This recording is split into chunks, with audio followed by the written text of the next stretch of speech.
colossal mouth materialized in the sky, devouring the entirety of the earth. Shattered fragments of the planet cascaded down in all directions. Welcome to the celestial hunting grounds, where your talents manifest as a lord's manor. The inhabitants of Earth acquired the ability to develop a lord's manor, embarking on a life of struggle and survival within the celestial hunting grounds.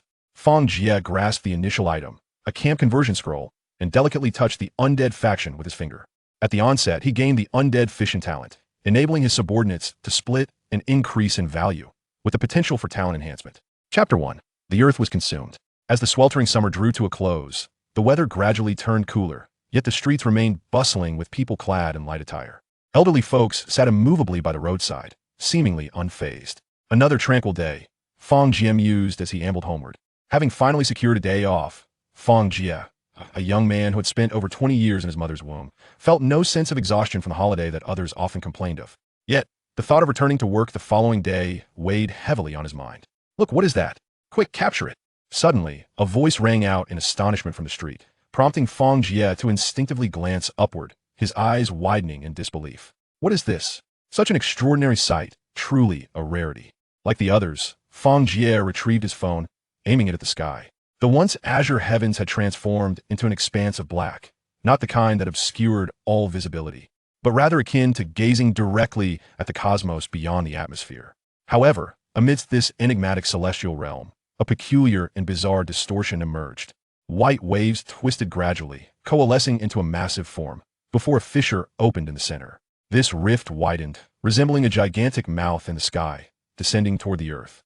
I've already thought of a name, the Abyssal Maw. What do you think? At some point, a nearby streamer exclaimed excitedly to their audience, their eyes gleaming with exhilaration as they gazed at the heavens. Yet, they remained oblivious that this was not merely an illusion. At that very moment, experts worldwide were anxiously calculating various data, continuously observing the immense entity above. This phenomenon was visible to people in every corner of the globe. The vast mouth approached the ground, growing ever larger, until all that remained visible was an expanse of emptiness. For reasons unknown, a profound sense of terror enveloped everyone present. Those with fragile psyches cried out in panic, scattering in all directions. Fang Jie, too, felt his heartbeat quickening, struggling to steady his phone in his trembling hand. As he retreated, his right hand flailed instinctively, yearning to grasp something for psychological solace. Suddenly, he felt as though he had seized a stick-like object. Yet, before he could turn to confirm, the entire sky seemed to collapse, as the immense mouth had already consumed the earth hole. Viewed from outer space, one would observe that the mouth devoured the planet like a jelly bean, followed by a moment of chewing. A colossal celestial body was thus reduced to fragments, gradually vanishing from existence. The enormous white mouth, seemingly imbued with sentience, twisted slightly, neglecting any other potential sustenance, before disappearing into the void. A planet had vanished without a trace, as if it had never existed. The starry sky remained eerily serene. When the earth shattered, time appeared to stand still, with everything frozen in place. Yet, the remnants of human thought lingered. Fang Jie watched in astonishment as the world around him gradually shattered into fragments. In the end, he found himself standing upon a piece of debris, utterly oblivious to where he had fallen. Before long, Fang Jie sensed that his body had returned to normal. Upon glancing around, he discovered that his surroundings had transformed into a forest-like expanse. However, beneath his feet lay the same asphalt road. The fragments of the ground connected seamlessly, yet appeared strikingly unnatural. At that moment, a tremendous voice resonated within the minds of all present. Welcome to the celestial hunting grounds. Your world has been devoured. It has broken into shards scattered across every corner of this realm. Here, various creatures from different worlds coexist, and your task is simply to survive. As newly inducted beings, you shall randomly acquire a unique ability. The voice was devoid of emotion, sounding almost mechanical, grating on the ears of listeners. Nevertheless, at that juncture, no one paid heed to the tone of the voice. The sudden upheaval had ignited a curiosity about their impending fates. After a brief pause, the voice echoed once more. Your ability is of the construction type, the Lord's Cabin. Cherish your initial abilities, for they will be your greatest assurance of survival. You will have a 3-day adaptation period. After that, your protection will vanish.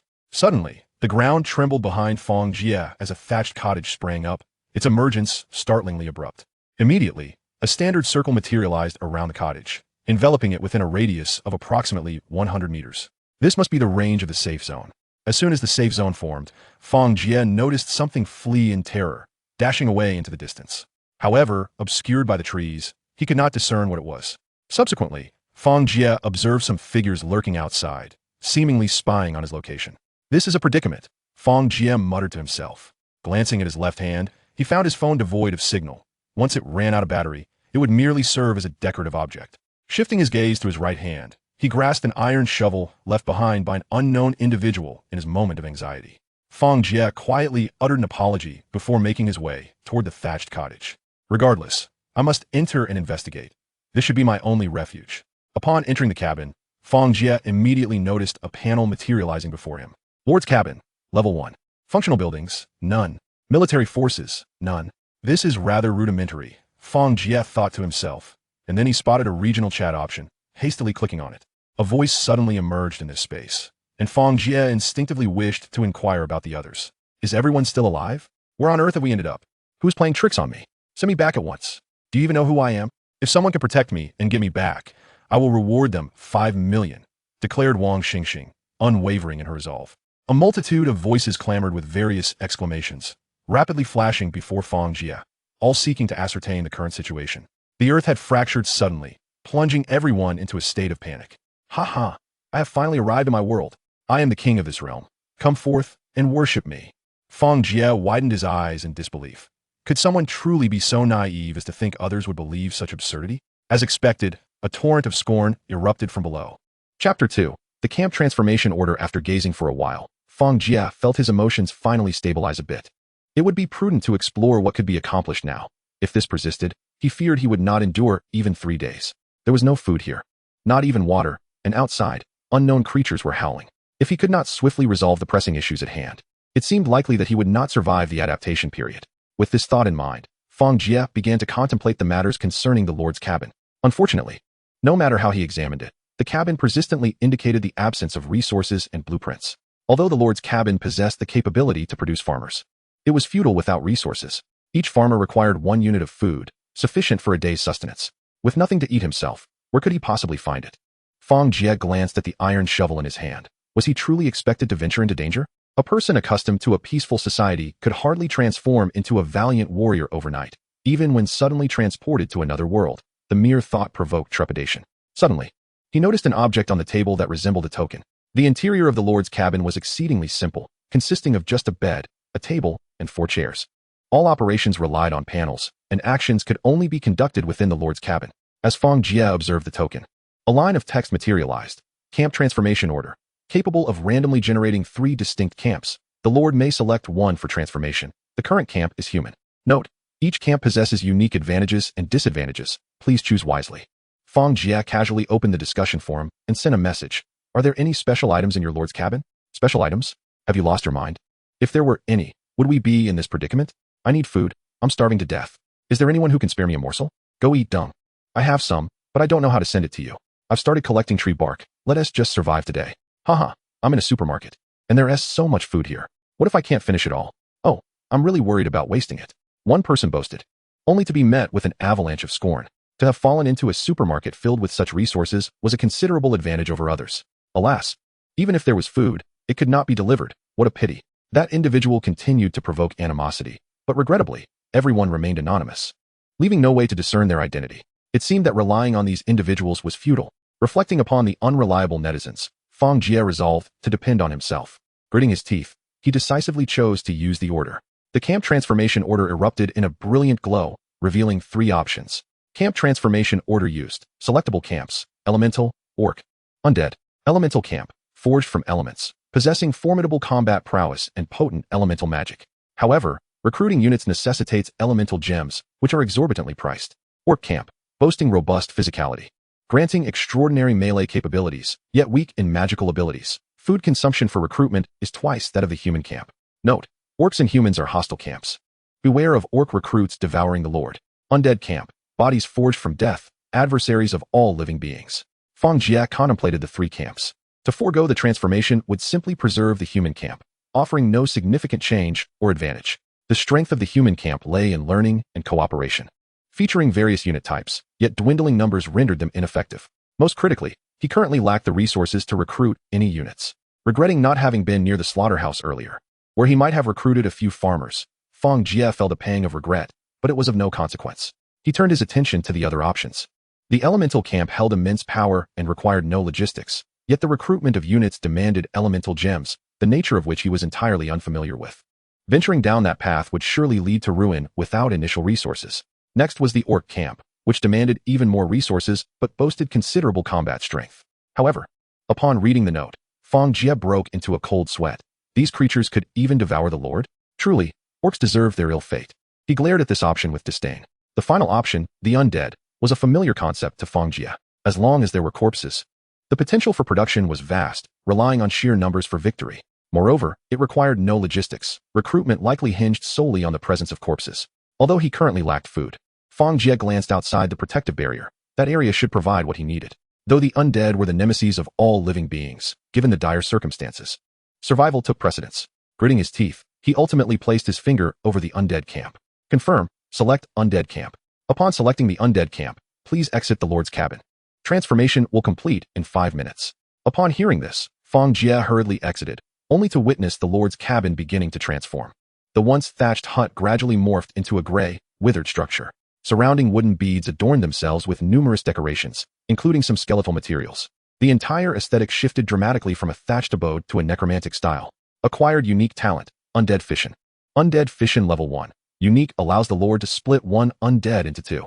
This unique talent cannot be acquired by another individual. Had the golden finger finally arrived? Regrettably, he had no subordinates to test it on, or else he would have been eager to try. Fang Jie surveyed the Lord's cabin, which now resembled a haunted house. The layout was such that most people would hesitate to even approach it, let alone reside within. Entering the interior, he noted that while the furnishings remained largely unchanged, some skeletal decorations had been added. However, the decorations were not overly abundant, making adaptation feasible. Let me check. Does the Lord's cabin now produce farmers? Or has it transformed into skeletal laborers? It requires 1 unit of bone and 1 unit of spirit points, the latter presumably sourced from the souls of the deceased. Fang Jie grasped why the undead were the enemies of all living beings. Their progression necessitated constant slaughter, demanding a plethora of souls. Naturally, the living would strive to eradicate them to avoid demise. Henceforth, it appeared crucial to maintain a low profile in all endeavors. Clutching the iron shovel in his hand, Fang Jie proceeded towards the protective barrier. Regardless of the circumstances, he needed to obtain his first materials. Only by securing initial military strength could he hope to survive. Fang Jie understood that he could not afford to wait. The longer he delayed, the less opportunity he would have. What could he accomplish when hunger sapped his strength? Casting one last glance at the discussion forum, he noted that many were preparing to embark on adventures. Chapter 3. The proper use of the protective barrier. Fang Jie walked step by step to a spot 100 meters away, where an unmistakable red line marked the ground. However, this line seemed visible only to him. The creature on the opposite side could not perceive it. Indeed, as Fang Jie approached this location, a diminutive green-skinned creature leaped forth from the depths of the jungle. Goblin, Level 1, Status, Novice. It appeared that this identification ability was a supplementary skill bestowed by the Lord. At that moment, the goblin, bouncing with intent to attack Fang Jie, found itself unable to breach the confines of the protective circle. As long as Fang Jie remained within this designated area, the goblin, no matter how close it drew, was incapable of wielding its wooden club. Fang Jie inhaled deeply and raised the iron shovel high above his head, delivering a swift strike towards the goblin. Taken aback by the sudden assault, the goblin hastily raised its hands in defense. The impact of the shovel sent the goblin staggering back several steps, yet it bore no visible injuries. However, the recoil left Fang Jie's hands tingling. Such immense strength. And this was merely a level 1 creature. Was I truly weaker than a level 1? At this juncture, the goblin realized it was unscathed and continued to frolic about outside the protective circle, emitting a series of chattering sounds, as if mocking the audacity of this human. Fang Jie took another deep breath and swung the shovel once more. With this preparation, his arms did not suffer from the prior numbness. Yet, the goblin remained unscathed. Pondering this, Fang Jie chose to ignore the goblin's taunts and continued his attempts. So that is how it is. I understand now. It is not that this goblin possesses extraordinary strength, but rather, it is invulnerable to my attacks. As long as I remain within the safety of this zone, I am untouchable by other creatures, yet I am equally incapable of harming them. My previous strike had been too forceful, resulting in the tingling sensation in my arms. Fang Jie adjusted his strength, experimenting with lighter blows, and soon realized that the goblin did not possess greater might than he. With a height of merely around 1.3 meters, it was significantly smaller than himself. Undeterred, Fang Jie continued his assault, refusing to halt simply because his attacks proved ineffective. He knew he had but one opportunity. Failure would yield catastrophic consequences. Indeed, after enduring multiple strikes without injury, the goblin gradually became indifferent to Fang Jie's attacks. Eventually, it ceased evading altogether, seemingly convinced that this human could not harm it. Excellent, now is the moment. After one final attack, Fang Jie confirmed that the goblin would not dodge. This goblin had adapted to his assault. Stepping forward, he abruptly exited the safety zone. The goblin instinctively sensed a shift, but its walnut-sized brain failed to comprehend the danger. As Fang Jie's shovel arced towards its neck, the creature, having grown accustomed to remaining still, did not flinch, believing it was impervious to harm from this human. Thus, Fang Jie's shovel struck the goblin's neck with tremendous force. Unlike previous harmless blows, this time, the goblin's neck was severed, blood gushing forth. Without a moment's hesitation, Fang Jie swiftly returned to the safety of the protective circle. Observing the goblin thrashing on the ground, he felt a wave of nausea wash over him. Though it was manageable, taking a deep breath, he regained his composure. The corpse was secured, and a spirit point was acquired. A glance at the territory panel revealed a new option. Regrettably, this goblin's low level only offered a single spirit point. Once the goblin was entirely lifeless, Fang Jie cautiously dragged it into the rear of the Lord's cottage, where a pool-like area served as the production zone. He carelessly discarded the body, unconcerned with potential waste. For the flesh of such a humanoid form was unpalatable to him, at least until he neared starvation. The recent exertion left Fang Jie somewhat fatigued. After a brief respite, he witnessed a skeleton emerging from the pool, equipped with tools. Quite impressive, he thought. The pale skeleton possessed an eerie aesthetic. Wielding a bone club with one end sharpened into a point and the other fashioned into a spade, a makeshift weapon, yet more formidable than a mere bone. Skeleton Laborer. Level 1, Status, Novice. Recruitment requirements. 1 unit of bone, 1 spirit point. Excellent. At last, I have my first minion. Come, let us create more companions for you. With a flourish of his hand, Fang Jie felt invigorated with the presence of a subordinate. He focused on the Skeleton Laborer, silently invoking the spell of necromantic replication. Before his eyes, the skeleton began to split, as though in a process of segmental duplication. Within moments, a new skeleton laborer appeared. Success. This was a stroke of fortune. Fang Jie nearly burst into exuberant celebration. Accompanied by his skeleton, he approached the edge of the protective circle and cautiously ventured forth. It wasn't long before another goblin emerged. This time, Fang Jie wasted no time in issuing commands to his skeleton. The skeleton advanced and struck at the goblin. Thus began a chaotic exchange of blows between the three creatures. Although the goblin and the skeleton laborer were of equal rank, the goblin exhibited far greater agility. In a one-on-one confrontation, the skeleton laborer stood no chance. However, with the skeleton as a partner, Fang Jie leapt from behind the goblin, swinging his shovel with precision. This goblin was not like the previous one. It was capable of evading attacks. It dodged the critical strike aimed at its head. But Fang Jie managed to land a blow on its back, inflicting significant damage. Seizing the opportunity, the skeleton laborer drove its bone weapon into the goblin's abdomen, instantly dispatching it. Before the sounds of battle could attract more goblins, Fang Jie quickly gathered his belongings and returned to the safety of the protective circle. The other goblins, witnessing the scene, could only jump about outside, helpless. Let us return and create more of your companions. The undead thrived on sheer numbers. A diminished force left them feeling vulnerable. With the first victory under his belt, the second came more easily. Fang Jie felt his mindset shift, fully acclimatizing to the realities of combat and slaughter. Before long, a second skeleton laborer emerged. Fang Jie smiled. Now he possessed 2 minions, dramatically increasing his combat prowess. Chapter 4. Upgrading the Lord's cottage. Not long after, with 4 skeletons at his command, Fang Jie embarked on a campaign of overwhelming force. As before, he approached the edge of the protective circle, waiting for the goblins to emerge on their own. The dense jungle obscured his view of their positions, heightening his concern about a potential ambush. After all, he was merely an ordinary human. While the skeleton laborers could withstand broken bones, he could not. In this desolate place, devoid of even the most basic medicines, Fang Jie was uncertain whether he could persevere through even the slightest injury. When confronted by a goblin, he refrained from engaging directly. Instead, 4 skeletal laborers encircled the creature, brutally impaling it to death. The cost of this victory came at the expense of 2 broken bones. The skeletal laborers possessed the ability to gradually heal their wounds during the night, rendering their injuries inconsequential. Thus, Fang Jie commanded 2 of the skeletons to retrieve the corpse. And upon their return, their numbers swelled to 6 skeletal laborers. Why did he feel a bit dizzy? Did the process of skeletal division consume something? Fang Jie sensed an anomaly during his 4th division. Suddenly, he felt an invisible force emanating from the skeletal laborers, drawing him in. With a swift motion, he grasped one of the skeletal laborers, and a surge of dark energy was absorbed by him, causing the skeletal laborer to collapse to the ground. Fang Jie, surprisingly, no longer felt dizzy. I'm fine now, but wait, could it have died? Fang Jie crouched down to inspect the skeleton. It had not perished, yet it lay motionless, indicating he would have to wait until nightfall for it to recover. Although somewhat regretful, Fang Jie decided to leave it be, recognizing its contribution. As long as he amassed enough skeletons, he could achieve infinite division. A grin spread across his face. As his forces grew, clearing the surrounding area became increasingly manageable. From initially commanding 2 or 3 skeletons, he soon felt confident enough to direct 5 or 6 in a battle. Thus, he pondered whether the animosity against living beings was a matter of subjective perception. Observing his skeletal laborers venture forth, he noted that the goblins, although aware of their presence, showed no inclination to attack. Their limited intellect failed to comprehend what these mere bones represented. Even if they could move, they posed no threat. Would they be taken back merely to be used for soup, considering their lack of flesh? Only when the skeletons initiated an attack would the goblins retaliate. Eventually, Fang Jie encountered a group of over a dozen goblins and ordered the skeletal laborers to encircle them. Seizing the moment before the goblins could react, he launched a surprise assault, swiftly eliminating nearly half of them. In the blink of an eye, Fang Jie realized the number of his skeletal laborers had surged to nearly 100. The undead were indeed formidable. Their ability to amass strength was impressive. Feeling a pang of hunger, he quickly allocated tasks. You forego chop down trees, while you others gather some stones. Search for a water source and any other creatures. The rest shall patrol the area and eliminate any goblins encountered. Fang Jie, deep in thought, quickly organized the assignments.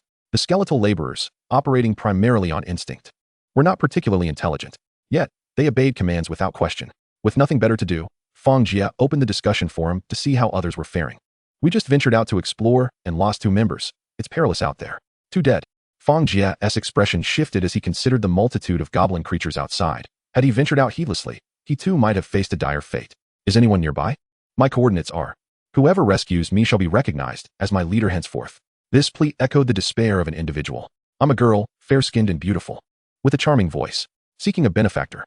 As Fang Jie scrolled down, he noted an abundance of desperate posts. It appeared that others were beginning to grasp the dangers of this world. He also recognized that many individuals were grouped together, although there were some who had fallen alone. Numerous larger fragments contained groups of people. Strength in numbers would undoubtedly allow for rapid development in certain areas. Everyone, quickly upgrade your lord's manor. Once upgraded, we can engage in regional trading. Suddenly, a post emerged that silenced the discussion for several seconds. To his astonishment, a user named Dongfang had successfully upgraded their lord's manor. Incredible. Such rapid advancement deserves admiration. Does the great leader require any trinkets? Is the great Dongfang taken? Surely, one more girlfriend wouldn't be a burden. After the brief silence, the forum erupted with a flurry of posts. Dongfang posted again. Everyone, hurry to upgrade. As long as one person in a location upgrades, we can trade and allocate resources from different areas, enabling us to accomplish even more. The leader speaks wisely. Everyone, support me, and I promise to reciprocate once I upgrade. I'm merely a few materials short of completion. As Fang Jie read through the posts, he felt a stirring within. This trading capability was indeed a valuable asset. Originally, as a member of the Undead faction, he was meant to remain inconspicuous, avoiding unnecessary exposure. However, it seemed that trading without face-to-face interaction was quite advantageous. Stepping out of the wooden cabin, Fang Jie observed that his skeletal laborers had successfully transported a tree trunk, along with several large stones. Resource detection confirmed that these supplies were sufficient. Is there truly no resource page to indicate this? Must I inspect it myself? Fang Jie grumbled as he confirmed the upgrade for the Lord's Manor. Lord's Manor Level 1. The core structure of the territory, possessing a certain production capability, capable of generating skeletal laborers. Upgrade requirements: 10 units of wood, 10 units of stone, 10 units of bone. Due to being part of the Undead faction, his upgrade required bones. 10 units meant sacrificing 10 goblin corpses. Were it not for the surplus of skeletal laborers, Fang Jie would have been reluctant to proceed. In an instant, he noticed his cabin had expanded. What was once a single room now boasted 2, an expansive hall and a bedroom, adorned with seemingly more sophisticated furnishings. Opening the panel, new changes materialized before him. Lord's Manor Level 2, the core structure of the territory, possessing a certain production capability, capable of generating skeletal laborers. Upgrade requirements: 30 units of wood, 30 units of stone, 30 units of bone. Skeletal Laborer Level 2, Level, Apprentice, Recruitment requirements: 1 unit of bone, 1 spirit point. The skeletal laborers had advanced to Level 2. Although their level rating remained unchanged, their strength was likely enhanced. The recruitment requirements had not altered, so he decided to manufacture one for testing. Contemplating this, he moved to the rear and instructed the skeletons to dispose of a corpse. The conversion speed was significantly faster than before, and it appeared he could create more than one at a time. 2 seemed feasible. Fang Jie directed the skeletons to discard another corpse, and indeed, both could be converted simultaneously. If that were not possible, it would not have been feasible to toss down 2 corpses. Before long, a new skeletal laborer emerged. Fang Jie scrutinized it closely and confirmed that this skeletal laborer boasted larger bones and a taller stature. The tools in its grasp appeared more refined, suggesting that their effectiveness in both labor and combat would be greatly enhanced. Continuing to upgrade requires just a bit of material, he mused. Lord Fang Jie, the third individual in the region to upgrade their lord's manor. Are you to receive a reward? Chapter 5. The Skeletal Transformation Center. Truly, there are hidden talents within this realm. I rank merely third in this area. However, in terms of military strength, I should undoubtedly be at the top. Fang Jie gazed at the multitude of skeletal laborers outside, feeling an unwavering confidence in himself. I accept the reward, he declared directly. Subsequently, an item materialized on the table, the blueprint for the skeleton transformation facility. This was a military construction, and he was uncertain about the combat capabilities of standard troops. After all, his skeletal laborers were not true combatants, but rather analogous to peasant units. If these were to be compared to proper military undead, their fighting prowess would undoubtedly be superior. Fang Jie stepped outside and, after observing for a moment, made his way to a clearing in the woods. For reasons unknown, this area was marked by a patch of sand, which could be deemed rather useless. Let this be the site, he decided. As he noted that he had ample stone and wood, yet lacked sufficient bones, he would need to wait for more. Glancing at the construction requirements, he saw he needed 10 units of stone, 10 units of wood, and 20 units of bones. The recent creation of skeletal laborers had depleted his resources, and he required new ones. Fortunately, there were plenty of goblins nearby, and thus, many bones to be collected. Before long, the materials were gathered, and Fang Jie issued the command to commence construction. A throng of skeletal laborers hurried over, transporting the materials and tossing them into the clearing. Each time they discarded a material, it would dissolve and subsequently transform the land. This method of alteration was something Fang Jie had never witnessed before. Previously, the Lord's abode had simply changed without the aid of skeletal laborers. It seemed that the Lord's residence was indeed unique.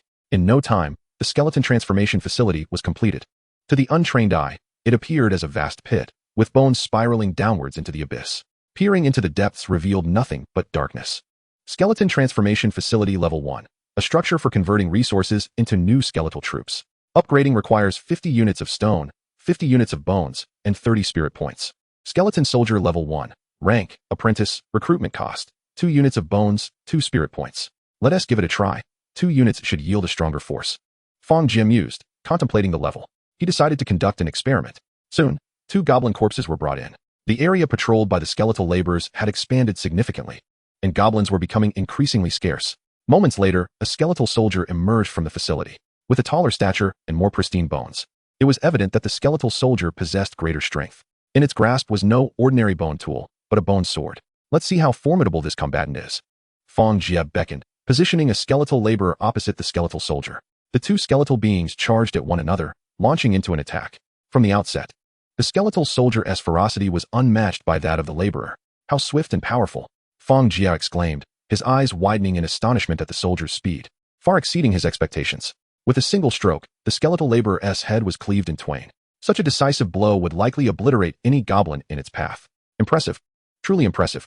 Although it cost double the price, its combat effectiveness is equivalent to that of 5 skeletal laborers, despite both being of apprentice rank.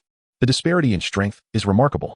With a command, Fang Jie ordered the cessation of skeletal laborer production and directed all materials towards the skeleton transformation facility. He then casually instructed the skeletal soldier to undergo fission, resulting in 2. The consumption seemed slightly higher than anticipated. Gather materials swiftly. We must upgrade the skeleton transformation facility. He instructed the idle skeletal laborers, urging them to expedite the construction process. I am famished. Have those creatures found nothing edible? Surely, the vicinity cannot be entirely stripped bare by goblins. He mused, feeling the pangs of hunger. If this continues, I shall starve. I must venture forth to seek wild fruits. As he contemplated his next move, a cluster of exploring skeletal laborers returned. Did I not instruct you to search for water? Have you found any? Several skeletal figures nodded vigorously, their entire forms soaked. Lacking any water-carrying implements, they had drenched themselves in their quest. Had Fang Jie not noticed the residual water stains, he might have doubted their success. However, he wondered if the water they had soaked in was still potable.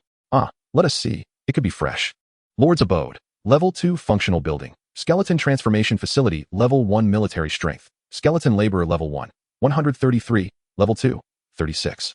Skeleton Soldier Level 1. 4 Spirit Points. 23. Fang Jie perused the panel, then summoned 3 skeletal soldiers to accompany him, taking all the Level 2 skeletal laborers as he followed the group of exploring skeletal laborers into the distance. Strangely, although these skeletons lacked cognitive abilities, they never lost their way, demonstrating an uncanny precision in their memory of routes. Following them closely, Fang Jie soon heard the sound of flowing water. It was indeed a stream, fresh and invigorating, water was no longer a concern. He licked his lips, feeling parched after spending much of the day without a drink, especially after the exertion of battle. Coming across fresh water was a welcome stroke of fortune. He quickened his pace and soon beheld a shimmering reflection, which momentarily stung his eyes. Before he could rush forward, a cacophony of screams reached his ears. Stopping in his tracks, he turned towards the source of the cries, a wave of dread washing over him. Fortuitously, he had brought guards. Otherwise, he might have found himself in peril. Just nearby, a herd of wild cattle was drinking from the stream, marked by their formidable presence, stronger than goblins. Wild cattle level 2, rank, apprentice. The sudden appearance of the skeletons startled the wild cattle, causing the two closest to charge forward. The skeletal laborers retaliated. Remarkably, the combat strength of a single wild cattle rivaled that of a skeletal soldier. However, as more skeletons emerged, the wild cattle began to retreat in fear. Only two remained engaged in battle, unable to escape as they were surrounded. Splendid. Not only do we have water, but now we have a solution to our food dilemma as well. Fang Jie patted his chest, relief giving way to joy. With provisions secured, he could continue his development without reservations. The skeletal soldiers required no sustenance. Their investments were everlasting, eliminating the need for logistical support. Watching intently, Fang Jie noted the injuries sustained by the two wild cattle, their blood flowing freely. Ultimately, they collapsed, and the remaining cattle fled, none daring to assist their fallen companions. Go, fetch some buckets. We shall bring the water back with us. With the wild cattle departed, Fang Jie began issuing commands to the skeletons to commence their task. Lacking tools to collect water, they would have to improvise on-site.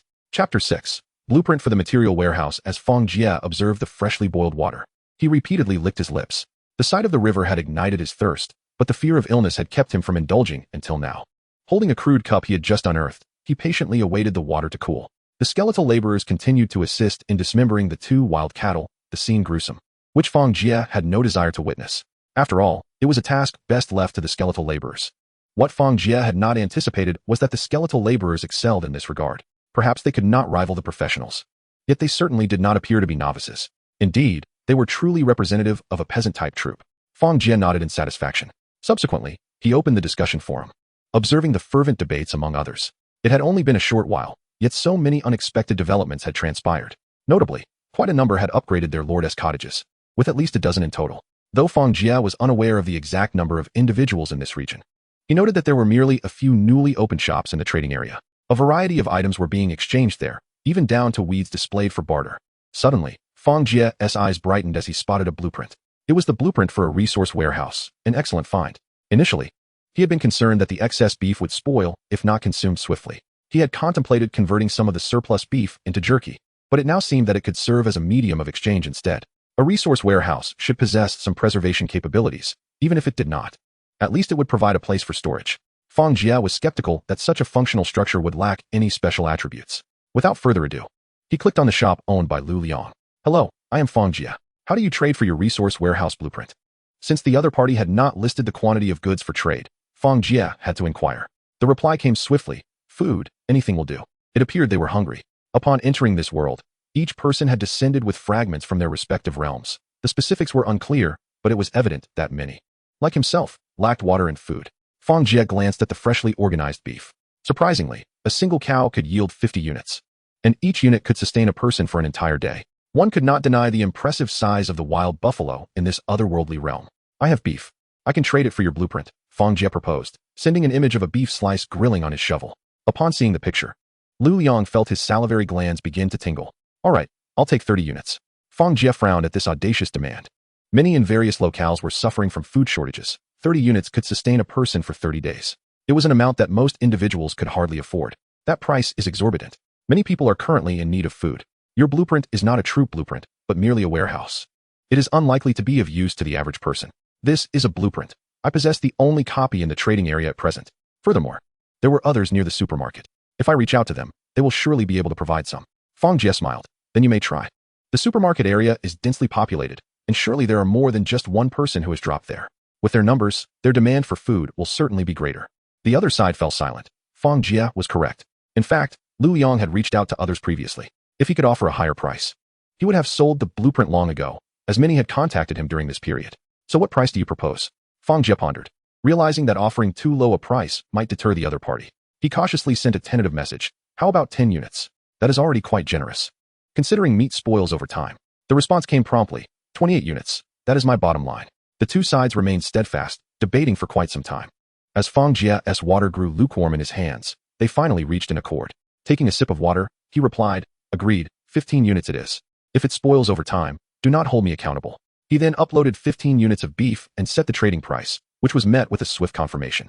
Before his eyes, the beef vanished, and a blueprint materialized in his hands. What kind of magic is this? Is it a form of long-distance transmission? Fang Jie's eyes widened in astonishment. He then examined the newly acquired blueprint, a slow smile spreading across his face.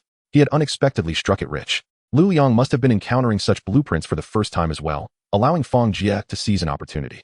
Resource Warehouse Blueprint. Black iron capable of storing various materials. Requires 100 units of stone and 100 units of wood. The description seemed simple. Yet the addition of the black iron label indicated that this blueprint was of a higher tier. The Skeletal Transformation Facility blueprint he had acquired earlier lacked this black iron designation. However, as he lifted his gaze, Fang Jie's smile faded. Indeed, no one was a fool. Lu Liang was not at a loss. He observed Lu Liang promptly uploading beef to trade for stone and wood.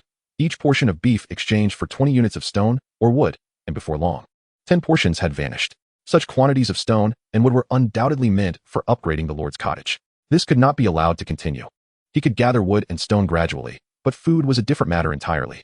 Without sustenance, death was inevitable. Unsure if water was scarce in other regions, Fang Jie contemplated selling water.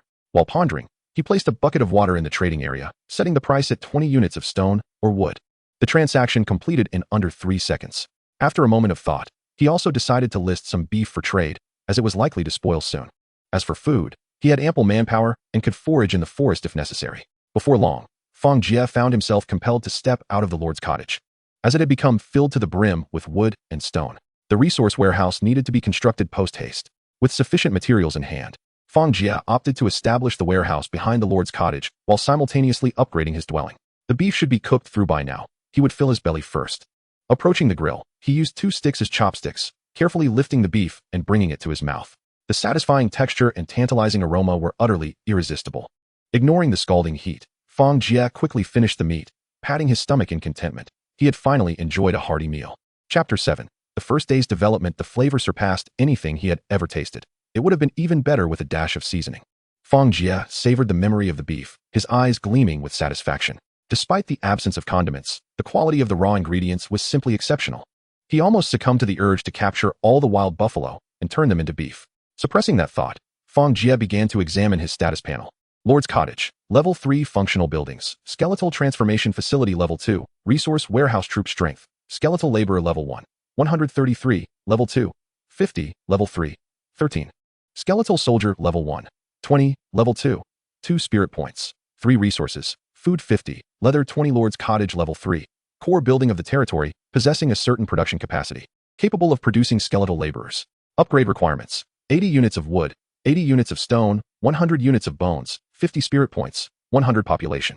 Level 3 Skeleton Laborer, rank Apprentice. Recruitment requirements: 1 unit of bone, 1 unit of spirit point. Level 2 Skeleton Conversion Facility, a structure for transforming skeleton warriors. Investing resources enables the acquisition of new skeleton types. Upgrading requires 100 units of stone, 100 units of wood, 100 units of bone, and 100 units of spirit points. Level 2 Skeleton Warrior, rank Apprentice. Recruitment requirements: 2 units of bone, 2 units of spirit points. Resource Warehouse, black iron and internal space of 100 square meters. Equipped with food preservation, automatic segmentation, and item classification capabilities. It possesses a certain degree of repairability for items of black iron grade and below. The attributes of the panel have undergone significant changes, much to Fang Jie's delight. The Lord's Cabin has been upgraded to Level 3. The panel indicates that further upgrades would necessitate reaching the village level, yet regrettably, spirit points are insufficient. As for the population, Fang Jie is uncertain whether this is unique to his village or a commonality among all villages. Nonetheless, his own population has long surpassed this level. Although the Level 3 skeleton laborers do not exhibit a marked improvement in rank, they are noticeably larger and more agile. Their work efficiency considerably surpasses that of the previous Level 2 laborers. Just as he was finishing his meal, 2 Level 2 skeleton warriors were produced, appearing significantly more robust than their Level 1 counterparts. Although he has not conducted any rigorous tests of their capabilities, they are undoubtedly formidable. Fang Jie is reluctant to experiment with his forces since he has recently been informed that upgrading the village entails passing a trial. Lastly, regarding the resource warehouse, it astonishingly lacks an upgrade option, being directly at the black iron level. Although it appears modest in size, its interior spans 100 square meters. Not accounting for its height, it is undoubtedly a vast warehouse. Additionally, it inherently possesses preservation functions, ensuring that food remains unspoiled within. After examining the subsequent features, Fang Jie finally comprehended their functions. The segmentation refers to the direct organization and processing of items. For instance, having the skeleton laborers butcher a buffalo would be a gross misuse of resources. If segmentation occurs within the resource warehouse, the yield of leather and food would undoubtedly increase. There are numerous other items as well, as he had previously damaged several. The territory panel now includes a resource section, but only food and leather have been acknowledged. While there are many other items, they remain unmarked. Only by entering the resource warehouse and consulting the internal materials list can these be seen. Stone and wood are not scarce. They can be swiftly acquired by trading food, far more efficient than collecting them personally. The next two priorities are to gather spirit points swiftly and to bolster military strength in order to expedite the village upgrade. As dusk began to settle, Fang Jie issued commands to his skeleton warriors before retreating to his cabin for rest. Skeletons require no logistics and do not need rest. Even if they toil through the night, they express no grievances. The night passed quickly. The level 3 lord's cabin comprises 4 rooms, 2 bedrooms, a kitchen, and a hall. Furthermore, after the upgrade, even the beds have become more comfortable. Rising early, Fang Jie instructed the skeleton laborers to grill beef while he checked the discussion area. Can anyone tell me how to acquire gold coins? I haven't seen a single one. Looking to purchase gold coins. What is going on? Why are so many people seeking gold coins so early in the morning? Some inquired, perplexed. What else could it be? To upgrade the level 3 lord's cabin to a village requires this new resource, gold coins. Wood and stone alone are insufficient. By the way, does anyone know how to obtain gold coins? I know. You just need to go out and fight monsters. Some monster lairs contain treasure chests filled with gold coins. Heed my advice, though, don't act recklessly. The losses are too great. We had 18 people attack, and now only 3 farmers remain. 5 have perished. It's a grim situation. We still don't have enough gold coins for the upgrade. Many were frightened by this and abandoned their intentions, while others showed signs of eagerness. Certainly, 18 people are not enough, but our side should manage fine. It's best not to go. We must secure enough gold coins. What about the population? Moreover, forcing these farmers to their demise will lead to rebellion. What? Farmers can rebel? Is there such a thing? Fang Jie suddenly realized that his skeleton's greatest advantage lay in their unwavering loyalty. If farmers can rebel, what of other units? Maintaining their loyalty will not be an easy task. However, with skeleton warriors, such concerns are entirely alleviated. Looking further down, there was still a plethora of requests for assistance, and today saw even more. Not only were there demands for food and water, but also for tools, and even requests for medicinal supplies for the injured. In the trading area, some medications had been listed, but the prices were rather prohibitive. Fang Jie contacted a few individuals. The others were not in a rush. After all, everyone requires medicine, and it cannot yet be produced. Indeed, why would they hurry? What if they needed it themselves? Fang Jie shook his head. In this environment, the foremost priority is to ensure that he does not fall ill. Regardless, he decided to eat first, after his meal. He would prepare and devise a means to facilitate the village upgrade. The aroma of grilled beef wafted in from outside. Who would have thought that the iron shovel he casually brought along would serve its greatest purpose not as a weapon or tool, but as a dining utensil? Yet possessing an iron frying pan brings him far greater fortune than most. Fang Jie approached and began to relish his meal. Chapter 8. Raiding the goblin camp. After finishing breakfast and wiping his mouth, Fang Jie felt somewhat dissatisfied. Lacking a toothbrush, he planned to search for one during the day, at least something usable. His mouth felt greasy, an unfamiliar sensation. Moreover, he seemed to be experiencing some discomfort this morning. After gulping down a large sip of water, Fang Jie opened the section regarding his military strength. Military strength, skeleton laborer level 1, 112, level 2, 34, level 3, 55. Skeleton warrior level 1, 18, level 2, 42. How did so many die? Was it so perilous outside at night? Unfortunately, skeletons do not respond to his inquiries, leaving Fang Jie to investigate for himself. The results of the night were not insignificant. He now possessed 42 level 2 skeleton warriors, constituting a formidable force. However, the fallen skeleton laborers and warriors were concerning. Fang Jie decided to fuse the skeletons that had not yet undergone division, resulting in a significant increase in military strength. The only loss was a few level 1 skeleton laborers now lying on the ground. Glancing at the spirit points, he saw they had once again surpassed 100. Without hesitation, Fang Jie ordered the upgrade of the skeleton conversion facility. Where did you encounter losses yesterday? In that direction? No, then it must have been in this direction. Fang Jie inquired of his skeletons, lamenting their lack of intellect.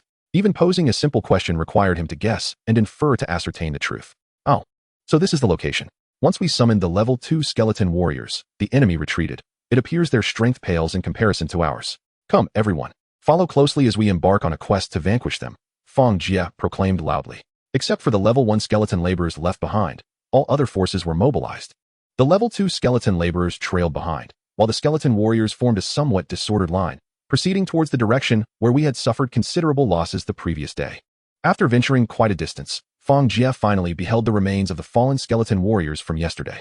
As the bones of the skeletons were irretrievable, they had been left behind.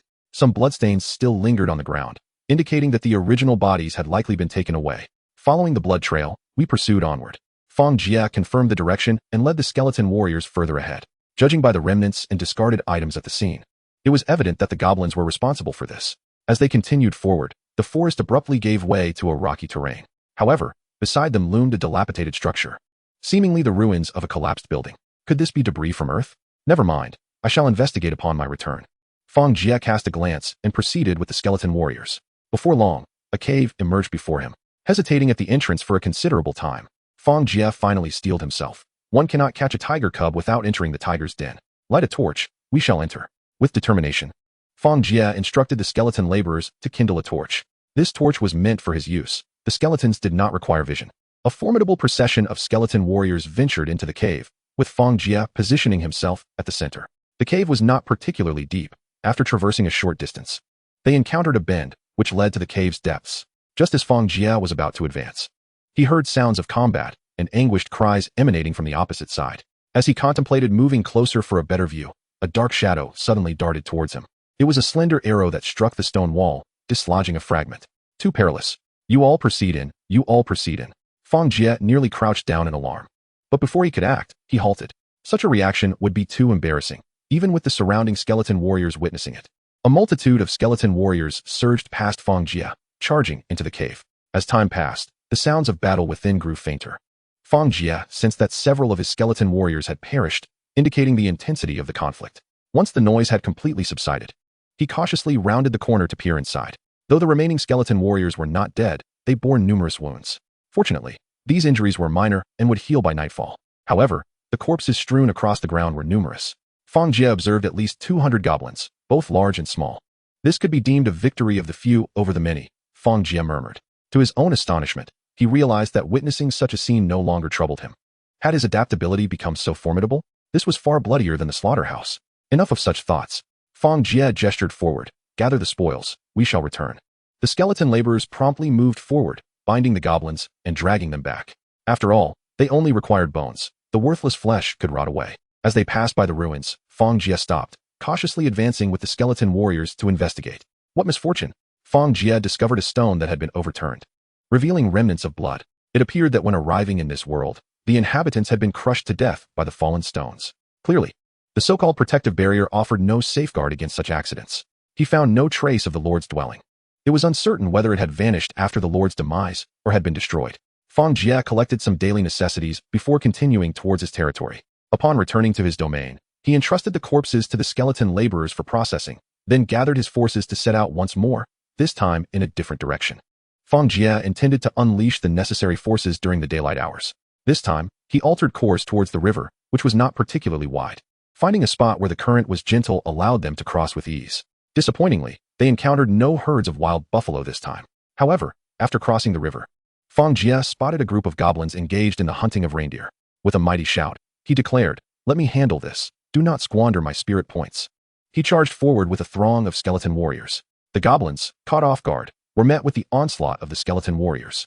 Fang Jie finally witnessed the combat prowess of the level 2 skeleton warriors, which surpassed their level 1 counterparts significantly. The first to engage, he cleaved 2 goblins in half with a single strike, and with several more attacks, he eradicated the remaining goblins and reindeer. Fang Jie contemplated the direction from which the goblins sought to flee. "Let us gather our spoils and investigate this direction," he commanded. On this outing, Fang Jie had brought along a greater number of level 1 skeleton laborers to facilitate the transport of additional goods. Otherwise, he would have to return after each battle carrying his haul. Not long after, Fang Jie indeed discovered a goblin encampment. A sly smile crossed his lips as he pointed towards it. Charge forth and eliminate them. Subsequently, he concealed himself amidst the ranks of the skeletons, flanked by 4 skeleton warriors who effectively shielded him from all sides. Chapter 9. The trial of upgrading the village in the span of a single day. Fang Jie had thoroughly raided 8 goblin tribes. After each tribe was vanquished, a wooden chest would materialize at the site. Fang Jie did not open them, but instead collected them all to take back, intending to open them together at night. Except for the first return, with each subsequent return, Fang Jie was able to amass an even larger contingent of forces. It must be noted that the undead faction, aside from requiring spirit points and corpses, exhibited an astonishingly rapid recruitment rate. Were it not for the limited time and the fact that he alone could command the troops, Fang Jie would have eagerly dispersed the skeletons into multiple squads for simultaneous assaults. Open the chests, open the chests. I wonder what treasures lie within. Fang Jie felt a surge of excitement upon encountering the chests for the first time. After washing his hands, he seated himself. With a heart full of anticipation, Fang Jie opened one chest. Upon opening, the chest vanished, leaving only a few items on the ground: food, rope, and a dagger. Was the chest simply too lowly in quality, or was his luck particularly poor? After the first, Fang Jie's mindset began to stabilize. After a moment of contemplation, he continued to open more chests. The next 3 contained only various basic resources. Upon reaching the 4th, he finally discovered something different: a card for summoning units, allowing him to directly summon 20 level 3 skeleton warriors. In his hands, this amounted to 40, a modest boon, nonetheless. Fang Jie sighed. In one go, Fang Jie opened all the remaining chests, acquiring not only resources but also some spirit points. The resources included various skeletal bones, seemingly tailored for his faction. It could be surmised that the chests other individuals received corresponded to their respective factions. Why were there no blueprints? What a stroke of misfortune, especially since there were even gold coins within. Indeed, Fang Jie had unearthed 18 gold coins, though regrettably, he had no use for them. Without blueprints or any extraordinary items, Fang Jie found himself in a state of helplessness. However, upon witnessing the current strength of his forces, his spirits were lifted. A whole day's toil had not been in vain. His army comprised 800 level 3 skeleton laborers, 12 level 2 skeleton warriors, and 1,033 level 3 skeleton warriors. Through combat, Fang Jie had discarded his lower tier troops, leaving him with only the level 3 skeleton laborers, which numbered a substantial 800. The level 2 skeleton warriors had not been entirely eliminated, but as for the focus of his cultivation, the level 3 soldiers, their ranks had swelled to over 1,000. Just in terms of raw materials, this required more than 2,000 goblin corpses, hinting at the sheer volume of slaughter Fang Jie had enacted that day. Given that not all goblins were adults, with many being mere whelps, the actual count was even higher. Of course, the abundance of resources was also due to the presence of certain animals. The bones left behind from the disassembled creatures were largely useless, yet Fang Jie repurposed them. Though these animals lacked strength, their large size and ample bones made it possible to amass such a collection. As dusk approached and night began to fall, Fang Jie finished his meal and prepared for what lay ahead. The night was a time when the undead forces were at their most formidable, possessing enhanced strength and a degree of regenerative capability. More importantly, darkness did not favor the living. Regardless of the circumstances, he resolved to proceed with the transformation of his skeletons. Upon completion, the number of his level 3 skeleton warriors surged close to 2,000, exceeding 1,800. Returning to his lord's abode, Fang Jie accessed the upgrade options, eyeing the various resources he had meticulously prepared.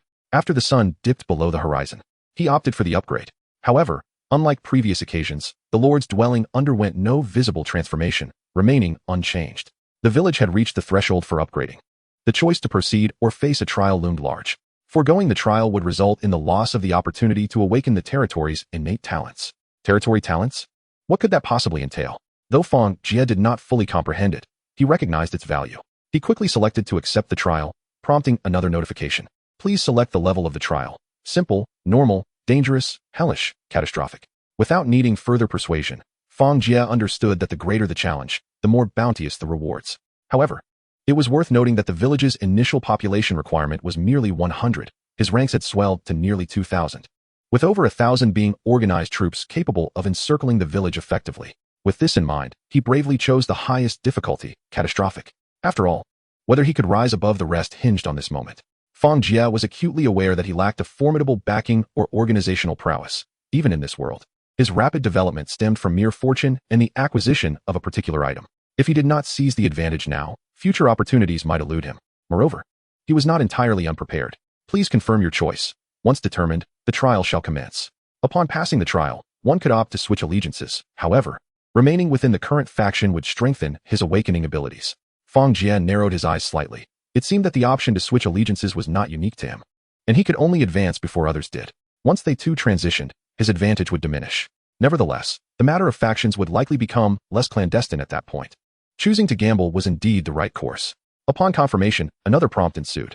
Please be prepared. The village upgrade trial, Goblin's Revenge, will commence in 1 hour. Expect a substantial goblin assault. Fortify your defenses. As he had anticipated, this was indeed a monster siege scenario. Fang Jie chuckled. pondering whether the protective circle would still hold. If it did, this would prove significantly easier. Others would find it unlikely to gather sufficient population within 3 days unless they managed to have many individuals support one another. Fang Jie was uncertain whether anyone else had begun their trials yet. However, he believed he was among the first to embark on this challenge. He busied himself directing his skeletons to gather stones and wood, haphazardly piling them around to create barriers, especially around his functional buildings and the Lord's dwelling, where they constructed a low wall. Having previously sold off a majority of his food for stones and wood, he could finally put these materials to use. As long as they were not reduced to rubble, they would retain their utility. Amidst the flurry of activity, an hour swiftly elapsed. The goblin's revenge was imminent, and the protective circle around the Lord's dwelling would be temporarily lifted, maintaining only the protection over the Lord's abode. Should the territory's forces be depleted, the trial would result in failure, and no rewards would elevate the village. Chapter 10, Catastrophic Revenge. Fortunately, the worst-case scenario had not materialized. At least the Lord's dwelling remained intact. Even in failure, it could still function as a village. Fang Jie felt a weight lift from his shoulders. He directed his forces to defend the skeleton transformation facility and the resource warehouse. He did not require many troops, so the skeleton transformation facility, housing the bulk of his forces, would suffice. For the resource warehouse, safeguarding the structure itself was all that was necessary. In the distance, flickering flames began to emerge. Though Fang Jie could not discern the details from afar, as the flames multiplied, he recognized the goblins were approaching. Soon, the sound of numerous footsteps grew louder and more chaotic. Countless goblins charged forth, some brandishing torches, while others wielded weapons. The initial wave comprised lesser creatures, not particularly formidable. He needed to convert his forces swiftly. With a level 3 skeleton transformation facility, the conversion rate was notably rapid. As the goblins entered, they encountered numerous obstacles. Given their diminutive stature, many opted to circumvent them, while a portion chose to tread upon their comrades to leap over, much to the chagrin of those being trampled. Chaos ensued among the goblin ranks. As goblins were diverted from all directions, the skeleton warriors stationed at their positions commenced their assault. The level 3 skeleton warriors, formidable against these ordinary goblins, carved through them with ease. One by one, goblins fell beneath their blades. Once an area of goblins was vanquished, the skeleton laborers promptly dragged the corpses back to the transformation facility. New forces surreptitiously approached near the Lord's dwelling, where Fang Jie initiated their transformation, rapidly increasing their numbers at the cost of the laborers lying within the dwelling. Now, under the cover of night, the skeleton laborers regained their strength swiftly, able to rise again after merely 10 minutes of rest. As the influx of corpses continued, Fang Jie ordered some to be discarded behind the Lord's abode. After all, those level 3 skeleton laborers could still contribute to the fight. At this point, considerations of wastefulness were irrelevant. The cacophony outside grew increasingly tumultuous, escalating in intensity. The illumination was becoming more pronounced. Extinguish those torches at once. Fang Jie felt he could gradually discern the situation within the encampment, and assuredly, the goblins could too. Goblins possessed superior night vision compared to humans, though it paled in comparison to that of skeletons. The skeletal laborers had taken on an additional task, diligently clearing the corpses while swiftly extinguishing several torches. Soon, the light within the camp diminished significantly. Fang Jie could not clearly see the unfolding events, yet he was able to monitor the data. The damage to his skeleton warriors began to lessen, while their numbers steadily increased. Just how many were there? The battle raged on, having persisted for over an hour, yet the goblin horde showed no signs of dwindling, continuing to surge from all directions. Moreover, Fang Jie caught a fleeting glimpse of something unusual amidst the shadows, figures towering above the other goblins, unmistakably not skeletons. Great Goblin Level 1. Apprentice, Goblin Knight Level 3. Apprentice, the Great Goblin stood at a height of nearly 6 feet, comparable to the skeleton warriors, but with greater strength. The Level 3 skeletons, while slightly stronger than their goblin counterparts, were not significantly so. The Goblin Knights posed a more considerable threat. They were stronger than Fang Jie's skeletons and, crucially, faster. Mounted on creatures resembling deer, they darted across the battlefield with agility. The front line was nearing its breaking point due to the presence of these two formidable types of goblins. It was unexpected to discover such units among the goblins. Fang Jie had assumed they relied solely on sheer numbers. This could not continue. Traps must be laid for them. Within the Lord's cabin, Fang Jie was shielded from external threats. In fact, he welcomed any goblins that might assault the cabin, as he would remain unharmed while drawing some of the fire away. Under Fang Jie's command, several skeletal laborers feigned death on the ground. However, amidst the chaos of battle, the goblins could hardly distinguish between genuine corpses and the pretenders. Even if a skeletal laborer's bones were crushed, they would remain motionless. Only when a goblin knight passed did a skeletal laborer suddenly reach out, grasping their steed. Armed with tools as weapons, they would strike at the creature, aiming for a critical blow that could pierce its belly. Although the steeds were swift, they were not particularly strong. Once a steed fell, the Goblin Knight's power would markedly decline, rendering them weaker than the Great Goblins. In this battle, the number of goblins likely reached several tens of thousands. While speaking, Fang Jie glanced towards the skeletal transformation area, which continued its operations in a methodical manner. Occasionally, skeletons emerged, some joining the fray directly. As the battlefield grew increasingly congested, the goblins seemed to have recognized the significance of the transformation area, launching a full-scale assault upon it. This location had become the epicenter of the battlefield, rife with casualties. Skeletons were frequently shattered, while goblins fell, only to be dragged away. Some fortunate skeletons managed to retreat and regain strength after sustaining injuries, while others, trapped in the throng, succumbed to goblin assaults, their skulls crushed in the process. The goblins, for reasons unknown, had grown increasingly fearless. What were those massive creatures? Suddenly, Fang Jie spotted several towering beings behind the goblin army, each exceeding 2 meters in height. Their formidable muscles resembled small mountains, instilling a profound sense of dread within Fang Jie. Goblin Lord Level 5, Black Iron. The emergence of these powerful Black Iron level entities caused Fang Jie's heart to sink. 12. There were a full dozen. He wondered if he could withstand them. Despite the prior battles, his skeleton warriors had not diminished. Rather, thanks to the abundance of corpses, their overall count had surged to over 2,000. However, the transformation process required time, and even more corpses were accumulating within the camp. Had he foreseen this, he would have constructed additional skeletal transformation facilities. Fang Jie felt a twinge of regret. He had always believed one would suffice, given its rapid conversion rate. Had he been able to build 2 or 3, the transformation speed would have been sufficient to turn all the corpses into skeleton warriors. The Goblin Lord advanced, casually sweeping aside the skeletons and goblins that obstructed its path. The sheer force was far beyond what the skeletons could withstand. In midair, Fang Jie witnessed the skeletons shatter. One skeleton did manage to survive, its head rolling on the ground, yet it was utterly ineffective. The Goblin Lord crushed it underfoot with ease. Chapter 11. Territory advancement to village. This could not continue. A solution was imperative. Fang Jie furrowed his brow at the imposing figures. The strength of the Black Iron Goblin Lords far exceeded that of the apprentice level, and while numerous, his skeletons could not provide adequate defense. Coupled with their massive size, the Goblin Lords charged forth like tanks. If all 12 attacked simultaneously, the sustainability of his skeletal transformation facility was in jeopardy. Should it be breached, disaster would follow, as his reinforcements would dwindle. The seemingly endless horde of goblins surrounding him only heightened Fang Jie's anxiety. At that moment, he suddenly noticed the goblins assaulting his lord cabin. A smile crept across his face. He had almost forgotten he could utilize this to his advantage, attack them and draw them in. As he spoke, he seized a stone from nearby and hurled it at one of the goblin lords. Look over here. This is the lord's cabin. Come and strike me if you dare. While issuing these commands, Fang Jie directed the nearby skeletons to abandon their assault on the goblin lord. The goblin lord hesitated, glancing back and forth before finally moving towards Fang Jie's direction. Excellent. These fools indeed lack common sense. They can be exploited. One by one, Fang Jie lured the goblin lords to encircle his lord cabin, drawing 8 of them in. Their massive wooden clubs struck with force, but the protective capabilities of the cabin rendered their attacks futile. Amidst the chaos, the goblin lords remained oblivious to the unfolding events around them. Outside, 4 more goblin lords remained, one of whom was attacking Fang Jie's supply depot, held at bay by several skeletons. Others continued their assault on the skeletal transformation area. This was a significant setback. Fang Jie watched as numerous skeletons emerged, only to join the fray before he could initiate their transformation. Under the relentless assault of the advancing skeletons, one goblin lord finally faltered. A skeleton pierced its leg with a sword, and the goblin lord cried out in agony as it collapsed. A swarm of skeletons surged forward, relentlessly stabbing, indifferent to their own demise. Initially, some skeletons were flung aside, but eventually, the goblin lord ceased to move. In Fang Jie's eyes, the disappearance of that label signified the demise of the first goblin lord. Intercept them. Do not let them return, he commanded. With the death of a goblin lord, the atmosphere around the lord's hut stirred with activity. Fang Jie hastily instructed the nearby skeleton soldiers to block their advance. However, he suddenly noticed a troubling issue. These goblin lords appeared to have weakened. In previous assaults, they emanated a dark crimson hue, but now that color seemed to have faded, and their bursts of power were not as frequent. Could it be that some unique energy within them was nearing depletion? Fang Jie pondered thoughtfully as he gazed at the skeleton laborers sprawled on the ground. Perhaps, akin to his own usage of fission, the goblin lords also required some form of consumption in their attacks. Regardless, the now enfeebled goblin lords, facing the onslaught of skeleton soldiers, no longer remained unscathed. Their injuries grew increasingly severe, with critical hits capable of inflicting horrific wounds.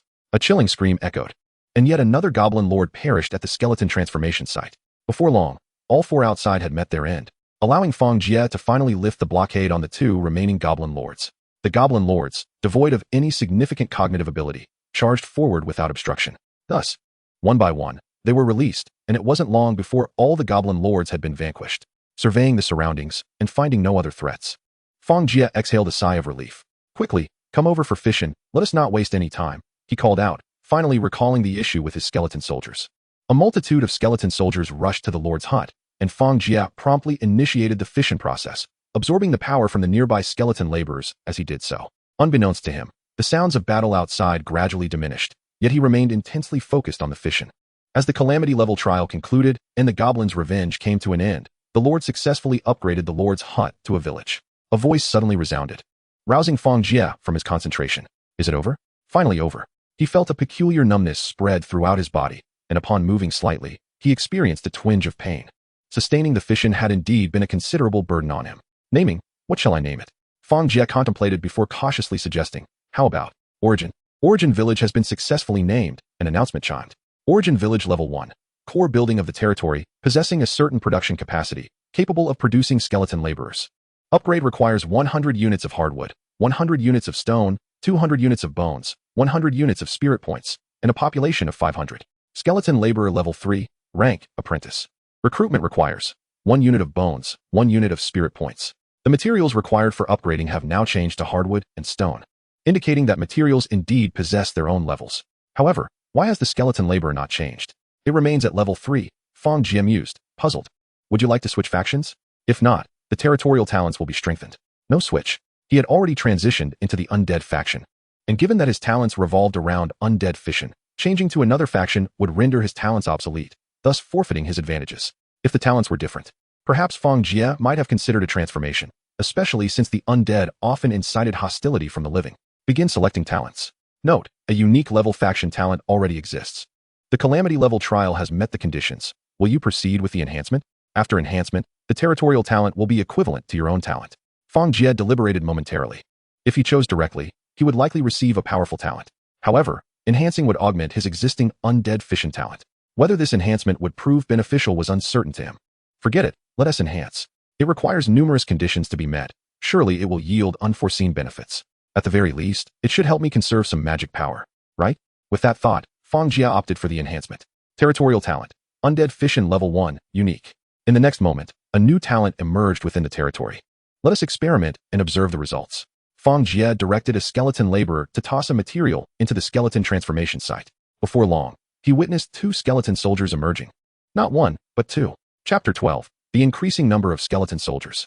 Next came the moment to witness a miracle. Fang Jie widened his eyes, beckoning the 2 newly emerged skeleton soldiers to approach. At that instant, even he began to nervously rub his hands together. Forget the overthinking, Fang Jie resolved, employing undead fission on the 2 skeleton soldiers in succession. Before him, the 2 skeleton soldiers began to emit a white glow, gradually splitting and reassembling, ultimately transforming into 4. This meant that after the fission from the territorial building, he could perform another fission. Fang Jie clenched his fists. Excellent. Just as I envisioned, this time, I've struck it big. Originally, 1 material had turned into 2 units of military force. Now, it could become 4. If his talent level increased in the future, it would yield even greater outcomes. His eyes sparkled with excitement as the weariness that had enveloped him seemingly vanished. Continue. Let us proceed with the fission. Fang Jie began issuing orders to process the corpses. The camp was now filled with remains. However, he designated them all for the creation of skeleton soldiers, abandoning the continued production of skeleton laborers. The camp was bustling, with 1 skeleton laborer after another lying on the ground. Eventually, Fang Jie even began extracting power from the skeleton soldiers, as there were simply not enough skeleton laborers, and they needed to perform work. In terms of labor, skeleton soldiers could not compare to these skeleton laborers. It must be said, the power contained within the stronger skeleton soldiers surpassed that of the laborers. Fang Jie needed to absorb 5 times to bring a skeleton soldier down. If he only absorbed 4 times, the impact on the skeleton soldier would not be significant. Had I known this, I would have replaced them with skeleton soldiers sooner, Fang Jie muttered to himself. This is too slow. At this rate, when will it be finished? Build another skeleton transformation site over there. He pointed towards a vacant area in the distance. A swarm of skeleton laborers rushed over and began constructing on site. Fang Jie finally realized that after upgrading to a village, some changes seemed to have occurred. Previously, building constructions would be completed instantaneously, but now, it required the skeleton laborers to build gradually. Although the speed remained quite fast, it could not compare to before. It appeared that prior to upgrading to a village, there were indeed some undisclosed benefits. However, The construction progressed swiftly, and before long, it was completed. Without hesitation, Fang Jie upgraded it to level 3 in one breath. Subsequently, both skeleton transformation sites commenced operation simultaneously, and the conversion speed accelerated dramatically. He toiled until the early hours of the morning, finally processing all the corpses. The only remains left untouched were those of the 12 goblin lords, as their black iron-grayed bodies would be a tremendous waste to use for creating skeleton soldiers. Having completed his tasks, Fang Jie fell into a deep slumber, utterly exhausted. Awakening at noon, Fang Jie finally roused himself. "Hurry, bring me something to eat and water." After toiling throughout the night without a morsel, he was now acutely aware of his hunger. As he began to survey his territory, he realized he had overlooked something crucial: the completion of the village upgrade within his domain, and whether to accept the reward. Regrettably, he had been so preoccupied the previous night that he had missed this announcement. A wave of frustration washed over him, but he hastily chose to accept the reward. Fortunately, there was no time limit imposed on this matter, otherwise, it would have likely vanished by now. He received a profession transfer scroll and a map indicating the location of an underground tomb. The profession transfer scroll stated, "Please use this at the Tower of Professions. After passing the trials, you may obtain your true occupation and unlock your professional path." Note: the trials possess certain dangers. Prepare adequately. What was this Tower of Professions? Was it a unique structure of this world? It appeared he had yet to encounter it. Regardless, he was unprepared at the moment. He would address it when he found it. Fang Jie shook his head in resignation. It seemed that pursuing a profession would not allow him to utilize his current forces. As for the map, it indicated a location 5 kilometers away, where a peculiar underground tomb lay. Assaulting this tomb would undoubtedly yield tremendous benefits. He was uncertain of how the map had come into his possession, but he paid it no mind. With his current forces, attacking an underground tomb should pose no significant challenge. Origin Village, Level 1 Territorial Talent. Undead Fission Level 1, Unique. Functional Buildings, Skeleton Transformation Facility Level 3. Resource Warehouse Forces, Skeleton Laborers, Level 3, 1233, Skeleton Warriors, Level 3, 23879 Spirit Points, 3099 Gold. 18 After a night of fierce combat, his forces had multiplied. Before the trials, he had scarcely 2,000 skeleton warriors, but post-trials, he transformed corpses into over 20,000 troops. However, seeing the remnants of bones strewn about caused him a pang of sorrow. Had it not been for the brutal nature of the previous battles, which wasted a significant portion of his forces, he would have had not just 20,000, but potentially double that. The number of goblins he had fought the previous day had been astonishing, but lamenting would do no good now. He decided to press on and conquer the tomb. After deliberation, Fang Jie set forth with 20,000 skeleton warriors, leaving over 3,000 behind to guard the territory. During the period of protection, no threats would emerge. Following the completion of the trials, the protective barrier was restored, as the protection time had not yet elapsed. The legion of 20,000 skeleton warriors marched forth with great momentum, creating a formidable presence. All creatures that encountered them fled in haste, not a single one daring to approach out of curiosity. Perhaps due to the previous day's extermination of goblins, he encountered none along the way. Conversely, other creatures seemed to have increased in number. Consulting the map, Fang Jie observed the moving arrow directing him. This was indeed the location. He was grateful for the map, as he would have struggled to locate it otherwise. Before him lay a dilapidated temple, resembling ruins, where the underground tomb was situated. He gestured for several accompanying skeleton laborers to commence excavation while the skeleton warriors provided assistance. In hindsight, he wished he had brought more laborers along. Watching the clumsy movements of the skeleton warriors made him feel somewhat regretful. Before long, the entrance to the underground tomb was unearthed, revealing a staircase over 3 meters wide. With a wave of his hand, a multitude of skeleton warriors began to descend into the depths. However, given the small opening, it would take time for all of them to enter. After over 1,000 skeletons had made their way inside, Fang Jie cautiously followed suit. Chapter 13. Exploring the underground tomb split into 3 groups and search the passages, Fang Jie commanded, gesturing for his subordinates to venture into the divergent paths. Shortly after, sounds of combat erupted from the left passage. Once the clamor subsided, he entered to find a chaotic scene of corpses and several opened coffins. It appeared that the deceased had risen to attack. Their combat prowess was commendable, yet nothing of value remained in the vicinity. After a brief inspection, he confirmed the absence of hidden doors and withdrew. Not long after, the right passage echoed with the sounds of battle as well. Unlike the left, which seemed to be a burial site, the right was littered with numerous corpses. The state of decay did not reveal how they had met their demise. However, both sides yielded no further passage, leaving the central path as the only viable option. Following the central route, Fang Jie soon discovered a vast underground cavern. Zombies awaited him in significant numbers this time. As the skeleton warriors entered, a horde of zombies rose from the ground, some emerging from coffins, while others had been lying in wait. Zombies Level 2, Novice. The zombies ambled towards him slowly, their movements starkly contrasting the swiftness of the skeleton warriors. yet their defenses were considerably stronger. The skeleton warriors' attacks merely stripped away flesh without inflicting significant damage. Each assault from the zombies could fracture the bones of a skeleton. However, with their greater numbers, the skeletons would often overwhelm the zombies, reducing them to mere fragments after a few strikes. After a thorough search, Fang Jie pushed open a large coffin and discovered a pathway leading further down. It was evident that the situation was more complex than anticipated. "All of you, descend," he commanded, signaling for his skeleton warriors to proceed downward. Yet, as they did, the sounds of battle erupted almost immediately. The intensity suggested a fierce confrontation. After a brief glance downwards, Fang Jie quickly retreated. Corrupted corpse level 3. Novice. The decaying body was infested with peculiar pathogens, posing a risk of contagion to any living being. Upon noticing this ominous designation, Fang Jie refrained from approaching. He could not risk contracting a virus that could potentially prove fatal.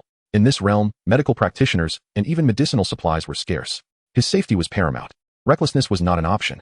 "Bring the skeletons down and gather firewood to incinerate these corpses," he ordered, retreating to the surface, unwilling to linger in such a perilous environment. He resolved that once the exploration concluded, he would ensure the skeletons basked in sunlight to disinfect themselves thoroughly. Upon reaching the surface, Fang Jie inhaled deeply, relishing the fresh air. However, he soon noticed a rapid depletion of his forces. It seemed they were encountering formidable enemies. He was taken aback as he sensed a significant number of his skeleton warriors perishing. Although this loss was trivial in the grand scheme of things, with only around 5,000 remaining in the underground, the speed of attrition was alarming. If the foes were not numerous, then they must possess considerable strength. Fortunately, the duration of the battle was brief, and after the loss of over 300 skeletons, the conflict finally came to an end. The underground tomb indeed harbors considerable peril. At this stage, it is unlikely that anyone else possesses more than 300 regular troops. However, the true question remains: what benefits might be gleaned from this expedition? Fang Jie felt a surge of excitement. After thorough searching, the underground was entirely stripped bare, and only then did the skeletons emerge. Among them was a black iron treasure chest, accompanied by various peculiar items, most of which appeared to hold little value. The only reason for their retrieval was Fang Jie's uncertainty about their potential utility. As for the corpses, he had no choice but to dispose of them. The remains of the undead could not be transformed into necromantic beings, not at least with the methods currently at his disposal. And he had no desire to foul his dwelling with their stench. The odor emanating from zombie-type and skeleton-type undead was intolerable to most.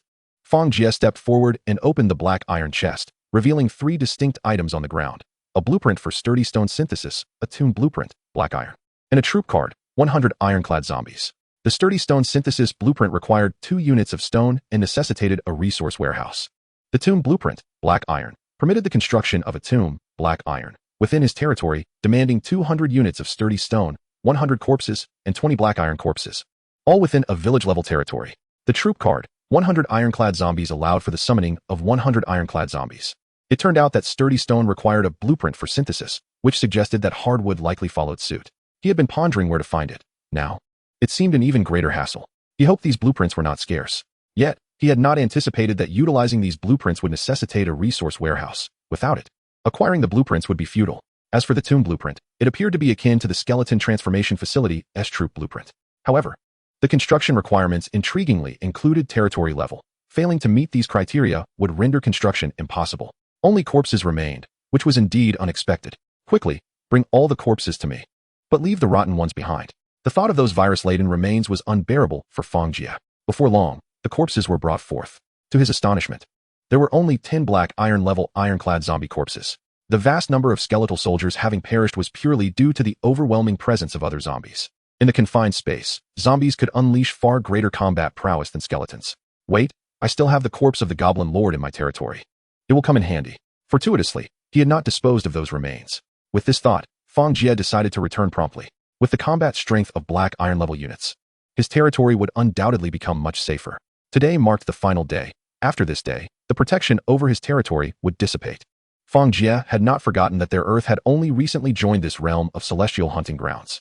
Countless worlds had been consumed within, and those inhabitants had thrived here for an extended duration.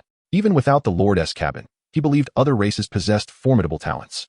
Thus, swiftly enhancing his territorial strength was of utmost importance. As Fang Jie and his army began their return, he suddenly spotted an imposing structure not far ahead. What was that? It resembled a spire, yet it had not been there upon their arrival. Chapter 14. Discovery of the Profession Tower. Let us investigate. Fang Jie, emboldened by his growing confidence, with an army of 20,000 at his back, led a throng of skeletal soldiers forward. A few minutes later, They discerned the nature of the towering edifice, a remarkably unique tower, seemingly assembled from blocks like a child's building set. At the base of the tower stood an entrance. But contrary to expectations, it was not devoid of life. As Fang Jie drew closer, a multitude of colossal trees surged forth, advancing towards them. Tree Monster Level 2. Apprentice, Treant Level 2, Black Iron. This throng of trees was immediately marked with distinctive tags. Fang Jie counted from behind. There were only 2 Black Iron level treants, but the number of treants was staggering, likely nearing 1,000. Charge and eliminate them. Fang Jie commanded as a legion of skeletal soldiers surged forward. The tree monsters and treants towered even higher, with the treants rivaling the Goblin Lord in size. Their massive branches, capable of delivering devastating blows, could easily send a group of skeletal soldiers flying. These creatures were undoubtedly more formidable than zombies. Had he not possessed a sufficient number of skeletons, they would have posed a serious threat. As he spoke, his gaze fell back upon the tower. Atop it seemed to be an ethereal disk, rotating and diminishing in size. For reasons unknown, Fang Jie instinctively understood that this indicated a time constraint. Once the disk vanished, the tower would likely cease to exist. This implied that the tower's appearances were random. Without fortune, one could hardly hope to witness such a sight. The battle raged on for over an hour, prolonged due to the resilience of the tree monsters. Their agility was comparable to that of zombies, and although they moved slowly, their wooden forms were incredibly sturdy and massive, rendering them difficult to vanquish. Unless one struck at their core, they could only be reduced to splinters. Upon the battle's conclusion, the ground lay strewn with shattered wood and bone fragments. How unfortunate, Fang Jie mused, as the casualties among his skeletal soldiers exceeded 3,000, despite their numerical advantage. The casualty ratio stood at 3-1. Indeed, the combat prowess of skeletal troops was lacking. Alas, this was the price of sheer numbers, he thought. Regrettably, the timber from the fallen tree monsters and treants could not be utilized as corpses. It could only yield a modicum of hardwood material. However, some of the wood from the deceased tree monsters had transformed into hardwood, resulting in a significant accumulation of hardwood materials. Upon returning, he could upgrade his territory. The village's upgrade would not directly attract testing tasks. Curious about the tower, Fang Jie directed his skeletal soldiers to advance. However, he soon realized that they were unable to enter the tower. Upon pushing the door open, a mysterious force barred their entry. Troops could not enter. He alone would have to venture forth. Treading cautiously, Fang Jie approached, wary of potential dangers. Peering inside, he found nothing amiss, and thus, he carefully stepped into the tower. Welcome to the Profession Tower. Would you like to begin your profession selection? As Fang Jie entered, he heard a prompt voice. He had encountered this voice several times before, and upon hearing it now, he felt a wave of reassurance wash over him. So, this was the famed Profession Tower. Looking up, he beheld numerous statues. The statues of warriors, knights, elemental mages, beast tamers, assassins, scouts, and shadow sorcerers stretch endlessly before one's gaze, each symbolizing a distinct profession. However, the initial figures represent common vocations, while the latter delve into the more obscure realms. Such unconventional professions are often challenging to advance Indiana. Yet, a thought strikes. If one can directly transfer jobs, what purpose do the job transfer scrolls serve? As Fang Jie retrieves the job transfer scroll, it unexpectedly unfurls autonomously, detecting the presence of the career tower and initiating a profession matching process. The 2 professions with the highest compatibility are the necromancer and the death knight. After searching among the statues for a considerable time, Fang Jie finally locates them. Both professions are relatively mainstream. Mainstream is not a detriment. On the contrary, it offers a plethora of choices. Examining the descriptions of both, he ultimately opts for the necromancer. The Death Knight requires one to transform into an undead entity, and while Fang Jie belongs to the undead faction, he is reluctant to become one himself. Although he finds other professions enticing, he chooses the one with greater compatibility. Higher compatibility surely brings with it unique advantages.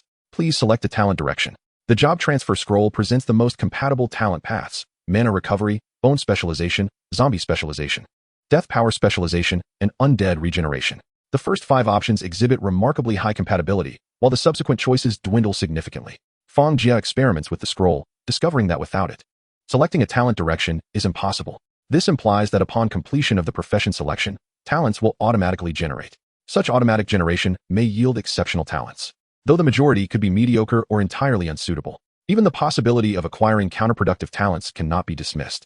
Fang Jie finally comprehends the immense utility of the scroll he received as a reward. Mana recovery, as its name suggests, is intended to replenish magical energy, an essential criterion for any mage.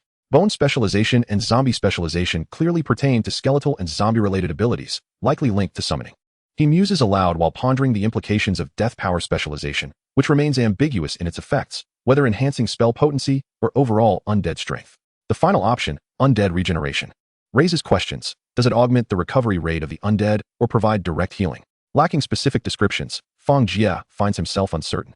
After careful consideration, he selects the first direction.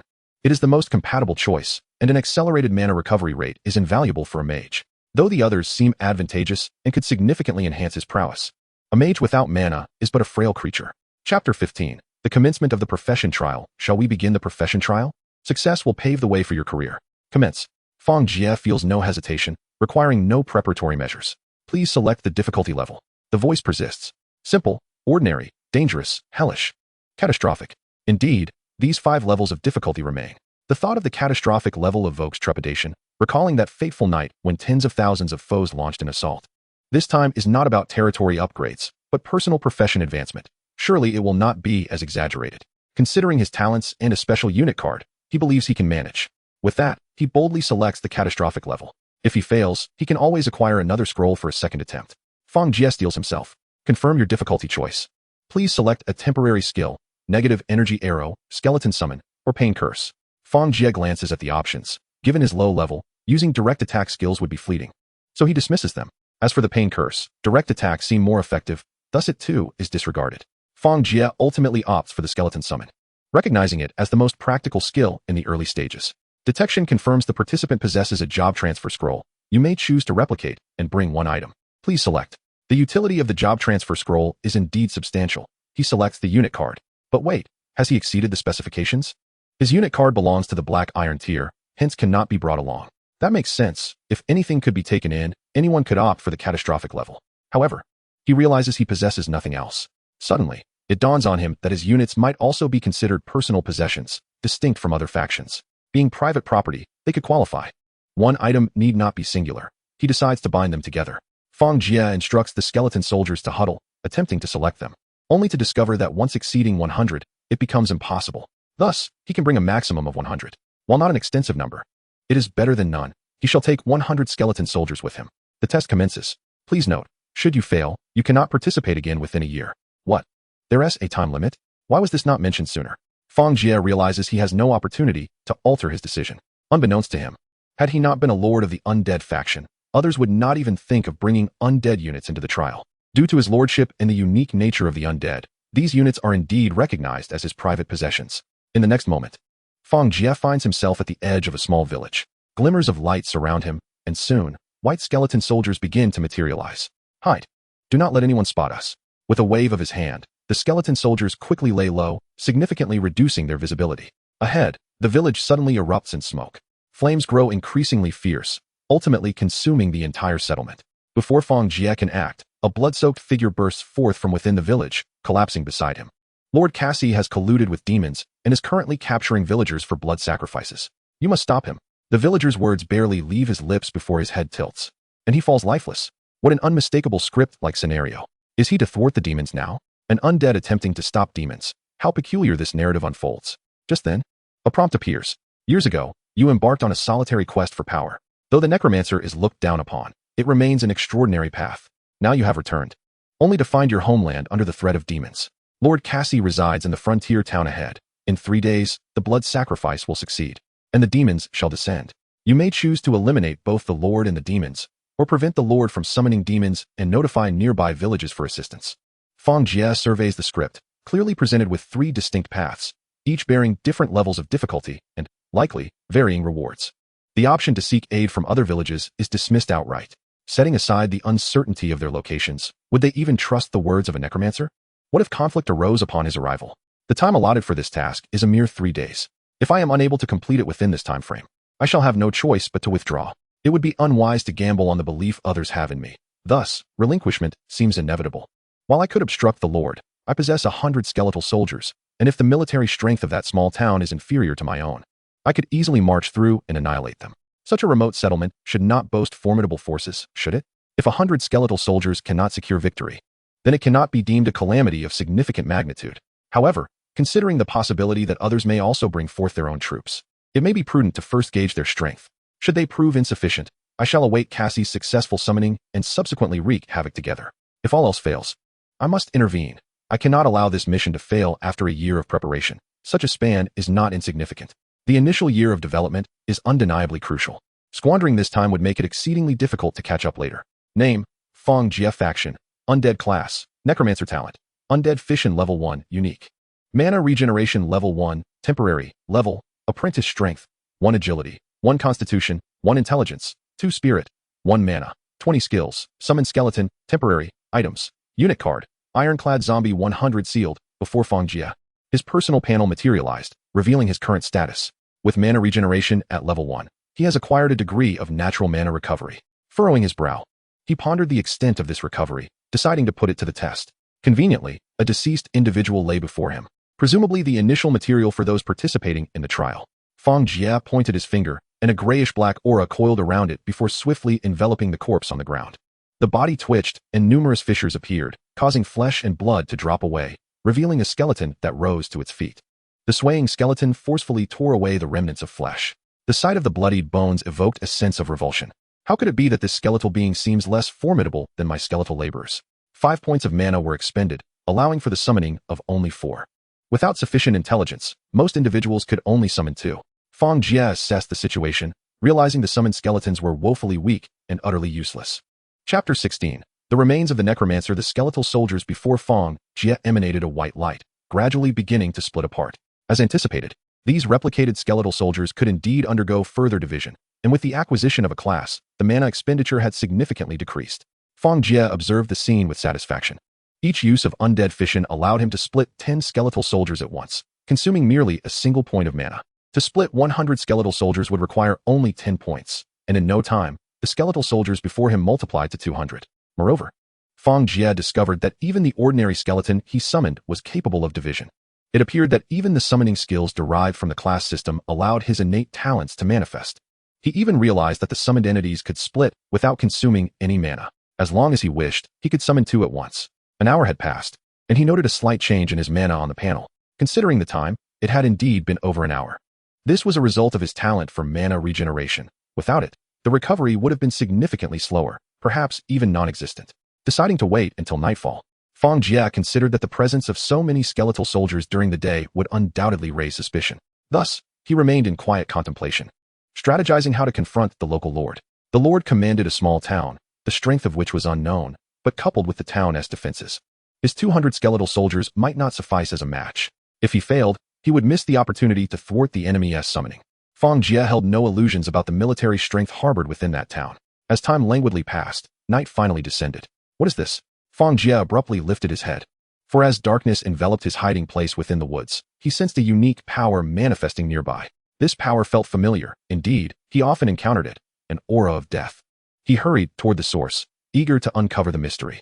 Upon inspection, he instructed his skeletal soldiers to dig into the seemingly nondescript ground. Beneath the surface lay a skeleton, shrouded in tattered black cloth, its bones crumbling with age. Surrounding the remains were additional items: a book, a gemstone, and a 1-meter-long staff. Summon skeleton. He read from the title of the skill book, hastening to learn it. Upon opening, he discovered an additional ability: basic meditation. Without hesitation, he absorbed the knowledge. And after a time, he opened his eyes to a flood of information filling his mind, the book vanishing automatically. So that is how it is, Fang Jie mused, a tinge of apprehension creeping over him. Before he had acquired a class, although he possessed the talent to use such abilities, they drained his physical stamina. If he exhausted his stamina by force, it would cost him vitality. However, he had not consumed vitality. Instead, he had chosen to absorb the deathly essence from the skeletons to recover. This deathly aura had a significant effect on him. Were an ordinary person to absorb it, they would have long since transformed into an undead being. Fang Jie recalled that the reason he had not become undead was likely due to the novice protection of the territory. Had it not been for those 3 days of protection, he would have undoubtedly faced dire consequences. Even now, as a necromancer, he could not afford to absorb recklessly, lest it adversely affect him. Necromancers often found themselves gradually transforming into undead beings due to their negligence in certain aspects. Fang Jie was determined not to become such a creature, thus he must exercise utmost caution. At the same time, he recognized that while his summoned entities had a power limit, those freshly summoned were not at their peak strength. This was influenced by his mental fortitude. The stronger his spirit, the more formidable his summoned beings would be. Although summoned skeletons could never surpass the might of a level 3 skeletal laborer, they could certainly rival those of level 2. Of course, he still needed to devise a means to address his weaponry needs. The skeleton soldiers in question are the very ones I summoned myself. Summoning a skeleton soldier. This allows me to conjure a novice-level skeleton, costing 10 points of magical energy. Gazing at my meager pool of 20 points of magic, I find it woefully insufficient. I then cast my eyes upon the staff, which augments my mental acuity, thereby enhancing the strength of the skeletons I summon. Should I opt for alternative spells, it could also amplify their potency. Lastly, I possess a magical gem, an artifact imbued with a staggering 1,000,000 points of magic, a consumable item whose stored energy cannot be replenished. It dawns on me that this gem is provided for those participating in the trial. Without it, a typical individual would stand little chance of passing. Indeed, it is absurd to think that an unclassed ordinary person, armed only with a scant amount of initial magic and temporary skills, could hope to contend with an entire town. Even if they sought assistance, the perils along the way would pose substantial obstacles, not to mention the challenge of convincing others of their plight. However, with this magical gem, the situation transforms. My ability to summon skeleton soldiers allows me, given sufficient materials, to conjure as many as 1,000 skeletal warriors, an extraordinary force in its own right. Strangely, this suggests that the trial may not be as insurmountable as I initially believed. Perhaps there are facets I have yet to uncover. While I do not consider myself the chosen one of destiny, deeper insights elude me. I resolve to proceed, seeking materials for summoning. Accompanied by my party, I embark towards the charred remnants of a village. Upon entering, I am met with the grim sight of corpses strewn across the ground, each exhibiting a tragic demise. The leader seeks captives. Those who resist meet their end, while the living are taken away, leaving the dead behind. I must begin here. A flicker of compassion crosses my eyes, yet I steel myself to take action. I shall lead you to avenge your suffering. Chapter 17. The indispensable role of territory. The magic within the gem can be freely absorbed and utilized. I absorb 10 points immediately and direct my focus towards a nearby corpse to summon a skeleton soldier. As magic flows through my staff, it enhances momentarily before penetrating the lifeless body. Under the transformative influence of magic, the corpse gradually desiccates, its flesh receding entirely. A dark skeleton rises, shuddering slightly as its hue shifts from black to white. In its grasp, a long sword materializes, akin to its skeletal brethren. However, its strength surpasses that of the initial level 1 skeleton, yet it falls short of level 2. Compared to those I had brought with me, the disparity is even more pronounced. Beyond the inherent limitations of magic, this method of summoning proves to be remarkably efficient. I ponder. One corpse yields one skeleton, whereas my own conversion process requires 2 corpses for a single creation. While it consumes no magic, it seems there are no substantial advantages here. I shake my head and continue summoning. Before long, I pause, having uncovered the limitations of my summoning abilities. Indeed, there exists a cap on the number of summons. If not, this world would be dominated by summoners who could amass overwhelming forces through relentless conjuring over the years. A notification echoes in my mind, indicating that 1 point of mental acuity can control 10 undead beings, but I am unable to command those of black iron rank or higher without facing backlash. Upon reflection, I realize that I currently control 20 skeletons, a feat attributable to my innate talent. The ability of necromantic disintegration allows one to yield 2 from 1 or vice versa. I then perceive that my status as a lord bestows upon me a 10-fold increase in control capacity. Thus, I can command a true total of 100. And with my talent, that number extends to 200. Consequently, the maximum force at my disposal could reach 400. It seems this boon is not entirely outrageous. Ordinary individuals can manage only 10 skeletons, while those with greater gifts might command 20 or even 30. To them, this represents a calamity, yet for me, the implications differ. While the gem contains vast reserves of magic, its actual efficacy remains uncertain. I decide to test my meditation technique. Employing basic meditation allows for the recovery of 1 point of magic per minute. This rate surpasses that of my temporary talent. However, it is worth noting that temporary talents require no meditation, whereas meditative practice precludes other activities. The temporary talent is at its lowest tier, yet upon completing the trial, its efficacy will undoubtedly see significant enhancement. Regrettably, talents do not seem to augment my meditation abilities in the slightest. Soon, I transform all the corpses within the village into skeleton soldiers, having disbanded the 2 I initially summoned. Nevertheless, I now find myself with merely 23 skeletons, which, upon division, amounts to 46. The total still falls short of replenishing my forces. Let us proceed and investigate the situation in that town, I instruct, leading my skeletons forward. In less than an hour, I observe the circumstances unfolding in the town. The patrolling soldiers exhibit alarming signs. Some bear pallid skin, while others sport protruding horns. Evidently, they are undergoing mutations, altering towards a demonic form. Cassie has indeed begun to exert control over these soldiers. Such mutations enhance their strength, potentially accounting for the disaster-level threat they pose. As I survey the scene, I ascertain this may actually work to my advantage, relieving me of the burden of harming innocents. As a reasonable human, I maintain my ethical boundaries. Should innocent lives be sacrificed for my ambitions, I find myself currently unable to take such drastic measures. What is transpiring over there? Suddenly, I spot an individual pushing a cart, blood dripping from its surface. Cautiously, I approach, discovering a large pit outside the town where a group of people is disposing of corpses. Hurry, don't dawdle, commands one of them. Silently, the workers deposit the bodies before hastily filling in the pit. It seems that Lord Cassie is conducting a blood ritual, not through a single massacre, but rather in increments. Contemplating this, I make my way to the pit and gesture for my skeletons to excavate it. Within, the faces of the corpses still reflect terror.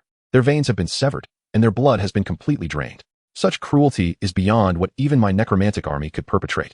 Now, let me lead you to seek vengeance, Fang Jie murmured, then commenced the incantation. As his magical energy coalesced, a corpse became enveloped in a shroud of dark mist, ultimately revealing two skeletal warriors. With the summoning of the skeletons and the subsequent necromantic fission, Fang Jie's ranks swiftly multiplied. Once the initial grave was exhausted, he promptly sought another, and indeed, soon discovered a second one. As his forces reached full capacity, Fang Jie noted that several corpses in large pits remained untapped. After a moment's contemplation, he decided to have the skeletons transport all the bodies to a designated location. First, eliminate the minions. Anyone who dares to resist outside of that central area shall be slain, Fang Jie commanded, gesturing towards the horizon, prompting his skeletal soldiers into motion. He dispatched only the 200 he had summoned, while the additional 200 elite troops he had brought along remained nearby to safeguard him. The mass of skeletons surged towards the town, and such a commotion could hardly escape the notice of the inhabitants. In an instant, the town's alarm bells rang out. What is happening? Why the tolling? Voices clamored in confusion. Return quickly, a multitude of skeletons has appeared and is attacking, shouted the defenders, directing the townsfolk to prepare for defense. This town, though modest, lacked stone walls, relying instead on wooden palisades. Due to years of neglect, numerous gaps had formed, which now became pivotal points of conflict. Chapter 18. The siege of the town. Were it not for these gaps, an assault would indeed be unfeasible. Fang Jie observed the fierce battle unfolding at the breaches. Above, arrows rained down, yet the archers within the town appeared to lack skill, struggling to strike the skulls of the skeletons amidst the chaos. Strikes to anything but the head proved largely ineffective. Numerous mutated soldiers surged forth, engaging in combat with the skeletons at the gaps. These mutated warriors were remarkably strong, often requiring 2 or 3 skeletons to fell a single local soldier. Nevertheless, the skeletons were relentless. These undead entities feared not death. Even at the cost of their own demise, they relentlessly thrust their swords into the flesh of their adversaries. Thus, the ground around the fissures soon became a gruesome tableau of fallen bodies. Some skeletons, unable to attack the living, resorted to assaulting the nearby wooden barricades. Each strike sent splinters flying, and the dilapidated barriers fell in rapid succession. As the area of engagement between the skeletons and the town's defenders expanded, the ferocity of the conflict escalated. Meanwhile, Fang Jie busied himself. With each skeleton that perished, he summoned anew from the corpses strewn about. With each invocation, he unleashed a fission, dispatching fresh skeletons to the battlefield. Damn it, why are there so many skeletons? What are you all doing? One soldier exclaimed in despair. I don't know. Initially, it didn't seem like there were so many. Can we really hold them off like this? They failed to notice the continuous influx of skeletons, while the enemies before them appeared never to dwindle. As the battle raged on, dozens of their own soldiers had already fallen. The total military force of the town had originally numbered less than 500. Due to the Lord's decisions, many had rebelled. And in the aftermath of suppression, fewer than 300 remained. Though these soldiers had begun to manifest demonic traits, they were still human at their core and susceptible to fear. The numerous deaths weighed heavily upon them. Had they not been engaged in the defense of their town, they might have already succumbed to despair. Damn it, quickly notify Lord Cassie. You go? Barked the city defense officer at one soldier, who stood with tears in his eyes. Who would report such news and not face misfortune? The Lord was clearly unhinged, consumed by rage. Who knew what would happen next? Yet, the piercing gaze of the officer and the almost glowing red of his eyes made it clear that he had no choice but to comply. Reluctantly, he made his way to the town's central building. What on earth is that racket outside? Why is it so loud? Cassie emerged, visibly transformed. To those who might recognize him, he appeared more demon than man, his horns grotesquely elongated. Report, my lord. We are under attack by the undead. Annihilate them. Go quickly. But there are countless undead, and the situation is dire. They are nearly upon us. Useless, all of you. If you cannot vanquish that wretch, at the very least, hold them off for 2 days. The great demon god shall descend, and make those accursed undead rue the day. Cassie turned sharply toward his quarters, then abruptly spun back to declare, I require the blood of 200 individuals for a sacrifice. If you cannot procure them from outside, take them from the town. With that, he stormed into his room without a backward glance. The soldiers exchanged glances, but there was little they could do. Soon, anguished cries echoed throughout the town. The once apathetic townsfolk, amid their cries, were seized by soldiers, quickly rounding up the required 200 individuals. Their fate awaited them. One by one, they would be slain. Their blood drained for the dark ritual. Yet the battle raged on. With a thunderous crash, a section of the wall collapsed, allowing a surge of skeletons to pour in, engaging in the most brutal of slaughter with the remaining soldiers inside. The cacophony of battle struck terror into the hearts of all nearby, deterring anyone from approaching. Though the din gradually diminished, surely, other soldiers remained within the town, yet they had scattered in fear. They were, after all, still living beings, terrified of death. Witnessing the relentless tide of skeletons pouring in, how could they possibly withstand the onslaught? It was indeed a catastrophic level of devastation. Such an expenditure of resources had yielded this degree of carnage. Fang Jie surveyed the magical energy contained within the gem. He had already summoned over 300 times. A total of 600 skeletons had failed to eradicate the soldiers within. Were it anyone else, they would have exhausted their supply of corpses long ago. Fang Jie stepped forward. The corpses before him were dwindling, yet the recent skirmish had produced a fresh bounty of higher quality remains. As he instructed the skeletons to gather the bodies, he plunged back into the fray, summoning anew. Run! The undead have breached our defenses. Flee! The townspeople, witnessing the influx of undead and the onslaught of mutated soldiers, could no longer bear it. A frantic civilian dashed towards the exit, heedless of the danger. A single strike from a skeleton would spell his end. Yet, to the astonishment of others, the skeletons showed no inclination to attack him. As the man fled, others began to test their luck. Upon realizing that the skeletons indeed posed no threat to them, panic ignited among the populace. One by one, they fled wildly, disregarding all else. Some began to gather their belongings, looting and pillaging in the chaos, seizing the opportunity before making their escape. Fang Jie paid them no mind. As long as they were not among the demonic soldiers, it mattered little to him. The demonic soldiers could not abandon the town, for in a sense, they had already been ensnared. Upon discovery, these soldiers would rebel, only to perish at the hands of the skeletal warriors. In a mere span of time, Fang Jie advanced further, and the number of fallen soldiers escalated dramatically. By the latter part of the night, the town had been completely evacuated of its civilians. The remaining soldiers, merely a score or so, had retreated into Cassie's abode, trembling at the sight of the multitude of encroaching skeletons. Cease movement, encircle them, and allow no one to escape, commanded Fang Jie, retreating into a nearby residence to avoid detection. His elite skeletal forces, now reduced to a mere 100 for his protection, concealed themselves in the vicinity. Corpses were heaped within a neighboring home, as 300 skeletal warriors surrounded the Lord's Manor, yet they refrained from launching an attack. Once his skeletal ranks were replenished, Fang Jie observed from a distance, biding his time. In the air, a demonic aura thickened, steadily building towards a crescendo. Chapter 19. The arrival of the spiny demon. Fang Jie remained within his humble dwelling, motionless for the ensuing 2 days, patiently awaiting developments. Although this task proved somewhat troublesome, it posed a danger to others. For him, it was relatively effortless. Given this, he resolved to attempt the most arduous challenge, fully aware that the rewards would be commensurately substantial. At last, 3 days elapsed. On this day, the demonic energy above the Lord's Manor reached its zenith. Had the townsfolk not sought aid, or were reinforcements simply unable to arrive in a timely manner? Fang Jie had initially harbored concerns that reinforcements from elsewhere might jeopardize his mission. However, it appeared that such worries were unfounded. Perhaps those from other locales had chosen not to intervene. As the demonic power peaked, a formidable force coalesced, surging downward. The dilapidated structure of the Lord's Manor finally succumbed to this overwhelming energy, fulfilling its purpose. Ha ha ha, great demon god, your apostle has arrived in this realm.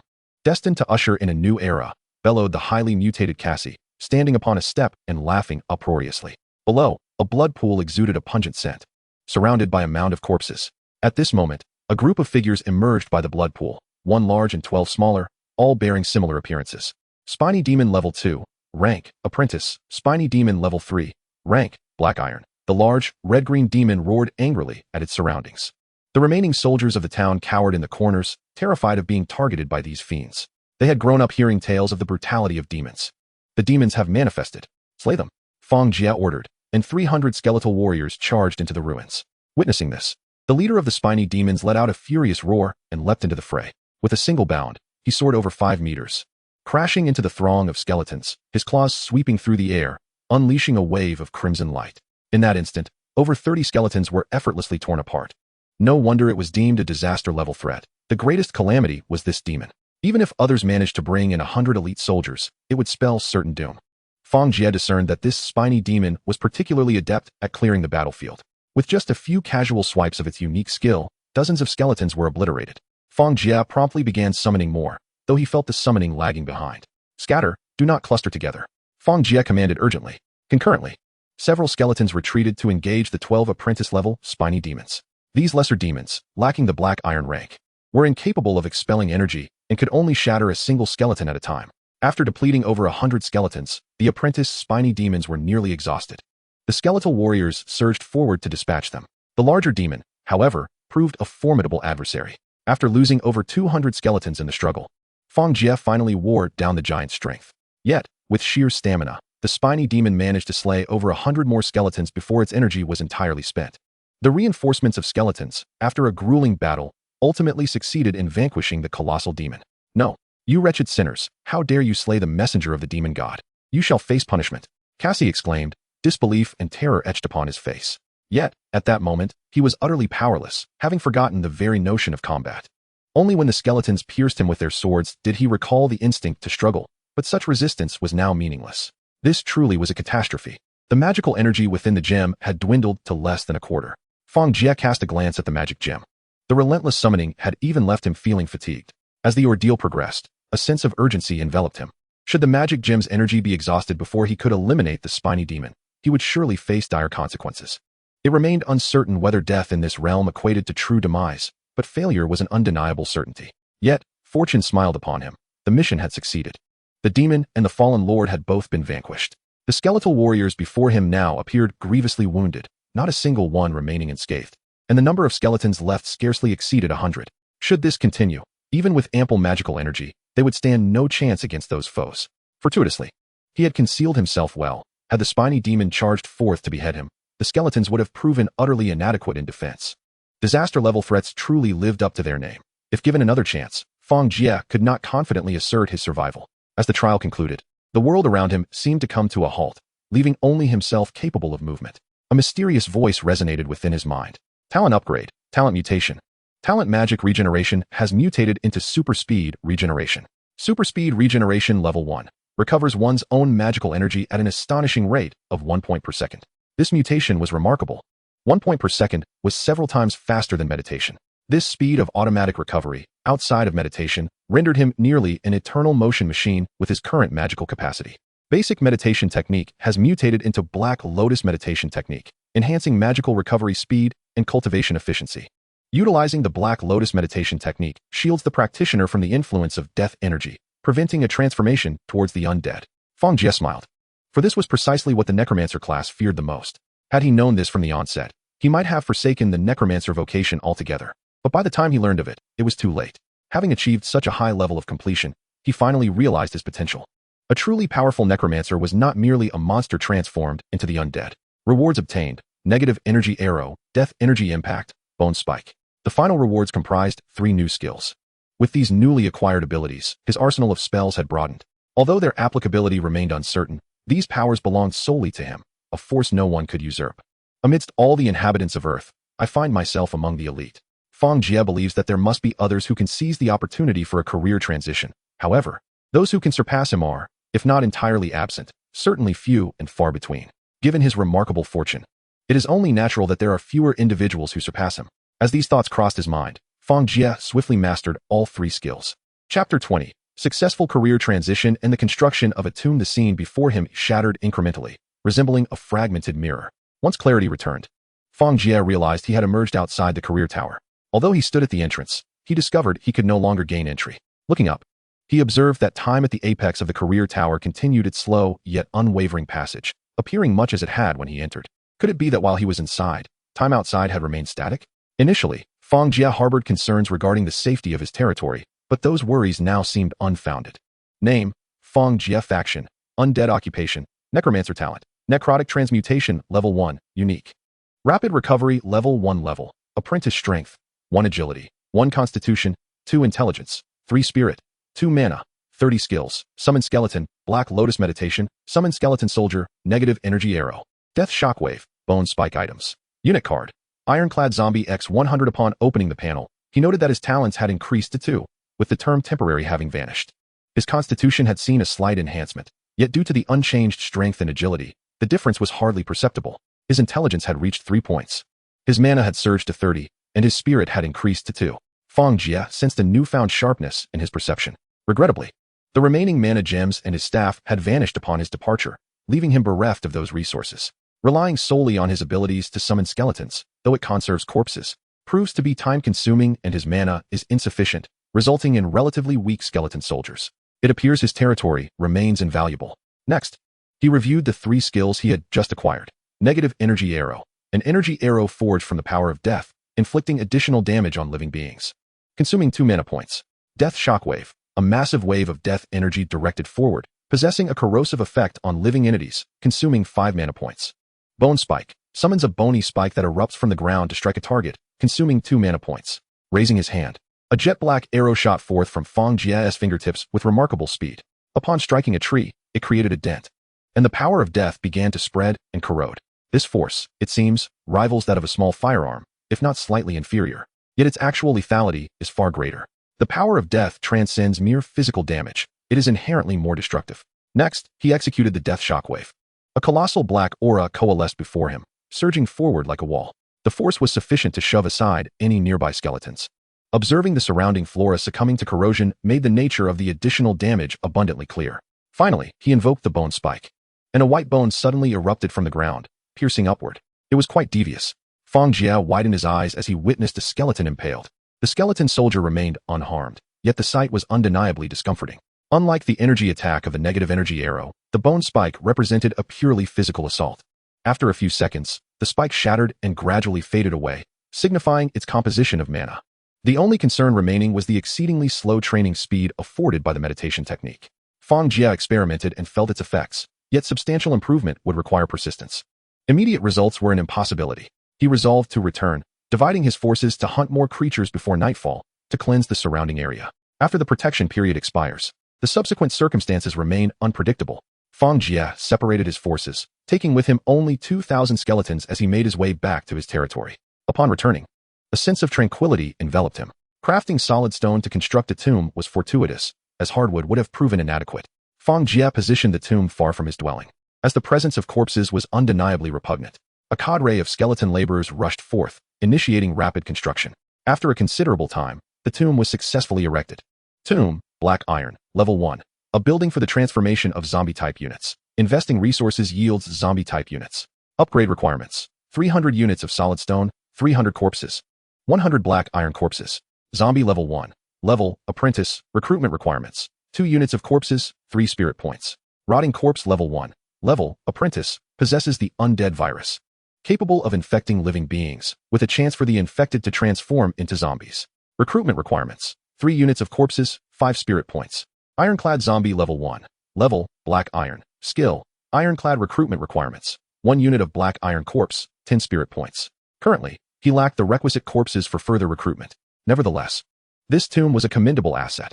Fang Jie had no intention of creating ordinary zombies or rotting corpses, as he deemed the former useless and the latter revolting. He was also wary of the potential effects of the rotting corpses virus on himself. Despite his recent career transition, he could not afford to be careless. The ironclad zombie, however, appeared promising, endowed with a defensive skill that would surely enhance its already formidable resilience. Most importantly, this marked the introduction of black iron tier units to his territory. Yet, the requirement for black iron corpses for recruitment was quite surprising. Within his domain, he possessed 2 black iron corpses, remnants of the Goblin Lord. Resolving to proceed, Fang Jie gestured with his hand. Upon placing the corpses down, he chuckled, realizing that a single goblin corpse counted as 2 units, likely due to its considerable size. 1 corpse produced 2, 2 corpses resulted in 4, and with 2 instances of transmutation, that amounted to 16. 16 black iron level combatants were undoubtedly formidable. Having witnessed the prowess of 12 goblin lords, Fang Jie would not underestimate the significance of these black iron entities. Should circumstances demand, he still had a unit card at his disposal. 100 ironclad zombies would yield 200 upon transmutation. However, after contemplation, Fang Jie decided to reserve the card for future use. His territory was not lacking in military strength. With time, he would bolster his forces adequately. Yet, should he encounter a solitary adversary again, this card would serve as his trump card for a dramatic reversal of fortune. Last time, due to restrictions, I couldn't utilize it. It is improbable that I would be constrained every time danger arises. Furthermore, summoning also comes with its own limitations. Chapter 21. The final day of protection period through rigorous testing. It became evident that the combat prowess of the ironclad zombie pales in comparison to the black iron tier monsters previously encountered. However, its defensive capabilities are an entirely different matter. Fang Jie surrounded it with his skeletal soldiers and, after a prolonged assault, managed only to inflict minor scratches. It dawned upon Fang Jie why such significant losses were incurred during the initial assault on the underground tomb. It was solely due to the formidable defenses of these zombies. While their combat strength may be somewhat lacking, their protective abilities are indeed commendable. Oh heavens, today marks the final day? What shall I do? There are still restless creatures encircling my territory. I feel as though I am on the verge of becoming a sumptuous feast. Is there anyone who can come to my rescue? Fortunately, we are together in numbers. Surely we can safeguard ourselves. However, protection fees are soon due, and I am reluctant to pay. What shall I do? Not wanting to pay is not an option. When a group gathers, there must be a leader. Otherwise, if everyone acts on their whims, chaos will surely ensue. I see this gentleman here. You must be the leader of the team, right? Is there still room for embellishments on your legs? It seems that cries for help abound. Fang Jie observed the newly opened discussion forum, gazing at the perilous surroundings of the protection circle. Indeed, such a treacherous area is not one that can be managed by those lacking strength. Upon opening the trading section, Fang Jie was taken aback to discover someone trading farmers. A farmer, reasonably attractive, was being offered for 5 units of meat, strictly meat, no other comestibles. Intrigued, Fang Jie clicked on the profile of this individual named Fang Yun. Why have you begun selling farmers, and at such an exorbitant price? Humph, it matters little now. I can scarcely maintain my territory. Once the protection period concludes, I plan to depart. I have heard of nearby human towns where one could thrive. Keeping these farmers is merely a waste of food. They cannot adequately defend me. Even so, your price is rather steep. Surely 1 unit of food could exchange for a farmer. You're unaware, are you? Most farmers are male. Females are scarce, and those who are attractive even more so.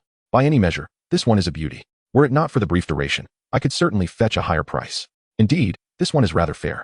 After observing skeletons for so long, I can certainly appreciate the distinction. Some are nearing their breaking point. They will undoubtedly dispose of the farmers at a reduced price and flee. Is it truly this dire? Fang Jie pondered, sensing a substantial market opportunity. Considering the value of this information, he decided to proceed with the transaction. I'll buy her. Thank you for the information. No need for thanks, but do be cautious. If loyalty is insufficient and you attempt to enforce it, the farmer may flee or even resist. Fang Jie harbored grave suspicions regarding this individual's past encounters. Regardless, he chose to proceed with the transaction. After completing it, a female farmer appeared beside him, her gaze utterly vacant, resembling a mere puppet. Farmer level 1. Level, apprentice, female. Loyalty 40. The specifics of this loyalty rating eluded him, yet it appeared as though she could bolt at any moment. Fang Jie commanded her to perform a few actions, only to realize that these low-level farmers were akin to automatons. At that moment, his interest waned. Were they not merely robotic entities? These individuals were truly desperate. Yet, this was advantageous. For most, skeletons and farmers were comparable, since this farmer did not resemble a genuine human. Fang Jie dismissed any lingering concerns and commanded his skeletons to seize her, intending to use her as material for the skeletal transformation facility. Subsequently, the farmer's loyalty plummeted, and despite her attempts to resist, she was utterly powerless. What a pity, such a lovely face wasted. She was less appealing than those inflatable dolls. A flicker of disappointment crossed Fang Jie's mind, and he casually unleashed a necrotic split upon his skeletal soldiers. What is happening? What has changed? Fang Jie suddenly realized that his necrotic split had transformed. Previously, he could only split one at a time, but now he discovered he could simultaneously affect 100. Examining the costs, it still consumed merely a bit of magical energy. Furthermore, his talent level had not changed. Could it be that this is the true capability of the level 1 necrotic split? Previously, it had been hindered by the lack of class advancement. Temporary skills were insufficient to fully harness my talents. Executing 100 splits at once was a significant time saver. In the time it previously took to split 100, he could now split 1,000. The most crucial aspect was the minimal consumption, merely a point of magical energy. With a recovery rate of 1 point per second, it practically equated to no consumption at all. However, as dusk approached, there was no time to ponder further. It was time to initiate his plan. Fang Jie subsequently listed 1,000 skeletal laborers in the trading section, accompanied by a video showcasing the combat capabilities of a skeletal laborer. Trading skeletal laborers, 1 for 2 farmers. Instantaneously, the discussion forum erupted. Oh my heavens, skeletal laborers. Someone can control the undead. Is this the direction of the Necromancer Emperor? Have you not realized? This appears to be the illustrious Fang Jie. Indeed, it is him. No wonder his progress is so swift. He is part of the Necromancer faction. By the way, do you have other factions? Mine is human. Mine too. I am also of the human faction. A throng of individuals began to declare their factions, leaving Fang Jie somewhat exasperated. Had the conversation veered off course so quickly? Thus, Fang Jie hastily interjected, no need to overthink it. When you upgrade your village, there will be a trial. Succeeding in the trial will allow you to transition factions, yet you will remain as you are, a human. There will be no change. That essay relief. I would not wish to become something peculiar. Is there an elven faction? I adore elves. Angels are preferable, are they not? Is that the faction of heaven? The crowd began to dream wildly. If it were so effortless to obtain a powerful faction, others would have little to do. Regardless of the faction, one must start from the ground up. It seemed that the elemental faction, while formidable, required resources at the outset that were beyond the reach of ordinary individuals. Furthermore, the faction one might randomly receive was likely not a choice one could make. Fang Jie, aware of this, had no intention of continuing to remain hidden. After all, many would undoubtedly choose the necromancer path, at least among earthlings. Selecting the necromancer faction was hardly an outlandish choice. Chapter 22. The booming population trade. Is the combat strength of your skeletal laborers truly so formidable? Surely that cannot be true. Not a fabrication. They are level 3 skeletal laborers, comparable in combat strength to level 3 farmers. However, they possess no advantages. They are merely skeletons and not particularly pleasing to the eye. Why should they exchange for two? Indeed, once one upgrades to a level 3 lordess cottage, they can trade similar resources for level 3 farmers. Many began to clamor, demanding that Fang Jie lower his prices. Fang Jie chuckled softly. This truly was a seller's market. There was no denying the considerable advantages of the undead. Firstly, they required no sustenance, and secondly, they harbored no loyalty, eliminating any concern of betrayal. Even in the throes of battle, they would fight relentlessly until death. What you require now are not those who are merely aesthetically pleasing, but rather fearless warriors who will not flee from combat, and this is precisely what I offer. Indeed, the fact that they do not need to eat is most advantageous. 2 farmers equate to merely 2 portions of food consumed daily, whereas a single skeletal laborer represents 2 portions, yielding permanent benefits after one-time investment. However, the price remains excessively high. I cannot afford such an expense. Are there any skeletal laborers left? I wish to purchase them. Upon checking, Fang Jie noticed that the 1,000 he had just listed had already sold out. Outside the supply warehouse, a throng of farmers had gathered. This trade was exceedingly lucrative. With a wave of his hand, numerous skeletal warriors surged forward to escort the farmers towards the skeletal transformation chamber. Although the farmers resisted, they were no match and were swiftly rendered unconscious. Why not eliminate them outright? Fang Jie realized that slaying a farmer would only yield a meager amount of spirit points, whereas converting them would grant 2 points. Originally, 2 farmers dying would provide the resources to create 1 skeletal warrior, yet now it could instead augment his spirit points. In light of this, why bother with death? After all, these farmers were akin to puppets. Fang Jie had no qualms about viewing them as mere tools. This, perhaps, is the peculiar nature of summoned troops. Comparatively, his skeletal warriors exhibited similar traits aside from their inability to speak. Subsequently, Fang Jie listed another 1,000 skeletal laborers. Observing his surroundings, he noted the absence of skeletal laborers and hastened to create more, utilizing these farmers instead. 1 skeletal laborer could be exchanged for 2 farmers, translating to 1 skeletal warrior and 2 spirit points. After the transformation, this would yield 4 skeletal warriors and 2 spirit points, ensuring a profitable venture. Fang Jie, you must have upgraded to a village by now. Do you have regular troops? Their combat strength must surpass these. Someone suddenly questioned Fang Jie. With a flicker of inspiration, he realized the merit in his thoughts. Transforming farmers into skeletal laborers before converting them into skeletal warriors was indeed cumbersome. It would be far more efficient to use skeletal warriors directly. Moreover, the price could be significantly elevated.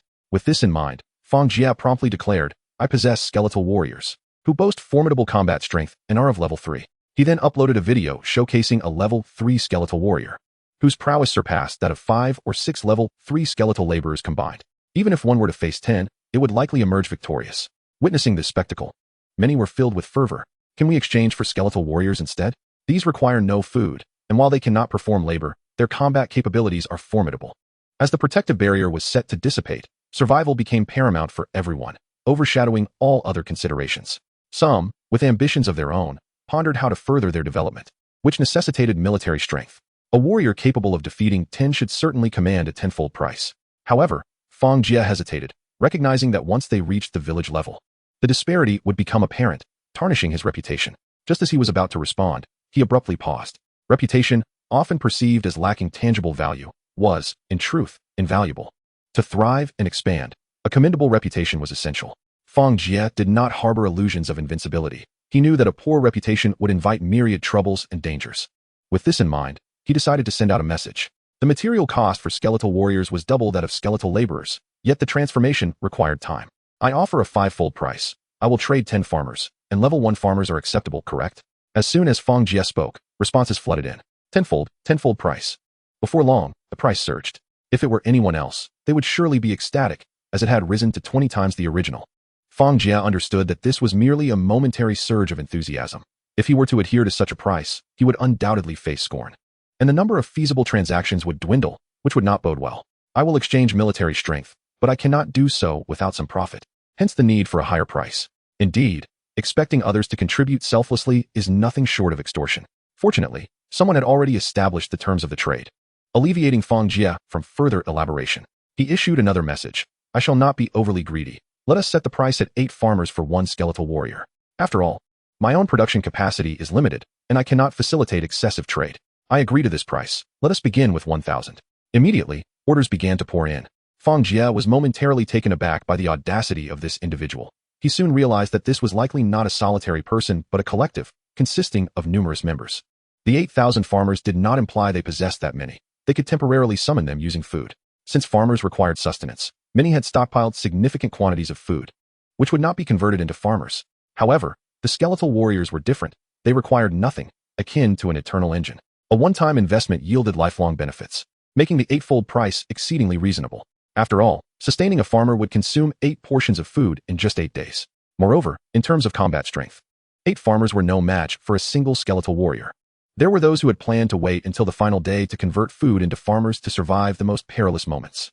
Now, the opportunity to exchange for skeletal warriors was even more favorable. Devoid of food, farmers were merely fodder for death, yet skeletal warriors could be preserved. Alas, it seemed the desired price had diminished. Having already articulated the price, Fang Jie was reluctant to alter it. To do so would be detrimental. After some contemplation, he resolutely listed all 5,000 skeletal warriors in his territory. Chapter 23. The village upgrade awaits. As soon as he listed them, the 5,000 skeletal warriors in his territory rapidly dwindled, while the number of farmers surrounding him swelled. In no time, the 5,000 skeletal warriors had transformed into 40,000 farmers. This overwhelming number left Fang Jie somewhat unnerved. Oh no, why is their loyalty declining? This cannot continue. I must assign them tasks. Fang Jie observed that as the quantity of skeletal warriors increased, the loyalty of the farmers began to wane. Should their loyalty dip below 20 points, it could trigger desertion, and he could not allow the farmers to remain idle. As he commanded the skeletal warriors outside to return promptly, he instructed the farmers to patrol the perimeter or engage in other activities to divert their attention. He was certain that the presence of the skeletal warriors was the catalyst for the declining loyalty. Attention everyone. If farmers spend too much time in proximity to these undead, their loyalty will diminish. It is imperative to keep them appeased. Suddenly, someone in the discussion forum posted a comment, alerting others to the potential hazards posed by the skeletal presence. However, these minor risks are inconsequential. In the face of combat prowess, no peril holds any significance. Though the farmers resemble mere wooden figures, they often adhere to the rational thought processes of ordinary individuals. Once acclimatized, their fear shall dissipate naturally. While their loyalty may wane due to disdain, it will not plummet indefinitely. Fang Jie patted his head, berating himself for not having considered this sooner. He had been rather foolish to overlook such a simple truth. Big guy, I cannot afford skeletal soldiers. Could you spare some skeletal laborers? I have just sold the skeletal laborers and am currently in the process of manufacturing more. Please hold on. Fang Jie could only seek to placate the situation. One should not abandon these individual traders for the sake of a larger transaction. Who knows? There may be even more of these small traders. Harvesting a substantial number of small traders might yield greater rewards than trading with larger factions. The only headache now is the overwhelming number of farmers, forcing Fang Jie to temporarily halt transactions. Observing the newly manufactured skeletal laborers, he promptly commanded, go, construct 2 more skeletal transformation facilities over there. The current number of skeletal transformation facilities is still insufficient, so he aims to augment their quantity. Fortunately, the initial batch of farmers had already been directed to the skeletal transformation facilities, where they were being utilized as raw materials, awaiting their transformation. If the farmers were to witness their kin being cast into the facilities, a rebellion would likely ensue. While awaiting the return of the skeletal soldiers, Fang Jie proceeded with the fission of the newly created ones. As the number of skeletal soldiers gradually increased, his mindset began to stabilize. Big guy, I possess the blueprints for hardwood synthesis. May I exchange a few skeletal soldiers for them? Suddenly, a voice caught Fang Jie's attention. The speaker's name was Qin Lan, a distinctly feminine name. It appears that in the face of survival, even women are willing to forsake comfort and aesthetics in favor of skeletal labor. A commendable blueprint. I shall grant you 3 skeletal soldiers in return. This price exceeds what I initially offered for resources. However, with large-scale transactions, this price will inevitably change over time. I desire 5. The response came swiftly. At that moment, Qin Lan stood still, abandoning her previous task to scrutinize the discussions on her panel. The farmers remained industrious, never pausing, yet she felt an unsettling danger emanating from the glowing eyes outside the protective barrier. It was unclear whether they belonged to wolves or some other beast. but they certainly posed a threat. Their sheer number was daunting. Should the protective barrier wane, Qinlan could not be certain of her survival. Fortunately, she possessed an unused blueprint that might alter her current predicament. Fang Jie, no longer fixated on the 5 skeletal soldiers, contemplated and ultimately acquiesced. Very well. Let this be my investment. You must survive. In this world, survival is already a formidable challenge, especially for a woman. Of course, the most crucial factor remains the blueprint. Fang Jie is merely lacking hardwood to upgrade his territory.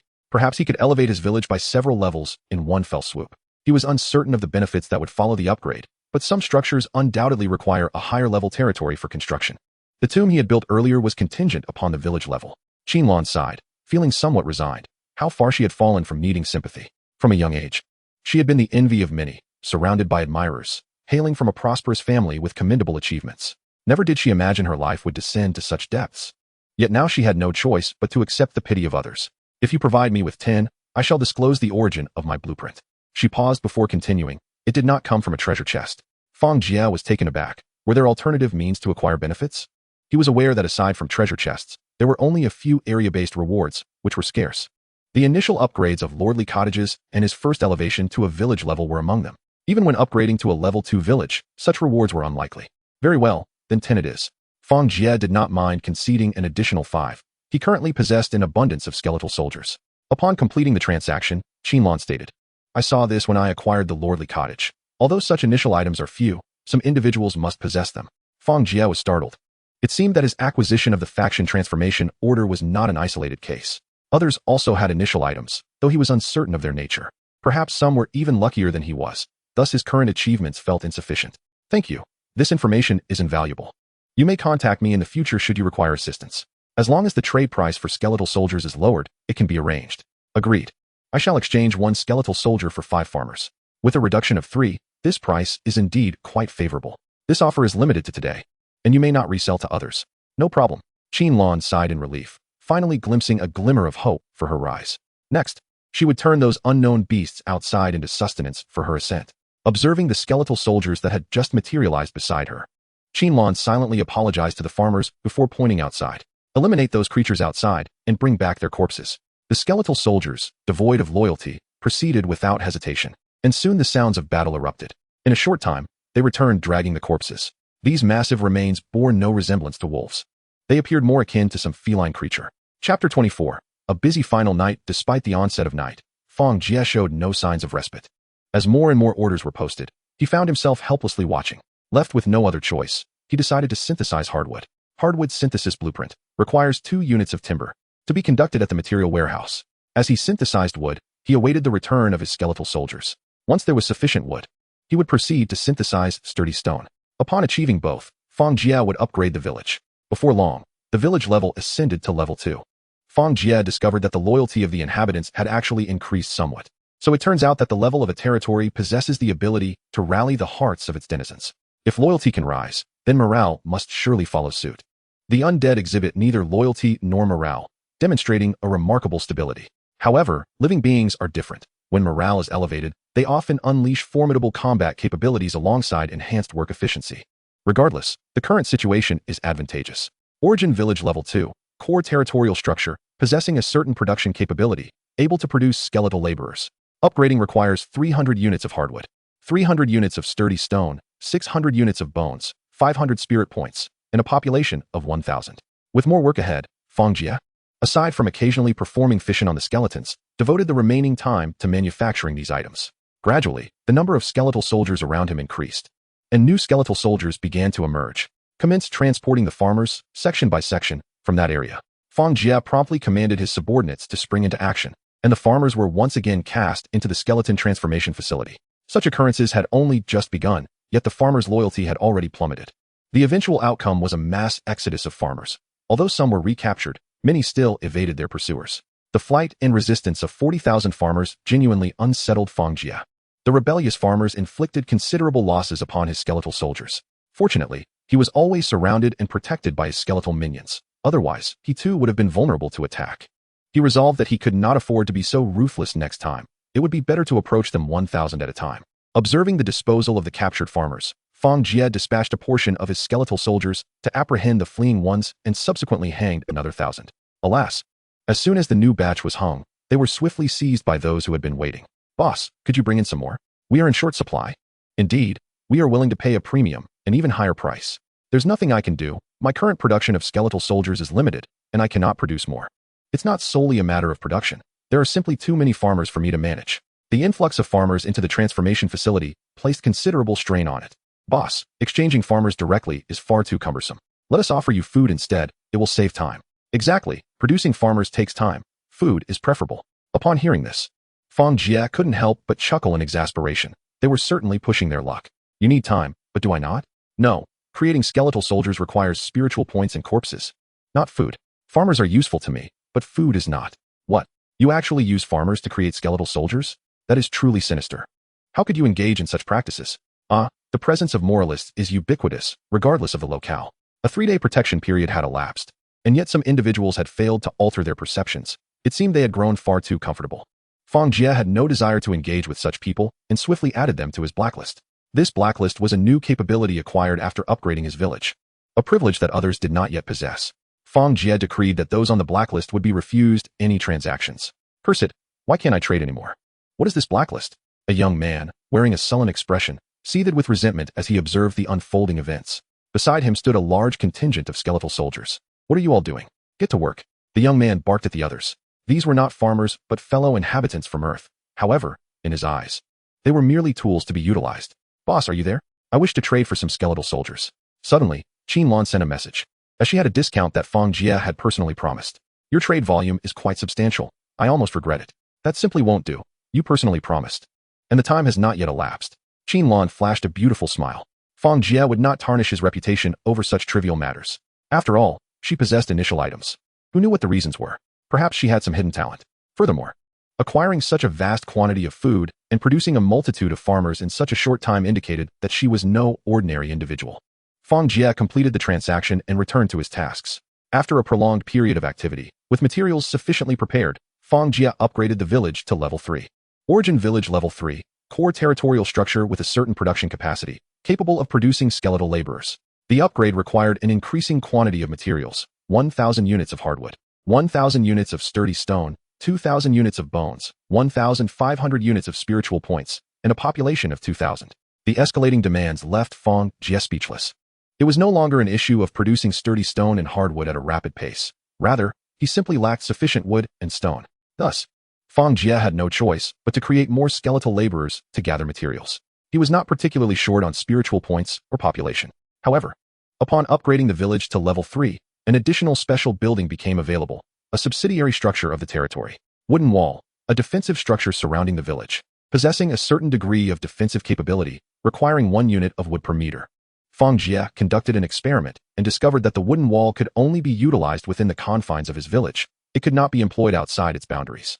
Furthermore, it could solely be used to construct walls, not other structures. Fang Jie had initially contemplated creating a labyrinth within the territory for a unique defensive effect, but it appeared that this loophole was insurmountable. Taking a moment to pause, Fang Jie finally had time to survey the surroundings of his territory. Upon doing so, he was taken aback by the sight of an ominous sea of skeletons, which was indeed somewhat chilling. Ever since his class change, his vision had significantly improved, allowing him to see the surrounding landscape clearly even at night. The gathering of at least tens of thousands of skeletons was truly intimidating. However, oddly enough, the sheer number of skeletal figures congregating together instilled a peculiar sense of security within Fang Jie. Chapter 25. The protection circle disappears. This was indeed a significant windfall.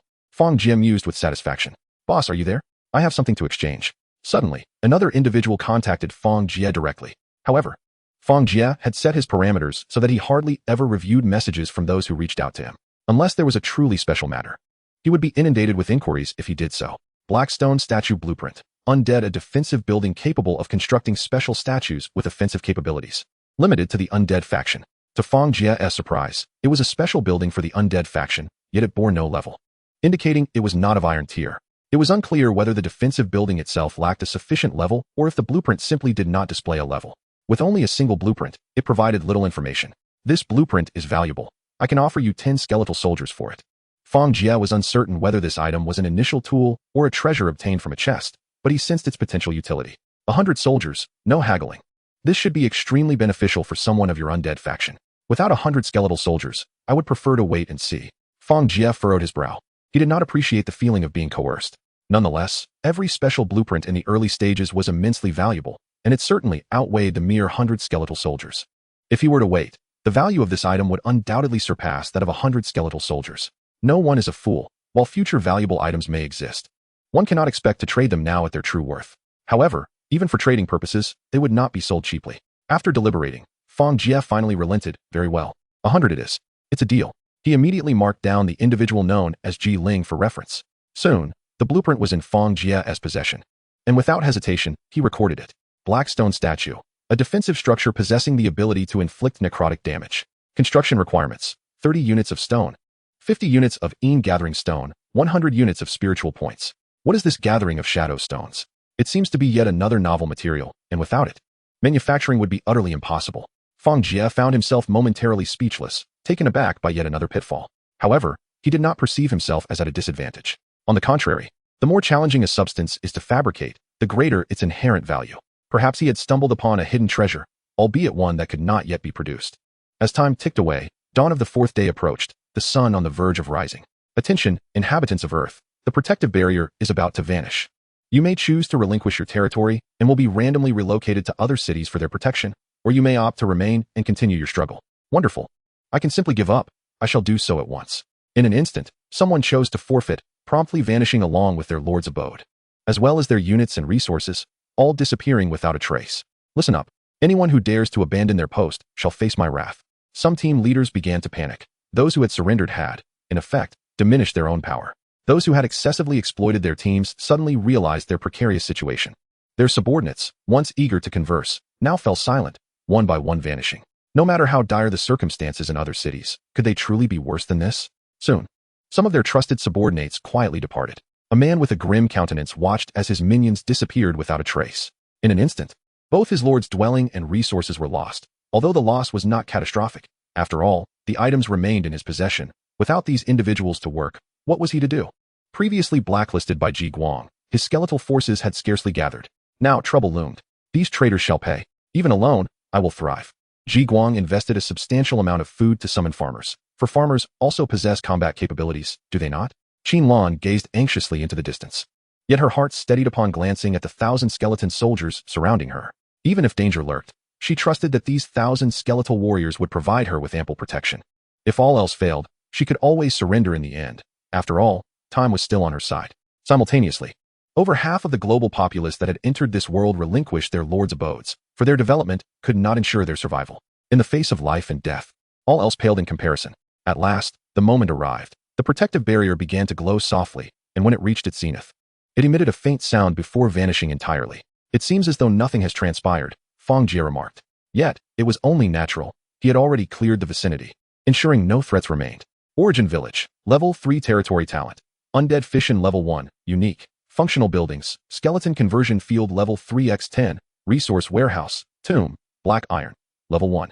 Wooden Wall Military Strength, Skeleton Laborers. Level 3x10, 000. Skeleton Soldiers. Level 3x608, 048. Ironclad Zombies. Level 1x16 Spirit Points. 437, 968 Gold. 18 Resources. Food 8. 368. Leather 4, 736. Wood 289. Stone 238. Hardwood 33. Sturdy Stone 21 Blueprints. Skeleton Conversion Field. Resource Warehouse. Tomb. Black Iron. Black Stone Statue. Undead. Synthesis Blueprints. Sturdy Stone Synthesis Blueprint. Hardwood Synthesis Blueprint. In the blink of an eye, his military strength had grown to a terrifying extent. The number of skeleton laborers was capped at 10,000, yet the skeleton soldiers had surpassed 600,000. If this trend were to continue, he would never lack for ordinary-level skeleton soldiers. Previously, in pursuit of an increasing number of conversion orders, Fang Jie had constructed 10 skeleton conversion fields. Now, when he looked towards the area housing these fields, he saw only deep pits. As the protective barrier vanished, the discussion forum fell silent. Yet moments later, it erupted with activity once more. Fantastic. There is no danger. I have survived. I have arrived at a human town and am seeking employment. I will update everyone on my journey later. Oh no, I have landed in an orc tribe. They intend to turn me into a slave. What should I do? I cannot defeat them. You are fortunate. I have arrived at a vampire stronghold and have become their food. I hope to have the chance to join their ranks. This individual seemed unsure whether to lament or boast. Everyone was now aware that those who had forfeited would not know what sort of city awaited them. Some who had initially considered giving up quietly dismissed the thought. Despite the dangers here, it was surely preferable to face the unknown. The unknown posed a far greater peril for most. Chapter 26. Sweeping the forest region unexpectedly, the celestial hunting grounds employed such a tactic.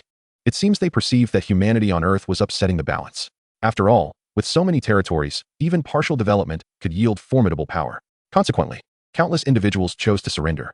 With their departures, the lords' abodes of these individuals vanished without a trace. It is likely that even the privileges afforded to lords would dissipate.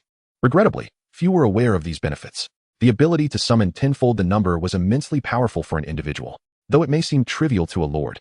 That was merely a relative perspective. Through dialogue, Fang Jie learned that although the lords' abodes and resources had vanished, their subordinates would accompany them to the human cities.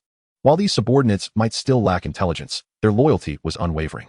Some individuals had begun to develop their territories with the help of these loyal subordinates. Conversely, some were met with misfortune, and Fang Jie silently expressed his apologies. The misfortunes of these individuals were largely self-inflicted. Some had purchased their skeleton soldiers, only to enter a city and be promptly captured due to their association with the undead. Undead beings are the sworn enemies of all living creatures in this world. This is not mere rhetoric. While encounters with wild creatures posed little threat, facing civilized forces was an entirely different matter. Some may have been indifferent to the undead, perhaps even belonging to a similar faction. However, for others, the situation was dire. One unfortunate individual appeared in a town inhabited by humans. Upon arrival, human soldiers swiftly surrounded him, engaging in battle with the undead he had brought. During the conflict, his skeleton soldiers were utterly annihilated, yet he managed to escape. Now, being hunted in the wilderness, his predicament was likely worse than when he had possessed a territory. Forget them. We must focus on our own development. It is not prudent to leave so many troops idle. Fang Jie gazed at the seemingly endless ranks of skeleton soldiers, glinting softly in the light of dawn. In this light, they indeed exuded a somewhat sacred aura. As Fang Jie pondered, he dispatched the skeletal soldiers to form a legion, sweeping away all that surrounded them. Go forth in 8 directions, cleanse the area of all potential threats. Report back immediately if anything unusual is discovered. Although the skeletal soldiers lacked independent thought and speech, they were capable of relaying such reports. The mere presence of a skeleton behaving oddly in front of them would suffice as an indication of a finding. After a long night of toil, Fang Jie finally found a moment to rest. It was uncertain when he could substitute meditation for sleep, as that was clearly not an option at present. With these thoughts in mind, he soon succumbed to slumber. At that moment, it was a rarity for any human on Earth to enjoy such leisure as he. Upon awakening, Fang Jie found that the afternoon had already arrived. Fetch me some meat and water, he instructed as he stepped outside, retrieving his toiletries to wash up. Although the skeletons could follow his commands, they clearly lacked finesse. As he washed, Fang Jie noticed that a considerable number of crates had accumulated in the central clearing. These crates were typically obtained after vanquishing large groups of foes or completing specific explorations and tasks. Only the Lord could unlock these crates. Others would find no reward even if they forced them open. Fang Jie recalled having seen someone mention that once a Lord lost their status, they could no longer access these crates. It seemed these treasure chests were an implicit benefit reserved for the Lords. As he dined, Fang Jie methodically opened each crate, discovering an abundance of seemingly useless items. However, due to their sheer volume, some useful items were intermingled among them. Blueprints for the casting of iron pots, brushes, boxes, and buckets. The frequency of these mundane household item blueprints had begun to increase. Even some finished products were appearing in greater numbers. Yet Fang Jie had no intention of utilizing them. Had he discovered these sooner, they might have proven more beneficial. He meticulously documented the blueprints, which did not require a materials warehouse for crafting, as he possessed the necessary resources. Of course, only a lord could do so. For while these items did not necessitate a materials warehouse, they still had to be produced within his territory. Utilizing them outside his domain was not an option. It was only logical. If they could be employed at any time and place, the advantage would be overwhelming. This world was not solely inhabited by human beings. At last, I have acquired the blueprint for the gathering stone, Fang Jie exclaimed with excitement, for he could now craft the black stone statues. Regardless of their level, they served as a form of defensive structure. Observing the surrounding higher terrain, it became evident that these statues could be strategically placed. The blueprint for the gathering stone required 5 units of stone and 2 units of spiritual essence to be placed in a location steeped in death energy for 2 days, and it necessitated a materials warehouse. The stone requirement was somewhat substantial, yet he had ample spiritual essence. A place thick with death energy? Surely, his territory fit that description. If need be, he could simply leave them at the skeleton transformation site for 2 days. After his meal, Fang Jie began the synthesis of stone. He crafted a substantial quantity in one go, and soon he would be able to produce the statues. At that moment, several skeletal soldiers returned one after another, though none reported any unusual findings. Instead, they had brought back a multitude of animal carcasses. while many were inedible and were promptly discarded at the skeleton transformation site. Some consumable animals were retained, now piled in the materials warehouse, awaiting Fang Jie's attention. At this rate, the materials warehouse would likely become insufficient. Furrowing his brow, Fang Jie concluded that he might need to construct additional warehouses. Furthermore, the presence of numerous skeletal soldiers outside had caused a degree of congestion. He needed to plan the surrounding pathways today and ponder what other factions might exist in the area and whether communication with them was feasible. Lost in thought, Fang Jie was suddenly approached by a skeletal soldier who began performing various gestures before him. Although they had previously established a set of gestures to convey meaning, Fang Jie found himself momentarily perplexed. After a while, he discerned there are enemies nearby, and they are quite formidable. The skeleton nodded in affirmation, indicating that he had guessed correctly. Chapter 27. A thorn in someone else's side. Given the presence of a strong foe, it was prudent to circumvent that area and avoid provoking them. They would explore other directions first. Fang Jie had initially considered investigating the matter further, but ultimately decided against it, as the potential dangers were uncertain. Being alone, he had to await the exploration results from other directions. Thus, he temporarily abandoned that area, realizing he could not expand his reach so extensively alone. Fang Jie felt an urgent need for someone to share the burden, as managing everything single-handedly was proving to be quite taxing. Moreover, it had been 3 days without encountering another soul. Were it not for the discussion forum, where he could engage in trivial conversation and view images, he would have long succumbed to boredom. The number of skeletal laborers under his command continued to grow, and the quantities of collected stone and wood were likewise increasing, particularly wood, as the surrounding terrain was heavily forested. Vast expanses of forest had been felled, leaving the area stark and barren. Can you cultivate the land? Fang Jie suddenly inquired of the skeletal laborers. After employing various methods, he discovered that these skeletal workers indeed possessed agricultural skills. However, they differed from farmers of other races, who could cultivate at will. The undead, lacking a need for land and grain, required formal land construction blueprints to cultivate on created plots. I hope these blueprints are not too difficult to obtain, Fang Jie mused, gazing at the desolate land with a frown. As a descendant of a lineage deeply rooted in agricultural proficiency, he felt unsettled by the sight of idle land. However, with such vast tracts of territory, it was impossible for him to manage alone. Furthermore, the necromantic aura of the undead realm permeated the surroundings. Should he fail to utilize constructed farmland for cultivation, common crops would likely wither under the influence of the death energy. Even now, Fang Jie could observe many plants beginning to turn dry and peculiar. At that moment, a group of wolf cavalry from the south gazed toward the forested area with furrowed brows. Chief, what should we do? Should we leave this place? Murith regarded his subordinates with a solemn expression and replied, what exactly is manifesting within? This is the celestial hunting grounds. Extraordinary forces could emerge at any moment. So we must proceed with caution. Relocating their tribe was not an uncommon practice. For the survival of their people, such measures were necessary. Murith envied the reports of some orcs who could establish powerful cities, capable of suppressing any emerging forces and even assimilating them. He longed for the day when his own tribe could wield such power. Tribe leader, during our recent reconnaissance, we have discovered a considerable number of undead in that vicinity, likely exceeding 10,000. Fortunately, they do not appear to venture beyond this forest. The boundary of the forest transitions abruptly into the grasslands they inhabit, a geographical shift that is rather jarring. However, such abruptness is a common occurrence within the celestial hunting grounds, where fragments of new terrains frequently amalgamate. The assimilation of these terrains necessitates time. In contrast, the relatively stable configurations of the forest and grasslands undergo transformations at a much slower pace once they converge. As for the multitude of undead, what is their composition? Our investigation reveals that they are predominantly skeletal soldiers, all of similar strength, suggesting an organized military unit. However, we have yet to encounter any of the Black Iron rank or any heroic entities. What are your thoughts? Do you believe these undead are merely isolated entities that have suddenly materialized here, or do they signal the advent of a formidable undead force? The consequences of these two possibilities are vastly different. Should they merely be a congregation of solitary undead, it would be prudent to leave them be for the time being. In fact, we could gradually eradicate them.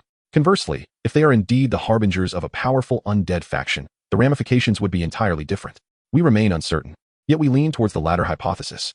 If they were simply a solitary group, it would be improbable for them to maintain a boundary without venturing forth, as instinct would drive these skeletal soldiers to emerge. Nevertheless, even if a necromantic force exists, it is unlikely to be particularly strong. Otherwise, we would not witness such a plethora of low-level undead. Although their ranks may be low, their strength should not be underestimated. Moras pondered deeply before finally articulating. Recently, a faction of humanity from another world obtained a supreme talent, allowing each individual to acquire a lord's cabin. Do you think they might be involved? They have encountered such individuals recently, but due to protective measures, they were unable to engage. Now, just as they were preparing to act. This situation has arisen. That seems unlikely, another member interjected. The ones we discovered possess minimal strength, and it appears that many are inclined to align with us. Indeed. If one were to command 10,000 skeletons, they would hardly seek allegiance elsewhere. Moreover, given that they are all human, how could they possibly command such a multitude of undead? Understood. In light of this, we must exercise caution. Undead are the mortal enemies of all living beings. They do not merely represent our adversaries. Let us contact House and Ginyal to unite our efforts against these undead forces. Upon hearing this, the other member's eyes brightened. The tribe leader is correct. We cannot confront this threat alone. Should the undead gain strength, all will suffer. Hence it is imperative that we act in concert. Indeed, if they refrain from taking action, we shall withdraw, thereby compelling them to engage. These wolf cavalry are nomadic, capable of relocating at any moment. In contrast, House and Ginyal subordinates would find such mobility far less convenient. Thus they would have no choice but to confront the threat. Unbeknownst to Fang Jie, he has already drawn attention to himself as he tirelessly increases the number of skeletal laborers. The expansion of his territory necessitates additional resources, yet the wood and stone at his disposal seem insufficient. Regrettably, there are no nearby mines to exploit, otherwise he could temporarily stockpile materials. To accommodate a substantial amount of resources, Fang Jie has expanded his storage facilities to 5. These structures primarily serve to house wood, while stones are carelessly piled outside, as they are impervious to damage and do not warrant occupying valuable storage space. Were it not for the need to process wood within the storage, he would leave it outside as well. Chapter 28. Perfecting the defense system. The wood is nearly sufficient. Let us commence. Fang Jie surveyed his surroundings, and, with a mere gesture, a multitude of wooden resources vanished. In their stead, a vast wooden wall emerged around the perimeter of his territory. The wall, towering over 3 meters, boasts a thickness of half a meter, constructed entirely from nailed planks. This fortification materialized in conjunction with the upgrade to a level 3 village. Now that he has amassed adequate resources, the construction is finally underway. The outermost boundaries of the level 3 territory form a complete enclosure, leaving only 4 exits, each adorned with a grand gate. Within the village, aside from a handful of patrolling skeletal soldiers, the remainder consists of industrious skeletal laborers. Every skeletal soldier produced, upon completion and subsequent fission, makes its way outside. If they were to remain within the territory, it would be impossible to accommodate such a multitude of skeletal frames. Origin Village, Level 4 Territory Talent. Undead Fission Level 1, Unique. Functional Buildings, Skeleton Conversion Facility Level 3, Storage Facilities Level 5, Tomb, Black Iron, Level 1. Wooden Wall Military Strength, Skeletal Laborers, Level 3, 50,000, Skeletal Soldiers, Level 3, 686, 548, Armored Zombies, Level 1, 78 Spirit Points, 987, 968 Gold Coins, 680. After much toil, Origin Village has successfully upgraded to Level 4. However, there are no special additions accompanying this advancement. The production of skeletal soldiers has not been prioritized, resulting in a modest increase. Even those wishing to purchase have found no availability from Fang Jie. Conversely, the number of skeletal laborers has surged to 50,000, with their industrious presence evident throughout. The substantial increase in spirit points can be attributed to the materials brought back by the skeletal soldiers, most of which are living entities. When they are nearly defeated and subsequently converted, additional spirit points are accrued. This explains the current abundance of spirit points. In his leisure, Fang Jie either practices the Black Lotus meditation or peruses the discussion forum. After 2 full days, the tone of the discussions has finally become serious. The previously rampant trivialities have largely dissipated, as many once active participants have seemingly vanished. Leaving their fate uncertain, whether they have succumbed or merely abandoned their posts for other cities remains a mystery. If they had simply forsaken their current station, they could still utilize the discussion forum, albeit without access to the trading sector. Their circumstances would still be visible. Some individuals are perpetually seeking assistance, while others have even pledged allegiance to different factions. It is surprising to witness other races successfully occupying lords' cabins. Observing these developments, Fang Jie feels a twinge of melancholy. While it is undoubtedly more complicated and requires special rituals, it is evident that other races can lay claim to lords' cabins and subsequently convert them for their own use. Alternatively, some lords may willingly submit to others, thereby transforming their faction into that of their conqueror. However, such actions preclude the extraction of unique talents and could diminish the quality of talents acquired upon upgrading to a village in the future. Nevertheless, it is undeniably a viable means of survival. This world is becoming increasingly perilous, and even Fang Jie feels a lack of security. Disregarding the request from others to purchase skeletons, Fang Jie ventured outside to inspect the shadow-gathering stones he had previously crafted. Excellent. They have all been successfully completed. Now, let us see how the black stone statue has fared. Fang Jie crafted a statue of black stone in an open space.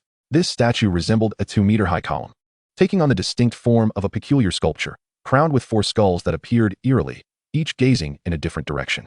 Attack it, let me see, Fang Jie commanded, pointing ahead.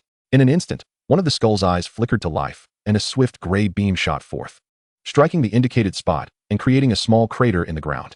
While the direct attack power was not particularly formidable, its ability to corrode was commendable. Fang Jie furrowed his brow. After expending so much effort to create this object, the results were unexpectedly lackluster. However, he gradually began to comprehend its true purpose. I knew it couldn't be useless. It simply requires numbers. Fang Jie discovered that the greatest advantage of the black stone statue lay in its capacity to attack without blind spots. As long as it resided within his territory, it could target any corner within his range of attack. Neither soldiers nor structures within his domain could obstruct this assault, which passed through them without inflicting any harm. Moreover, the range was substantial. If a statue were erected in the center of his territory, its attacks could cover nearly half of it. Thus, while individual strikes lacked power, the effect was dramatically different when concentrated fire was unleashed. Positioned behind the city walls, Fang Jie created another row of statues, forming a dense second barrier. Even if an enemy attacked his territory, these statues would surely let them experience the frustration of being struck while unable to retaliate. Fang Jie even experimented with the concentrated power of these statues, realizing that even his iron-armored zombie might struggle to withstand it. Under Fang Jie's command, these attacks could also target the very soldiers and structures within his territory, all centered around the will of the Lord. Observing the iron-armored zombie, battered and in need of considerable time to recover, Fang Jie felt a sense of satisfaction with his creation. Yet, the supply of gathering stones was dwindling, necessitating the production of more. With sufficient quantities, even an army forged from black iron would face annihilation. Fang Jie was exceedingly pleased with these creations. However, further construction would require time. For now, he decided to upgrade his territory to a level 5 village. Is Big Brother Fang Jie around? I urgently need more skeleton soldiers, and I can trade at normal prices. Suddenly, Qin Lan's communication device chimed, her tone laced with urgency. What is happening? Why the rush? A horde of orcs is contemplating an assault on my territory. If I can't muster more skeleton soldiers, I fear I won't be able to hold them off. Orcs, you say? They inhabit the same region. While the extent of their territory remains uncertain, it likely isn't too far away. If these orcs pose a threat to Qin Lan, they could very well threaten him as well. No prior messages had mentioned any large-scale orc groups, so Fang Jie had not paid much heed. It seemed prudent to extend assistance to Qin Lan. At the very least, he should create some trouble for the orcs. Using Qin Lan's resources to weaken the orcs while bolstering his own strength appeared to be a lucrative exchange. Chapter 29. The second large-scale transaction trades can be made, but it will require 10 farmers in exchange for 1 skeleton soldier. Fang Jie raised the price, and upon seeing it, Qin Lan bit her beautiful lip in frustration. This felt like taking advantage of her misfortune, yet she had no choice but to acquiesce. After all, Fang Jie had ceased supplying others, and she had still managed to profit. The crux of the matter was that without a swift increase in troop strength, she might not withstand the impending attack. Since switching factions, the combat ability of her farmers had diminished significantly, leaving her reliant on skeleton soldiers for battle. Fine, I agree. I need 1,000 skeleton soldiers. So many? Fang Jie was surprised that Qin Lan could summon 1,000 units of food all at once. After a brief wait, Qin Lan produced all the farmers and completed the trade. This is a swift upgrade to a village. The speed is remarkable. Fang Jie observed the farmers that had materialized before him. Unlike the original farmers, these resembled diminutive goblins, standing more upright and lacking the grotesque, pale green skin of their counterparts. Little Pixies level 3, level, apprentice, loyalty 40, foundational farmer unit of the elf race, possessing low intelligence. So they had chosen the elf faction? How enviable. Indeed, it was impossible for Fang Jie to suppress his admiration for the beautiful elves, who were decidedly more aesthetically pleasing than mere bones. However, developing within such an elven faction would likely prove challenging, as Qin Lan seemed unaware. These little pixies, although capable of thriving in forested environments, lacked combat prowess.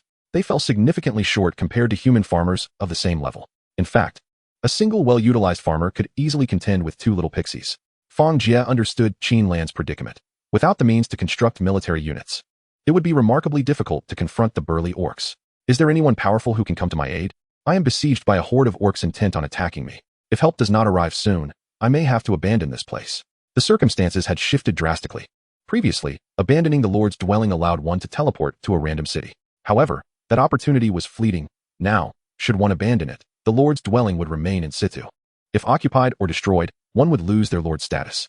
Yet upon reclaiming a new territory, that status would be reactivated. Perhaps this served as a form of compensation for those who voluntarily relinquished their Lord's dwelling. However, regaining that status after it was lost was no trivial task. Some had even defected to the enemy, though such individuals rarely dare to speak openly of their actions. I am also encountering a similar situation. Why are there so many orcs in our region? Could it be that we have stumbled upon an orc den? I am not facing orcs. I am dealing with humans at a fortress. I have learned they are on alert against the orcs. Here I am, right outside the fortress, bearing the brunt of it. How unfortunate. Is Big Brother Fang Jie around? I urgently require skeleton soldiers. Brother, I am also part of the undead faction. We are on the same side. Upon witnessing such a scene, Fang Jie contemplated for a moment and replied, I can sell you some skeleton soldiers, but not in large quantities. You'll have to be quick. As he spoke, he listed 10,000 skeletons for sale. He initially wished to avoid complications and seek tranquility, but it seemed that was no longer feasible. Why has the price increased? Is it now 10 farmers for one? What's wrong with a price increase? Don't they have to pay? Exactly. I am also part of the undead faction. I can't even produce skeleton soldiers right now. Why are they all gone? Why are you all so quick? Leave a few for me. As they spoke, the skeleton soldiers he had listed vanished without a trace, all purchased in an instant. On Fang Jie's side, there were directly 100,000 assorted peasants. Fortunately, he had long since prepared skeleton soldiers and black stone statues to keep watch. So these peasants could hardly stir up any trouble. Before long, the once bustling territory became desolate, as they were all thrown inside. What is going on? Why are there still these things? Fang Jie furrowed his brow, as several peasants from special factions remained before him. The undead types were manageable. Zombies and skeletons could be dismantled without incurring losses. However, what was he to make of those little tree monsters, inferior earth elementals, and substandard wooden puppets? These entities cannot be transformed, let alone dismantled. At this moment, the loyalty of the little tree monsters and earth elementals waned, making them desperate to flee, leaving them with no choice but to be slain. As for the wooden puppets, like the undead, they possessed no loyalty, yet they were still useless. It appeared that the number of transformable factions was increasing, necessitating the implementation of a new restriction. In the future, non-biological peasants would not be eligible for trade. Just as Fang Jie added this restriction, someone noticed. No, great Fang Jie. If you do this, how will we trade? We will perish. You have no idea how troublesome and costly it is to manufacture these puppets. We can't even procure food. Please, spare us the trouble. These entities cannot be used to transform into the undead. Isn't that a tremendous loss? Great one, for the survival of humanity, please show some mercy. I detest such sanctimoniousness. Why don't you make some sacrifices yourself? Fang Jie observed the escalating discussions among others, sensing a growing trend. There were always those who spoke in a mocking tone. And if this continued, it would not bode well for his reputation. After some contemplation, Fang Jie decided to make a statement. The previous restrictions are irrevocable. As those are of no use to me, I have resolved to adopt an alternative method. Animal bones may be used for trade. Since bones lack spiritual points, 2 units of bones shall equate to 1 peasant. So we can use bones? I have plenty. Indeed, everyone has a stockpile of these. During this time, those who had survived were capable of hunting for food, and bones were indeed available. Aside from a few who enjoyed making soup from bones, the majority exhibited a distinct indifference towards them. With the issue of food becoming problematic, who would relish gnawing on bones? It was unexpected that these so-called waste could directly substitute peasants, thus serving as a form of resource repurposing. Following Fang Jie's announcement, some of those who had been stirring dissent found themselves at a loss. Everyone possessed these useless bones. Opposing this now meant standing against them all.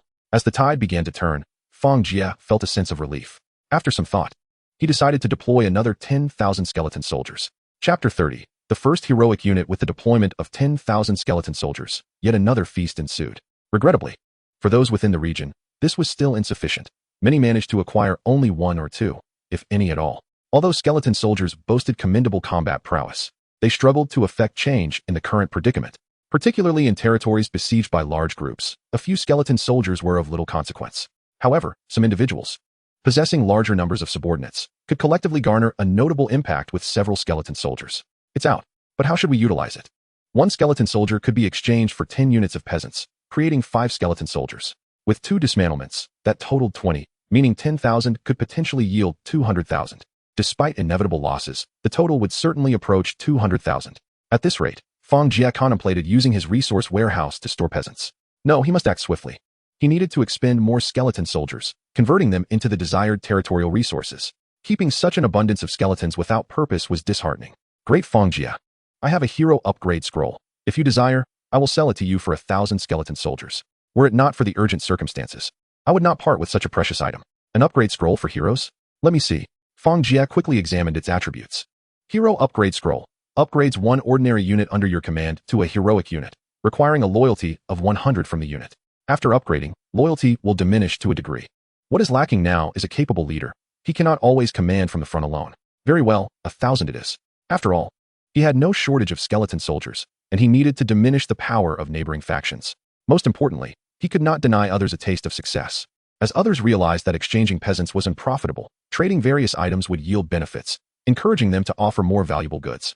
The scroll was in Fang Jie's hands, and he summoned one skeleton soldier with a casual wave. All his subordinates were undead, with loyalty defaulting at a full 100. After all, even if the undead were to attempt self-destruction, it would incur no penalties. If this did not count as maximum loyalty, then what would?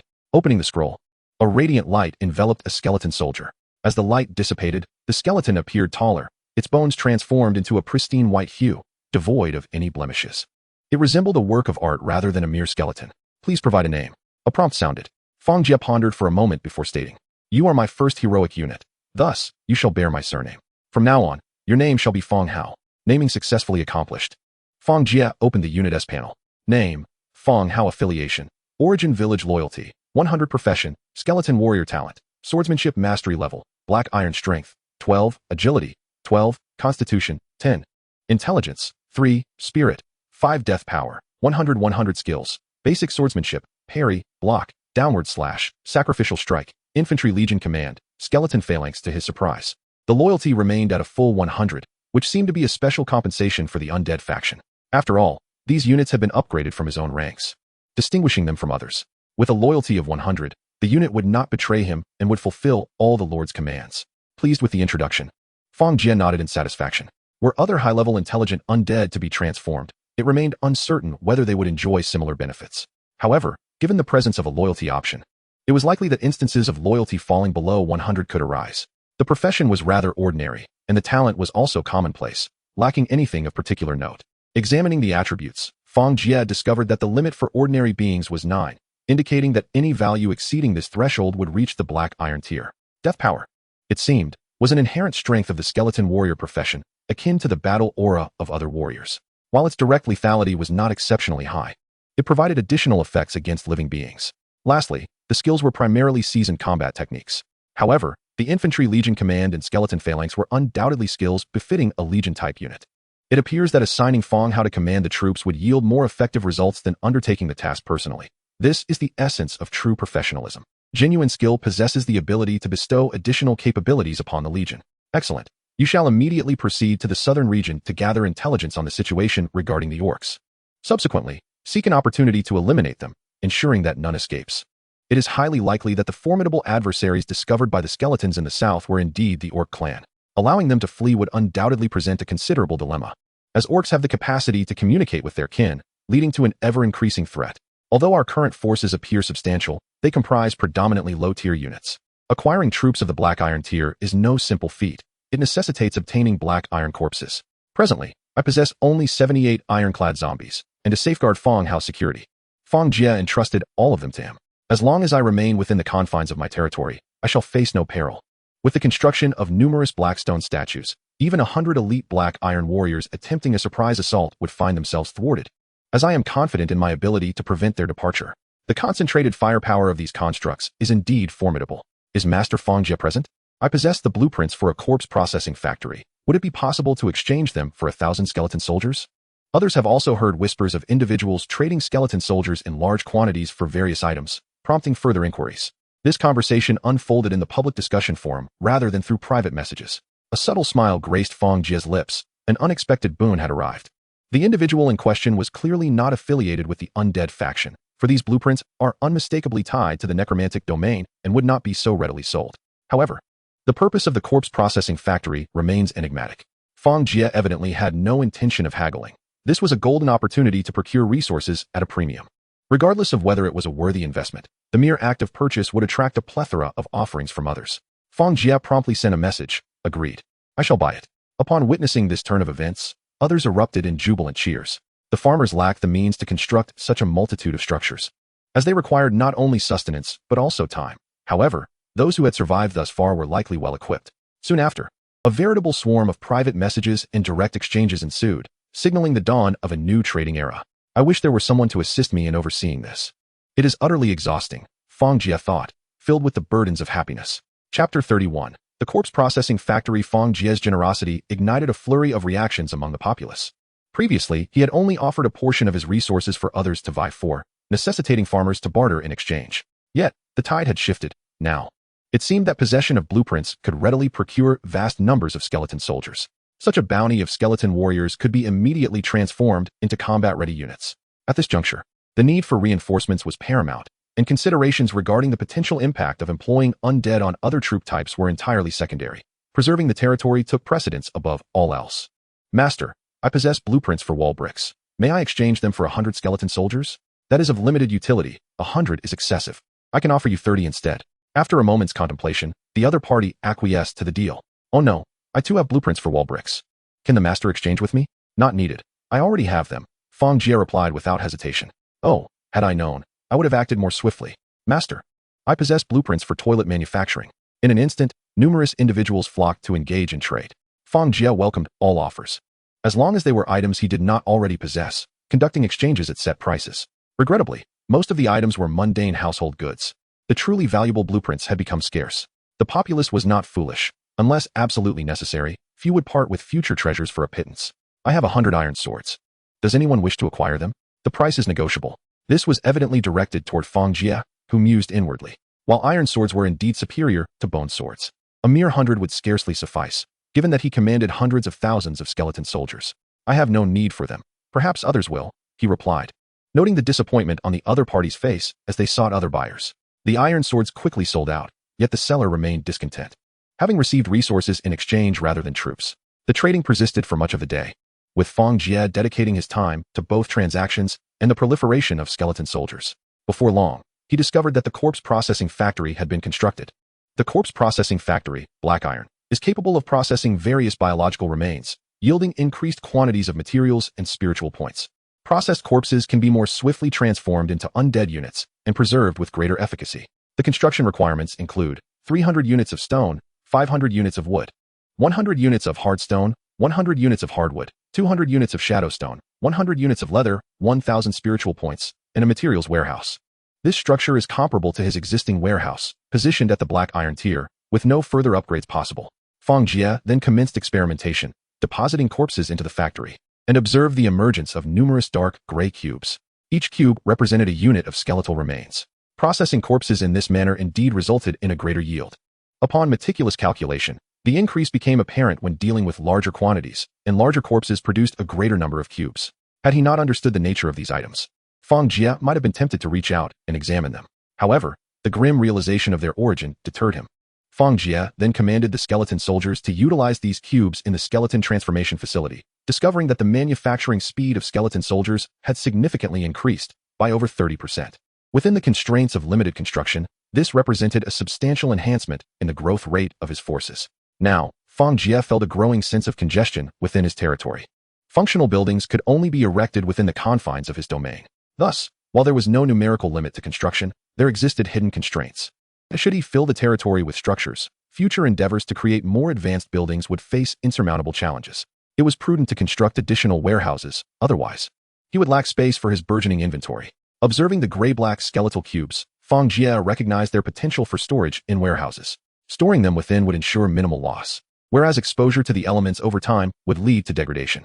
Although the cubes were not particularly large, placing them in the existing warehouse posed a psychological discomfort for Fang Jie, as it was already filled with food and various supplies. Thus, he resolved to manufacture new storage facilities. If he were to continuously deposit farmers into the skeleton transformation facility, prolonged exposure would inevitably lead to material loss. The greater the quantity, the more significant the loss. Fortunately, this issue had now been effectively addressed. The processing speed of the corpse factory was astonishingly swift. The farmers were swiftly discarded within, their transformation completed in no time. Indeed, they resembled mere logs, devoid of even a single cry of anguish. Fang Jie shook his head, further detaching himself from viewing these farmers as ordinary beings. The transactions continued, demanding his unwavering attention. As dusk approached, a horde of skeletal soldiers suddenly burst in, with one at the forefront brandishing a piece of beast hide before Fang Jie. He took it and unfurled it. The southern territories were under the dominion of Orcish forces, primarily comprised of werewolves, who had allied with the hedgehog folk and lizard men, intent on launching an assault against us. This intelligence was pinned by Fang Hao. Despite being merely a skeletal frame, upon ascending to the status of a hero unit, he had acquired the rudimentary skills of writing and speaking. However, as a skeleton, Fang Hao was inherently taciturn and seldom spoke. If the units he produced were akin to puppets, Once they shattered their limits and transformed into hero units, they could be regarded as normal beings. Indeed, they were orcs. Yet, what were they plotting by uniting against me? Fang Jie pondered, taking hold of the beast hide and erasing its contents to draft a new message. Continue the investigation, ascertain their objectives thoroughly, and report back to me. After finishing, he rolled up the hide and instructed the skeleton to return it. However, thereafter, Fang Jie found his mind wandering. Despite the ongoing transactions, he remained distracted. This was a large-scale conflict, dramatically different from the previous minor skirmishes. He wondered if the orcs and their units possessed similar levels of intelligence, and whether he would bear any psychological burden after slaying them. No, they are enemies. Such thoughts are futile, he chastised himself. In critical moments, even humanity must be dealt with. He resolved to adapt through this experience. Chapter 32. The orcs of the south are on the move. Multiplies. What is the purpose of summoning us? Although we are not adversaries, our relationship is hardly amicable. House shouted at Multiplies, his spines quivering. In truth, these protruding spines, which resembled a cloak, were not a true garment, but rather a natural growth upon his body. House was one of the rare hedgehog folk among the orc tribes. Their spines were innate. This race was naturally gifted archers, excelling in ranged combat, while not lacking in melee prowess. If not for their poor reproductive capacity, they would not be considered a minority. Multiplies, addressing House and the alluring Gainier, remarked, "Your presence here is not without merit. We are truly facing a grave predicament." Humph, is there another foreign race involved? How formidable are they, and what benefits do you intend to offer us? House was not one to coddle his interlocutor. Not long ago, Multiplies himself had been an outsider. Ultimately, he had vanquished the former sovereign of the plains and seized control before others could react. Although the plains could not rival the forests, they represented a bountiful territory for the orcs. If House could claim the plains, he was confident that his tribe's strength would elevate within a few years. House, this is no jest. In the northern forest region, a multitude of undead creatures has emerged. I previously scouted the area and discovered at least 10,000 wandering skeletons. With such a vast number of skeletal soldiers, it is no wonder goblins have been fleeing to our territory. Goblins are a vicious and cowardly species, posing a significant threat to inherently weaker races such as humans. However, for the orcs, these goblins merely serve as additional sustenance. Their migration, rather than inciting worry, actually felt like a slight relief. Could it be that these skeletons are all there are? If we are overreacting, it would be unfortunate, Gainier interjected.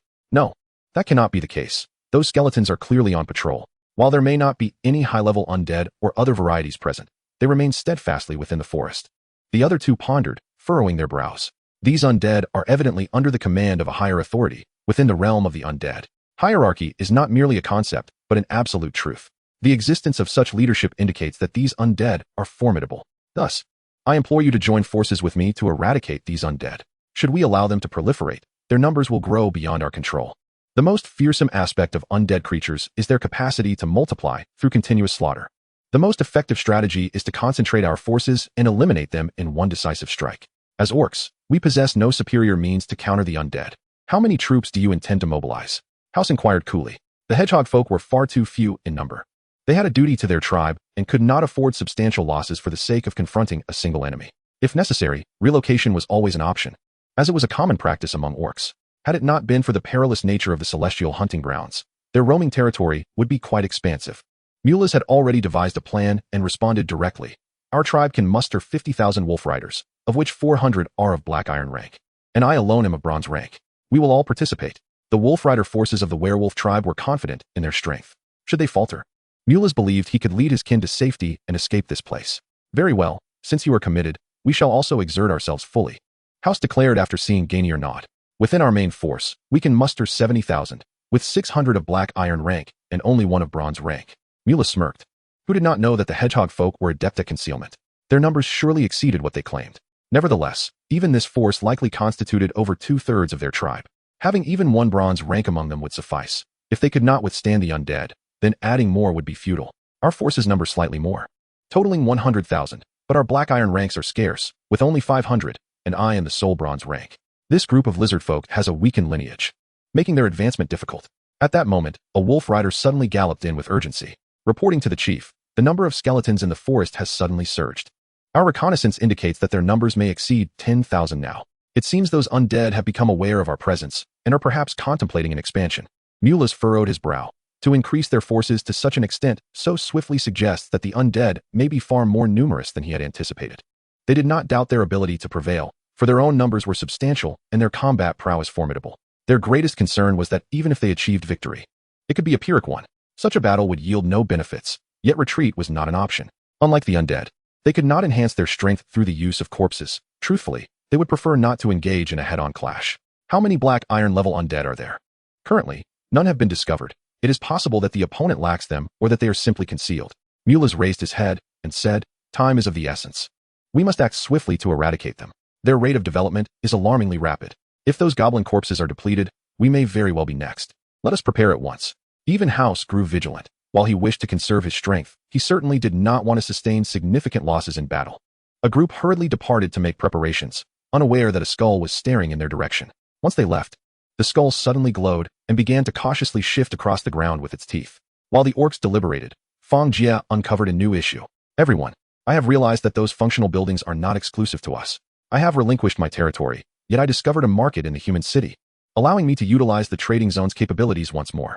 To my surprise, such a thing exists. Do you possess any specialties over there? Surely, the human city has something of value. Please, share how things are developing, or we could assist you in your progress, and you could return the favor." Fang Jie's eyes widened. With such opportunities, it seemed plausible that one day they might trade with the indigenous inhabitants of this world. Chapter 33. Crowdfunding a new trade system. Everyone, let us quiet down and allow the esteemed Jiasui to share the situation from his end. Finally, silence fell, and Jiasui pondered for a moment before sending a message. "I have not been here for long, so my understanding is somewhat limited. However, I can assure you that humanity thrives and wields great power. Yet, they also have many enemies, a situation that remains unclear to me. I can only discern that their societal structure resembles that of the medieval era, where nobles and kings collaborate for control, with the nobility enjoying high status. Moreover, the inhabitants of this world possess numerous formidable cultivation methods, capable of elevating individuals to great strength. I have heard that some can attain abilities akin to those of a lordess dwelling upon meeting certain conditions, which makes us the object of their envy." At this juncture, Jiasui felt a pang of regret. If only I had persevered a bit longer to maintain my abilities. The fact that the local nobility envied such powers implied that they were indeed extraordinary. After a brief pause, Jiasui continued, "I have come to understand some matters and intend to explore opportunities within the human faction to establish a trade caravan here. Friends with capabilities may come forward to enlist. Shall we begin recruiting? It must be said, there are individuals among humans whose abilities are exceptional, far surpassing those of ordinary folk." Fang Jie shook his head. In comparison to these individuals, he felt utterly inept. What exactly does humanity require? Please, inform us swiftly, or how can we assist you? Many were eager to invest, recognizing this as a prime opportunity to engage with major local powers. I shall provide you with a list. These should be items favored by the nobility and many influential figures. It may not be exhaustive at present, but I will continue to update it. If there is anything you require, I will facilitate trade. Let us not linger on words. Utilizing the market's functions incurs a fee, charged by the hour. I cannot remain here for long. I must undertake a mission that requires additional forces. I ask for your assistance." After much discussion, it was evident that many wished to help, as those who lent aid in such circumstances would surely gain an advantage in the future. Upon seeing the list, Fang Jie noted that many of the resources were absent from his inventory, or perhaps he had overlooked them, considering he had not needed them and had not instructed the skeletons to gather them. It appeared that he would need to pay closer attention to these items moving forward. Upon hearing Jiasui request additional forces, Fang Jie immediately responded, "I have ample troops. I can provide you with 1,000 skeleton soldiers, and we can deduct the cost from future transactions." A wave of envy swept through the others. Here was a figure capable of effortlessly summoning thousands of skeleton soldiers. Even those who had joined the undead faction found themselves unable to match this feat, setting aside the fact that they lacked the means to construct skeleton soldiers. Even if they did, there would likely not be enough corpses available for such endeavors. Now, with Fang Jie expanding his business, it became increasingly difficult for others to sell skeleton laborers, and prices would not be favorable. No, I would desire them too, but this is the human territory, and bringing skeleton soldiers here would invite ambush. Though Jiasui longed for the troops, he had to concede defeat. If he deployed skeleton soldiers, he would not only fail to breach the upper levels, but would likely be captured by humans instead. He sought to develop his strength, having lost his territory. He aimed to elevate himself and build his own power. He desired not a one-time transaction, but rather a sustainable venture, forcing him to reject the offer with regret. Indeed, a person with ambition, we have not considered this adequately, a sarcastic voice interjected. Why don't we pool our resources? Each of us could contribute a few farmers, and surely we could gather enough. Fang Jie quickly added, "Let this be my contribution. For every unit of military strength provided, I will exchange 2 skeleton soldiers." This was already a base price. Everyone understood that it took 2 corpses to create a single skeleton soldier. To their astonishment, many began to eagerly sign up. "Thank you, esteemed Fang Jie.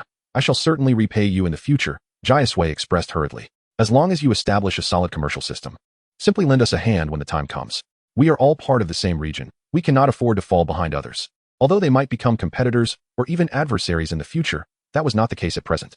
Creating a favorable impression now would ease future business dealings. Otherwise, if Fang Jie sold skeleton soldiers at such high prices, many would undoubtedly harbor grievances. It was not merely a matter of cost-effectiveness. The underlying issue was the cost price, compounded by a resentment toward the wealthy. Upon Fang Jie's declaration, many of the original grievances dissipated. Numerous voices began to praise him, causing Fang Jie to feel somewhat elevated by the admiration. With a great battle looming ahead, he promised, "Once this is over, I will lower the trading prices for everyone." This statement elicited further waves of applause. Now, who did not face imminent conflict? Many remained in perilous situations. Of course, some voiced dissent. But Fang Jie did not indulge them, promptly blocking their accounts. In no time, over 1,000 troops were assembled, and Fang Jie dispatched more than 100 inferior wooden puppets as well. These were of no use to him, but they were quite different for others. Wooden puppets required no sustenance and would not provoke human aversion, making them far more cost-effective than other troop types. The atmosphere in the discussion area became significantly more harmonious than before. What is it? Have the results come in so swiftly? By now, night had fallen, and yet another skeleton had returned. As Fang Jie unwrapped the animal hide, he discovered the inscription. The werewolves had allied with the porcupine people and the alluring beings. Their combined forces exceeding 100,000, with over 1,000 at the black iron level, preparing for an imminent assault. This assessment originated from Fang Hao. Yet Fang Jie trusted his judgment, recognizing his expertise surpassed his own. Those infernal orcs certainly moved with remarkable speed.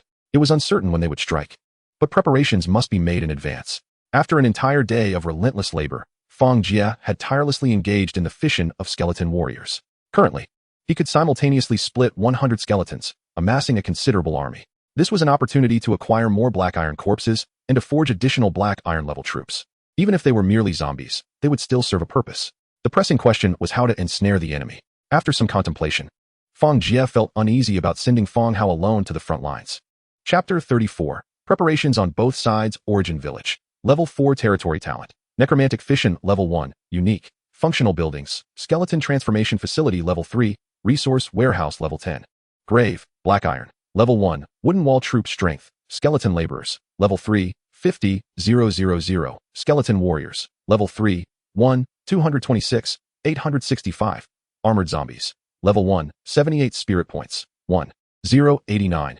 879. Glancing at his territory panel, Fang Jie noted that his skeleton warriors had surpassed 120,000, yet he still harbored doubts. Although the enemy's forces might amount to only a few tens of thousands, they could potentially swell to 300,000 or 400,000, a fact shrouded in uncertainty. The crux of the matter was that among the myriad troop types, the undead were notoriously fragile. They were inherently weak, unafraid of death, and equipped with rudimentary bone weapons. In a true confrontation, even a numerical advantage might falter against the enemy. It seemed the next 2 days would demand considerable effort. At that moment, Fang Hao returned. Though also a skeleton warrior, he bore a distinct presence that Fang Jie could easily discern. "You've returned. What is the situation regarding the enemy's forces? Can we contend with them?" "Certainly," Fang Hao replied confidently. "Based on my calculations, the orcs will not deploy more than 300,000 troops. With our current strength, we can easily hold them off, and they would not dare to engage in a war of attrition with us. The difference between the living and the undead lies here. The undead are already dead, thus they fear not death and lack such a concept. Even if they were sent to their demise, it would matter not. However, the orcs will not idly watch their forces dwindle. Should their losses become too great, they will undoubtedly retreat at the first opportunity. If they manage to escape, we would be left with mere corpses, which would be a grave loss for us. With my necromantic fission, I stand to gain, while others would suffer tremendous losses. If I desire to ensure they remain, what do you suggest we do?" Without hesitation, Fang Hao replied, "Utilize our numerical superiority to encircle them. As long as they cannot escape, we will inevitably emerge victorious.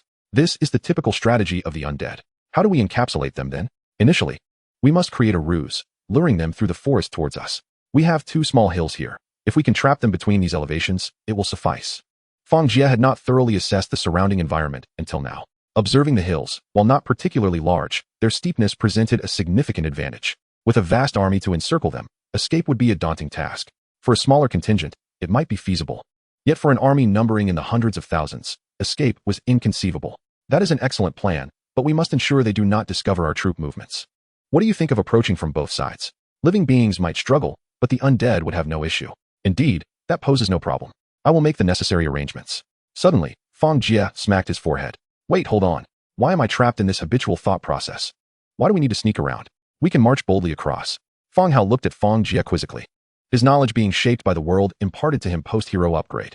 While Fang Hao might lack expertise in certain areas, he was not as adaptable to shifting strategies. His consciousness had only recently emerged, resulting in a dearth of experiential knowledge. What if we transport the skeleton warriors to the opposite forest, bury them, and let them rise to attack when the time is right?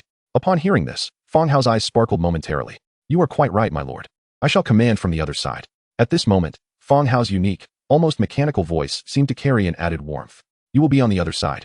What about command here? That will fall to you, my lord. Although I lack specialized skills, as long as we accumulate the skeletons, the orcs will not be able to breach our defenses. After a moment's thought, Fang Hao added, I noticed there are bronze-level warriors among them. Please ensure our location remains concealed.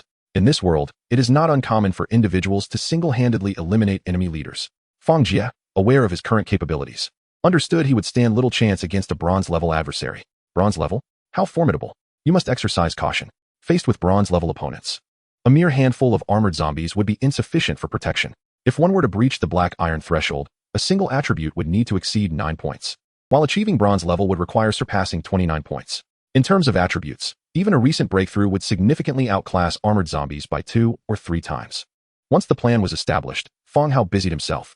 Each day, utilizing the patrols, swathes of skeleton warriors stealthily traversed to either side, burying themselves discreetly. Some were merely covered with a sprinkle of grass or soil, rendering them nearly invisible. The orc scouts primarily focused elsewhere, making discovery unlikely. Following Fang Jie's directives, a full 1 million skeletons were concealed across the way. Fang Hao himself blended into the shadows, undetected. Meanwhile, Fang Jie tirelessly produced skeleton warriors, relentlessly engaging in fission. The orcs, too, were diligently preparing. Unlike the undead, the living required a plethora of supplies for battle, not to mention food, which constituted a considerable quantity. Even if this conflict would not extend long, each orc needed to carry several days' worth of rations as a precaution. Thus, even the most battle-ready orcs took 2 full days to finalize their preparations. Across the grasslands, a massive orc army was divided into 3 segments, their eyes fixated on the opposing forest. From this vantage point, a multitude of white bones could still be seen moving about. Clearly, they had yet to discern the gathering on their side, but once the clash commenced, discovery was inevitable. A swift resolution was paramount. They must not be afforded the opportunity to flee. Should the undead escape, it would pose a considerable threat. Mulras, we are all aware, commenced the assault. This battle was proposed by Mulras, necessitating his position at the forefront.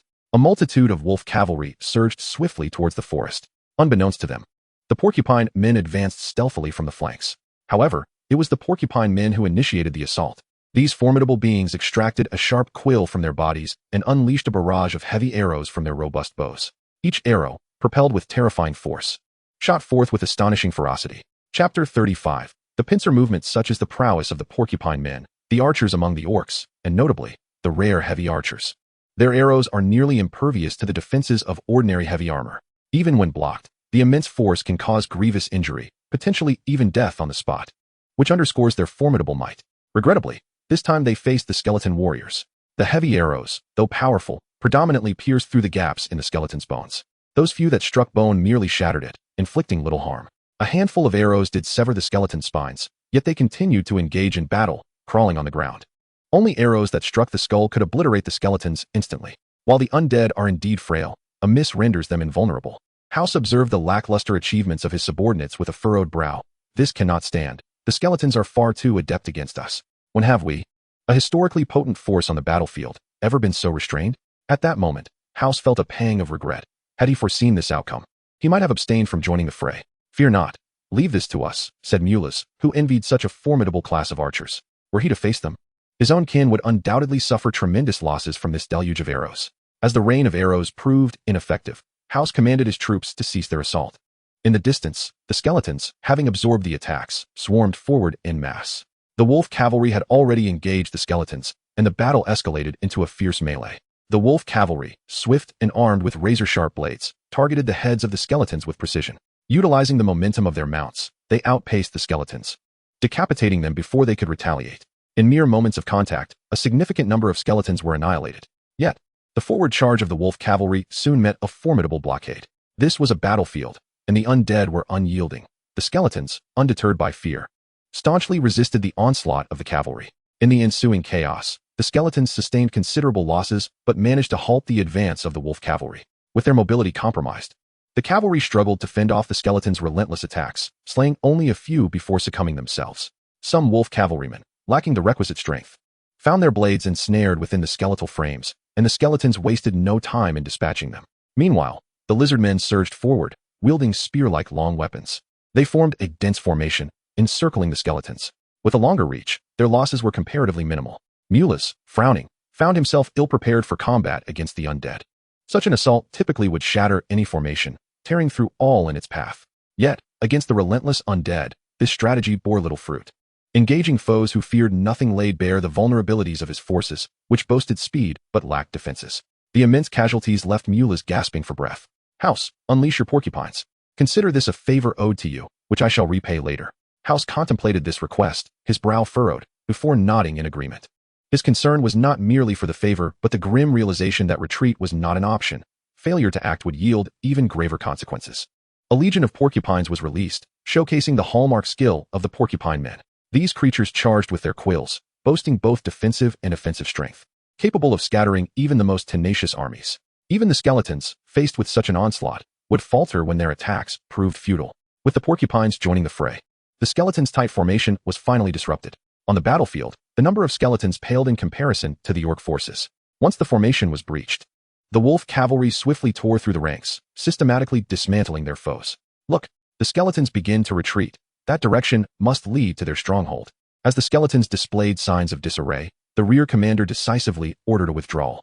Those unable to retreat turned to fight, striving to buy time for their comrades. However, the inherent limitations of the skeleton's intellect led to widespread chaos, which only intensified. In a short span, nearly 100,000 skeletons dwindled to less than 20,000 fleeing. In contrast, the orc losses remained under 2,000, predominantly incurred by the cavalry's reckless early charge. Pursue them. We cannot allow them to escape. Multiplies bellowed, charging ahead, his long blade sweeping through several skeletons, cleaving them in two. The force imbued in his blade obliterated the very souls of the skeletons, ensuring their immediate demise. Others followed suit, their momentum unyielding. Yet, unbeknownst to them, they had traversed deeper into the forest, arriving at a peculiar terrain flanked by two small hills.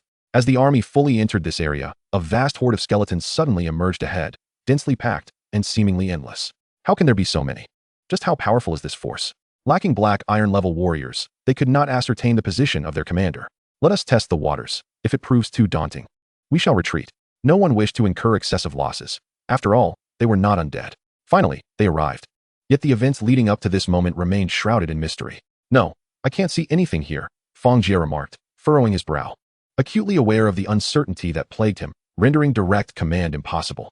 He understood that showing himself would spell doom. The opposing orcs possessed formidable range capabilities, a fact that incited envy. Had the skeletons possessed such range prowess, this battle would have been significantly more manageable. A throng of skeletons surged forward, the fighting ahead fierce, while those in the rear faced a bottleneck, leading to a chaotic crush among their ranks. In such a scenario, it was nearly impossible for the orcs to break through the enemy lines, even with bronze-level strength. This is dire. We're being flanked by a significant number of skeletons. At that moment, a porcupine man rushed over, exclaiming.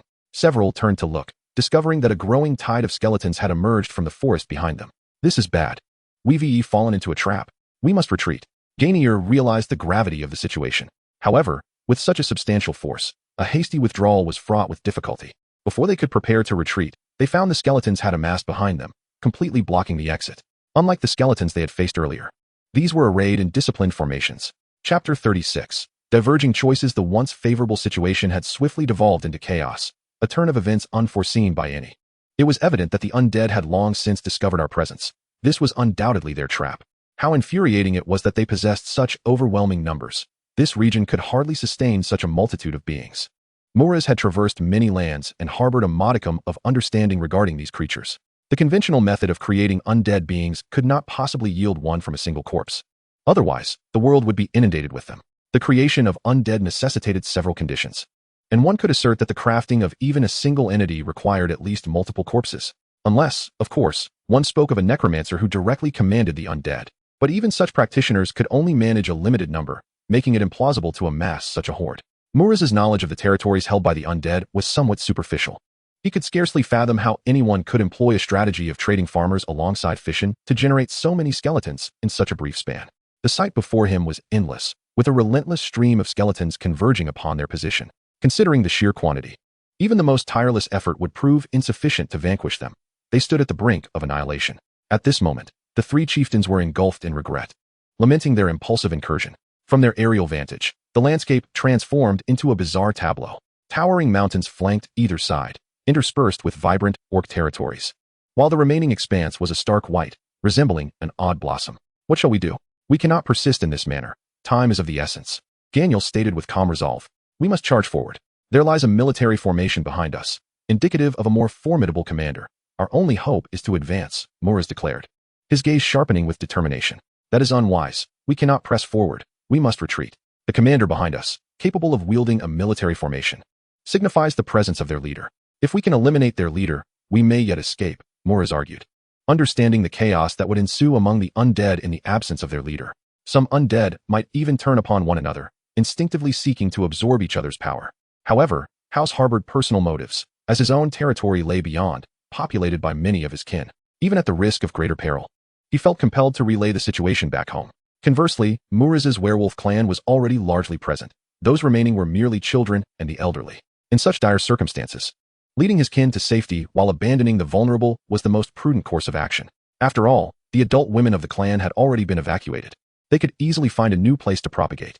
Everyone, follow me. We shall charge forth, Moraz commanded, casting a glance at House. A throng of wolf riders howled as they surged forward. House's eyes flickered. He understood that Moraz was compelling him to make a choice. With so many undead, their collective strength needed to be concentrated to yield maximum effect. Yet, the skeletal soldiers ahead were densely packed, seemingly infinite. Meanwhile, the skeletons behind were gathering, forming a defensive formation, though not yet achieving total encirclement. What does the fate of the werewolves matter to me? House mused, redirecting his focus. Order all the hedgehogs to charge. Everyone, follow me. What are you doing? Splitting our forces is a path to destruction. Do you not comprehend that?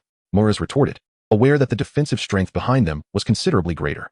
House cast a sidelong glance. I know your intentions, but I cannot allow my people to accompany you to certain doom. Enough of this chatter. Let us engage in battle. Moraz seethed with frustration, powerless to intervene as the hedgehogs charged backward. The wolf riders had already surged forward uncontrollably, unable to halt their momentum. To force a stop now would yield even greater losses.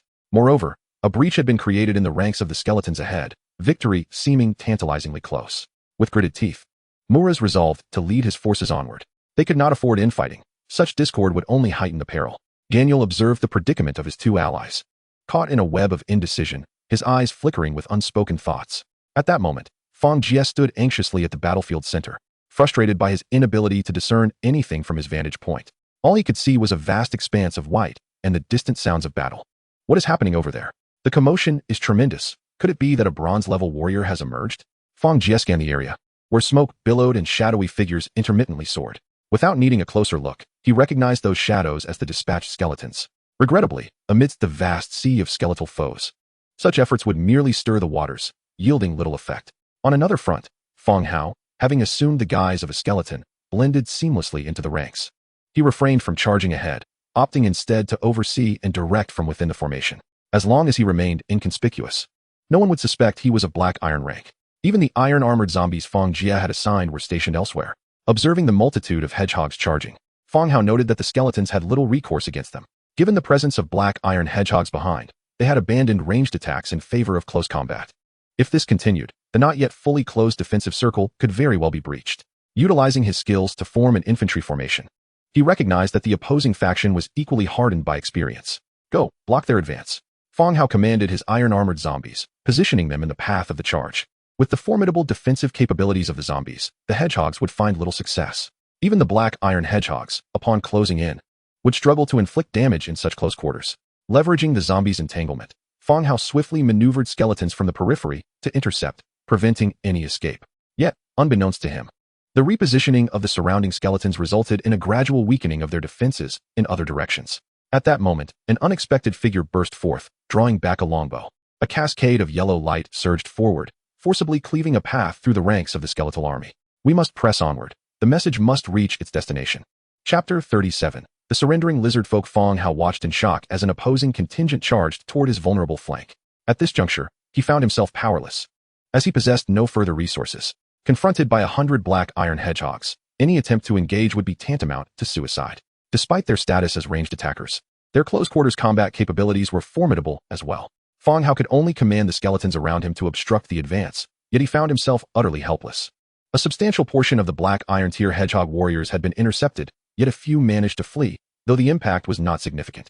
Enraged, Fang Hao's eyes sparkled with determination as he commanded the skeletal soldiers to hasten their gathering, disregarding formation at times to hunt down the wayward undead, ensuring they grasped the consequences of offending him.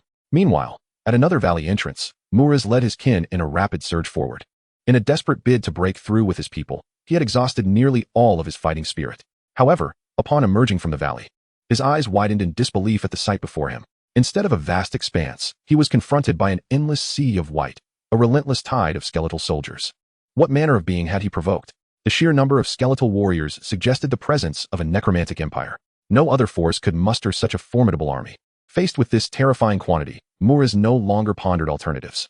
Even in the absence of elite troops, he understood he was outmatched. Retreating was no longer an option.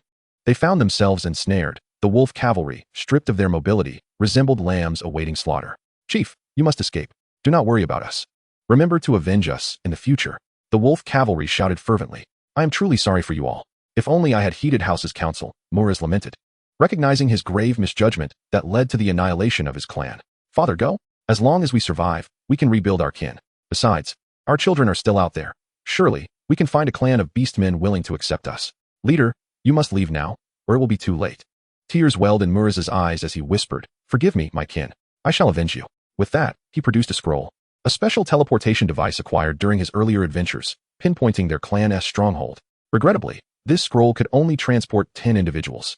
As the scroll unfurled and its power activated, the remaining wolf cavalry fought valiantly against the encroaching skeletal soldiers, holding them at bay. A brilliant light erupted from the scroll, enveloping Muraz and 9 others, who vanished in an instant. "My kin, the chieftain has departed. We are free from worries now. Let us fight with all we have, kill one and all." The other wolf cavalry cried, their spirits soaring. Astonishingly, they managed to push back the surrounding skeletal soldiers. In stark contrast, the lizard men did not follow the wolves into battle, but instead formed a defensive circle, observing the unfolding chaos. As the wolf cavalry charged forth, they were swiftly encircled by the skeletal horde, their fate sealed. On the other side, the hedgehog warriors released a handful of elites. House, having depleted his fighting spirit, opened a passage but soon found himself in a weakened state, desperately resisting the skeletal onslaught. It was evident that House could not endure for much longer. Garnier wiped the sweat from his brow, realizing he was left alone to fend off the tide. Fortunately, he still had a choice. "We surrender. Everyone, shout with me," Garnier proclaimed, the first to voice their capitulation. "We surrender. We surrender," echoed the others, their expressions slightly faltering yet resolute. Their leader had surrendered. They would follow suit. For it was not shameful. Observing this, House's eyes flashed with disdain. "Pathetic. No wonder the beast men refused to accept you." In House's view, it was far better to die standing than to surrender. The lizard men had an opportunity to send a message but chose capitulation instead, revealing their cowardice. As he pondered, House felt a sharp pain in his abdomen. Yet another bone sword had struck him.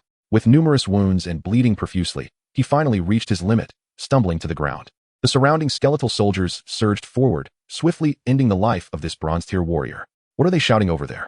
Fang Jie inquired, catching faint sounds from the valley. Though the distance rendered them incomprehensible, the battlefield before him was brutal. Despite his preparations of numerous skeletal soldiers, their numbers continued to dwindle. Each wolf cavalryman that fell took several skeletal soldiers with them. Lacking formation, the skeletal soldiers struggled against the immobilized wolf cavalry. In truth, the individual combat prowess of the skeletal warriors was not significantly inferior to that of the wolves. After all, these were skeletal soldiers of level 3, not freshly summoned. While Fang Jie remained oblivious to the surrender, Fang Hao, positioned in the midst of the chaos, overheard. "Surrender? It may prove useful. Bind them," he mused, retreating slightly to inscribe his demands on a piece of beast hide, unwilling to reveal himself lest he fall victim to their wrath. Simultaneously, Fang Hao penned a message to Fang Jie, navigating through the battlefield with relative ease. Shortly thereafter, Fang Jie received the news. "The lizard men have surrendered? Alas, we lack the means to fully control them in this village-tier territory.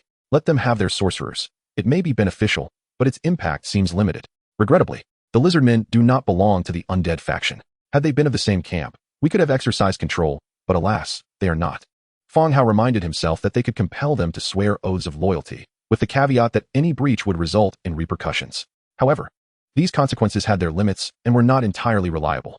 Chapter 38. Victory and Rewards. Garnier gazed at a skeletal being holding up a piece of beast hide. Sighing in resignation, "Everyone, lower your weapons. Surrender must be conducted with dignity." Though reluctant, they had no other choice. The skeletal soldiers that had encircled them ceased their assault. Yet the battle raged on outside, with hordes of hedgehog warriors and wolf men still clashing. The lizard men cast aside their weapons and began binding their comrades. When the second message arrived, Garnier glanced at the others and resignedly declared, "Swear your oaths. It is our only recourse." Yet, a seed of doubt lingered. What if something went awry? According to this oath, even the slightest infraction would lead to their demise. At least they could ensure the survival of their kin, which offered a glimmer of hope. Furthermore, if they did not swear, they were doomed regardless. They were not like the wolfmen or hedgehog warriors who could retreat. Their fate was sealed. The gravity of their situation weighed heavily upon them. The only place where one could survive was that desolate swamp. Beyond it, no other location seemed conducive to their existence. To complicate matters further, a vast expanse of desert bordered their territory. In the realm of the celestial hunting grounds, all terrains appeared incongruous. However, the desert was utterly inhospitable to them. They were not akin to the desert-dwelling lizards that could thrive in such arid conditions. For them, entering the desert would be tantamount to walking into a death trap. Ultimately, under Garnier's leadership, everyone vowed together, their collective oath resonating throughout the entire clan. Even those who had yet to emerge from the clan felt the weight of this commitment. They all stepped forth, acknowledging their failure in the plan, while their kin fought valiantly to buy them precious time. They had to depart swiftly, ensuring they would survive alongside their people, vowing to avenge them in the future. The moment Mulaz emerged, he dashed from the tent, calling out to those still within the clan. The elders and the weak raised their voices in a chorus of rage, their eyes filled with hatred directed towards the north. No one acted impulsively. The discipline of the werewolf clan was renowned among the orc tribes.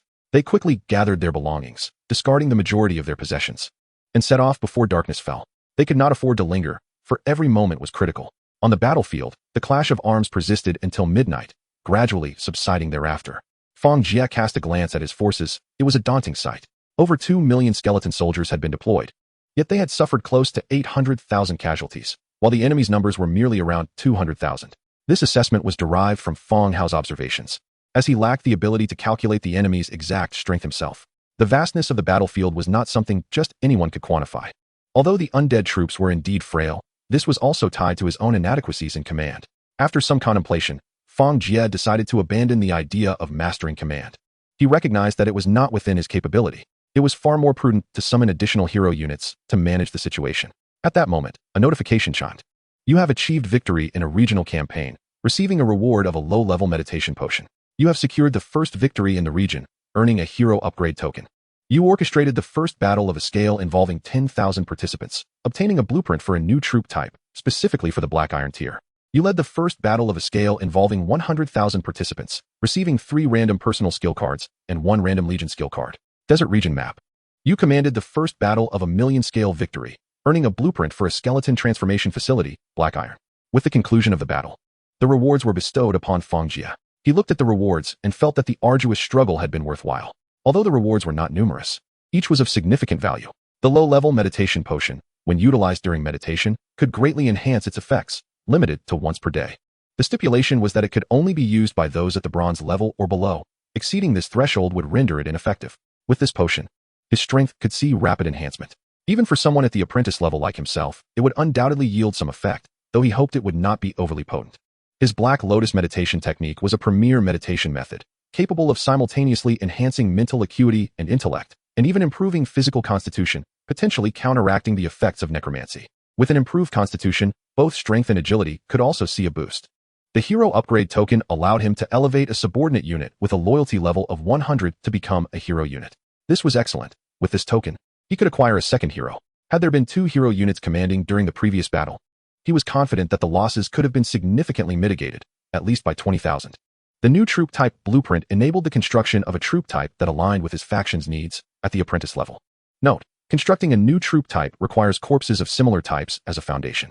The new troop type blueprint, Black Iron, allowed for the construction of a troop type that matched his faction's needs at the Black Iron level. With the same requirement concerning corpses, these 2 items were evidently of the same category, enriching his military arsenal. He pondered that, aside from the same troop type, suitable buildings would also be necessary for production. Without the requisite structures, troop blueprints would be rendered useless. After some reflection, he concluded that this was indeed the case. Next were the random personal skill cards and the random Legion skill card, all of which could be utilized to directly acquire new skills. Once he had reviewed the rewards, he would employ them. The desert map appeared to be one of the nearby arid terrains. Despite being a desert, the annotations on the map suggested that it contained a wealth of resources. However, he was uncertain of the precise location of this desert, so he decided to store it away for later exploration. Lastly, the most valuable item was the subsequent blueprint for the skeleton transformation facility. Upon acquisition, the original blueprint was not merely overwritten but rather enhanced, allowing him to construct the original design as well. This differed from the cemetery blueprint, which was strictly at the black iron level and could not be constructed at the apprentice level.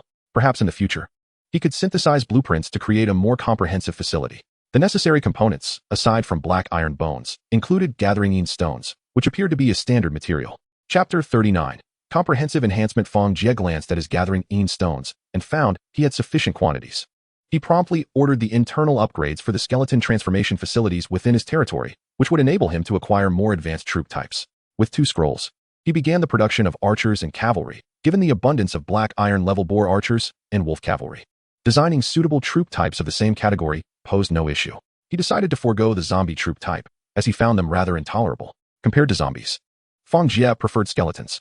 Although skeletons were weaker, they were swift and devoid of any repulsive qualities, at least lacking the presence of pathogens. Subsequently, Fang Jie produced the skill cards and chose to use them immediately. In an instant, he acquired 3 ordinary skills: Death Raven, Pain Curse, and Bone Spike. Next came a Legion skill, Defense Mastery. The 3 new skills flooded his mind with a wealth of knowledge, leaving him momentarily dazed. However, the Legion skill imparted a unique power that seemed to radiate from him, exerting a discernible influence on the surrounding troops. The exact nature of this influence was not immediately apparent, only perceptible. Moreover, Fang Jie sensed that some techniques he had previously learned resurfaced in his mind, now synthesized and augmented with additional insights. The quantity of knowledge was not vast. Instead, it required practical application for further development. Death Raven. Summon a Death Raven, a harbinger of doom, capable of sharing its vision with the summoner and relaying messages. A maximum of 5 may exist simultaneously, consuming 2 mana points. Pain Curse. Unleash a pain curse upon an area, amplifying the enemy's sensations of suffering, consuming 3 mana points. Bone Spike. Conjure a bone spike to launch an attack forward, consuming 1 mana point. Defensive Mastery. Enhance the defensive techniques of subservient units as well as one's own defensive capabilities, enabling more effective evasion and absorption of force when under attack. Fang Jie glanced at his skills and extended his hand. A raven, entirely black, materialized, appearing no different from an ordinary raven, save for its slightly reddened eyes. Indeed fascinating. This would make commanding an army considerably easier. This thought emanated from the raven's beak, leaving Fang Jie in awe as he concentrated his spirit on the bird, feeling as though his consciousness had bifurcated into 2. This dual control over 2 bodies proved quite disconcerting. Fortunately, a semi-control method existed, wherein he merely commanded the Death Raven while utilizing vision and speech. Rather than exercising complete control, this manner of governance imparted a sensation akin to observing 2 screens simultaneously.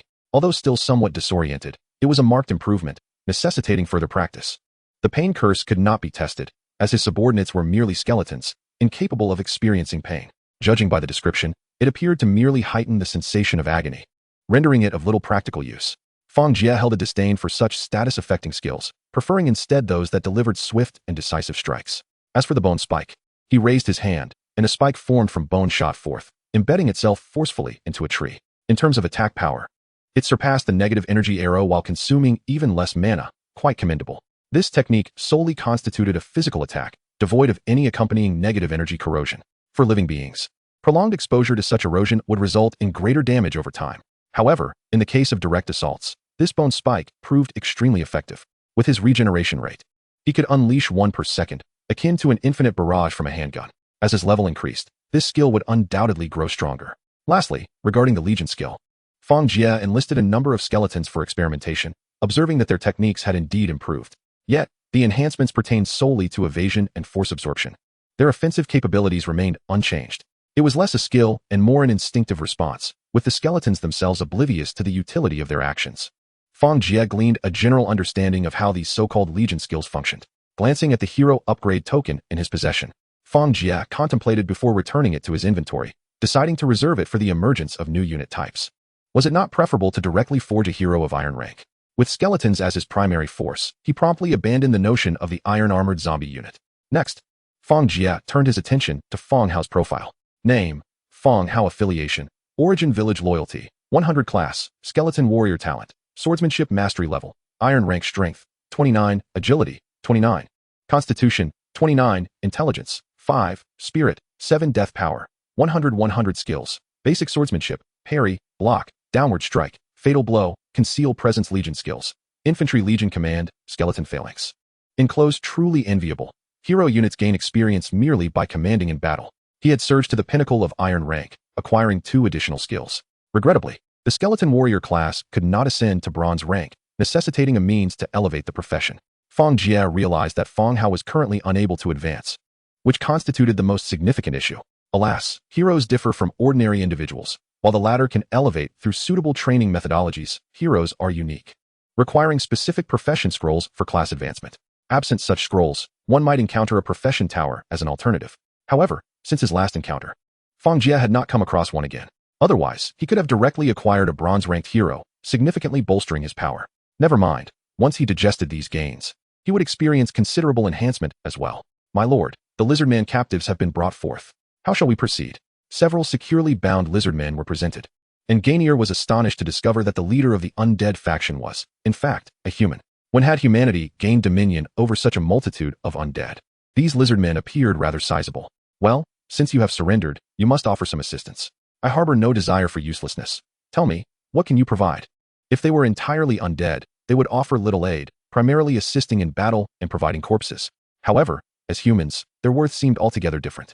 We dwell in the swamps, possessing many materials that humans desire yet find elusive, Gainier cautiously remarked, observing Fang Jie's demeanor.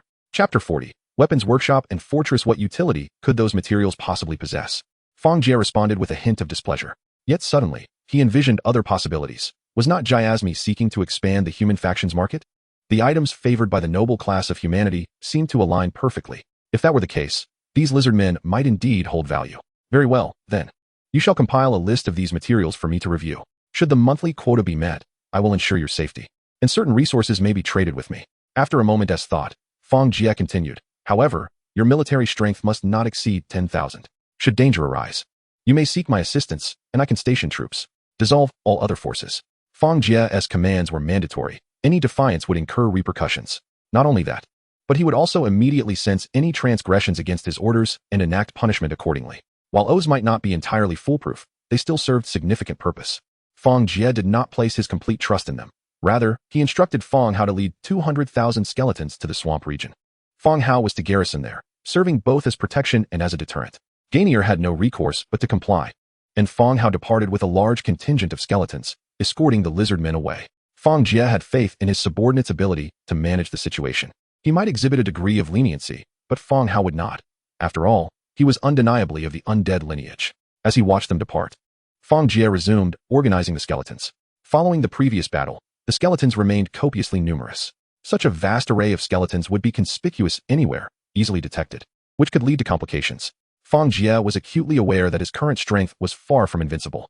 Perhaps those of bronze rank can rely on their skeletal minions to encircle and vanquish foes. Yet when faced with more formidable troops, such a strategy becomes untenable. Furthermore, the indigenous beings who have honed their skills through rigorous training possess far superior strength compared to their rank, wielding a greater array of tactics that render them significantly more challenging adversaries.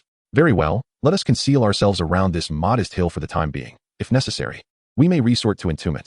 Fang Jie recalled previous methods of concealment. With the diminished number of skeletal soldiers, he felt a pang of vulnerability. However, too large a force would invariably draw unwanted attention and lead to complications. At that moment, a cohort of skeletal soldiers presented a large chest before Fang Jie. As a lord, it was only natural to expect spoils following a fierce battle, all contained within this treasure chest. Rubbing his hands together, he opened it, and an array of items spilled forth. The first to catch his eye was a dozen blueprints. Indeed, the quality was impressively high. Fang Jie surveyed the exquisite designs, crafted stone brick blueprints, refined wooden plank blueprints, necromantic wood blueprints, marble slab blueprints, and ornate lamp blueprints, all surpassing the quality of his previous collections. This, a blueprint for farmland, was particularly delightful. At last, he had acquired plans for agricultural land.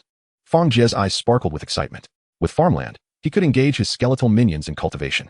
An abundance of grain might not be necessary for himself, yet others would undoubtedly require it. Through a trading system, he could anticipate substantial profits. As for what profits might materialize and their potential uses, he chose to set those considerations aside for the moment. As a denizen of Earth, he understood the intrinsic value of currency. Its importance cannot be overstated. Next, Fang Jie discovered 2 blueprints nestled at the bottom, a weapons factory blueprint, undead, black iron, and a fortress blueprint. Upon examining these, he realized he had struck gold once more. These items were of equal, if not greater, value than the previous rewards he had received. Often, the rewards in this world appeared somewhat perfunctory, yet those earned through genuine warfare frequently bore precious benefits. The weapons factory, Undead Black Iron, is a specialized establishment for crafting various undead weaponry, including refined bone bows, exquisite bone arrows, skeletal round shields, and flesh and bone leather armor. The Level 1 fortress allows for the establishment of a stronghold in an area under his actual control, providing robust defensive capabilities. The fortress's controlled zone is, by extension, part of his territorial domain. Construction requires 5,000 stones, 3,000 woods, and 5,000 spiritual points. Auxiliary structures include arrow towers, watchtowers, and armories. The weapons factory is a unique building exclusive to the undead, thus the weapons crafted within are of an extraordinary nature. In truth, as long as there are no psychological barriers, all materials can be utilized. Judging by the description, these bone weapons surpass those produced by the skeletal soldiers in quality. Regrettably, these items do not belong to the undead, and Fang Jie's ability to evolve them remains unexploitable. Equipping the entire army en masse would be wasteful and logistically unfeasible. Producing a select cadre of elite warriors would suffice. Other weapons could be sold, subtly acclimating others to these unique armaments. Fang Jie contemplated their utility. Even bows and swords fashioned from bone could rival their metal counterparts. The required materials are primarily various bones, which makes them more economical. When it comes to equipping the army on a grand scale, these bone-based weapons offer superior cost-effectiveness. However, some items are unsuitable, such as the flesh and bone leather armor, which is not genuine leather. Instead, it resembles the putrid flesh that grows on a zombie's body, possessing a corrosive effect on living beings. Over time, prolonged exposure could even transform a living person into a zombie. As for the fortress, it is indeed a valuable asset, capable of expanding his zone of control. With a controlled area, Fang Jie can construct buildings beyond the confines of his immediate vicinity, avoiding the congestion at his doorstep. In treacherous terrains, such as those where previous battles have raged, its defensive capabilities would prove invaluable. Moreover, the auxiliary arrow towers would bolster defenses, while the watchtowers would enhance surveillance. Fang Jie examined the armory and found it extensive, capable of concealing a substantial number of skeletal soldiers. Once established, an armory could accommodate hundreds of thousands of troops without issue. Skeletal forces differ significantly from conventional troops, allowing them to be stacked neatly, which accounts for such an astonishing capacity. The fortress is not a static structure. Its design, size, and shape can adapt to the surrounding terrain. Fang Jie discovered that even the required building materials were not fixed. These could be modified as well. This was the first instance he encountered a structure with variable construction materials. The terrain between the two mountains would likely demand resources equivalent to 5 fortresses to complete the construction, Fang Jie calculated quietly. In Chapter 41, New Buildings and New Troops, a multitude of skeletons commenced clearing the bodies strewn across the valley, categorizing them for storage. The higher-ranking corpses were prioritized for processing in the corpse factory, while the bones littering the ground were meticulously gathered. Although these bones could not be utilized to create undead, they served as valuable materials. The bones from the skeletal soldiers were indeed of excellent quality. After processing, an endless supply of bone weaponry would be produced. As long as a cadre of skeletal laborers remained to work, he would not need to lift a finger. Oh, how he longed for the day when the synthesis of stone and wood would no longer require his direct involvement. Fang Jie sighed and retrieved the blueprints for the newly awarded troop designs. The parchment was adorned with an array of peculiar lines, yet remarkably, Fang Jie could comprehend them. The archer template required no heavy archers, as skeletons lacked the requisite strength. Standard archers would suffice. The template was clear, needing only minor modifications. Fang Jie swiftly devised a design and tossed it towards the corpses of the arrow pig archers laid upon the ground. In an instant, 10 bodies were absorbed, and a radiant light appeared, accompanied by a progress bar. It seemed some time would be required. Fang Jie then produced the black iron grade and opted for wolf cavalry this time. However, it was essential to utilize black iron grade materials, so he requested the arrival of the black iron grade wolf cavalry corpses. This time, he decided to manufacture cavalry. Repeating the infantry theme felt redundant, and the existing forces were already sufficient. As he spoke, he designed a standard skeletal cavalry, subsequently casting the blueprint forward. As before, 10 corpses were absorbed, along with their mounts. To mitigate any potential issues, he ensured that even the mounts were of black iron grade. Once the area was cleared, he set about establishing a fortress. In the event of an attack from the south, the first point of entry would be this very pass, serving as a buffer.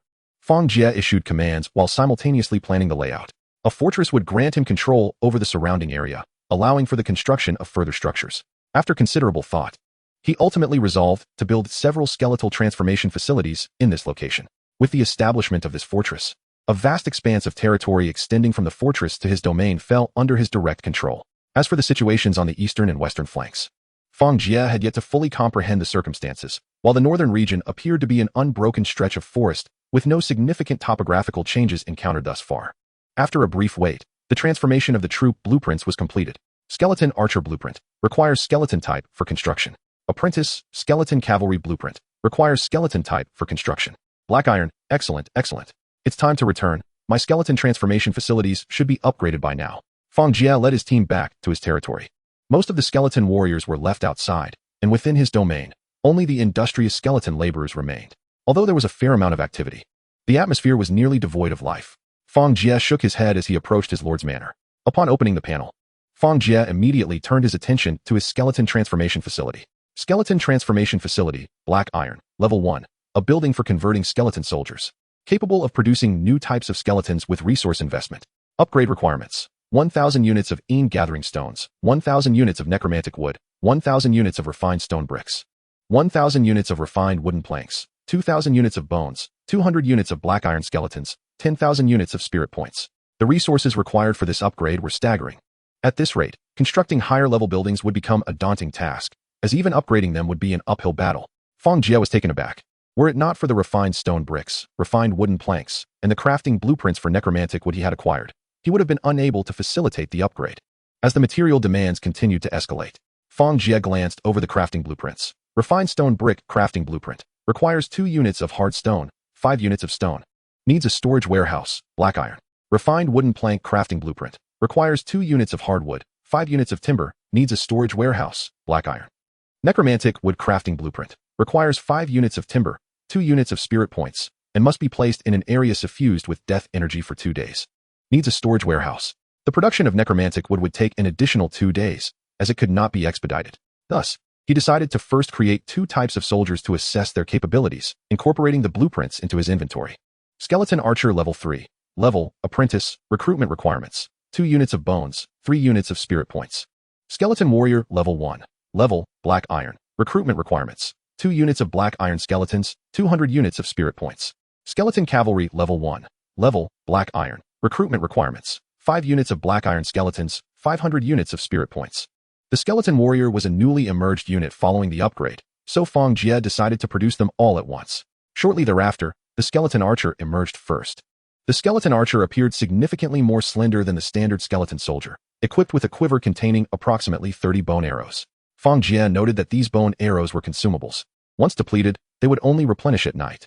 The restoration speed during the night was quite rapid, yet during the day, no recovery occurred. After testing its shooting capabilities, Fang Jie observed that the accuracy of these skeleton archers was far inferior to that of conventional archers. However, their striking power was not to be underestimated, and they boasted a longer range compared to other archers.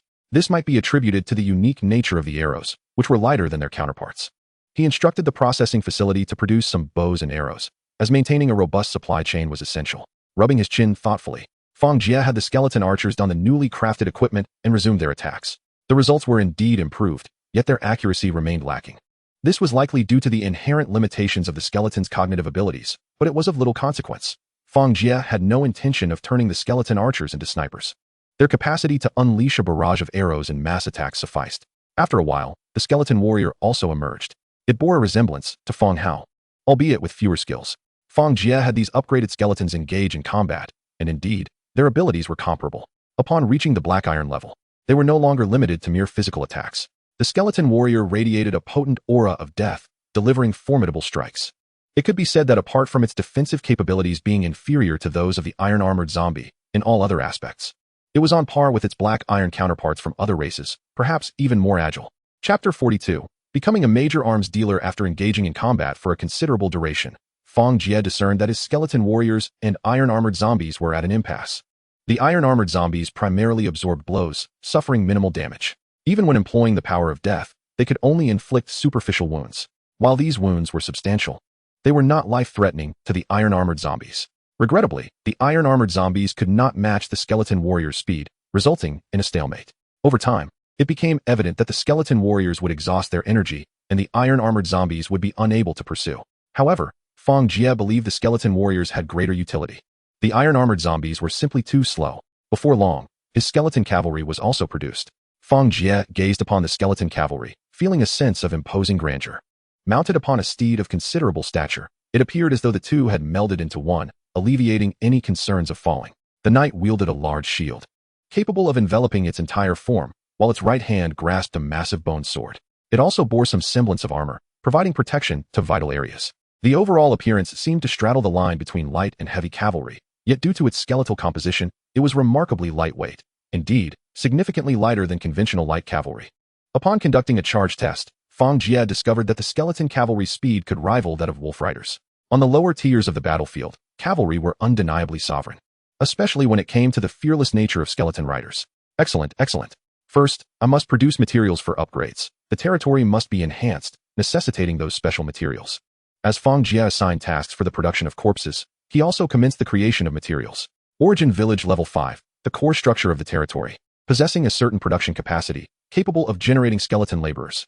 Upgrade requirements: 10,000 units of hardwood, 10,000 units of hardstone, 5,000 units of refined stone bricks, 5,000 units of refined wooden planks, 3,000 units of bones, 100,000 units of spirit points, and a population of 10,000. With the village upgraded to level 5, Fang Jie realized that his village had reached its maximum capacity.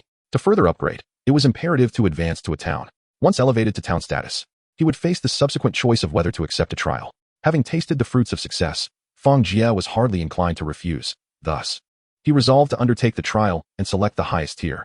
However, his military strength was insufficient, particularly in terms of black iron level forces. Due to the scarcity of corpses, Fang Jie planned to expand the search radius, striving to gather more black iron corpses. The production of materials requires a certain amount of time, and the fallen skeleton soldiers also necessitate replenishment. As Fang Jie crafted, he simultaneously opened the discussion forum. Why hasn't the esteemed Fang Jie been active these past few days? I've run out of skeleton soldiers. Why do you need so many skeletons? I'm considering a transition. Transition to what? Skeletons are quite effective. Why would you change? Indeed, they are useful, but being skeletons, they face challenges in communication with the indigenous people. Upon sighting a skeleton, they might immediately resort to violence, leaving no room for negotiation. That is a valid point. However, do you possess any regular troops? No. I've heard that some prominent figures have managed to create them, but they are unwilling to sell. Fang Jie furrowed his brow as he observed the dwindling orders, realizing that the era of selling skeleton soldiers en masse had come to an end. It wasn't that they were ineffective. It was simply that the undead were often met with disdain. He had no solution for this predicament. But perhaps other races' troops might gradually become the mainstream choice.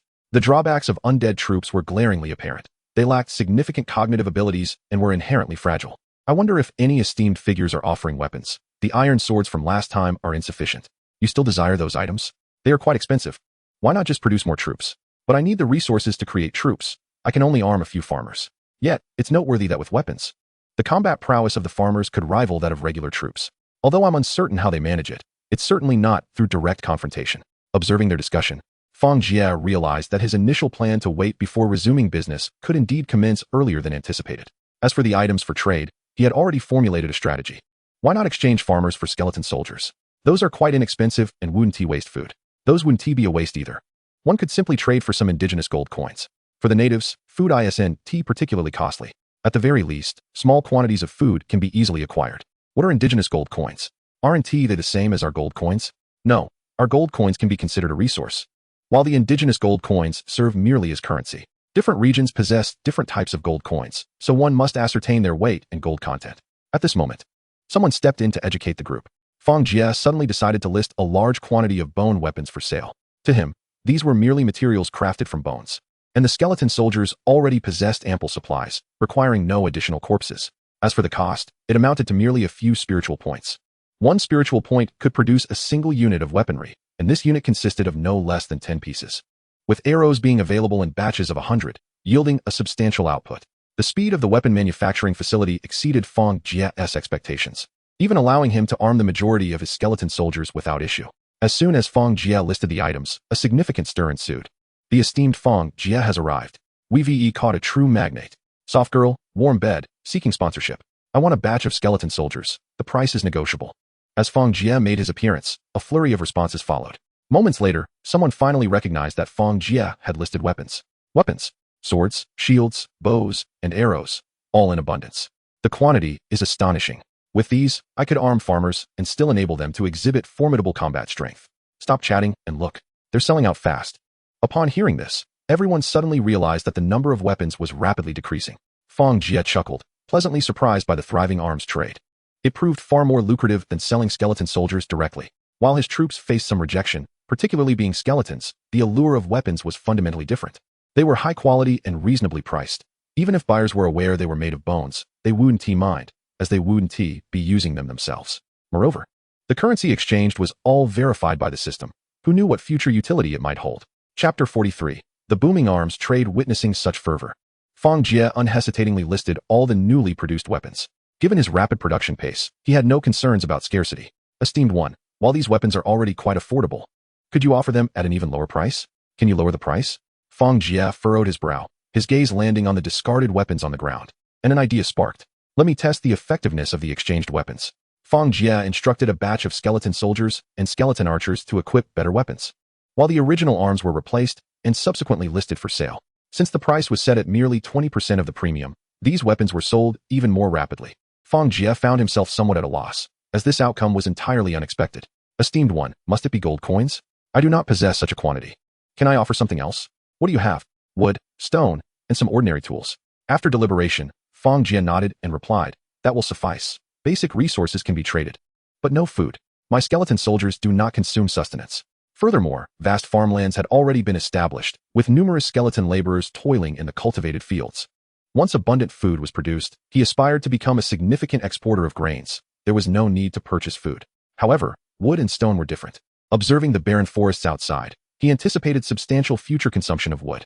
Rather than sending his own troops to chop wood and risking environmental degradation, it was far more prudent to procure it from others. He was not an undead being and could not adapt to harsh climates. Fang Jie envisioned a future where normal people would be brought in to reside here. Would gold suffice? Indigenous gold coins may not be of much use to us, but they are valuable in transactions with the natives. The speaker was the merchant Jia Wei, who, in just a few days, seemed to have established numerous channels. Presently, Jia Wei's shop in the trading area was thriving. Certainly, I have additional needs and will compile a list shortly. Fang Jie surveyed his surroundings, noting that many items were not producible on his end. Particularly, various living necessities were in short supply here. While he did not require much, he was not entirely devoid of needs. Esteemed one, your weapons are remarkably inexpensive, and many adventurers and even nobles favor them. I hope to establish a long-term cooperative relationship. So that is how it is. Certainly, bulk purchases will receive preferential pricing. Upon concluding the conversation, Fang Jie promptly fulfilled Jia Wei's order. While not massive, it constituted the largest transaction among all. Jia Wei purchased over 10,000 swords and weapons in one go, indicating a truly substantial demand on that front. Despite their affordability and inferior quality, they remained legitimate weapons. My lord, I have arrived at the vast marshlands and am currently conducting my reconnaissance. Suddenly, Fang Jie received a message. When Fang Hao departed, Fang Jie had bestowed upon him a summoned death raven, infused with enough magical energy to sustain communication for several days. However, Fang Jie soon realized that his perception was becoming increasingly blurred at this distance. Should they fail to speak slowly and clearly, it would be difficult for either party to hear. It appears that while the Death Raven skill is indeed useful, it merely facilitates communication without resolving all issues. Thus, Fang Jie began to articulate his thoughts, striving to convey his message with minimal verbiage. What resources do we possess? He inquired. Herbs, timber, Fang Hao succinctly replied. Through the raven's eyes, Fang Jie glimpsed some indistinct images. Suddenly, he noticed an abundance of submerged timber, and his eyes sparkled with excitement. In the original world, wood that had been soaked for an extended period held immense value. Ebony and agarwood, for instance, are both highly sought after. With this in mind, Fang Jie promptly messaged Jia Wei. Jia Wei, do the nobles over there require agarwood or similar items? Fang Hao, do you have marshlands in your vicinity? If so, these materials are indeed precious. The nobles here generally seek them, although I have yet to ascertain the pricing. That will suffice. I shall begin gathering them while you inquire. Fang Jie felt elated. Although some items lacked unique properties, they were often unavailable in ordinary markets and could only be procured from the nobility. Without special items, the nobles would scarcely pay attention to him. Moreover, even something as basic as paper was unattainable for the average individual. He had heard that some were already attempting to devise methods for paper production, though he remained uncertain as to when it would come to fruition. As for the submerged timber, Fang Jie sent a message to Fang Hao, who knew precisely what to do. The entire day was consumed by Fang Hao's exploration of the resources available, collecting samples for Fang Jie, regardless of their utility. Occasionally, they communicated remotely to confirm the value of certain items for collection. Meanwhile, Fang Jie was steadily manufacturing a substantial military force, continuously undergoing fission. After 2 days, the necromantic wood was finally produced, prompting Fang Jie to upgrade his skeleton conversion facility without hesitation. Skeleton conversion facility, black iron, level 3, a building for converting skeleton soldiers, wherein resources can be invested to obtain new types of skeletons.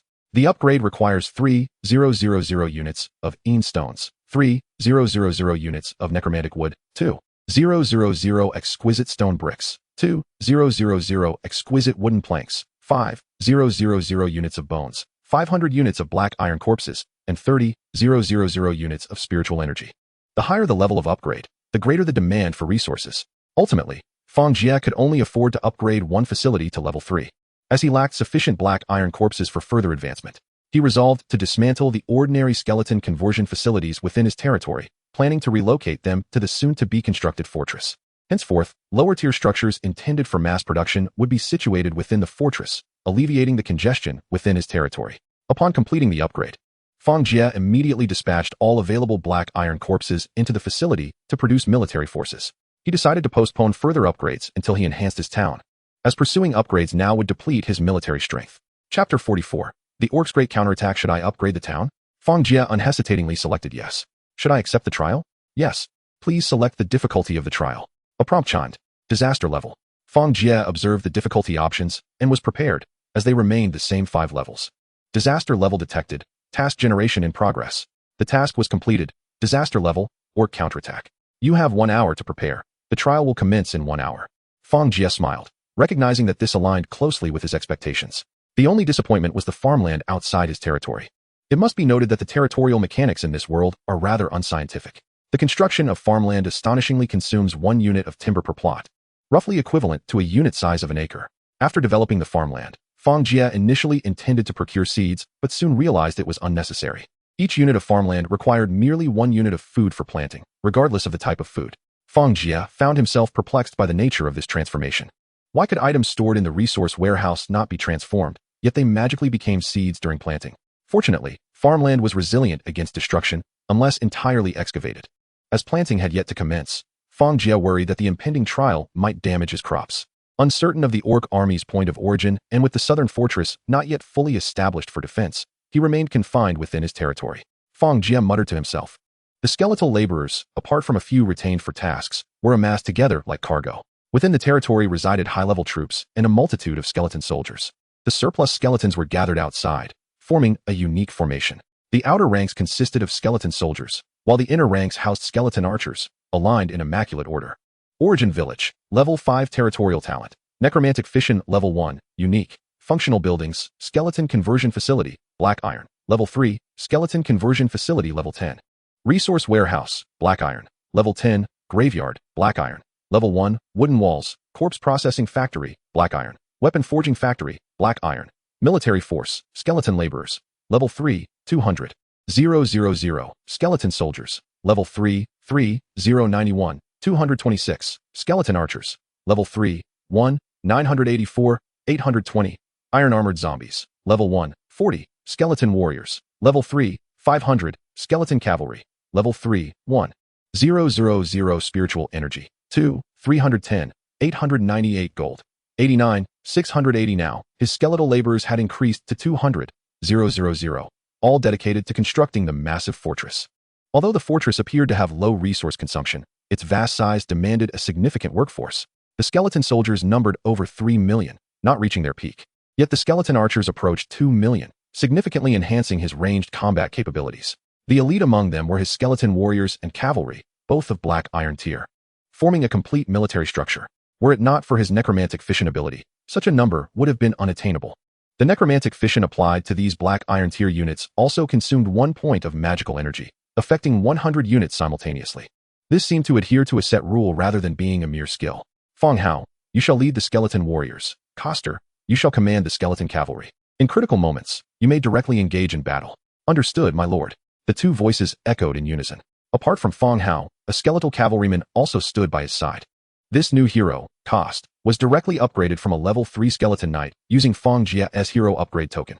With 2 hero units now at his disposal, commanding the army became significantly more manageable. However, it was a pity that the Black Iron unit bore a name, forcing Fang Jie to retract the name he had originally intended, leaving him with a tinge of regret. Name, Kost affiliation, Origin Village loyalty, 100 occupation, Skeleton Knight talent, charge level, Black Iron strength, 20 agility, 22 constitution, 22 intelligence, 7 spirit, 3 death power, 150-150 skills. Basic swordsmanship.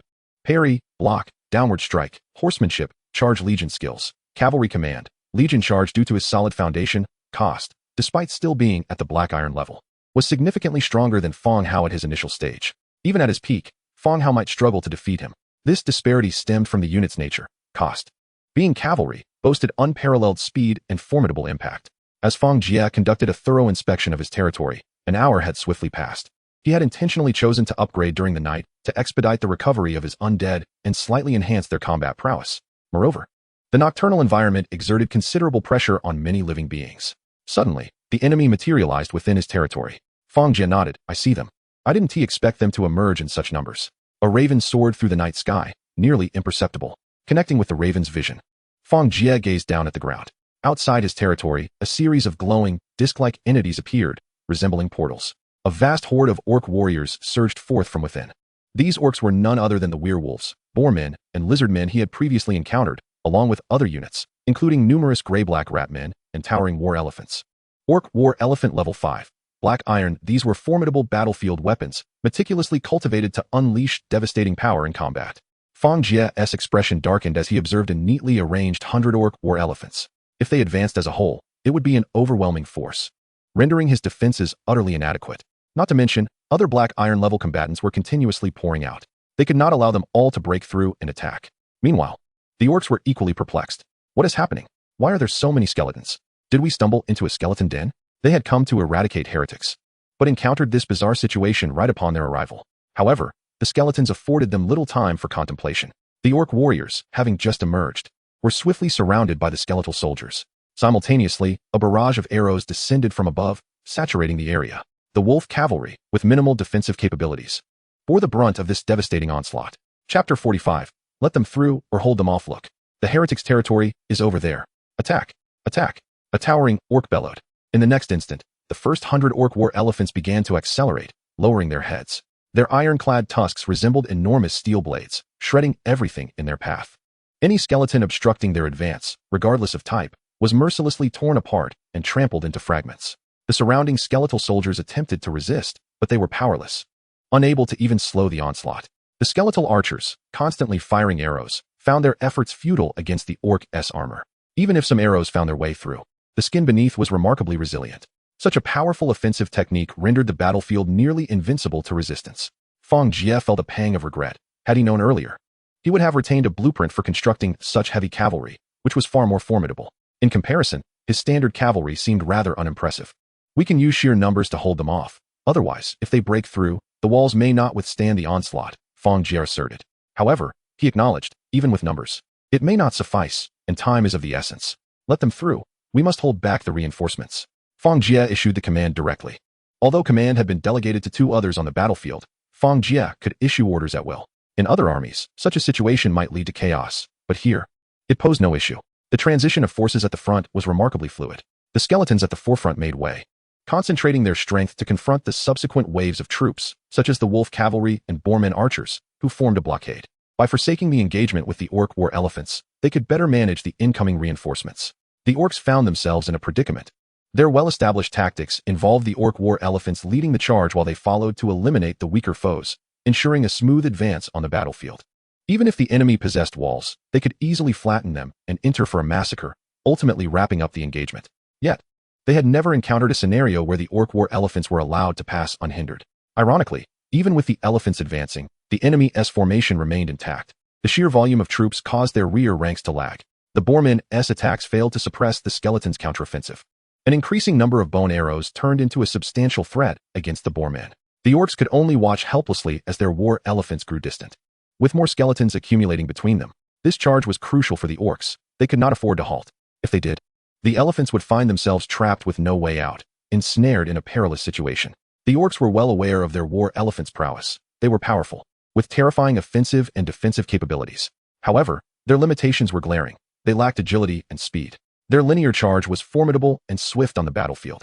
But once the enemy was no longer directly in front, the orc war elephants would find themselves in peril. The orcs had not considered modifications. After all, they were merely black iron level troops, not worthy of extensive research and improvement. Yet, in this battle, black iron was of the highest caliber. As the war elephants distanced themselves from the horde, they gradually approached the walls, moving into the attack range of the black stone statue.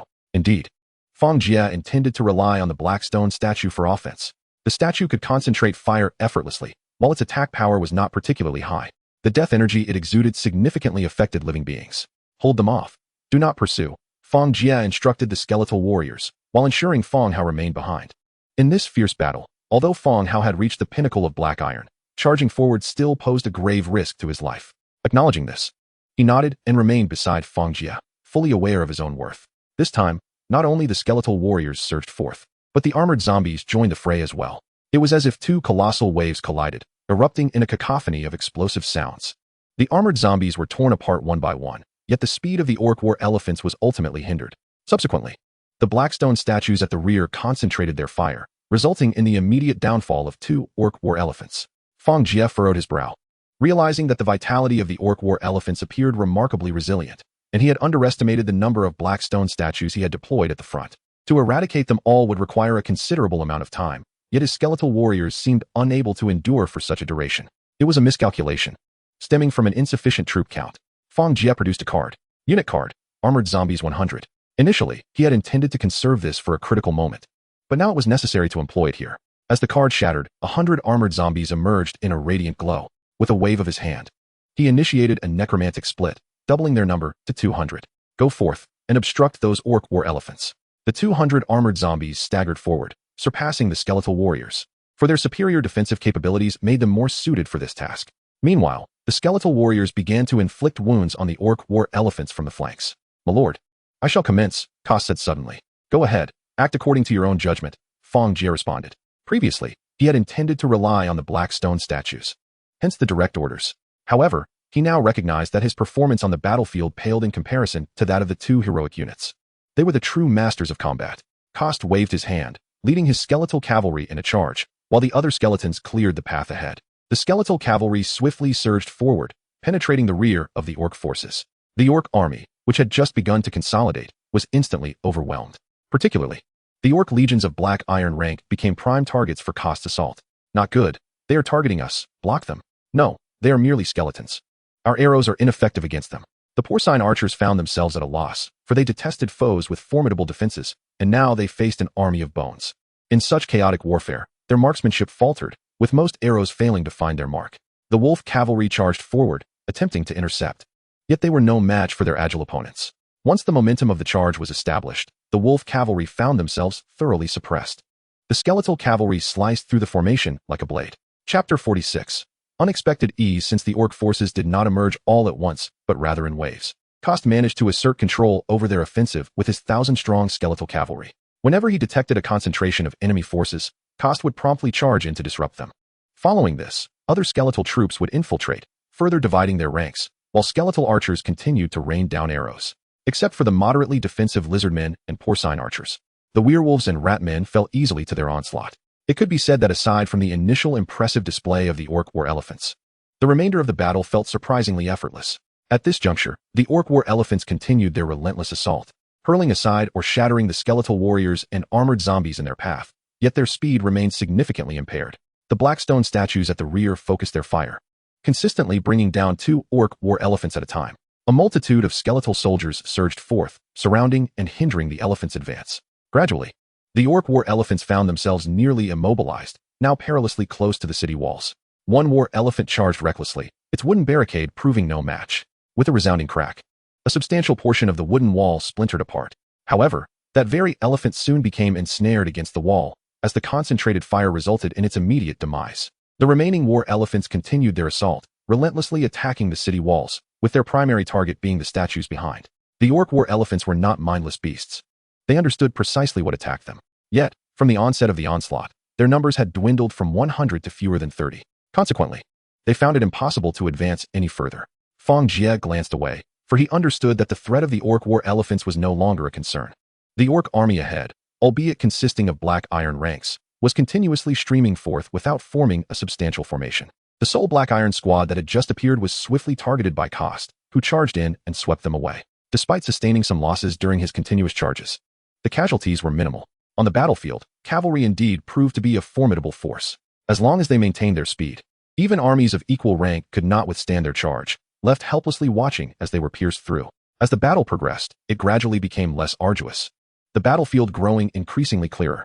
Was the disaster level truly so perilous, or was it a matter of personal perspective? Perhaps my own strength had skewed the assessment. Fang Jie found himself pondering these matters amidst the ongoing discussions around him, gaining insight into the various levels. Others had also opted for disaster levels. Yet he had not heard of such dire threats. It appeared that for the simpler levels, as long as the population met the criteria for upgrading, with 1/5 of the populace being combatants or the farmers receiving some armament, they could advance. This, of course, pertained to upgrading villages. For ordinary levels, merely arming the farmers sufficient to meet the required upgrading population sufficed. Most individuals chose these two types of upgrades, though the nature of the talents gained remained unclear. Fang Jie had seen some individuals reveal their talents, but the impact seemed minimal. Next came the dangerous levels, which required a certain number of regular troops for progression. Many who had expended considerable resources to amass skeletal soldiers could potentially advance through this method. However, Fang Jie had not witnessed any successful attempts. Perhaps some had succeeded but kept it concealed. As for the even higher hell levels, some had indeed chosen this path. But it was said to be nearly impossible to pass. The armies that assaulted them numbered in the thousands of regular troops, a terrifying force that no one wished to confront. After the public revelation of such horrors, no one dared to select that path again. As for the disaster levels, only those who were initially ignorant of the implications had ventured to choose them. Yet according to their accounts, the combat prowess of their tens of thousands of regular troops differed significantly from what Fang Jie had encountered earlier.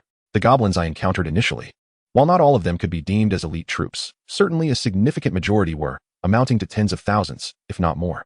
The most crucial aspect is that I faced 12 individuals of the Black Iron rank, a detail I have not heard echoed in the experiences of others. There were those who, after selecting their disaster level, did not even manage to flee.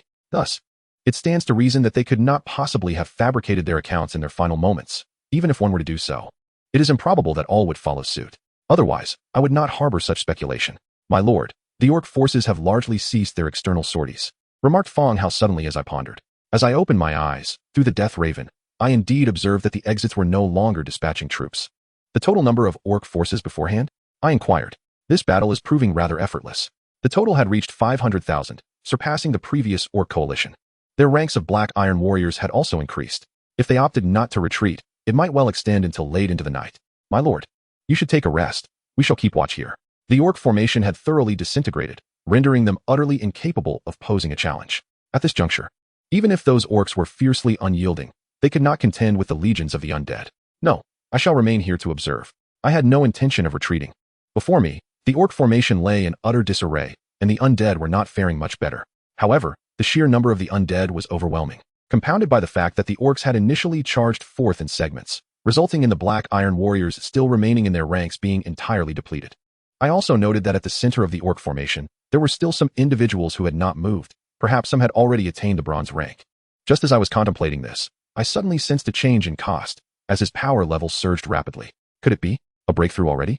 Fang Hao has yet to achieve such a feat. I expressed my astonishment and opened the attribute panel, confirming that Cost had indeed ascended to the bronze tier. Glancing at Fang Hao beside me, he remained at the pinnacle of Black Iron, with no discernible change. The disparity in foundations certainly rendered many aspects distinct. Chapter 47. The first bronze hero. It appears that the potential of the skeleton cavalry profession is considerably higher, at least reaching the bronze rank. Name, Cost affiliation, origin village loyalty, 100 profession, skeleton knight talent, charge level, bronze strength, 38, agility, 40, constitution, 40, intelligence, 10, spirit, 9 death energy, 450 skills, basic swordsmanship, parry, block, downward strike, horsemanship, charge, critical strike, intermediate swordsmanship legion skills, cavalry command, legion charge through battle. Cost broke through to the bronze level on the battlefield. His death energy transformed into death aura, instantly restored to full capacity. He acquired 2 new skills, critical strike and intermediate swordsmanship. While his legion skills did not increase, there was a noticeable enhancement in the cohesion and strength of my cavalry unit. Suddenly, Cost turned his steed, leading the unit toward the heart of the orc formation. This area had been occupied by several individuals who had remained stationary. Little did they expect that Cost would choose to attack the moment of his breakthrough. The orcs, though aware of his presence, were caught off guard. Had it not been for Cost's reckless charge across the battlefield, they would not have found themselves in such a predicament. However, they did not anticipate that he would come to confront them directly. Thus, they resolved to annihilate him. In the distance, their orc war elephants had been entirely vanquished, and the only spoils gained were the significant damage inflicted upon the enemy's walls. Yet, none of the attacking statues had been affected, and the hardness of that layer of statues far surpassed that of the wooden walls. Eliminate them, and without this unit, we still possess a fighting chance. Indeed, let us eradicate them. At the rear of the unit, an orc shaman wielding a staff began to leap, chanting ancient hymns. A peculiar energy spread forth, enhancing the strength of those around him, enveloping them in a crimson glow. In the next moment, the orc shaman directed his staff toward the oncoming cavalry, significantly reducing their speed as they became ensnared in a web of red threads, seemingly a form of special weakening. The cavalry tightened their formation and continued their charge. At this critical juncture, all who could shift their gaze focused intently on that side. This battle would determine the outcome of the war. Should the undead prevail, the battlefield would yield a clear victor. Conversely, if the orcs triumphed, the battle would become fraught with uncertainties. Fang Jie furrowed his brow. What is that fellow doing? What if he cannot withstand them and meets his demise? My concern was solely for cost. The other undead could be recreated should they fall. Fang Hao spoke up. Given his choices, there must be a purpose behind them. I believe he will emerge victorious. The two of them, due to their circumstances, had developed a surprising rapport. Finally, the cavalry unit collided with the orc forces. The orcs braced themselves, while the cavalry, with their momentum and force, plunged their great swords fiercely. The clash of barbarism and death energy stirred up vast clouds of dust. Among the orcs, formidable forces materialized instantaneously. Though I was not present at the scene, relying instead on the Death Raven's view, I could discern that there were indeed over 10 orc warriors of the bronze rank. Why is it that every time I face a trial, such powerful adversaries appear? What took me by surprise was how these bronze warriors appeared utterly impotent before cost. Harnessing the charge, he concentrated the essence of the entire knightly order. Following the previous skirmishes, around 800 cavalry remained. Bolstered by this strength, Kost's charge became an unstoppable force. The first wolf rider encountered was unable to withstand a single blow, cleaved in two by a single sword strike. Kost continued his onslaught, pushing back two similarly ranked adversaries, deflecting an arrow with his shield. Advancing closer, he dispatched a porcupine archer with a swift strike, his ultimate target being the shaman priest. This porcupine shaman, while not particularly adept in melee combat, had always relied on others for protection. Little did he expect to find himself facing a knight head-on. His countenance paled as he raised his staff, attempting to defend, but it was futile. With a single stroke, Kost cleaved both the staff and the shaman in twain. As the two forces first clashed, the cavalry unit penetrated through the midst, leaving only 600 of them remaining. However, this assault claimed the lives of even more Black Iron Tier orcs. Kost, leading his troops, circled around before charging once more. In the wake of the priest's demise, the enhancements on the orcs dissipated after a brief interval, while the weakening spells afflicting the cavalry also faded away. In this ebb and flow, the orcs suddenly sensed an ominous shift. The cavalry, having fully engaged, decimated nearly half of their ranks, leaving only 5 bronze-tier warriors, each grievously injured. Following the complete charge, even if a bronze-tier warrior could slay a few foes, they too would pay a hefty price. As the third charge commenced, only a single bronze-tier wolf cavalryman remained. His survival was not a testament to his strength, but rather to his swiftness, as he had chosen to evade the final onslaught. Yet, upon regaining his senses, he found that all his comrades had perished. Damn it, what were those bastards doing? The wolf cavalryman gazed around, only to discover that his legion had long been ensnared in a sea of the undead. Even if he issued commands, there was no way for them to assist him. They had materialized in the heart of the undead lair from the very start. Had they been given time to prepare for an offensive, their fate would not have been so grim. Kost cast a glance at this individual and chose not to pursue. A severely wounded bronze wolf cavalryman posed no threat. In stark contrast, the recently regrouped orc squads represented a far greater danger. Kost altered his course, intent on dispersing these formations. Meanwhile, the surviving wolf cavalryman surveyed the chaos around him, feeling utterly lost. Under normal circumstances, retreat would be imperative. Yet, this time, retreat was not an option. They could either secure victory or perish here. Chapter 48. Completion of the advancement town with the annihilation of the orc command and the complete eradication of their war elephant brigade. The morale of the orcs plummeted to an all-time low. Devoid of spirit, the orc forces became increasingly feeble. One by one, they fell in battle. And before the latter part of the night arrived, the conflict had concluded.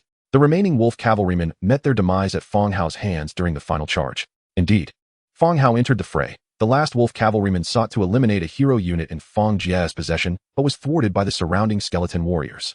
That charge had left Fang Jie in a cold sweat, for he had nearly lost a hero unit. Once the battle concluded, Fang Jie finally breathed a sigh of relief. In an instant, his entire village underwent a transformation, yet he could not pinpoint the specifics. He merely noted that his dominion had significantly expanded, now encompassing a direct territory.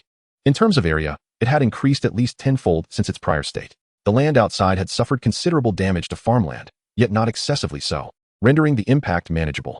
The most immediate change was the Lord's Manor, which had evolved from a mere flat structure into a two-story edifice resembling a quaint garden villa. In terms of residential comfort, he now enjoyed a far superior arrangement. The Lord's Hall had been relocated to the rear, while the front transformed into a reception area. Distinctly different from before. Origin Town Level 1. Core territorial structure with a certain production capacity, capable of producing skeletal laborers and ghostly servants. Town units include supplementary wooden and stone walls and arrow towers. Residents possess a probability of evolving into elite units.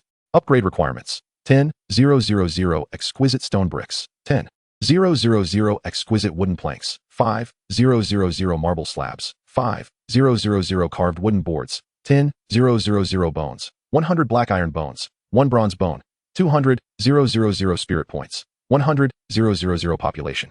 10 functional buildings, 1 statue. Skeletal laborer level 3. Rank, apprentice, recruitment requirements: 1 bone unit, 1 spirit point. Ghostly servant level 3. Rank, apprentice, skills, telekinesis, illusion. Materialization recruitment requirements: 5 spirit points. Wooden and stone walls. Defensive walls encircling the town, requiring 2 units of wood and 2 units of stone per meter. At this moment, Origin Village had transformed into Origin Town, with a substantial enhancement in production capabilities, along with the addition of ghostly servants. No corpses were necessary, merely spirit points sufficed. After crafting one, Fang Jie soon found a translucent being radiating a soft glow appearing before him, bowing in deference. While its intelligence was not particularly high, it surpassed that of the skeletal forms. Fang Jie conducted an experiment and concluded that, given its status as a servant, possessing a modicum of cognitive ability was quite normal. As for combat prowess, that was another matter entirely. The 3 skills, telekinesis, could be utilized to manipulate small objects, aiding their tasks.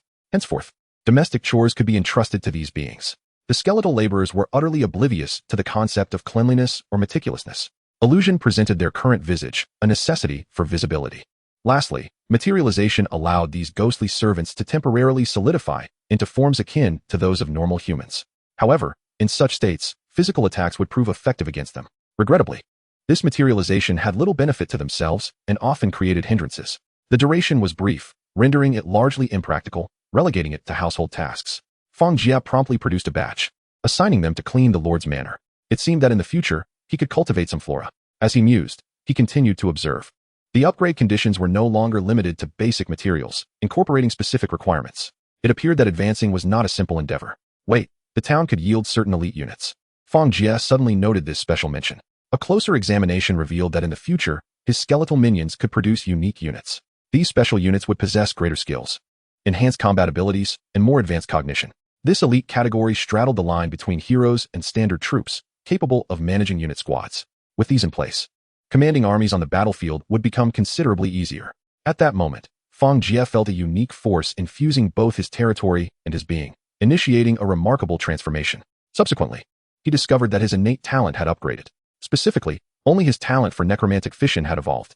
Necromantic fission level 2, unique, allows for the fission of 500 undead under one's command, transforming them into fourfold. This unique talent cannot be acquired by another individual. Splendid. With 2 instances of fission, I could convert 1 undead into 16. This was what truly delighted Fang Jie, for as the cornerstone of his rise, this ability would undoubtedly propel his forces to terrifying heights. Before Fang Jie could even proceed to the experiment, the notification of victory in battle arrived. The battle concluded. The town upgraded, and the town talents enhanced. Now, the rewards were being calculated. You have become the first individual to successfully upgrade a town, earning the rewards of the Heroic Training Tower, Market Blueprints, and Death Dungeon Blueprints, along with the Solar Tower Blueprint. A remarkable acquisition indeed. Fang Jie was elated. The Heroic Training Tower. It allows elite units within the territory to undergo training, with a chance of evolving into hero units. Hero units trained here have a certain probability of gaining upgrades. The town-level Heroic Training Tower can reach a maximum level of silver. Fang Jie gazed at the first reward, his joy palpable. He had not anticipated such an extraordinary asset. Now, Fang Hao could indeed level up. The pivotal aspect was not merely Fang Hao's upgrade, but rather the prospect of acquiring more hero units for himself. Initially, upon upgrading the town, he had already secured the opportunity to obtain elite units, but now he could further facilitate their evolution. Even if the heroes produced were of slightly lesser quality, they would still be numerous. Hero units were not just any ordinary undead. They were capable of engaging in meaningful dialogue. With the absence of face-to-face interactions for an extended period, Fang Jie found himself questioning whether he might forget how to speak. Wait, this structure appears to require no materials for construction, nor does it need upgrading materials. Is it intrinsically linked to the town itself? Fang Jie finally recognized a significant oversight. Evidently, not all functional buildings necessitate manual upgrades. This one could be utilized indefinitely, qualifying it as a divine structure. Chapter 49. The Training Tower, Market. And Dungeon, can you utilize that structure? Fang Jie promptly chose to construct it, since it did not consume materials and was classified as an auxiliary building of the territory. The heroic training tower took shape almost instantaneously in an open space before the territory. This location was originally near the main entrance. However, as the territory expanded, other areas would require replanning. Very well, I shall enter now, Fang Hao stated, receiving Fang Jie's consent before stepping into the heroic training tower. Watching Fang Hao, who would be occupied for a while, Fang Jie retrieved the remaining blueprints from his possession and proceeded to select construction. Market, a symbol of the territory's prosperity and development. Constructing a market allows for interaction with nearby markets, the formation of trade caravans, and long-distance commerce. Local residents can engage in business within their vicinity. Construction requirements: 1,000 sturdy stones, 1,000 hardwoods, 200 exquisite stone bricks, 200 exquisite wooden boards, 200 gold coins, town-level territory, and a population of 5,000. First came the market. The construction speed was relatively swift, taking approximately half an hour. After all, with numerous farmers under Fang Jie's command, their work proceeded with remarkable efficiency. Upon entering, Fang Jie beheld a space reminiscent of a vegetable greenhouse, complete with stalls prepared for local residents. Yet, as his subordinates were all undead, it appeared these stalls were unnecessary for them. This was a universal structure, regardless of the race. Its functionality was essentially similar. Subsequently, Fang Jie accessed the market panel, revealing a list of over a dozen tradable entities. Only a dozen or so cities available for trade in my vicinity. Is it due to my limited coverage? Or are there other reasons? Fang Jie pondered, glancing at the adjacent settings, which allowed for the option to publicize his market. Similarly, there was an option to conceal it. Once hidden, he could only engage with friendly markets for trading. Through the market, large-scale transactions could be conducted. However, it seemed that the Lord's trading area could achieve similar results. Ultimately, this market offered trading opportunities to anyone, not merely the Lord. Additionally, it allowed for the exclusion of caravans to expand business into other cities. Should other cities accept, trade could be established even across greater distances. Regrettably, the market blueprints were not easily obtainable, nor was their construction a simple endeavor. Truly a remarkable asset for trading. If only it could assist others in establishing markets as well. Fang Jie then noticed an additional line of notifications below. Skeleton Merchant, Level, Apprentice, Skills, Commerce, Bargaining. Identification Zombie Merchant, Level, Apprentice, Skills, Commerce, Bargaining. Identification Ghost Merchant, Level, Apprentice, Skills, Commerce, Bargaining. Identification. The recruitment cost was uniformly set at 5 spirit points each. If one wished to conduct business in other cities, it was necessary to assign personnel there. The distinction between the market and the Lord's trading area lay in the fact that once a trade was initiated within the trading area, goods could be delivered instantaneously. Conversely, a trade within the market would involve the goods entering a special space, requiring a certain period before reaching the destination. The farther the distance, the longer the duration. However, within the same region, delivery would typically occur within a day. After summoning the 3 types of merchants, Fang Jie began to contemplate. The skeleton merchant, being a skeleton, was quite fitting within the undead faction. The zombie merchant, however, resembled a normal human, capable of speech and applicable in various scenarios. The ghost merchant bore some resemblance to his ghostly servants, making them the most readily accepted option. Yet, in places that harbored aversions to the undead, this might not suffice. Was there truly no more conventional option available? Fang Jie found himself somewhat exasperated, but ultimately decided that he would primarily utilize the zombie merchant, disguising them as an ordinary individual. The others would be used as circumstances dictated. While he was deep in thought, the other 2 structures successfully completed their construction. Death Dungeon Level 1. A special building for death-themed units. Investing resources yields unique death-related units. Wailing Cypress Level 1. Level Apprentice, Skills, Whale. Deathly Erosion Recruitment Requirements. 1 unit of wood, 1 unit of bones, 3 spirit points. Corrupt Sludge Level 1. Level, Apprentice, Skills, Devour, Assimilate Recruitment Requirements. 1 unit of stone, 1 unit of bones, 3 spirit points. Bone Worm Level 1. Level, Black Iron, Skills, Bone Manipulation Recruitment Requirements. 1 unit of black iron bones, 10 units of bones, 300 spirit points. Bone Cart Level 1. Level, Apprentice, Recruitment Requirements. 5 units of bones, 10 spirit points. The Death Dungeon was a unique military structure, producing an array of peculiar units. The Wailing Cypress resembled a withered cypress tree, serving as a cautionary sentinel or even an offensive unit. Its wail could impact the morale of foes, inducing a form of psychological pollution. Deathly Erosion acted as a passive skill. Prolonged exposure to the Wailing Cypress would gradually weaken living beings. After all, being a plant, perhaps it would be worthwhile to engage in some greening efforts one day. Fang Jie mused aloud. Corrupt sludge resembled a gelatinous creature, exhibiting extremely poor mobility, even slower than zombies. However, corrupt sludge could merge with one another, the greater the number, the more effective their collective results would be. If enemies happen to pass nearby, one can initiate the devour ability, consuming them entirely. The assimilation skill gradually transforms the surrounding land into a mire that closely resembles its own essence. This swamp, steeped in death's aura, poses little threat to the undead creatures themselves. However, it becomes perilous for other life forms. Even bones left within for an extended duration may risk becoming undead. Intriguingly, the bone worm is classified as a black iron tier unit, yet upon summoning, Fang Jie discovers it to be a grotesque creature formed entirely of bones, extending over 3 meters in length. Its capabilities are rather straightforward, allowing it to manipulate bones for physical assaults akin to a magical unit, albeit relying solely on corporeal strikes. After conducting a brief experiment, Fang Jie deemed it unworthy, considering its cost-effectiveness to be severely lacking. Finally, the bone cart presents itself as a unique transport unit, exempt from the classification of combat units. With this, the endurance of the skeleton archers can indeed be enhanced, as many of them become ineffective in battle when they run out of arrows. Although they can wield bone knives, such armaments are hardly formidable. Skeleton archers devoid of arrows find their combat prowess diminished to a level barely above that of skeletal laborers. Chapter 50. The money-burning sun tower. Upon concluding his exploration of the dungeon, Fang Jie turned his gaze toward the final edifice, the sun tower. This structure, being special as well, revealed to Fang Jie that it too required no material consumption and could upgrade in tandem with his territory. Given the current territorial level, the sun tower reached a maximum of silver tier. Sun tower, an alchemical structure capable of researching and producing various alchemical items, with a town-level cap of silver.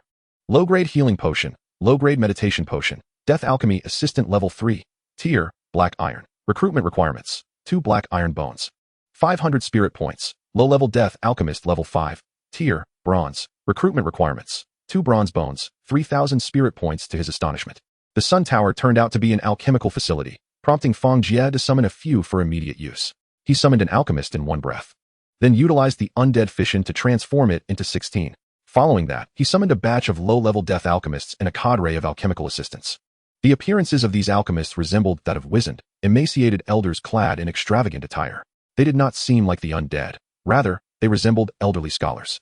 However, Fang Jie understood that they were, in reality, all undead. The alchemists possessed negligible combat prowess. Even at bronze level, their ability to engage in battle remained minimal. From this point forth, you shall be known as Alchemist 1. The rest of you, line up and disclose your capabilities, he commanded, as they were all undead. Loyalty was a non-issue. It was inherently maxed out from the outset, regardless of their intellect. Alchemist 1 slightly bowed. Greetings, esteemed lord. Our capabilities encompass the research and production of various alchemical items, and we can also imbue certain weapons with enchantments, though this requires the expenditure of materials. Currently, the Sun Tower has recorded 2 types of potions, the low-grade healing potion and the low-grade meditation potion. Fang Jie nodded. Although they were low tier, they were indeed valuable. Setting aside other considerations, he had previously utilized the low-grade meditation potion awarded to him, and its effects were significantly noteworthy. He had initially pondered the scarcity of such items in the future, yet he was pleasantly surprised to discover their availability here. With a sense of elation, Fang Jie eagerly perused the research and manufacturing lists, only to be met with dismay. The costs associated with these studies were exorbitant, or rather, one might aptly describe them as money-burning. To conduct research necessitated a vast quantity of spirit points alongside a multitude of various materials, including ores and gemstones.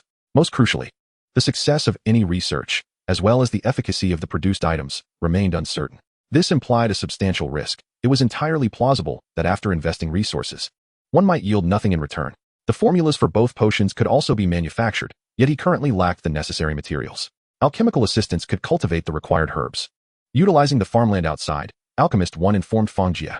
Very well, I shall allocate a plot of farmland for your use, and I will increase your number of assistants. You shall oversee the others, and you will preside over the Sun Tower.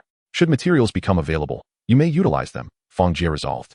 Having decided to collect a diverse array of materials henceforth, Alchemist 1 bowed slightly. Thank you for your trust, Lord. Fang Jie waved his hand in dismissal, departing from the location, fearing that lingering might lead to regret. The unveiling of this resource-draining structure left him uncertain whether it would ultimately prove beneficial or detrimental. Bring over the chest. Return to base, Fang Jie commanded the skeletons. In the distance, a skeletal soldier approached, hauling a large chest.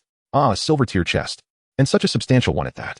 Fang Jie marveled at the gleaming silver chest, undoubtedly a reward befitting the recent fierce battle. Advancing, he opened the chest. which then vanished, leaving behind a collection of items on the ground. Silver cross sword. Silver enhances one's strength by 30, increases agility by 10. The description was straightforward, lacking specific strength indicators, yet it appeared to be quite formidable. He decided to reserve this item for Fang Hao, to be discussed upon his emergence. Continuing to inspect the remaining contents, Fang Jie discovered an array of synthesis blueprints. To his surprise, even designs for necklaces and jewelry were included. Could these blueprints aid the alchemists in crafting? However, they appeared to hold little utility. Contemplating for a moment, he decided to catalog the blueprints, intending to revisit them later, as perhaps the nobility would find them appealing. Regrettably, the items bore no specific attribute enhancements, rendering them unworthy in Fang Jie's eyes. Unit blueprints. Skeleton War Elephant, bronze. This was promising, yet alas, he lacked the requisite bronze tier structure, which proved to be a setback. Fang Jie felt a wave of frustration. For while the items were splendid, their impracticality left him at a loss. Though merely a bronze blueprint, in Fang Jie's estimation, it surpassed silver-tier weaponry by a significant margin. The remaining items consisted of coins and spirit points, among other trivialities. Origin Town. Level 1 Territory Talent. Undead Fission Level 2. Unique. Functional Buildings. Skeleton Conversion Facility. Black Iron. Level 3. Supply Warehouse. Black Iron. Level 10. Tomb. Black Iron. Level 1. Wooden and Stone Walls. Corpse Processing Plant. Black Iron. Weapon Forging Factory. Black Iron. Heroic Training Tower. Silver. Level 11. Market. Death Dungeon. Sun Tower. Level 11. Military Forces. Skeleton Laborer. Level 3. 200,000. Skeleton Soldier. Level 3. 1,063,091. Skeleton Archer. Level 3. 301. 984. Skeleton Warrior. Level 3. 78. Skeleton Cavalry. Level 3. 275. Boneworm. Level 1. 16 Spirit Points. 231. 898 Gold. 789. 680 Resources. Recorded Blueprints. Skeleton Conversion Facility. Black Iron. Level 3. Supply Warehouse. Tomb. Black Iron. Blackstone Statue. Undead. Corpse Processing Plant. Black Iron. Weapon Forging Factory. Undead. Black Iron. Fortress. Heroic Training Tower. Level 11. Market. Death Dungeon. Black Iron. Level 1. Sun Tower. Silver. Level 11. Synthesis Blueprints. Exquisite Stone Brick Synthesis Blueprint. Exquisite Wooden Plank Synthesis Blueprint. Necromantic Wood Synthesis Blueprint. Gathering Stone Synthesis Blueprint Heroic Units. Fang Hao, Skeleton Warrior. Koster, Skeleton Knight. After a fierce battle, the skeleton soldiers suffered a loss of 200,000. While the skeleton archers endured even more catastrophic losses, an outcome that Fang Jie had not anticipated. Nevertheless, despite these setbacks, his military strength remained formidable. Thus, with the successful construction of the town, it was time to earnestly develop the power of his territory and subsequently expand and explore the surroundings. Fang Jie gazed into the distance, realizing that there was little to occupy him in the immediate future. However, this world was fraught with peril. To thrive, he needed an even stronger military force. To achieve such strength, engagement in battle was imperative, for it was the only means to procure what he required. Chapter 51. A nap leads to a pillow. With the battle concluded, Fang Jie instructed his skeleton laborers to resume their previous tasks before returning to the Lord's manor. The manor had transformed into a two-story building, vastly improved in its environment compared to before, even boasting a supply of running water, the source of which remained a mystery. Regrettably, there was no electricity, but that would surely come in due time. Fang Jie reclined and slumbered until dawn. Upon awakening the next morning, he discovered that Fang Hao had already made his appearance outside. Did you succeed? How do you feel? Fang Jie inquired as he approached. I feel exceptional. My power is incomparable to what it once was, Fang Hao replied. Name, Fang Hao. Affiliation, Origin Village. Loyalty, 100. Occupation, Skeleton General Talent. Swordsmanship Mastery Level, Bronze. Strength, 42. Agility, 40. Constitution, 45. Intelligence, 10. Spirit, 12. Death Chi, 600. Skills, Basic Swordsmanship, Parry, Block, Downward Strike, Death Blow, Conceal Presence, Suppressive Strike. Death Cyclone Legion Skills, Infantry Legion Command, Skeleton Phalanx, Encirclement. As Fang Jie opened Fang Hao's panel, he felt a surge of envy. Such heroic units, when matched with the appropriate vocation and engaged in continuous combat, could see their prowess perpetually ascend. In such a brief span, Fang Hao had evolved from a mere skeleton soldier into a bronze powerhouse. Reflecting on his own journey, he noted that despite the passage of time, he remained stagnant at the apprentice level. Although the Lord possessed numerous subordinates, they did not contribute to his personal cultivation. If not for the talent of rapid recovery, his training speed would have been significantly slower. Have you grown taller? Fang Jie suddenly turned to Fang Hao, realizing the change that had gone unnoticed before. Fang Hao now appeared like a small giant. Yes, I have indeed grown taller. Fang Hao nodded in affirmation. With the advancement of my occupation, my physique has also transformed. Once, Fang Hao had been of similar height to Fang Jie, perhaps even slightly shorter. Now, he stood at approximately 2.5 meters. Were it not for his skeletal frame, the imposing aura he exuded would have been overwhelming. By the way, here, take this. Continue to strive for excellence. Fang Jie tossed the silver cross sword he had acquired the previous day to Fang Hao. Fang Hao caught it, swung it a few times, then sheathed it at his waist. Thank you for your generous gift, my lord. Suddenly, Fang Jie noticed someone frantically attempting to contact him. Ji Guang. What is it? Fang Jie frowned, recalling that he had previously placed this individual on his blacklist, believing him unreachable. He wondered what means Ji Guang had employed to reach him again. Last time, he had been rude. Now he was seeking him out. Fang Jie had resolved that if Ji Guang spoke disrespectfully, he would simply hang up, treating it as a nuisance call. Wonderful. I finally got through. Ji Guang exclaimed. Fang Hao, I must apologize. My previous actions were not intentional. Enough of that. Speak plainly. What do you intend to do? Fang Jie replied. Ji Guang's eyes narrowed slightly, a flicker of ire crossing his face. However, upon glancing outside, he forcibly suppressed his anger. The protective circle had vanished, and all his subordinates had fled. Initially, he had hoped to develop his territory, but a band of green-skinned orcs had come knocking. Left with no choice, Ji Guang had to surrender. Subsequently, the orcs had employed unknown methods to forcibly convert his territory into their camp. While this new faction was formidable, he soon realized that the orcs merely sought to exploit him as a laborer. Ji Guang had initially thought that as long as he survived, he could gradually develop his strength and eventually contend with the orcs. However, this morning, he overheard a troubling piece of news. It appeared that the orcs were preparing for a special ritual that required the survival of their lord. In due time, they intended to sacrifice him, transforming his territory into the exclusive domain of a particular orc. The fate that awaited him as a sacrifice was all too clear. I have something here that I wish to exchange for some military strength. Ji Guang casually placed an item before him. Troop Building Upgrade Card. Bronze can upgrade a troop building blueprint to a maximum of bronze. Fang Jie's eyes lit up. It was indeed a case of a pillow delivered when one feels drowsy, for he was in dire need of such an item. Very well. I shall provide you with 1,000 skeleton soldiers. How does that sound? Fang Jie was not particularly fond of Ji Guang, and thus had no intention of negotiating for a higher price. That is insufficient. I require more. I need to upgrade my village and prepare to challenge disaster-level threats, and this number will not suffice. Fang Jie scoffed. Challenge disaster-level threats? Even 100,000 skeleton soldiers would fall short. Furthermore, I doubt this item is worth such a price. Fang Jie was convinced that Ji Guang had likely already reached the village level. Otherwise, how could he possess such a treasure? Below the village level, one could only recruit peasant troops, thus making it impossible to acquire a bronze-level item. Of course, if it were Fang Jie, it would indeed be possible, as he had long been part of the undead faction with a substantial number of skeleton soldiers. I do not require so many. 40,000 skeleton soldiers will suffice. Honestly, I cannot offer you more than that. Across from him, Ji Guang's gaze flickered, and after a long pause, he finally relented. Very well. I shall tell you the truth. I am currently under the control of the orcs, and they are preparing to kill me, hence my desire to resist.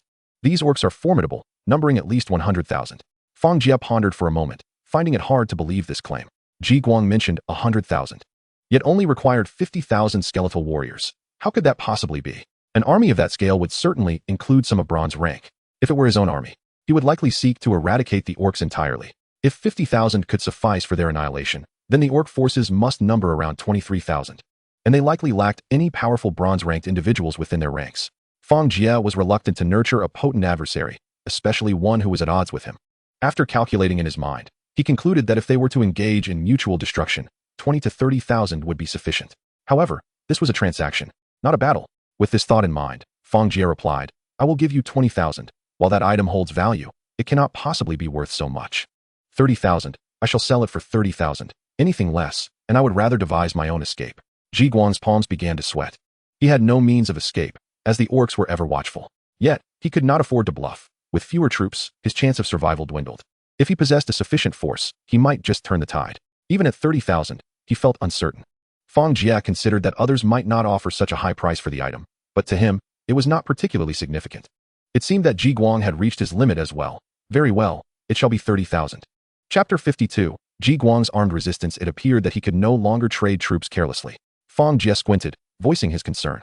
To be honest, he was genuinely worried that others might exploit his forces for significant growth. A powerful neighbor with ill intentions posed a considerable threat. If a collective harbored nefarious thoughts, it would be even more troublesome. Henceforth, I shall exercise greater control over troop trades. Given my current situation, temporarily trading a portion of novice-level troops is acceptable. As for higher ranks, I shall reconsider later.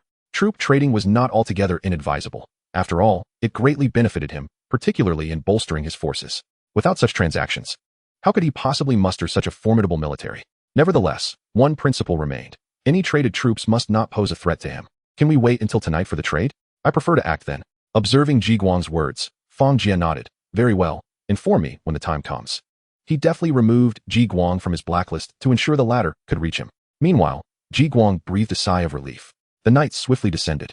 When Ji Guang contacted Fang Jie, the latter promptly deployed the prepared skeletal warriors. At the moment the trade was completed, Ji Guang's territory erupted with shadows. As the orc slaves, both working and slumbering, scattered in all directions. Silence. All of you, these are my troops. We must resist, or we shall meet our demise. As the lord of this domain, Ji Guang's words held considerable sway. Upon hearing him, the slaves quieted down. However, the orc tribe not far away descended into chaos. For they could not possibly remain oblivious to the commotion. A glint of ferocity flashed in Ji Guang's eyes. Kill. Charge towards that direction.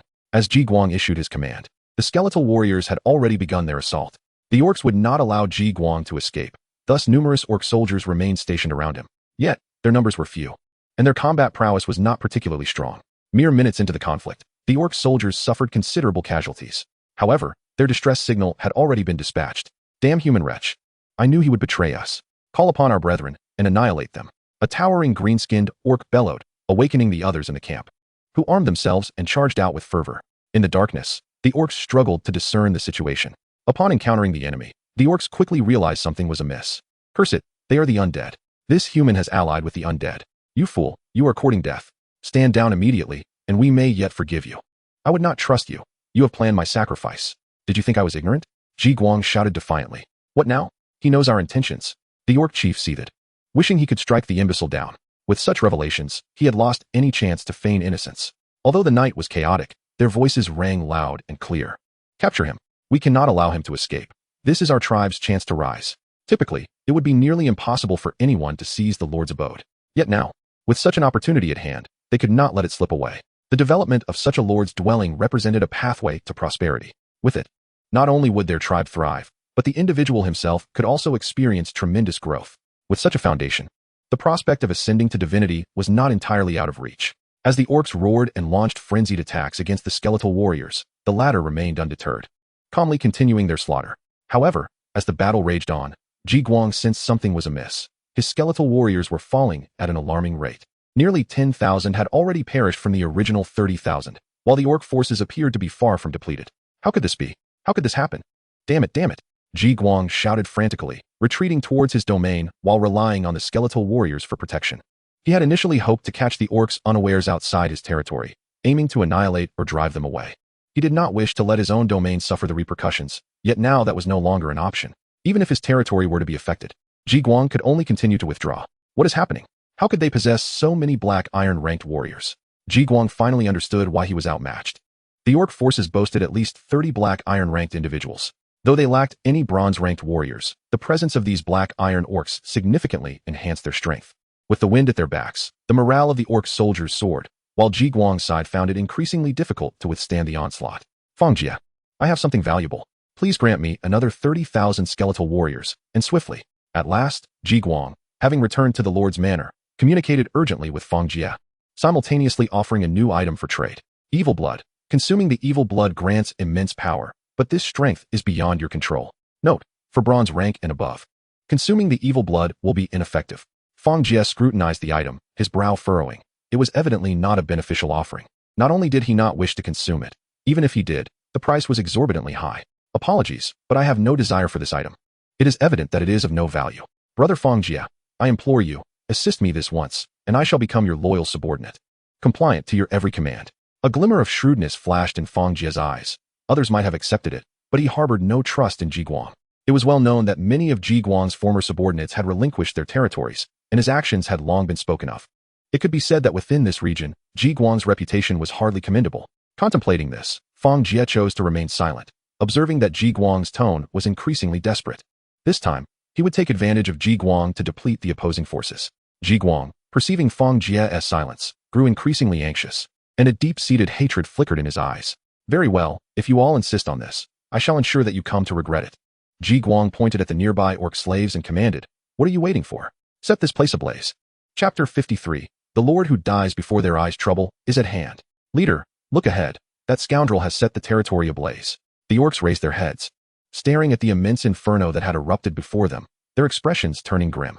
Those accursed human wretches, do they seek death? Charge forth, we must reclaim it. There was no alternative. The buildings of the territory were destructible. If they remained intact, and the Lord perished without an heir, the territorial structures would devolve into public edifices accessible to all, severely diminishing their quality and efficiency. Such public structures would also be incapable of accepting a new lord. However, if destroyed, especially the core structure of the Lord's residence, then the Lord would lose their title entirely, and the territory would be rendered extinct. Thus, it was no wonder the orcs were in a frenzy. Having recently upgraded to a village territory, the constructions were primarily composed of wood and thatch, characteristic of the Orcish style. Hence, once ignited, the flames would spread with alarming rapidity. Ha! You coveted my territory, did you not? If I cannot live, neither shall you prosper. You bullies, I curse you all to death. Ji Guang bellowed, brandishing the vile blood, and, with a fierce resolve, consumed it. You dare to destroy my territory? I shall ensure you meet a miserable end. The orc leader roared, launching into a more frenzied assault. The already suppressed skeleton soldiers dwindled to less than 10,000 in a short span. With the relentless onslaught of the orcs, the skeletons perished in increasing numbers, albeit at a cost to the orcs as well. Just as the orcs were on the brink of breaching the skeletons' defenses, Ji Guang suddenly let out a hoarse, eerie scream, his body undergoing a transformation. The once frail physique grew taller and more muscular, resembling a monstrous titan. Horns spiraled from his head, and his entire form morphed into a green monstrosity. His visage distorted until it bore a resemblance to that of a goat, unmistakably a demon-like creature. At this moment, Ji Guang's rationality had evaporated entirely. With a deafening roar, the beast turned its gaze toward the orcs and leapt into their midst, unleashing chaos. The orcs soon realized the gravity of the situation. Oh no, he has achieved bronze level. This human has transformed into a bronze-tier demon. The orcs were struck with panic. Yet retreat was no longer an option. The numerous skeleton soldiers continued to entangle them, preventing any escape. The monstrous transformation of Ji Guang landed him amidst the foremost ranks of the orc forces. With a mere swipe of his claws, he sent the orcs flying, none able to withstand his might. A green mist enveloped him as he struck fiercely at the orc leader. The orc leader could only muster all his strength to raise his weapon in defense. The tremendous force propelled him backward, yet he managed to repel the initial blow. However, before he could revel in his small victory, the monster launched another attack. Its claws pierced deep into the orc leader's abdomen, impaling him completely. Cursed be this fate. Listen, avenge me, the next leader must. The orc leader gasped with his last breath before the creature utterly shredded him. He had never anticipated that everything could turn so dire, that he would meet his demise in such a manner. The remaining orcs, previously emboldened, began to falter and consider retreat. Yet upon hearing their leader's dying words and witnessing his death, their resolve shifted. Particularly those with aspirations for leadership felt a surge of exhilaration. That damned monster dared to slay our leader. Follow me to avenge him. With the first orc charging forth, a wave of others surged behind, some leading their own groups, while the more cunning trailed discreetly behind their comrades. Thus, the monster found itself momentarily obstructed. The orcs were formidable, their tough hides and robust physiques making them a challenging adversary. Many of those encircling the creature were black iron tier, and after a prolonged engagement, the monster had dispatched several black iron orcs but was nearing the end of its endurance. The frenzied creature, however, knew neither fear nor retreat.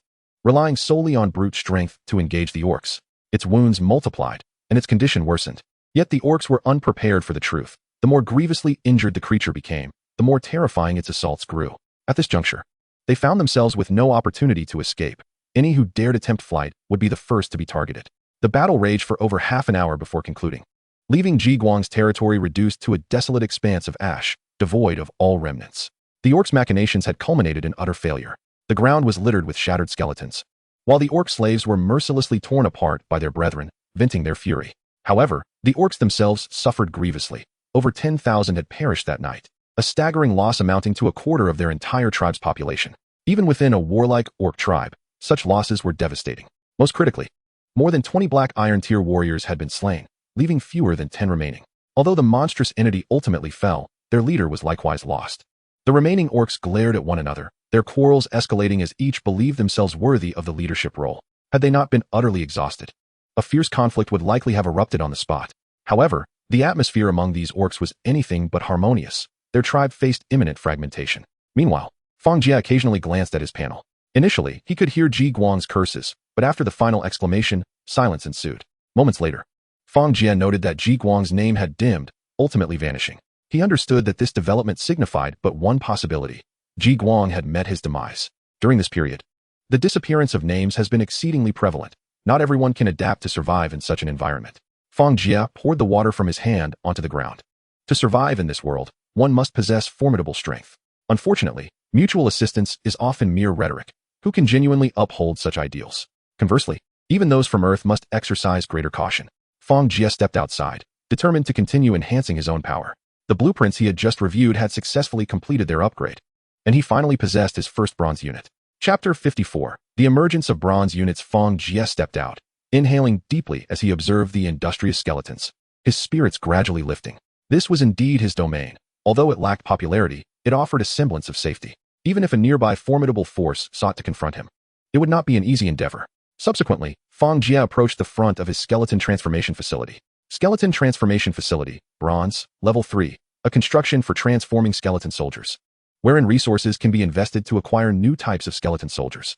Upgrading requires 3,000 units of gathering stones, 5,000 units of necromantic wood, 3,000 units of refined stone bricks, 3,000 units of refined wooden planks, 10,000 units of bones, 500 units of black iron bones, 10 units of bronze bones, and 100,000 units of spirit points. Skeleton Soldier Level 3. Apprentice, recruitment requires 2 units of bones and 2 units of spirit points. Skeleton Archer Level 3. Apprentice, recruitment requires 2 units of bones and 3 units of spirit points. Skeleton Warrior Level 5. Black Iron, recruitment requires 2 units of black iron bones and 200 units of spirit points. Skeleton Cavalry Level 5. Black Iron, recruitment requires 5 units of black iron bones and 500 units of spirit points. Skeleton General Level 5. Bronze, recruitment requires 1 unit of bronze bones and 2,000 units of spirit points. The prolonged duration was attributed to the necessity of upgrading the skeleton transformation facility itself. The apprentice level could only be elevated to level 3, whereas the black iron level could ascend to level 5. Once level 5 was achieved, it could then be upgraded to bronze level 1 and subsequently to level 3. It was not that Fang Jie was unwilling to advance further. Rather, he had exhausted the materials he had crafted. These materials could not be replicated. He was relying on his resource depot to produce them one by one. He pondered how long it would be until a dedicated processing facility for these materials could be established, or at the very least, the possibility of purchasing them from others. Fang Jie felt a tinge of helplessness. He did not lack for stones and wood, but rather these unique materials. Presently, in the trading area, a multitude of individuals were seeking various materials. Their lack was not due to an inability to produce them, but simply the absence of synthesis blueprints. Initially, some were available, but many had been sold to him since they were not needed at the time. Now, in dire need, he found himself bereft. However, others had insufficient materials for their own use, making it implausible for them to sell any. Even Fang Jie himself feared that without a significant number of skeleton soldiers, exchanging materials would prove challenging. Initially, he had contemplated trading with weapons, but soon realized that the reality was less than ideal. Ultimately, the scarcity of technology had led to a severe imbalance in supply and demand. Fang Jie retrieved the blueprint for the skeleton war elephant, bronze, and combined it with his skeleton transformation facility blueprint. Soon, a new unit emerged within the facility. Skeleton War Elephant Level 5, Bronze. Recruitment requires 5 units of bronze bones and 5,000 units of spirit points. How could the cost increase so dramatically? Fang Jie furrowed his brow, not merely due to the price of spirit points, but primarily because of the bronze bones. Where could he possibly procure so many bronze bones? Among the nearby wild beings, few reached the bronze level.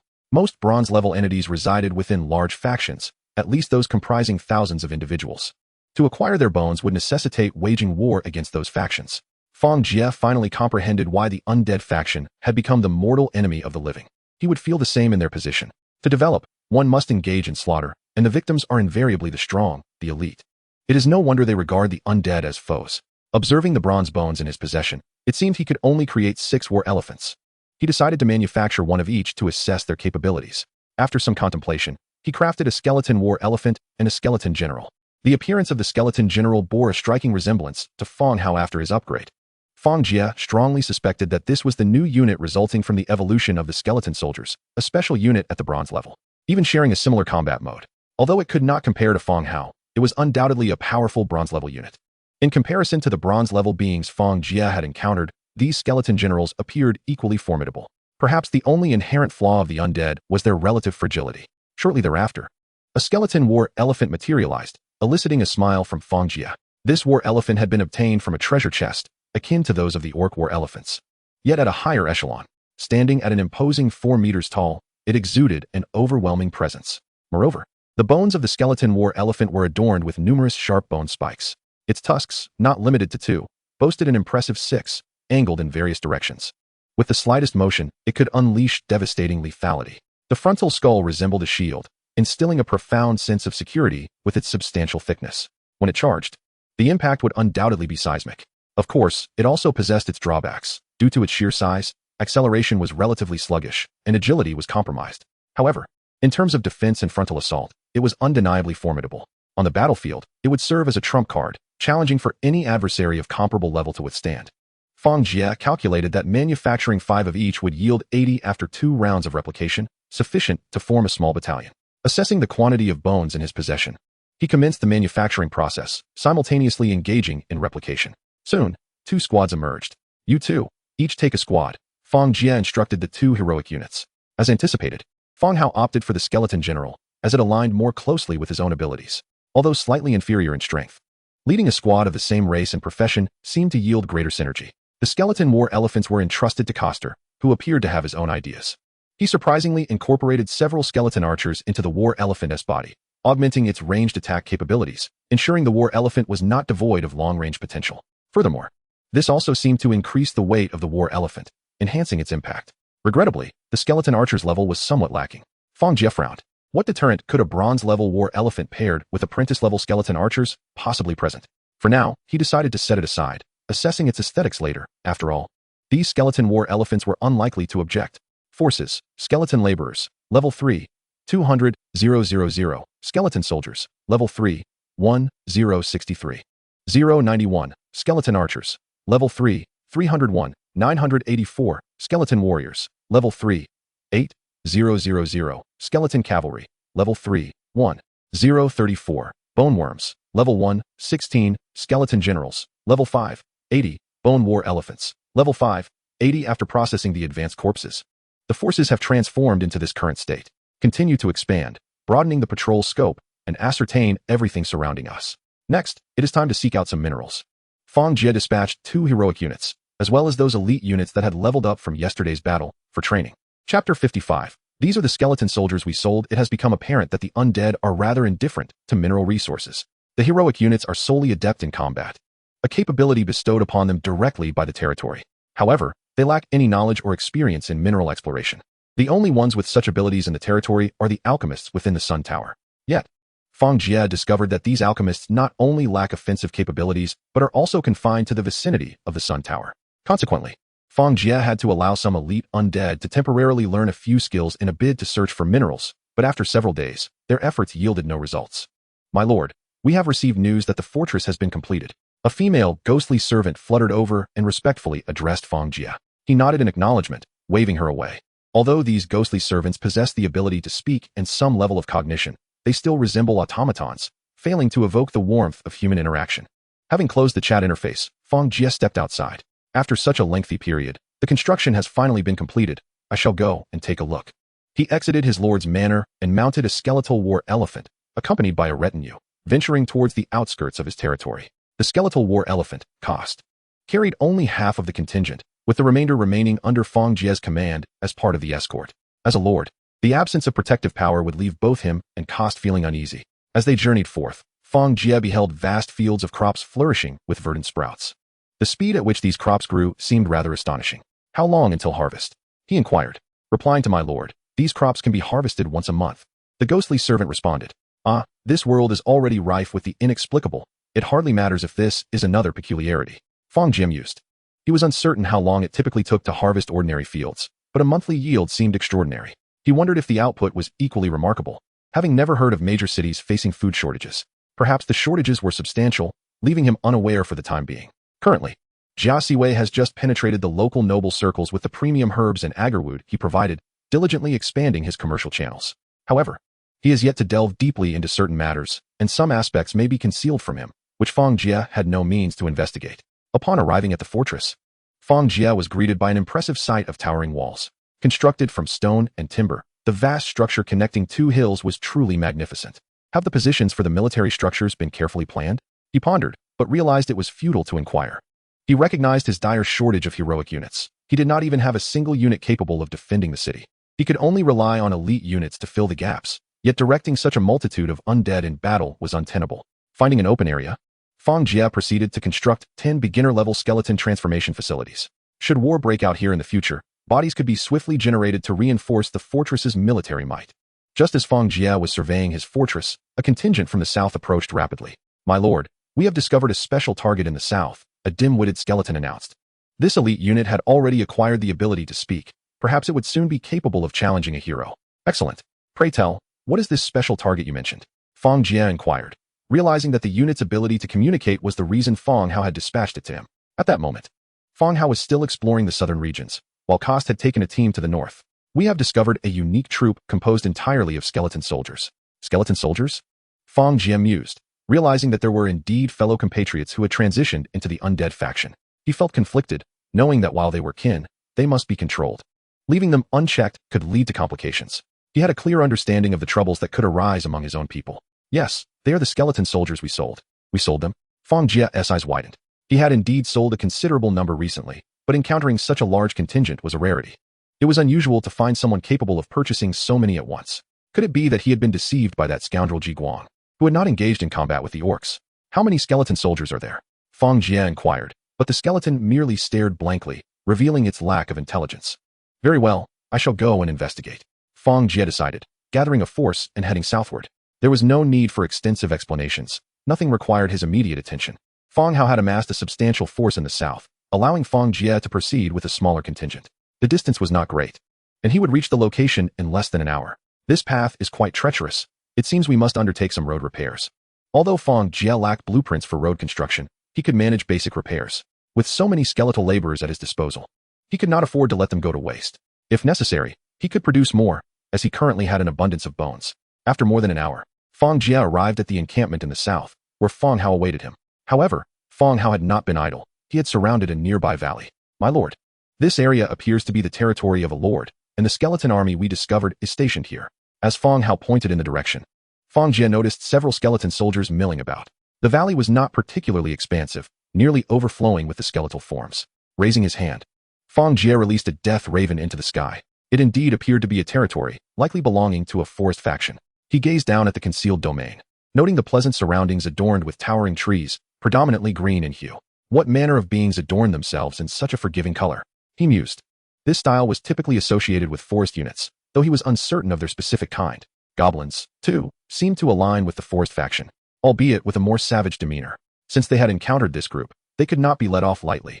Fang Jie commanded an immediate assault, declaring that any resistance would be met with annihilation. He sought to confront their lord directly. Chapter 56, An Unexpected Reunion with a Single Command from Fang Jie. The army surged forward, and not with ordinary troops.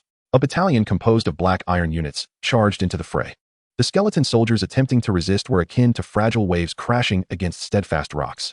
As the forces advanced, these skeleton soldiers were swiftly vanquished. What to do? There is no escape. The valley is completely surrounded. Qinlan stood on the heights, her heart racing as she observed the advancing armies on both sides.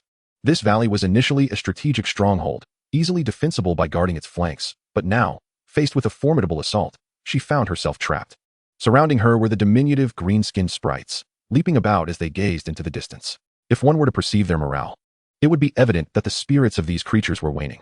"My lord, the enemy forces comprise black iron-level undead. With our current strength, we stand no chance," a wood elf murmured, his gaze fixed intently on the valley's entrance. This wood elf had been produced by Qinlan's troop-building structure. Previously fortunate enough to have obtained this structure during the advancement of her settlement. Regrettably, the wood elf archers were ranged units and could not substitute for melee fighters.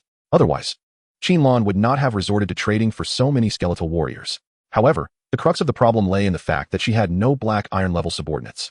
Already, several hundred black iron combatants had breached the valley, accompanied by a multitude of low-level skeletal soldiers. Wait, skeletal soldiers? And those black iron-level undead? Suddenly, an idea sparked in Qinlan's mind. "Let them in. We are bound to be outmatched anyway." With a wave of her hand, her subordinates promptly obeyed. Although these units possessed a modicum of thought, they were not akin to human beings. They were not hero units. They could converse, but their communication was straightforward, limited to basic exchanges. Before long, Qinlan witnessed a vast throng of undead pouring into the valley, encircling her territory. Skeletal knights. Skeletal war elephants. Are they all at bronze level? How is this possible? Qinlan's pupils constricted. Her forces lacked even black iron-level combatants. while the enemy had already deployed bronze-tier units, fully organized. She had not heard of such formidable strength within the undead faction. Previously, when she upgraded, she had learned that she could change factions through only two methods, by aligning with the indigenous inhabitants of a faction or by random selection. It was rumored that those who faced lesser trials were simply assigned a faction at random. Without any opportunity for selection, her fate was left to chance. Only those near prosperous factions could aspire to join their ranks. Before long, Fang Jie entered with his escort. "Where is your lord, Wood Elf?" The elf faction is a notably potent one in the later stages, Fang Jie mused aloud. Naturally, he did not divulge his intentions, especially with Fang Hao, the skeletal knight. At his side, Wood Elf archers were ranged attackers. Although they were merely apprentice level, Fang Jie remained wary of potential ambushes. Qinlan stepped forward slowly. "I am the lord of this place, Qinlan. You must be Fang Jie, esteemed leader." Fang Jie was taken aback by her recognition. "Indeed, that is I?" He glanced outside, his expression momentarily dazed. This woman was extraordinarily beautiful. It was no exaggeration that even during his time on Earth, such beauty was a rare find. Even without makeup, she surpassed most who meticulously adorned themselves, exuding a softness reminiscent of the Jiangnan waterways. However, Fang Jie quickly recalled his surroundings. "This place will soon be my domain. I now offer you two choices, submit or depart."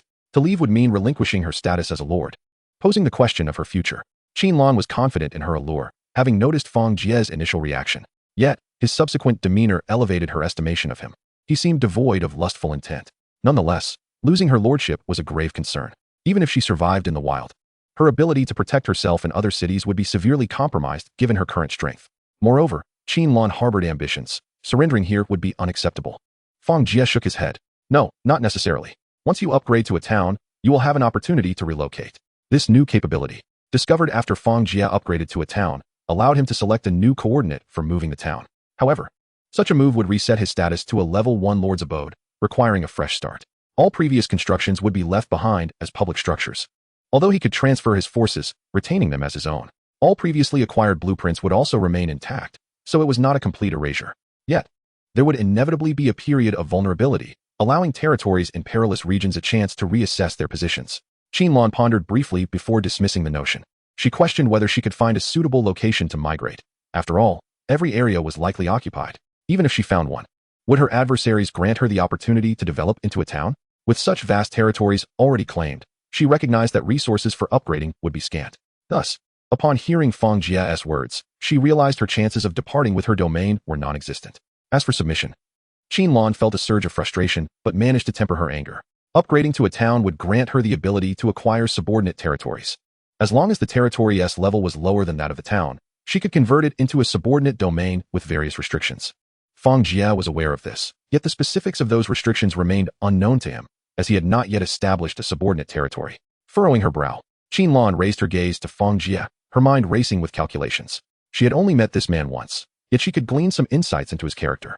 Even in submission, she surmised he would dare not mistreat her, or else there would be no point in negotiations. Should she encounter someone truly detestable, she would undoubtedly choose to fight to the death. It appeared that submission was the only viable option. However, even in submission, she sought to enhance her influence. Contemplating her advantages, Qinlan spoke. "I choose to submit. What must I do?" This was a direct concession. Chapter 57. The first subordinate territory. Fang Jie felt a surge of joy and declared loudly, "I shall enter your lord's mansion shortly to initiate the occupation process. You need only consent." To claim a subordinate territory, one must establish tangible control, which necessitated entry into the opponent's lord's mansion. Naturally, if the opponent refused, completion would be impossible. Qinlan had no choice but to acquiesce. She lacked the strength to resist whatever Fang Jie intended. Thus, she commanded her subordinates to open the gates, and Fang Jie, accompanied by his guards, stepped inside. A top-tier lord, yet so timid, Qinlan muttered softly, just loud enough for Fang Jie to hear. His face flushed slightly. It was hard to remain composed when conversing with such a stunning woman. Yet, he made no effort to prevent his guards from following him. Although Fang Jie felt somewhat embarrassed by the other person's words, his safety took precedence. He was well aware of the distinction between what held greater importance, if he were to follow every whim of others based on a mere utterance. The consequences he would face might not differ significantly from those of Ji Guang, who served as a cautionary tale. The world remained fraught with peril, and Fang Jie's heart was perpetually filled with vigilance. Observing that Fang Jie still acted as if he had not heard her, Qinlan nodded discreetly. Although today marked the beginning of her servitude under him, it was essential to comprehend the nature of her superior. Should Fang Jie prove inadequate in ability, she would need to contemplate her future prospects. An incompetent leader, akin to a useless figure, could lead their subordinates to their demise, a scenario not beyond possibility. Upon entering the Lord's cabin, Fang Jie noticed that this locale bore no resemblance to his own. His territory was adorned with macabre decorations of bones, exuding an eerie atmosphere. While here, nature thrived.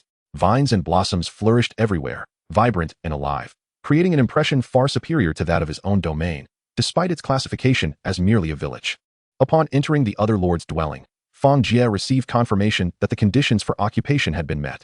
Without hesitation, he chose to claim it. Meanwhile, Qinlan received a notification indicating that a lord had entered their own lord's cabin and had opted to occupy it, prompting her to decide whether to accept.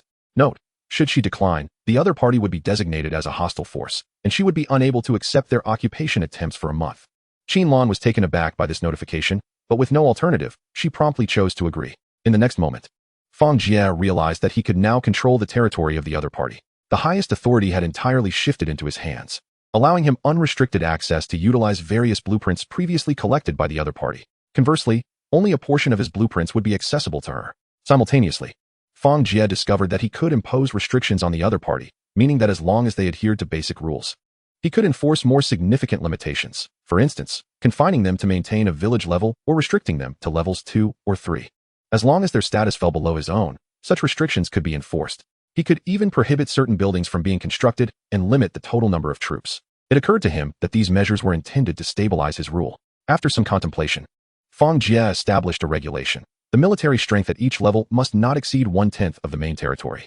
Although he did not believe the other party's forces could match his own, it was prudent to prepare for any eventuality. As Fang Jie set this restriction, Qinlan caught sight of it and could not help but roll her eyes. However, her head was bowed, preventing Fang Jie from perceiving her expression. Subordinate territory: Qinlan, elf, nature's power, doubling the capacity for breeding and planting production. Combat effectiveness of subordinate natural units increased by 30. An impressive talent indeed. One that must have been acquired after enduring a high-level trial. Not only does it enhance production, but it also augments combat prowess. Truly a formidable gift. I endured a hellish trial, which granted me this ability. The 4th level, I presume it was achieved with the assistance of my skeleton soldiers. Fang Jie felt a twinge of regret. Having sold so many skeleton soldiers initially seemed a misstep, yet he would have made the same choice had he known. Without those transactions, he would not have amassed such a formidable military force, nor would subsequent developments have proceeded so smoothly, making battles considerably less arduous. And you possess blueprints for ranches? Excellent. You shall take charge of planting and breeding. I shall establish a fortress nearby, where the animals raised will be sent for processing. Fang Jie intended to build a processing facility for corpses within his family territory, specifically designed to handle these remains. By conducting slaughter near his fortress, he could generate spiritual points as income. Processed bones would yield valuable materials, useful for crafting or constructing lower-tier armies. Understood, Qinlan replied, recognizing her subordinate position and conceding to his authority. By the way, I will assign some skeleton laborers to you. These do not consume food. The implication being that she need not produce so many little fairies, as they would still require sustenance. Agreed, I will manage these tasks, Qinlan responded, suddenly noticing Fang Jie preparing to leave and hastily called out, wait, as long as we clarify these matters, it won't take much time. Fang Jie turned to Qinlan, unsure of what more she wished to address. He yearned to depart swiftly, fearing that prolonged proximity might soften his resolve. After years of being downtrodden, facing a goddess-like figure, it was prudent to extricate himself for a moment of reflection. I have other capabilities as well, such as assisting you in commercial development. I've reviewed your previous transactions with others, and it appears you lack experience in this area. Qinlan spoke rapidly. As she articulated her thoughts, her initial anxiety began to dissipate, and her speech became increasingly coherent. Her newfound confidence and spirited demeanor left Fang Jie perplexed. She seemed entirely transformed from her former self. Very well, enlighten me on what you can do, Fang Jie mused, recalling his earlier desire for her to monitor the trading zone. Now, she emerged as a promising candidate for the task. Chapter 58. A remarkable woman from my previous observations. It was evident that you merely sold items at random, exchanging them for what was useful to you, or purchasing what you required, without engaging in long-term planning. Fang Jie remained silent, yet Qinlan was already certain of her assessment. The development of commerce plays a crucial role in the advancement of a territory. In my view, among all the functions within a territory, the trading zone is arguably the most powerful, despite currently being confined to a single area for communication. Fang Jie nodded slightly, though he held some reservations, yet recognized the validity of her statement. Qinlan continued, your previous purchases of blueprints were redundant, since you had already collected them. There was no need to acquire them again. However, this is an opportune moment to gather more blueprints. Accumulating additional designs could prove beneficial in future exchanges with others, enabling you to acquire more resources.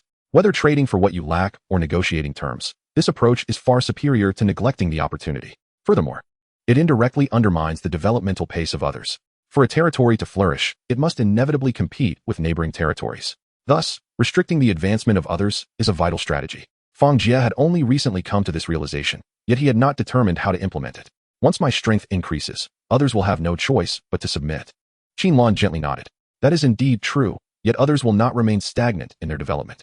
Your fortune may be favorable, yet it is evident that not everyone else is equally fortunate.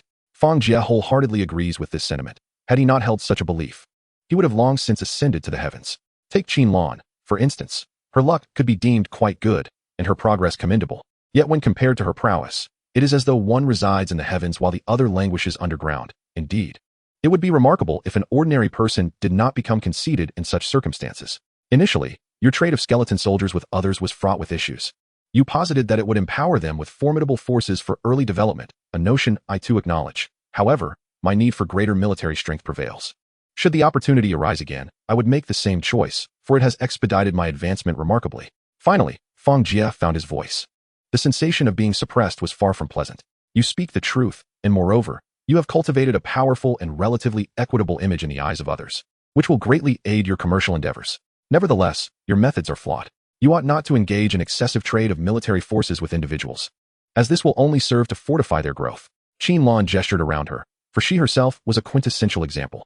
As a beneficiary, she was acutely aware that had she not exchanged items for a plethora of skeleton soldiers, her development would have been impossible. She might have been annihilated by now. Moreover, it was solely through the assistance of these skeletons that she managed to complete the trials at the hell level. Considering Fang Jie's character, it is likely that others have also enjoyed similar advancements. So what should I do?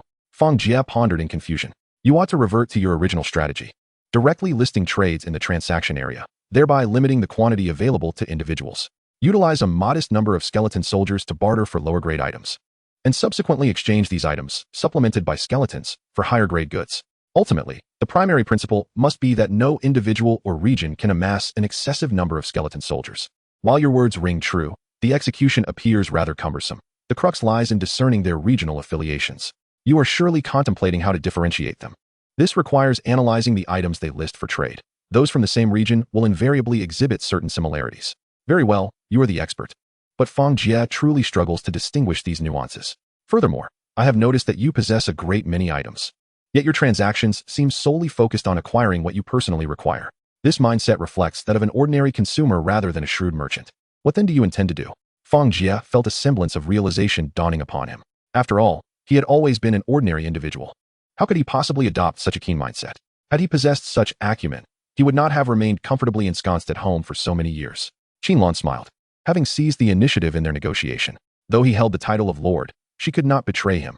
However, should she establish herself as an indispensable talent, her situation would be secure. Even if others were to join in the future, they would find themselves unable to contest her position. Were I in your shoes, I would opt to establish a merchant caravan, recruiting more individuals. Initially, collaborations with others in the transaction area could facilitate the completion of this structure, with the ultimate aim of creating a platform. Currently, that fellow Jia Siwei is treading this path. Yet he has lost his lordship and thus lacks the capacity to build a platform, as he no longer possesses the requisite strength. However, you do. Your power is not something others can easily replicate, although there are those who aspire to mimic your development. Most have since established their own military types and are disinclined to trade large quantities of skeletons, unless they are of a higher level, which they are also reluctant to part with. In truth, it is not merely a matter of reluctance. They are simply incapable of producing them. In this entire region, it is likely that only Fang Jie possesses black iron level troops. Others may acquire a few black iron level soldiers through alternative means, yet these are but a fraction, and they cannot be produced at will. Even if they could, the resources required are beyond the capacity of an ordinary person. Should you possess market blueprints, entrust the management of the market to me, and the general framework of this platform will be established. I do have a universal blueprint for the market, which I can make available to you. Wait a moment. Fang Jie suddenly realized he had been led astray in conversation. This woman is remarkably skilled. Has she entirely seized the reins of power? After all, he was the superior in this dynamic. This superiority, however, was not akin to a corporate leader, but rather similar to that of a lord and his vassals. The constraints of this world are far more stringent than the relationships between feudal nobles and their lords on earth. Yet, in this dialogue, it seems he has been led by the nose. If there is a market, then that simplifies matters. We shall construct one, and I will take responsibility for expanding this platform. In the future, whatever materials you require can be gathered through the platform. thus augmenting your influence. There are still many on Earth who have not relinquished their lordships, and if they were to coalesce, they would form a formidable force. Chapter 59. The market supervisor emerges. Business remains, after all, merely business. The prevailing currents of this world do not revolve around commerce. You are correct, however. Whether in territorial development or military construction, resources are ultimately necessary for sustenance. The most effective means of acquiring resources is through trade. Moreover, this market will not vanish. If you do not seize it, others shall. In time, one or several entities will emerge, developing at a rapid pace, which would not bode well for you. At present, I am your subordinate, so there is no need for concern regarding adverse outcomes. Your flourishing will only yield greater benefits for me. Fang Jie attempted to resist, yet ultimately succumbed. This woman was simply too eloquent. Whether through reasoning or data, he found himself at a disadvantage. Aside from the superior strength of his troops, he possessed no other comparable qualities.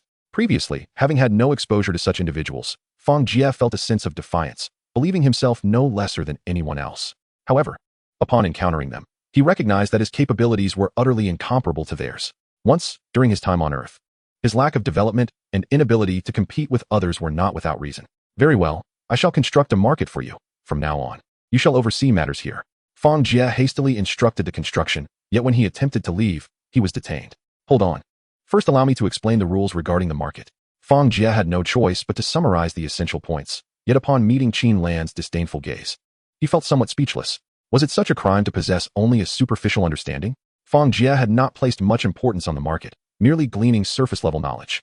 In essence, you have not established effective communication with other markets, merely perusing their listings. Fang Jie awkwardly nodded, acknowledging the truth in her words.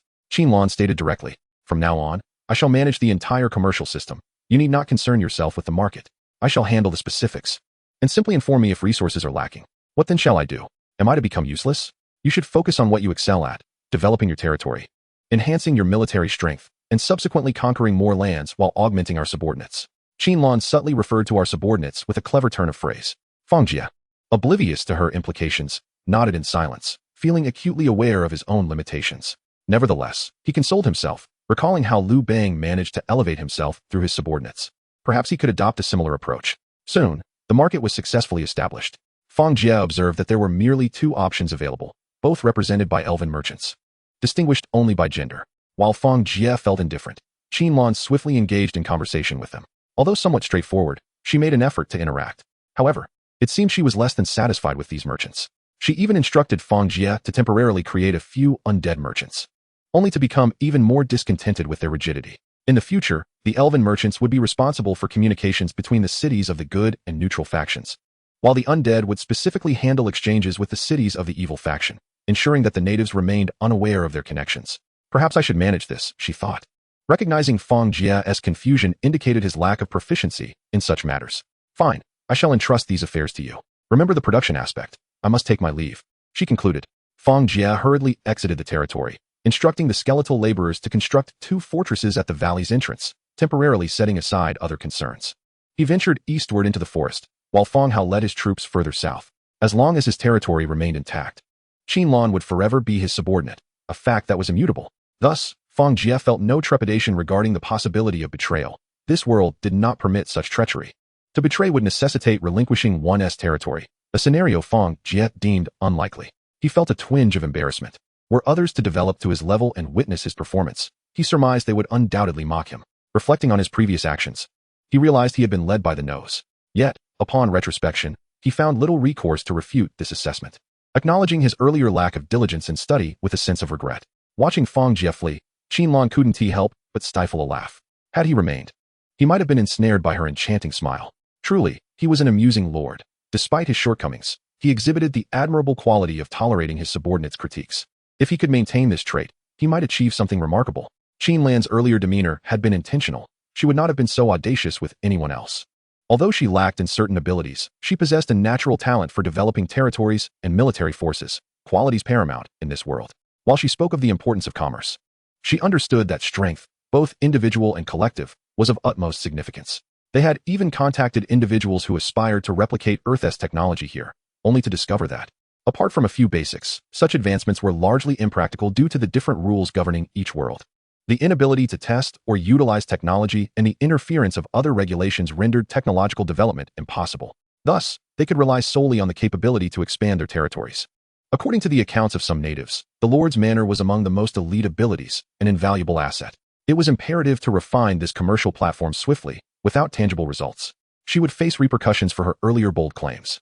Despite her assertive display of capabilities, Qinlan was confident in her ability to realize her ambitions. She knew that for a lord, when loyalty was assured, the capabilities of one's subordinates became paramount. Qinlan would never make empty promises simply for the sake of testing the waters. Rushing toward the market, she accessed both the lord and market interfaces to begin her operations.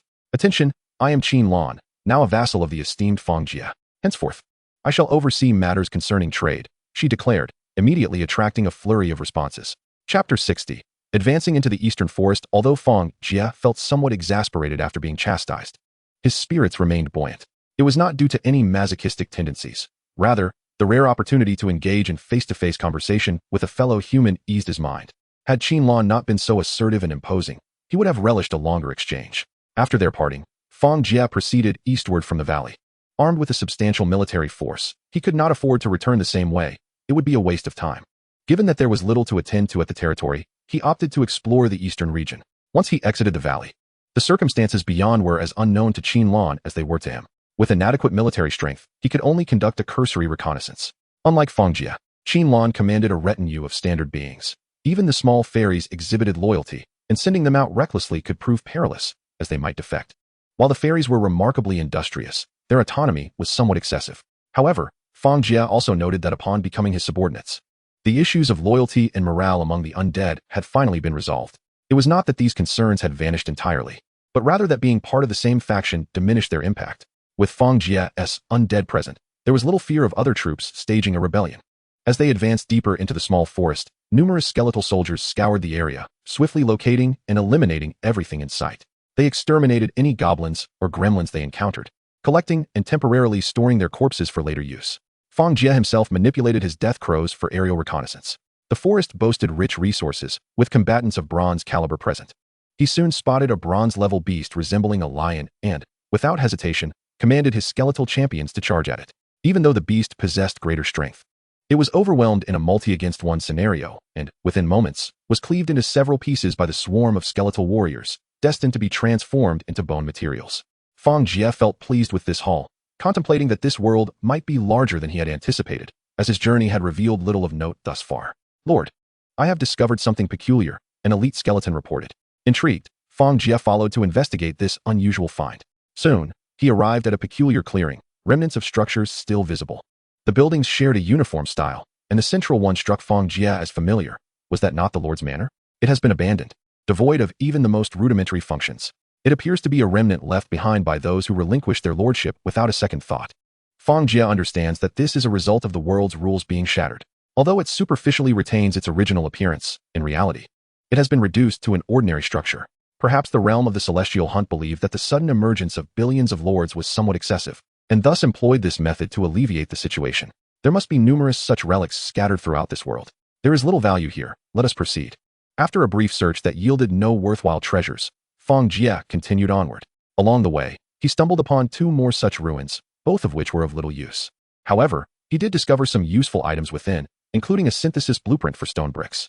It seems that these unique artifacts, if not carried on one's person, can still serve a purpose if left behind. One wonders who could be so extravagant as to abandon such things. It should be noted that these blueprints can be utilized not only by lords, but also by the natives through various methods, hence they typically hold considerable value. What could that be? Suddenly, Fang Jie noticed something glowing in the distance. Unfortunately, it shone for only a brief moment before vanishing from sight. Let us advance in that direction. Fang Jie was eager to ascertain what lay ahead, so he led his team forth. I seem to be rather inadequate as a mage, he mused quietly as he walked. There was little he could do, given his low level and the limited utility of his spells. Rather than laboriously casting spells himself, it would be more effective to charge forward with a horde of skeletal soldiers. The results might prove more favorable. The grand army of the undead surged through the forest, clearing any obstacles in their path with ease. Once the undead had passed, the local fauna would undoubtedly wither away. This was also indicative of the fact that there were no formidable beings residing in this place. As Fang Jie drew closer to the glowing area, he finally encountered something distinct along the path. A stone suddenly stirred. No, it was not a stone but a puppet, long immobile. It had been obscured by layers of dust, giving it the appearance of stone. Inferior puppet level 3, rank, apprentice. Fang Jie was quite familiar with such constructs. having previously acquired some which he later gifted to Jia Wei. However, what could such puppets be doing in a place like this? As he pondered, more and more stones began to move, seemingly roused by the immense number of undead. These puppets began to awaken en masse. A glance revealed there were likely 2,000 or 3,000 of them. It was truly remarkable how long they had remained hidden. Without a moment's hesitation, the newly awakened puppets charged at the skeletal warriors. It appeared these creatures were incapable of communication. Let us eliminate them. Due to their unique construction, puppets are costly to manufacture and consume energy. However, it must be said that their combat prowess ranks among the best at the apprentice level. Fang's skeletal soldiers often required 2 or 3 of their number to defeat a single puppet, and that was under the condition that they held a numerical advantage. Yet, Fang Jie remained unfazed. He lacked nothing but skeletal troops. On this occasion, he had brought along hundreds of thousands of skeletal soldiers. Before him lay a battlefield devoid of cries or screams, a peculiar atmosphere, yet the brutality of the conflict remained palpable. After roughly 10 minutes of battle, the puppets were utterly overwhelmed, yet they continued to fight valiantly. In this regard, they were remarkably akin to the undead. Fang Jie unhesitatingly commanded the complete annihilation of the remaining puppets, leaving not a single one behind. Regrettably, no remains were left to gather, otherwise he could have replenished his forces. As Fang Jie surveyed the area where the puppets had been vanquished, he led his team onward. The presence of so many puppets suggested that something extraordinary lay ahead. Chapter 61. The alchemical workshop ruins. Fang Jie advanced with his team and soon encountered a second wave of puppets. Given the earlier events, he had instructed his elite skeletal warriors to remain vigilant, particularly around a large area filled with peculiar stone-like entities. As anticipated, these stone-like constructs were the first to stir once more. Wooden puppet, damaged, level 4, rank, black iron rank puppets. This is troublesome. There must be over 1,000 of them. Wait, why do they all appear to be missing limbs? Fang Jie noted that while there were indeed over 1,000 of these black iron wooden puppets, they were all in a state of disrepair. The puppets seemed to be crippled, and as they moved, a group of them collided, causing a cascade of them to tumble to the ground, impeding the movements of others. Some, lacking the capacity for rational thought, even began to attack their fellow puppets. Those being attacked either retaliated or remained indifferent, resulting in utter chaos. Given their current state, this might work to our advantage. Perhaps we will suffer no losses. Fang Jie focused on the scene ahead, maneuvering his skeletal forces to engage the enemy. This maneuvering involved segmenting his troops into different areas to continuously draw the enemy's attention. Lacking a commander, the enemy forces began to scatter in confusion, their formations breaking down. Seizing the opportunity, Fang Jie targeted the weaker puppets and dispatched his black iron skeletal warriors to eliminate them. For larger groups, he unleashed his bronze rank forces to charge in, supplemented by the skeletal cavalry's devastating assault. By the end of the skirmish, his black iron skeletal warriors suffered only 2 casualties, while the bulk of the losses were among the other skeletal soldiers. They were drawing closer, surely. They could not encounter anything stronger, could they? Fang Jie mused as he continued leading his team forward. At the forefront were merely the ordinary skeletal soldiers. If he had skeletal laborers, he would have preferred to use those inexpensive workers as a buffer. However, as they approached the central region of that area, Fang Jie once again discerned something emerging. Stone puppet, damaged, level 6, rank, bronze. Indeed, this time they faced bronze rank puppets. Yet their state of disrepair was even more alarming. In fact, fewer than half were capable of movement. The rest were either crawling or unable to move at all due to various impairments. Some even bore bizarre forms that were particularly unsettling. In terms of numbers, there were only a little over 100. Having witnessed the previous wave of puppets, Fang Jie understood that these creatures posed little threat. Despite their high rank, their severe impairments rendered them pitiable. As before, he utilized his ordinary skeletal soldiers to draw them out and isolate them. Subsequently, he commanded his skeletal war elephants to trample the stragglers, followed by the skeletal champions to finish them off. In this battle, none of Fang Jie's bronze rank warriors suffered any losses as they completely eradicated the threat. As the team pressed on, they encountered no further dangers. This place appeared to be a desolate ruin, reminiscent of an alchemical workshop. Fang Jie suddenly noticed a sign that bore words he had never learned yet somehow understood. Subsequently, Fang Jie came to a realization. The peculiar script he encountered was indeed a special type of writing employed by mages. As he had ascended to the profession of a necromancer, he had subconsciously acquired the ability to comprehend this script. In the past, he had never utilized it. Hence he had been oblivious to its existence. Now, it dawned on him why there were so many puppets outside. They were likely substandard products that had been discarded. For reasons unknown, the alchemy workshop had abandoned them, leaving those remnants in the open. Typically, their presence had gone unnoticed due to the lack of formidable forces. However, with the sudden emergence of numerous skeletal soldiers under his command, a certain mechanism had been triggered, awakening those dormant puppets. He decided to search for any valuable items. Never mind, just gather anything that can be carried, he commanded. Suddenly, he recalled that his skeletal minions were rather dim-witted. Even the elites among them were not particularly bright. Thus, he resolved to simply have them retrieve whatever they could find.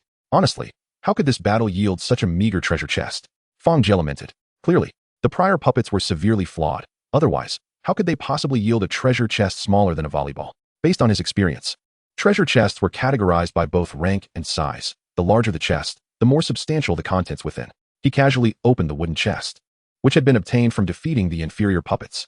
Inside, he found a blueprint for inferior puppets and a finely crafted iron sword. Fang Jie grimaced. Indeed, the contents were scant and unimpressive.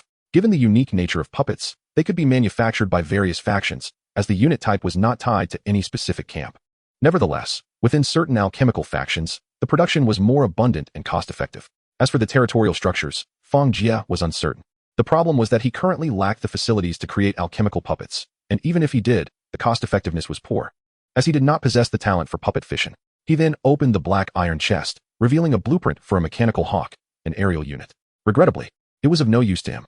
He contemplated whether to sell it for something more beneficial.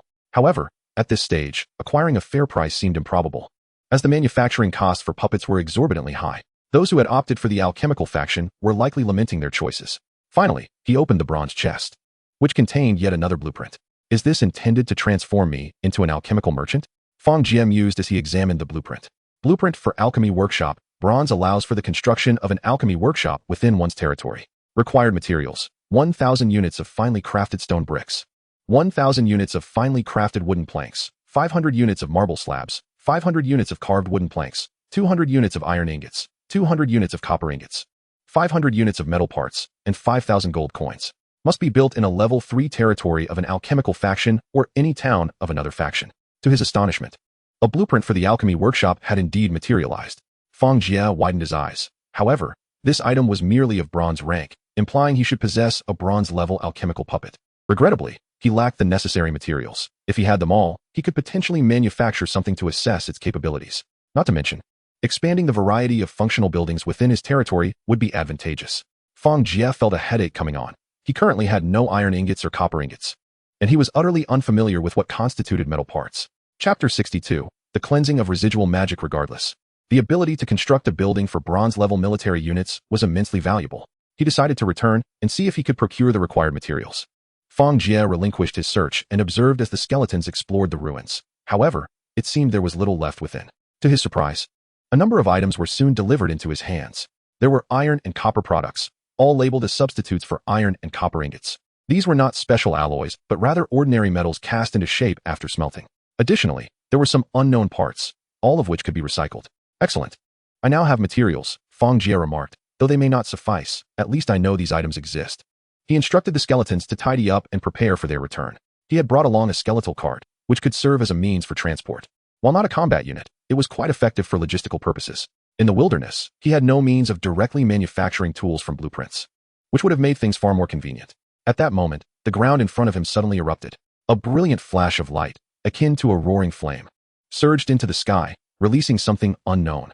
Damaged energy crystal, currently releasing magical energy. Please maintain a safe distance. Upon witnessing this phenomenon, Fang Jie instinctively sensed impending danger, but it was too late to retreat. The immense magical energy began to surge and wash over everything around him, including his skeletal soldiers. Soon, Fang Jie found himself ensnared by this torrent of magic. As it cascaded over him, he felt his magical source vibrating intensely, as if it were on the verge of being overwhelmed. Should his magical source be compromised, it would signify a detrimental blow to his foundation. Even if he could recover through his profession, his future achievements would be limited, preventing him from reaching extraordinary heights. I was careless, perhaps even arrogant, Fang Jie thought swiftly. No, I cannot allow my magical source to be harmed. I must absorb this energy to enhance my powers. He suddenly realized that the magical energy flooding him was not overly violent.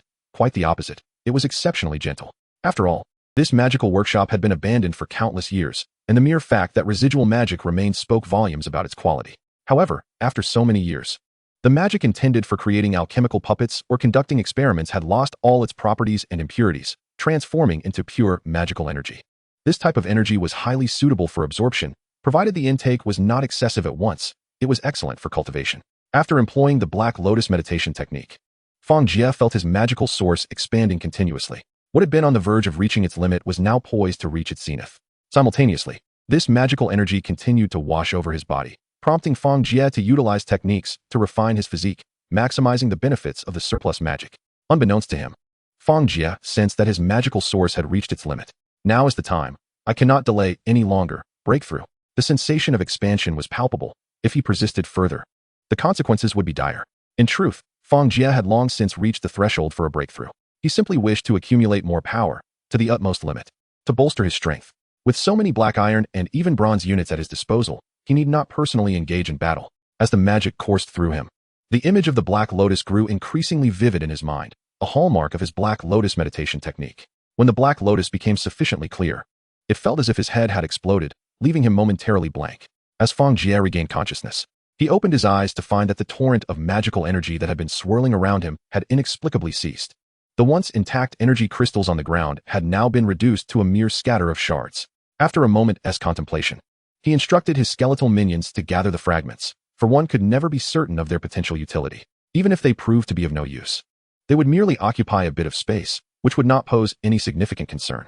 Subsequently, Fang Jie accessed his status panel and surveyed his current condition, feeling an extraordinary surge of power coursing through him. Name: Fang Jie. Faction: Undead. Class: Necromancer. Talent: Level 2 Necrotic Fission, Unique. Level 2 Accelerated Recovery Level: Black Iron. Strength: 12 Agility, 12 Constitution, 15 Intelligence, 18 Spirit, 20 Mana, 180 Skills: Summon Skeleton, Black Lotus Meditation, Summon Skeleton Soldier. Negative Energy Arrow, Death Impact, Bone Spike, Death Raven, Curse of Pain. Bone Spire Legion Skill: Mastery of Defense. Unique Talent: Level 2 Necrotic Fission, allows the fission of 500 undead minions into 4. A singular talent that no other individual can possess. Level 2 Accelerated Recovery, regenerates mana at an astonishing rate of 3 points per second. His meditation technique was indeed comprehensive, with all attributes surpassing the threshold of 9 points, epitomizing a well-rounded black iron status. It was no wonder he felt such overwhelming strength. It was clearly not a mere illusion. Meanwhile, his talent for accelerated recovery had ascended to level 2, enhancing his mana regeneration from an initial 1 point per second to a remarkable 3 points, a threefold increase. Even if his mana were completely depleted, it would only take a minute for full restoration. Given the current consumption of his skills, he essentially functioned as a perpetual motion machine. Regrettably, without spells of black iron caliber, his combat capabilities could not be fully realized. This was the inherent flaw of being a mage. To acquire higher-level spells typically involved 2 avenues. One could either directly learn black iron spells, a matter relying on fortune, or one could enhance existing spells. Enhancement necessitated research and comprehension, along with the potential for combat experience. Unfortunately, his current skills did not possess the inherent level to reach black iron status, and any upgrades would require personal breakthroughs. Fortunately, Fang Jie was not in a rush, as he did not need to engage in battle himself. In his leisure time, he could study the skeleton soldiers, a subject in which he excelled. Observing his summoned skeletons, he pondered their potential utility. The pivotal point was that during his vocational assessment, he had indeed learned the skill of summoning skeleton soldiers. This avenue seemed to offer the most straightforward path to skill enhancement. Raising his gaze, Fang Jie surveyed his surroundings. The entire ruin had been thoroughly explored. Chapter 63. The unclaimed territory by the sea. Since there was nothing left, let us gather our belongings and press onward. Fang Jie commanded, leading his team further ahead. However, as they progressed, he sensed a potential issue. You there, come here, I wish to take a look. He gestured towards several peculiar skeleton soldiers ahead. Speak up, let me hear you. Fang Jie addressed the skeletal figures. Leader, one skeleton managed to articulate with great difficulty, its voice a harsh rasp. As anticipated, the benefits bestowed by the magical torrent were not exclusive to him. Previously, Fang Jie had noted that the skeletons near the magical surge had suffered extensive damage, with at least several hundred having perished. Yet, there remained a substantial number of skeletons that had survived. He had sensed something amiss during their earlier movements. These skeletons were evidently different from their counterparts. Now it was clear that they had indeed transformed into elite units. Similarly, those black iron and bronze tier soldiers who had once served as his guards were either fully transformed into elite units or were perilously close to such a status. It was noteworthy that these beings had only recently come into existence, making their ascension to elite status a remarkable achievement. The more elites he had, the greater the potential for future hero units, a fact Fang Jie valued immensely. Excellent. You shall lead the other skeletons, but do remember to safeguard yourselves, Fang Jie instructed. Dispersing the elite skeletons. The greater the number of elite units within his ranks, the more formidable their combat prowess would be. In battle, their agility and survivability would be significantly enhanced. Regrettably, among his bronze tier troops, no true elites had emerged thus far. With a wave of his hand, the team resumed their advance. Within this forest, aside from the ruins of the alchemical workshop, little else appeared to exist. perhaps merely some magical beasts and various small tribes. As they moved forward, Fang Jie suddenly noticed a glimmer of water in the distance. "Let us investigate," he commanded, directing the death ravens to soar higher and further. Yet, the expanse of water seemed boundless, leading Fang Jie to conclude that it was likely not a mere lake, but rather an ocean. Despite the myriad of complex terrains within the hunting grounds, falling into the ocean would likely mean becoming part of it. He was fortunate that he hadn't found himself unfortunate enough to plunge directly into the sea. At this proximity, it was indeed a narrow escape. Wait, if that is the case, does it mean that the eastern edge of my territory is entirely ocean? Suddenly, Fang Jie smacked his forehead, realizing it may not be solely ocean. If fragments of mountains have fallen into the sea, they might form islands or similar formations, suggesting that the sea is not a homogeneous expanse. Regrettably, it appeared that he currently lacked the ability to explore the ocean. He contemplated whether sending skeletons into the sea would prove useful. Perhaps it would be worth experimenting. Wait, what is this? Another abandoned territory? Yet it is teeming with green-skinned goblins. He noted, recognizing these as wild goblins, distinctly different from those produced in Qinland's territory. While goblins were not as savage as their brethren, they were cunning and harbored a general disdain for humans. Encountering such creatures in the forest could potentially be more perilous than facing goblins themselves.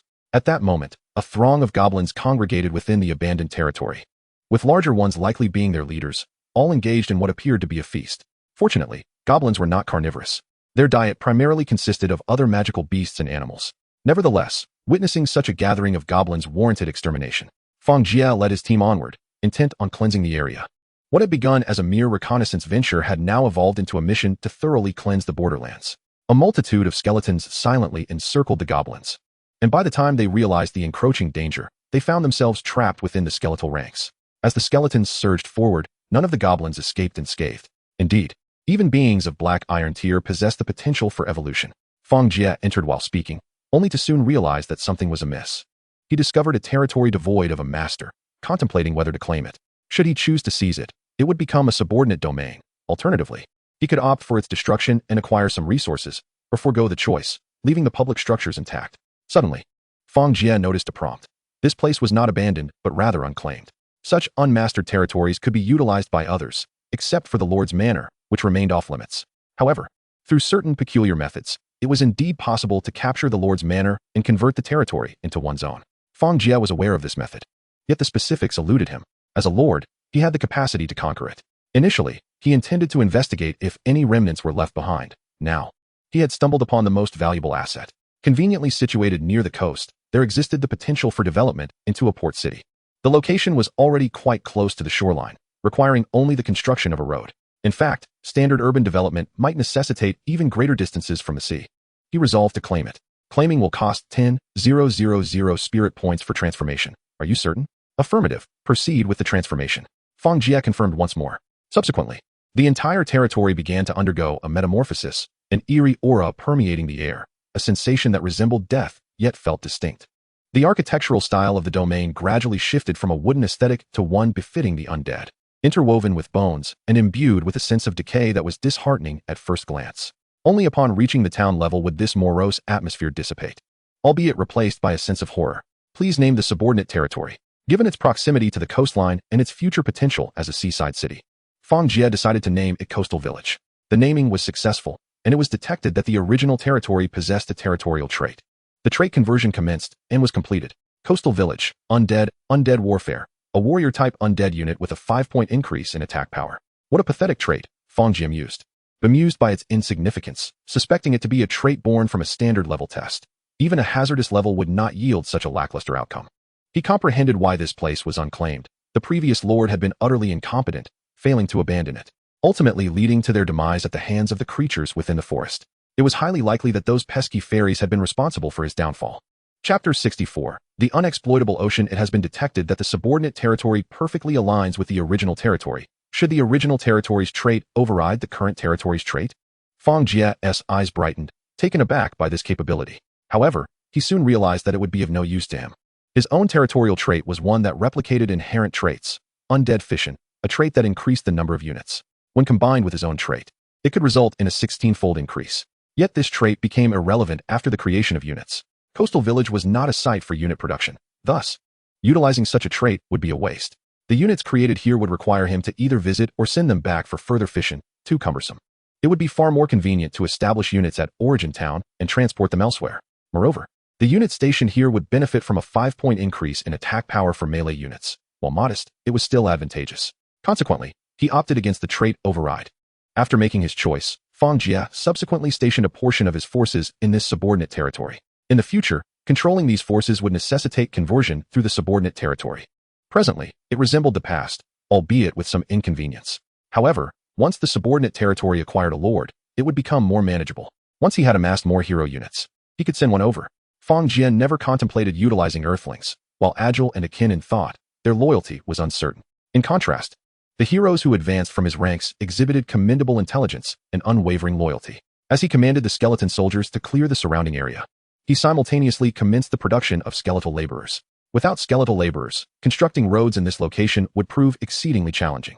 Before long, the corpses he had brought transformed into skeletal laborers, and Fang Jie instructed them to begin road construction. Next, he led a contingent toward the coast. Envisioning the establishment of a fortress at a relatively elevated site by the shore, he directed the skeletal laborers to construct the fortress, which could serve as a formidable defense and facilitate unit production. These fortifications would be directly linked to his territory, reaping the rewards of fourfold undead fission.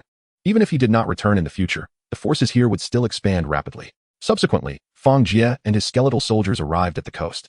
This area boasted crystal-clear waters and an extraordinary tranquility. Perhaps due to the cliff-like structures lining the shore, survival proved difficult here. In any case, the rumored aquatic monsters like mermen discussed in the forums were conspicuously absent. The only amphibious beasts present were swiftly dispatched by the skeletal soldiers. Let us test the waters, Fang Jie commanded, sending a skeletal laborer into the sea. However, the moment it entered, the skeletal laborer began to float, struggling on the surface without the ability to submerge. Fang Jie buried his face in his hands, instructing the skeletons to retrieve it, before sending a skeletal soldier into the water. This time, the soldier managed to submerge, but the half-floating predicament proved impractical. Fang Jie observed the submerged skeleton, which periodically rose to the surface, finding it challenging to maintain its footing. The currents rendered the skeleton nearly powerless in combat. Next, he ordered a black iron-level skeletal warrior into the water, and the results were significantly better. At least it could maintain contact with the seabed, albeit with great difficulty. While the skeletons found it hard to sink into the sand, the seawater still exerted a considerable influence. Suddenly, a swarm of large crabs approached, launching an assault on the skeletal warrior. A single black iron-level skeletal warrior found itself harried by several apprentice-level crabs, nearly dismantled. Ultimately, Fang Jie unleashed a volley of negative energy arrows into the water, driving off the crabs and rescuing his unit. This is untenable. Development is impossible, and even reconnaissance is hindered. I wonder if zombies would float. However, the weight of an armored zombie should allow it to sink. Fang Jie realized that without aquatic units, he would likely be unable to develop this area. To exploit the ocean, he would need to await more suitable unit buildings. Even for transport development, the ability to construct vessels was essential. Fang Jie lacked any shipbuilding facilities, and expecting him to comprehend the intricacies of ship construction was nothing short of ludicrous. It was clear that he needed more capable subordinates.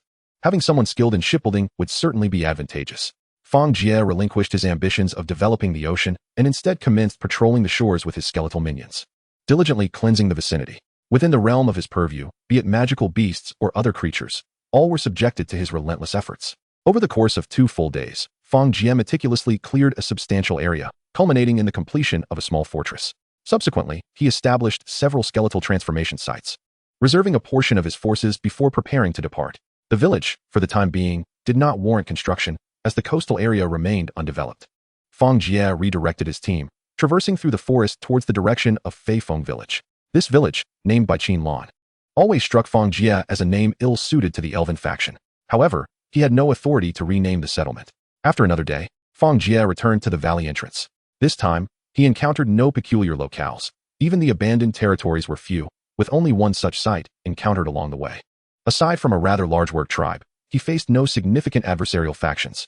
It remained uncertain whether they had detected the withdrawal of the undead or if the route chosen simply yielded fewer encounters. Bearing some high-level corpses, Fang Jie observed that the fortress at the valley entrance had been constructed.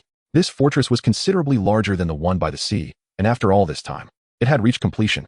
Originally, Fang Jie had intended to erect a fortress at the valley entrance, but Qin Lan had opposed the idea, arguing that it would hinder the expansion of farmland outward, as the presence of undead might disconcert the local populace. Fang Jie was unconcerned. As long as there was a fortress and troops stationed there to protect his subordinate territory, that sufficed. Thus far, Lan appeared to hold considerable significance. Regardless of her abilities, having a normal person with whom to engage in face-to-face discourse was a welcome reprieve. It allowed him to feel human, to experience emotions. Otherwise, Fang Jie suspected his capacity for tolerance might not be as robust as he believed. Chapter 65. Lan's trade system. As Fang Jie entered the valley, an unexpected wave of tension washed over him. The formidable aura emanating from Lan was somewhat overwhelming, leaving him ill at ease. Wait, why was he feeling anxious? He was the superior here. It should be Lan who felt the pressure. Realizing this, Fang Jie lifted his chin and strode forward with his forces towards Fei Feng village. Indeed, this small settlement could hardly accommodate his troops. What was there to fear? He muttered to himself, then proceeded inside. Lan, are you here? He called out. I'm in the Lord's mansion. Please come in. Fang Jie. Lan replied from afar. As Fang Jie approached, he noticed a plethora of items scattered outside the mansion, a chaotic assortment. Numerous wood elves were directing little sprites in organizing the materials, creating a bustling atmosphere of activity. This industriousness surpassed that of the sprites outside who were preoccupied with planting and raising livestock. What is all this? What are these items? Fang Jie inquired as he stepped inside. These are goods acquired through trade. I am in the process of establishing a trading system. Unfortunately, it's a bit disorganized. Lan explained. Fang Jie chuckled awkwardly. I possess a blueprint for a warehouse, a universal design. I can share it with you later. Upon hearing this, Lan shot him a disapproving glance, clearly unimpressed by his apparent forgetfulness. Ironically, she too had overlooked the fact that the warehouse had originally been sold to him. Let me show you my achievements. Within our region, I have already established contact with a third of the frequent trading populace. They sell me their urgent goods at market prices, she continued. What use is that? Fang Jie replied, somewhat incredulous. Of course it is useful. This will enrich our inventory. We will essentially become a platform. In the future, whenever someone wishes to buy or sell, they will think of us first, Lan asserted. Is that so? Fang Jie pondered, realizing the truth in her words. However, I wonder if such a platform might not prove cumbersome. Lan, sensing his reluctance, responded, it is indeed troublesome, but our infrastructure is lacking. Fortunately, we still have the market and merchants to assist us, so it isn't overwhelmingly burdensome, just a matter of adapting to the changes. After a moment, she continued, by the way, I have also recruited a few subordinates. Although we cannot meet in person yet, they have already become our distributors. She handed Fang Jie a list, and his eyes widened in astonishment. This woman is remarkably capable. In such a short span, she has achieved this much. Meanwhile, what have I been doing? He chastised himself, but then reassured himself that he was not a trader by profession. He had spent his time enhancing his own strength, which had led to their current progress. Indeed, without his own power, Lan could not have accomplished so much, thus reaffirming his own prowess. How can this person willingly serve under you? Fang Jie pointed to a name on the list, one he recognized well, Jia Siwei, renowned within their region. Jia Siwei was known for his connections with local nobility. Why not? While Jia Siwei possesses considerable ability, he lacks a foundation. He is merely an ordinary person. And this achievement is already his limit. The nobility would not regard him highly. Conversely, if he serves under us, he will have a robust backing. Enhancing his leverage in dealings with the nobility, Lan explained. Is that so? Won't he leverage the trading district to enhance his own power? Fang Jie queried. Lan rolled her eyes. How could he? For now, everyone finds him useful, but eventually, they will outgrow their need for him, and at that point, his position will become precarious. Instead of waiting for that moment, it is wiser to choose the strongest from the outset, ensuring smoother progress for ourselves. He might even seek our assistance to regain territory in the future. Regain territory? Fang Jie mused, unfamiliar with such a strategy. However, if he appointed Jia Siwei as a subordinate lord of his territory, it could indeed be feasible.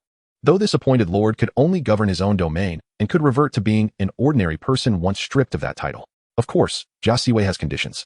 Lan interjected. What conditions? Fang Jie asked, intrigued. Naturally, a talent like him would have conditions. He stated he would serve under you but does not wish to be directly managed by my subordinates. Lan replied, somewhat resigned. Such was the reality. After all, Fang Jie was the true leader, the one wielding military power and authority. It was always the one who controlled resources and strength who reigned supreme, regardless of actual capability. Very well, I agree. However, I am pressed for time, so I will need you to coordinate, Fang Jie conceded. He certainly would not allow two individuals, neither of whom was subordinate to the other, to engage in conflict. Such discord could jeopardize their development. Fang Jie placed his trust in Lan, knowing that her foundation lay with him and that she could navigate the complexities of their situation. Conversely, Jia Siwei found himself lost and uncertain of his whereabouts, rendering any potential betrayal futile. Subsequently, Fang Jie opened the discussion forum. When would the esteemed Fang Jie return? Without his presence, it was impossible to purchase a substantial number of skeleton warriors in one go. Lan was exceedingly shrewd. Conducting business with her proved to be quite arduous. I report this. Lan, There are individuals here who defame you. Immediately, someone interjected. Are there any farmers available for exchange? Farmers for skeleton warriors, a one-for-one trade. No need to shout. Skeleton laborers do not consume food. Who would engage in a one-for-one exchange? However, having an excess was also inappropriate. Such transactions inherently compromised our loyalty. Furthermore, one cannot rely solely on skeletons forever. The discussion quickly veered off course. Fang Jie himself was taken aback by the commotion Qin had stirred during his absence. The various trading rules had evolved significantly, diverging from the original but becoming more refined. Under this new system, while many could acquire skeleton warriors, constructing a large army became an impossibility. It was evident that our region had a limited number of undead factions. The development of undead factions was no simple feat. Weak ones were swiftly eradicated by the local inhabitants, leading many who transitioned to the undead to regret their decision. Indeed, their transformations were often random rather than a choice. An undead faction lacking strength was akin to courting death. Chapter 66. How could there be slave trading? Fang Jie never anticipated such a situation, realizing that his initial luck had been quite fortuitous. On one hand, the desolate nature of his surroundings made encountering large powers improbable. On the other, he had been endowed with formidable talents from the very start. It was through trade with others that he had amassed such a considerable military force. Without that military, his current progress would have been unattainable. Even now, if Fang Jie dared confront those large cities directly, his survival would be in jeopardy. During the discussions, he discovered that others had encountered armies exceeding the bronze level, silver, and even gold ranks, capable of coordinated operations. Presently, even a single gold-level opponent left him uncertain if his forces could withstand them. In this world, individual strength had seemingly been magnified to an extraordinary degree.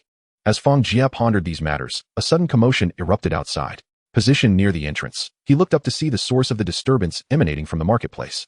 At that moment, an object resembling a portal was opening, from which a procession emerged, towering over 2 meters, with the unmistakable head of a bull. It was evident these were minotaurs. Yet, at that moment, the minotaurs were bound in chains, led by a diminutive red-skinned demon. Is this what you purchased? Those minotaurs? Fang Jie gazed with wide eyes at the innocent-looking creatures, their expressions reflecting an air of despondency, utterly perplexed. Indeed, they are my acquisition. Minotaurs possess an innate talent for tilling the land. I have no idea how they relate to bulls, but they are perfect for assisting in agriculture. Qin nonchalantly replied as she stepped forward. Fang Jie was momentarily taken aback. It seemed he had never given such matters much thought. Yet, was this not slave trading? Was it truly acceptable? He felt an inner conflict. Qin cast a curious glance at Fang Jie, observing him intently before suddenly bursting into laughter. Is it possible that a prominent leader of the undead is genuinely concerned about the peculiarities of slave trading? You wouldn't be contemplating the abolition of slavery, would you? A flicker of anxiety crossed her eyes. Fang Jie waved his hand dismissively. Of course not. Every existence has its rationale. Moreover, I lack the power to oppose the entire world. Qin exhaled in relief, having genuinely feared that Fang Jie might be an overly idealistic character. Such a personality would not survive long in this world.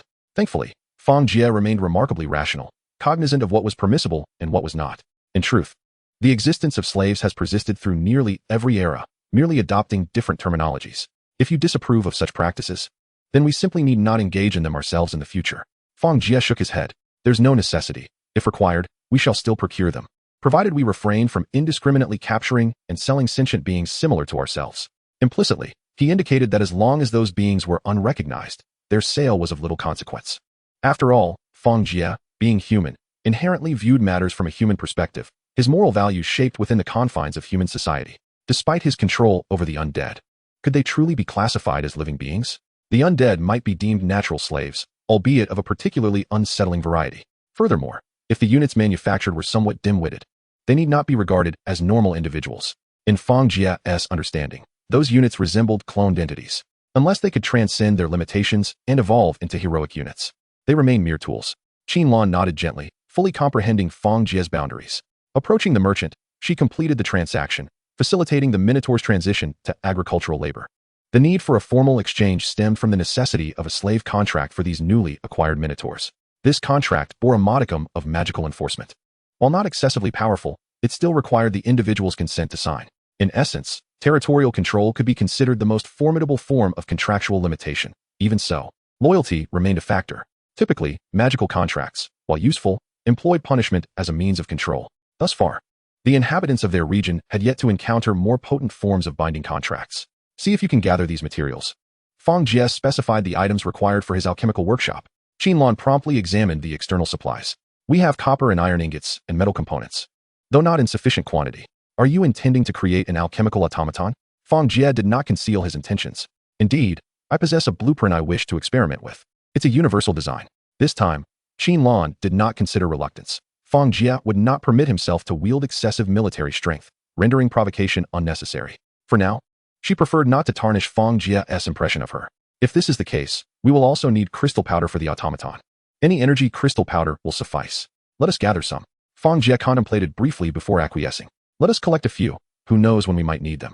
How could it be that in such a short span, the knowledge possessed by Fang Jie contrasted starkly with that of Qin? Unfazed, Qin swiftly operated, posting the list. Mere seconds later, someone contacted her, offering a batch of crystal powder for sale.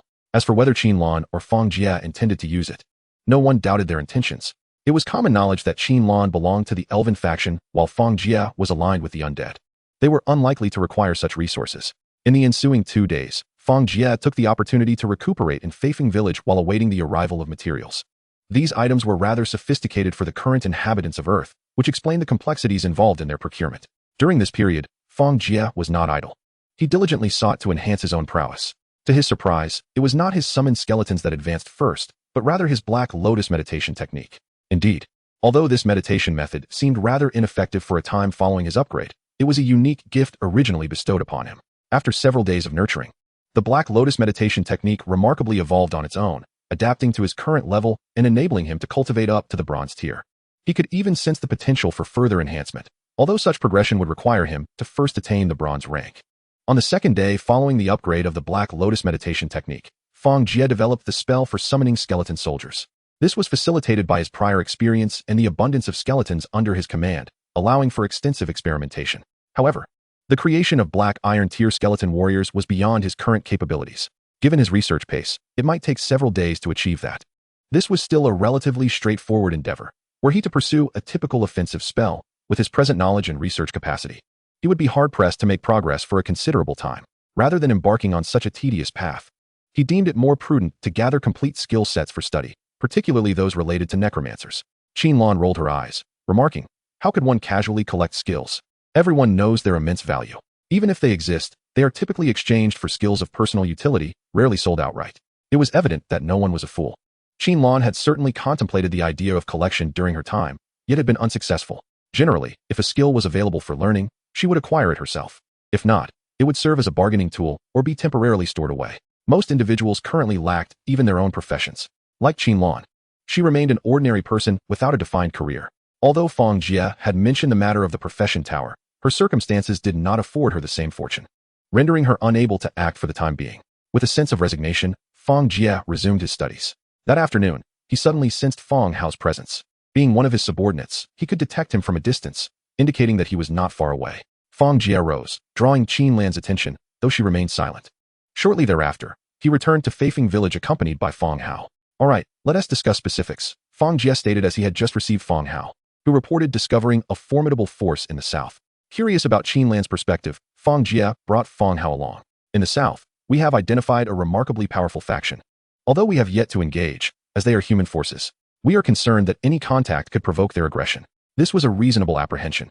Among the races opposed to the undead, humans ranked highly. Indeed, most necromancers hailed from humanity, a race rife with contradictions. "In the south, I have heard there are many humans. What was your experience?" Fang Hao replied, "A town that resembles a fortress, bustling with activity. Yet I could discern numerous bronze-tier powerhouses concealed within." "And what is the name of this town?" Before Fang Jie could respond, Qin interjected. Given her proximity to the area and her lack of military strength, she felt the urgency of the situation more acutely than Fang Jie. Nevertheless, she exhibited no signs of anxiety while speaking, appearing rather unconcerned. "I believe the town is called Mare's Tail." Qin's eyes glimmered with contemplation, prompting Fang Jie to inquire, "Do you have any recollections of this town?" Qin nodded. Previously, several individuals who relinquished their lordly abodes were subsequently relocated to other towns, including Mare's Tail, which lies within our region. Fang Jie was taken aback by Qin's attention to such matters. While he was aware, he had never paid close attention. Mare's Tail had been investigated and was noted as one of the northernmost towns of the Crescent Moon Kingdom, though it was not a border town, merely an adventurer's hub. Its fortress-like structure was a response to the prevalence of magical beasts in the vicinity. Through Qin's discourse, Fang Jie gradually comprehended that Mare's Tail was essentially designed for adventurers. They utilized this hub to venture into the northern forests and mountains, hunting magical beasts and gathering various herbal materials, which served significant purposes for the kingdom while alleviating certain local threats. In truth, such adventurer towns along the borders were quite common in the Crescent Moon Kingdom. Given their operational patterns, they likely remained unaware of the formidable presence emerging in their vicinity. And at most, were on heightened alert due to the influx of magical beasts we had driven away. Going forward, we must exercise caution. We cannot afford to be discovered. This could become troublesome. Qinlan suddenly smiled. Perhaps this presents a splendid opportunity for us to expand. If I recall correctly, that fellow Jia Siwei was sent to the Crescent Moon Kingdom, albeit at a considerable distance. Do you suggest direct contact with him? Could that pose any danger? Qinlan shook her head. No, Mare's Tail is populated by individuals from our Earth who can assist in reclaiming some territory. Furthermore, once we establish ourselves in the town, the villagers might evolve into elites or even heroes. At that point, they could manage affairs for us. As long as her own safety was not at risk, Qinlan was relatively indifferent to other matters. In a certain sense, she was far more pragmatic than Fang Jie. Even if those villagers ascended to hero status, she would not regard them as equals, viewing them merely as subordinates with more active minds.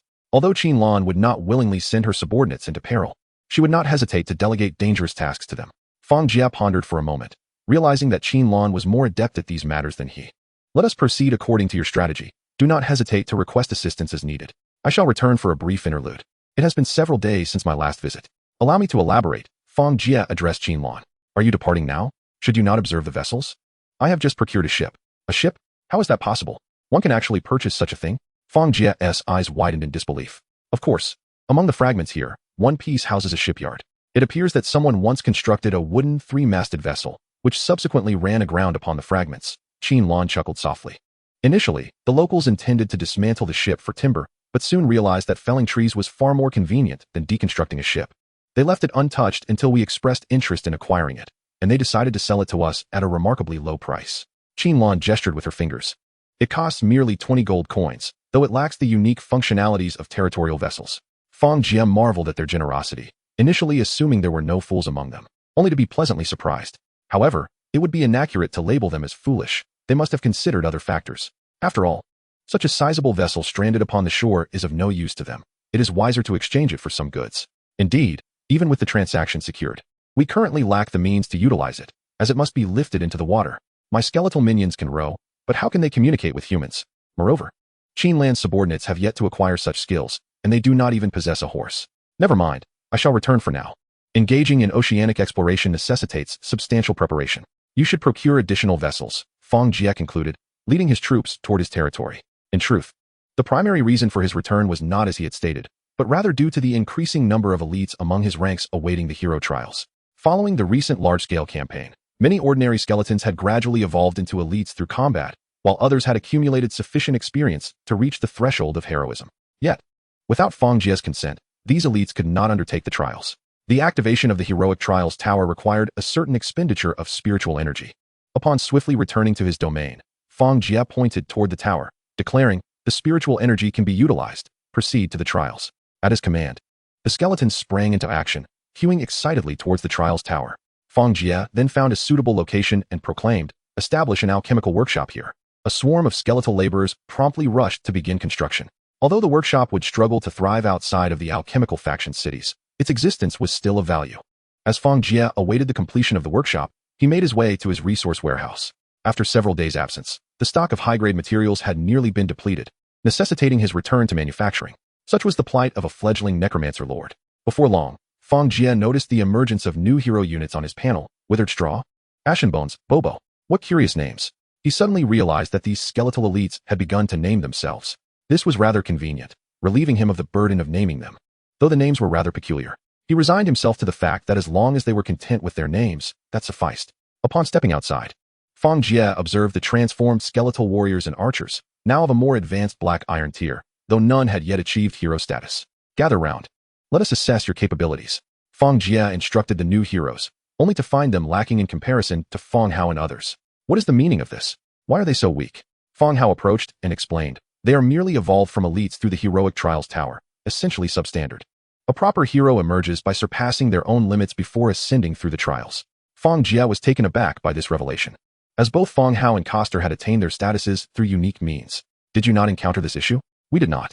The special items we utilized are akin to our own efforts in surpassing limits. However, we can continue to improve indefinitely, constrained only by our professions and specific requirements. These units, however, have limitations. Their apprenticeship-level necromancers can at most ascend to Black Iron tier. Fang Jie comprehended the situation. He had anticipated a plethora of heroes, but was met with unexpected challenges. Nonetheless, it mattered little, for heroes possessed high intelligence and military skills, thus ensuring his army would be well led by these lower-tier officers. With Fang Hao's confirmation, Fang Jie was reassured that his intentions were sound.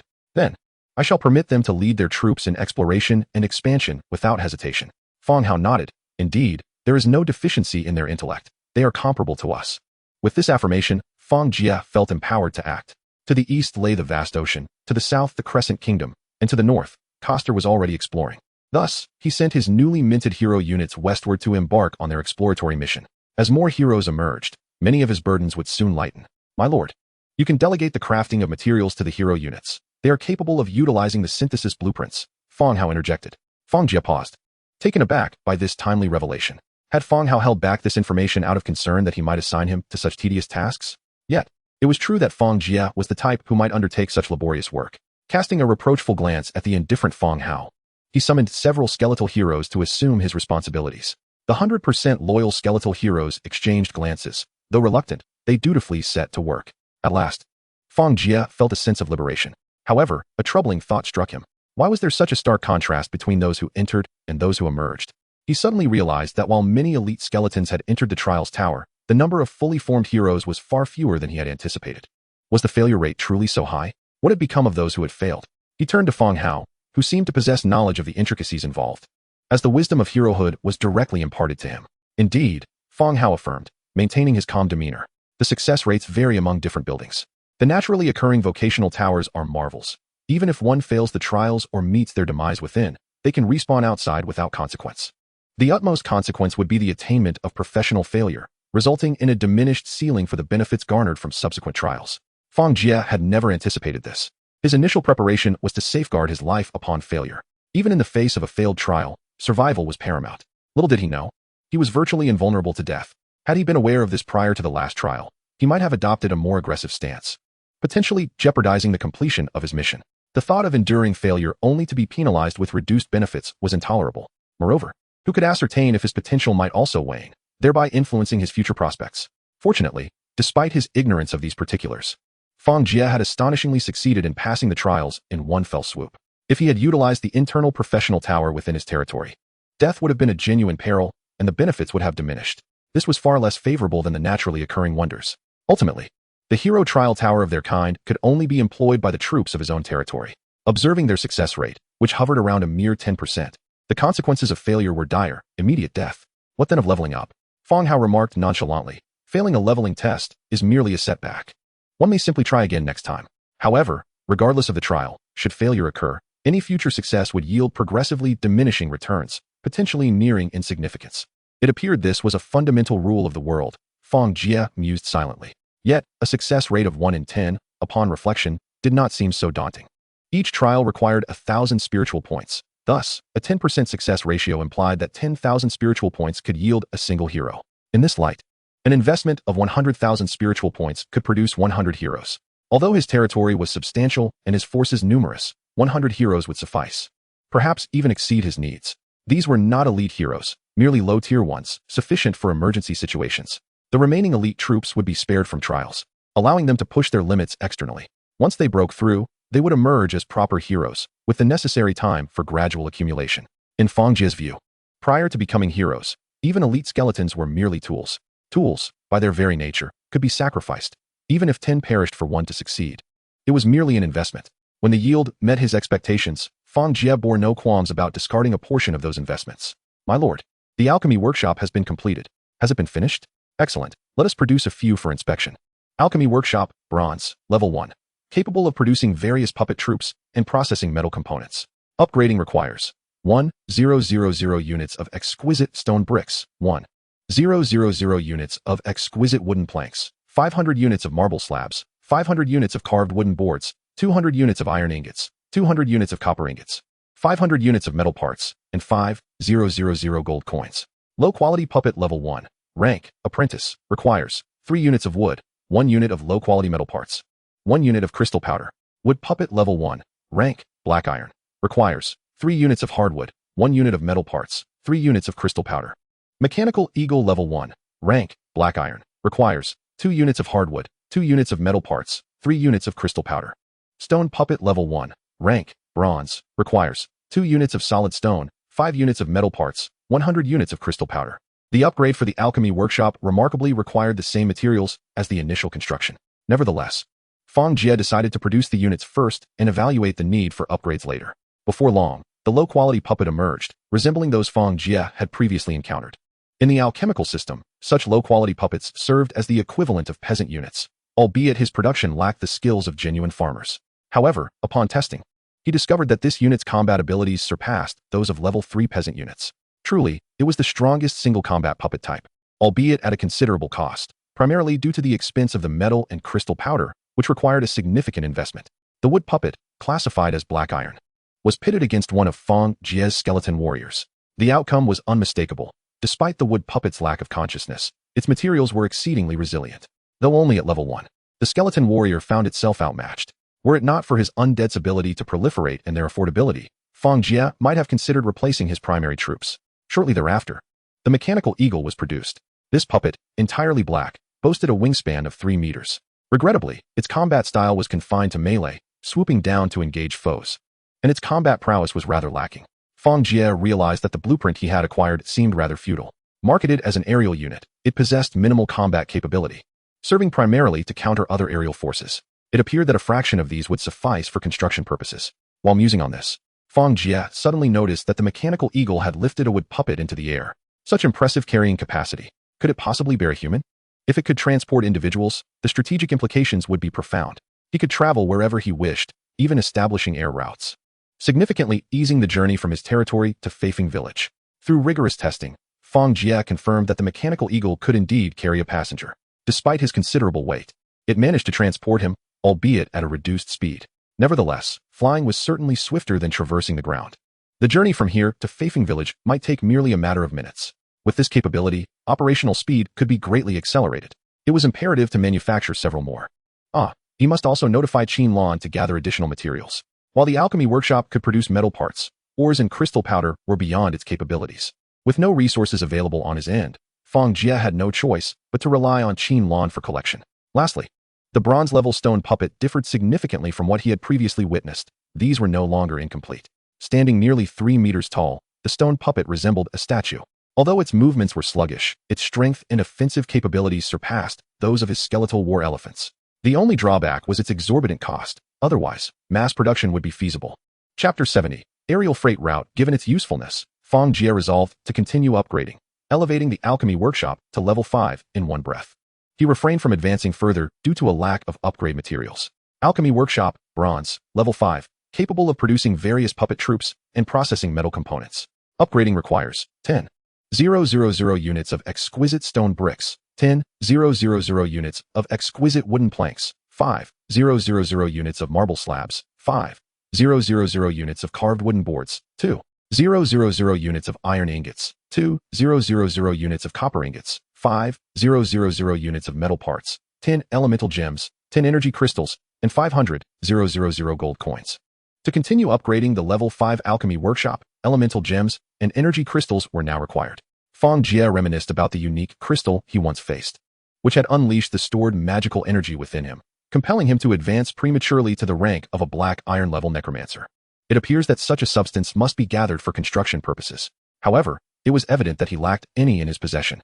This item could be classified as a relatively advanced material. He wondered if such things existed in the New Moon Kingdom. Regardless, he decided to fabricate a level 5 mechanical eagle.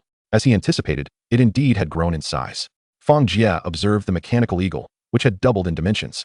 While the increase in size was notable, its load-bearing capacity had augmented nearly 5-fold. This enhancement enabled the mechanical eagle to transport specially crafted boxes through the air. He envisioned travel boxes, living quarters, and dedicated cargo carriers. Fang Jie was prepared to establish an aerial route, not to mention others. The trade in Fafing village required military escorts to transport goods back to his territory via skeletal carts, a process that was time-consuming and fraught with danger. However, the situation had changed. Flying directly would significantly expedite transport. The only obstacle remained his lack of materials to create more mechanical eagles. Despite the abundance of aerial magical beasts in the vicinity, Fang Jie lacked the courage to fly without a squadron of mechanical eagles for protection. Go forth to Fafing village.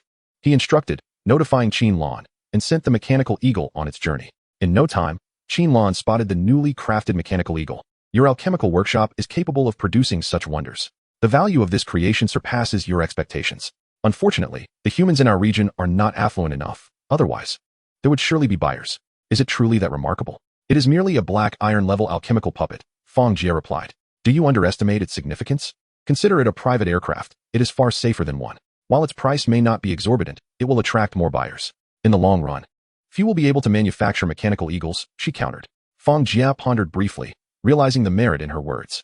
I propose we gift this to Jia. On one hand, it demonstrates our regard, and on the other, it offers him better support. It also serves to showcase our strength, deterring any untoward thoughts he might entertain. To his surprise, Qinlan was assisting him in managing others, yet he found no fault in this. Very well, you may handle this matter. No. Jia is your subordinate. The reward must come directly from you. If it originates from me, he may develop ulterior motives. Would he? Fang Jie mused. Considering that he might indeed feel uncomfortable, perceiving himself as Qinlan's subordinate. It seemed that certain matters could not be simplified. You are correct. I was mistaken about this. Fang Jie's willingness to acknowledge his error pleased Qinlan. A leader who is unyielding and dismissive of others' counsel would likely compel their subordinates to contemplate their own exit strategies. Subsequently, Fang Jie summoned the mechanical eagle back, communicated with Jia, and successfully exchanged the mechanical eagle. Jia's gratitude was palpable, regardless of its authenticity. This approach proved effective. Afterward, Fang Jie shifted his focus, elevating his skeleton transformation facility to level 7, achieving its maximum capacity. He then upgraded the levels of both the skeleton warriors and skeleton war elephants to 7, bringing their combat power close to the pinnacle of the bronze rank. Alas, his territory remained unable to upgrade. He pondered where to acquire the statue needed for that purpose. Having ventured out, he noted that his functional buildings had surpassed 10 varieties, yet the statue remained elusive. Fang Jie had attempted to trade for various artistic sculptures, but to no avail. This statue appeared to be anything but ordinary. Setting aside thoughts of upgrading, Fang Jie redirected his attention to the territories he had explored. Many barren lands were transformed into fertile fields, and the first crop was thriving splendidly. Once a month had passed, he anticipated a bountiful harvest of food. Jia had already begun to scout for markets, enabling a swift sale of the abundant grains. Fang Jie also dispatched his skeletal laborers to construct fortifications at various checkpoints, where they would establish skeleton transformation facilities, thus ensuring an immediate replenishment of troops. Once these fortifications were completed, any future attempts by others to assault him would be significantly more challenging. Overcoming each fortress would require considerable military resources. Once he could assign elite troops to the fortresses, even a force composed of golden-ranked warriors would struggle to breach them. Everything was progressing favorably, and the aerial transport team was gradually taking shape. This initiative could not be expanded through replication. It relied entirely on foundational resources for construction. However, under Qinlan's commercial oversight, resource acquisition was remarkably swift. Within a few days, Fang Jie had amassed a fleet of 60 mechanical eagles. Such a formidable assembly could traverse the skies of this forest with ease. Although aerial magical beasts had posed a threat, after incurring significant costs, none dared to challenge them. In fact, the presence of these aerial beasts seemed to diminish, as if they had tacitly accepted this airspace as belonging to the mechanical eagles. After several flights, the air routes became increasingly devoid of magical beast interference. Consequently, both cargo and passenger transport appeared feasible. Yet, concerning passengers, the entire territory currently housed only 2 ordinary humans. The skeletal inhabitants were uninterested in venturing there, and the elves were reluctant to enter a necromancer's domain, a natural aversion rooted in their instincts. Chapter 71. News regarding the statue with the establishment of the aerial transport team. The exchange of goods between Origin Town and the affiliated territory of Fafing Village became significantly more manageable. In reality, utilizing the market for transactions was faster and more secure. However, engaging in market transactions incurred fees, which escalated with larger volumes of goods. This was one reason why even regions with market structures still relied on ordinary merchant caravans. Fang Jie idly observed the discussion forum, noting a decline in active participants. It was unclear whether the overall population had diminished or if other factors were at play. Moreover, most conversations were trivial, consisting of inconsequential chatter. Typically, if there were matters of importance, they would be announced in the trading area or through private messages. Each circle had largely formed within that trading sector. In truth, Fang Jie found himself with little pressing business.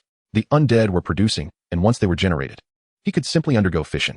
Given his current magical power and talents, the fission process was remarkably swift. He had assigned the task of exploration to a substantial number of newly minted lower-tier hero units, crafting a myriad of items. There are also hero units of various ranks to assist. Aside from the challenge of collecting high-level corpses, other tasks have become less imperative. As for the high-level corpses, gathering them will take time, which poses the most significant obstacle to my development. Is Fang Jie there? I have news regarding the items you sought. Fang Jie glanced at the suddenly received message, noticing it was from Qinlan. It seems there is quite a bit that I desire. What have you discovered this time? Did you not express a wish for a statue with special functions? We have received word that there might be such a statue, though it remains uncertain whether it indeed possesses any extraordinary capabilities. Qinlan's message sparked a glimmer of hope in Fang Jie's eyes. Ever since his territory ascended to the town level, it had been an extensive period without further upgrades. The sole genuine impediment to the elevation of his territory was the requirement for a statue. A statue has been found. Splendid. Where is it located? Fang Jie's eyes brightened. On a nearby small island. While exploring the surrounding waters, we spotted a statue from afar. Though we remain ignorant of what else resides on that island, which appears to be inhabited by numerous mermen, seemingly their nesting ground. A multitude of mermen? That indeed poses a dilemma. While they may not be particularly formidable individually, they are renowned for their sheer numbers. A diminished count would render them no match for those mermen. Most critically, it is not a coastline but rather a small island. Understood. I shall make my way there immediately. Contemplating briefly, Fang Jie set aside his current affairs and directly boarded the mechanical eagle to fly over, accompanied by several guards. The other teams advanced on foot. Before long, the mechanical eagle arrived at Feifeng village, gently descending with a flap of its wings. Fang Jie, you have arrived. Behold, this is our esteemed lord, Qinlan proclaimed, gesturing towards Fang Jie. As those around him bowed in respect, their movements quite synchronized. Who are these individuals? Fang Jie inquired, puzzled, as they did not appear to be elven troops, but rather humans. Notably, they seemed lively and animated. These are our compatriots from Earth. Qinlan replied with a smile. Fang Jie was taken aback, his eyes widening in surprise. Are these truly our fellow countrymen? Where did you find them? I explored such a vast area and found nothing.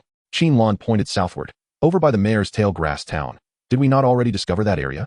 I sent a trade caravan there, and that is how we encountered these people. However, I have not brought back many. We have yet to find a greater number. Although there are many from Earth, they do not constitute a significant factor in the celestial hunting grounds. The density of their presence in this area is relatively high. According to Qinlan, these individuals landed haphazardly in this region, which is predominantly wilderness and fraught with peril, making it difficult for them to withstand external threats. Even with Fang Jie's presence, most chose to abandon their territories. Some even ended up in the previously abandoned areas Fang Jie had discovered, randomly entering nearby towns. Some found their way to Mare's Tail Grass Town. This communication with the New Moon Kingdom was also an exploration on their part, which led Qinlan to discover these individuals. While their loyalty cannot be guaranteed, they are all from Earth and possess an inherent reliance on us. Moreover, their intellect far surpasses that of manufactured troops, making them more suited for various tasks. Qinlan whispered to Fang Jie, who grasped the rationale. In truth, had he discovered them himself, he would have undoubtedly brought some over. Yet, he understood his own limitations. Managing these individuals would be challenging. A small number might be manageable, but a larger group would overwhelm him.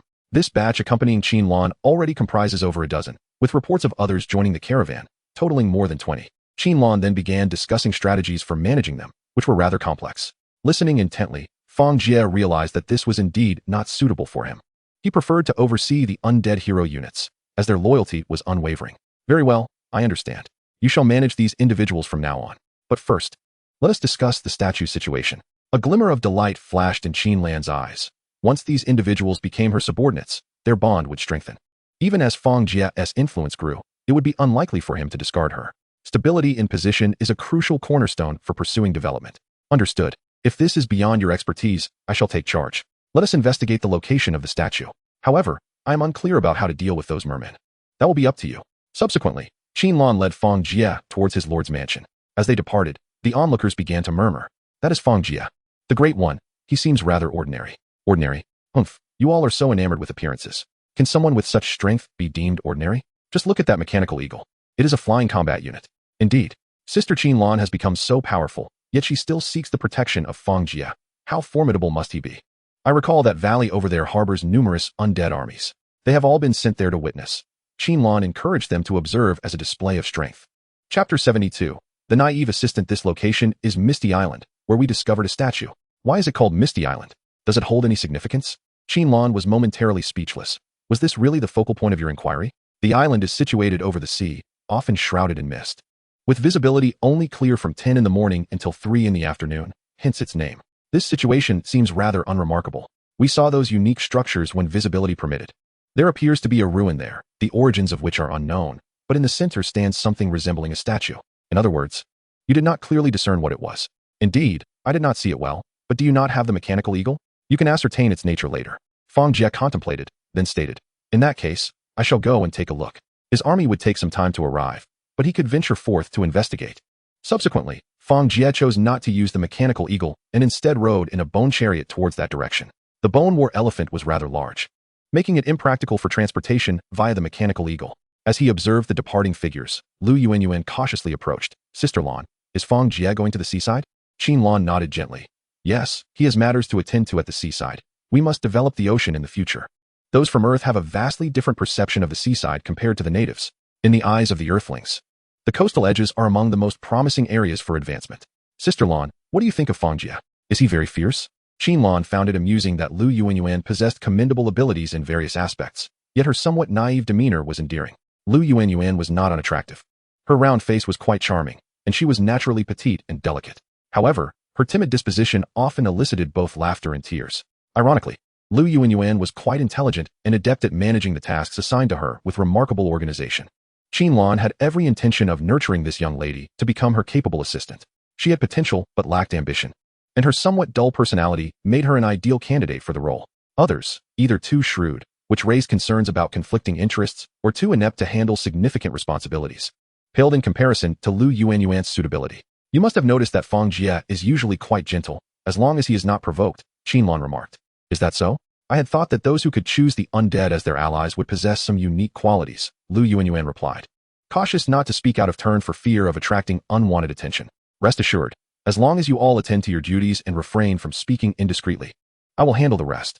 I will ensure that your needs are met without issue, Qin Lan reassured her. That is wonderful. Thank you, Sister Lan, Lu Yuanyuan exclaimed, though she added hesitantly, but Fang Jie seems quite young. He wouldn't do anything inappropriate to you, would he?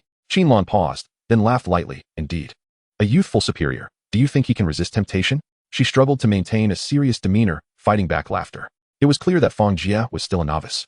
Until he took that decisive step, he would not be overly liberated in that regard. What should we do then? Lu Yuanyuan inquired, her complexion visibly anxious. Do not worry. I am here. After all, Qin Lan replied. Lu Yuanyuan brightened. Sister Lan, you are truly magnificent, sacrificing so much for us. This girl was remarkably gullible, her imagination running wild with unfounded thoughts. Do not fret. I will ensure he does not trouble you. But you must also remain diligent in your work, Qin Lan instructed. And Lu Yuanyuan nodded vigorously, her mood shifting rapidly as she skipped away. However, Qin Lan harbored concerns about the matter Lu Yuanyuan had raised. Her anxieties were not about Fang Jie's intentions toward her. Rather, she worried that as Fang Jie ascended in status, he would inevitably attract many admirers, eager to gain something from him. Given Fang Jie's disposition, it was likely he would struggle to fend off such advances. Should he succumb to certain individuals, they might soon find themselves in a position of power over her.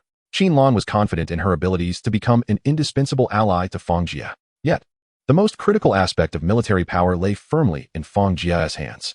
If one day the discord escalated, or if Fang Jie's strength reached a certain level, her presence might no longer be significant. Moreover, she was not the only capable individual. Others, like Jia Siwei, were not much inferior in prowess. Must I truly resort to such means? Qin Lan pondered, stroking her arm. The smooth sensation sometimes captivated her, yet as a woman of noble stature, she was reluctant to employ such methods to secure her desired position. Perhaps I should just take it one step at a time. At least I am already ahead of those who would challenge him. She remained confident in her own qualifications and believed she could fend off some competitors. If the situation escalated in the future, she would address other matters then. Meanwhile, Fang Jie, oblivious to the turmoil of others, was making his way along the road towards the seaside. Qin Lan had instructed her skeletal laborers to carve out a path leading to the coastal village. Trees along the way were felled, and the ground was meticulously prepared. The skeletal workers displayed exceptional craftsmanship. The road was now nearly as smooth as those on Earth. Continuing forward, Fang Jie finally spotted the vessel he had purchased. A throng of skeletons hoisted a ship aloft, marching it along the pathway. The sight was reminiscent of ants transporting sugar cubes in his childhood. Only skeletons could be utilized in such a manner. Qin Lan truly maximized their potential. The road was specifically constructed for transporting the ship to the shore. Previously, Qin Lan had informed Fang Jie that they had acquired over 20 wooden ships. Metal vessels were not feasible for their purposes. Many regulations in the realm of the heavenly hunting grounds had changed, while rowing was still permissible. Oil could no longer provide substantial power. Chapter 73. Preparing to attack Misty Island, Fang Jie maneuvered around the ship and pressed onward. Not long after, he reached the end of the road. Though the path continued to be cleared, it remained some distance from coastal city. At the current pace, it would likely take another 2 days to arrive. Here, a considerable number of wooden vessels lay piled at the edge of the road. The wooden ships varied in size, the largest exceeding 100 meters in length, an impressive feat for the skeletons to lift and hold aloft. The smaller ones measured over 20 meters. While Qinlan had not purchased any smaller vessels, as even near the coast, they could not afford to be too diminutive. Circumventing the ships, Fang Jie continued onward. After passing coastal village, he arrived at the seaside. The fortress he had instructed the skeletons to erect was complete, enveloping a vast expanse of shoreline. Surrounding arrow towers and watchtowers effectively controlled the nearby coast. Occasionally, marine creatures emerged to attack the patrolling skeletons, but these adversaries were swiftly turned into bones, subsequently sent to the transformation facility to become skeletal soldiers. Excellent. This place has taken off splendidly. Fang Jie nodded in approval. Without duplicating the skeletal soldiers, he first dispatched the death ravens. Given the time, it was now midday, allowing for a clear view of Misty Island's situation.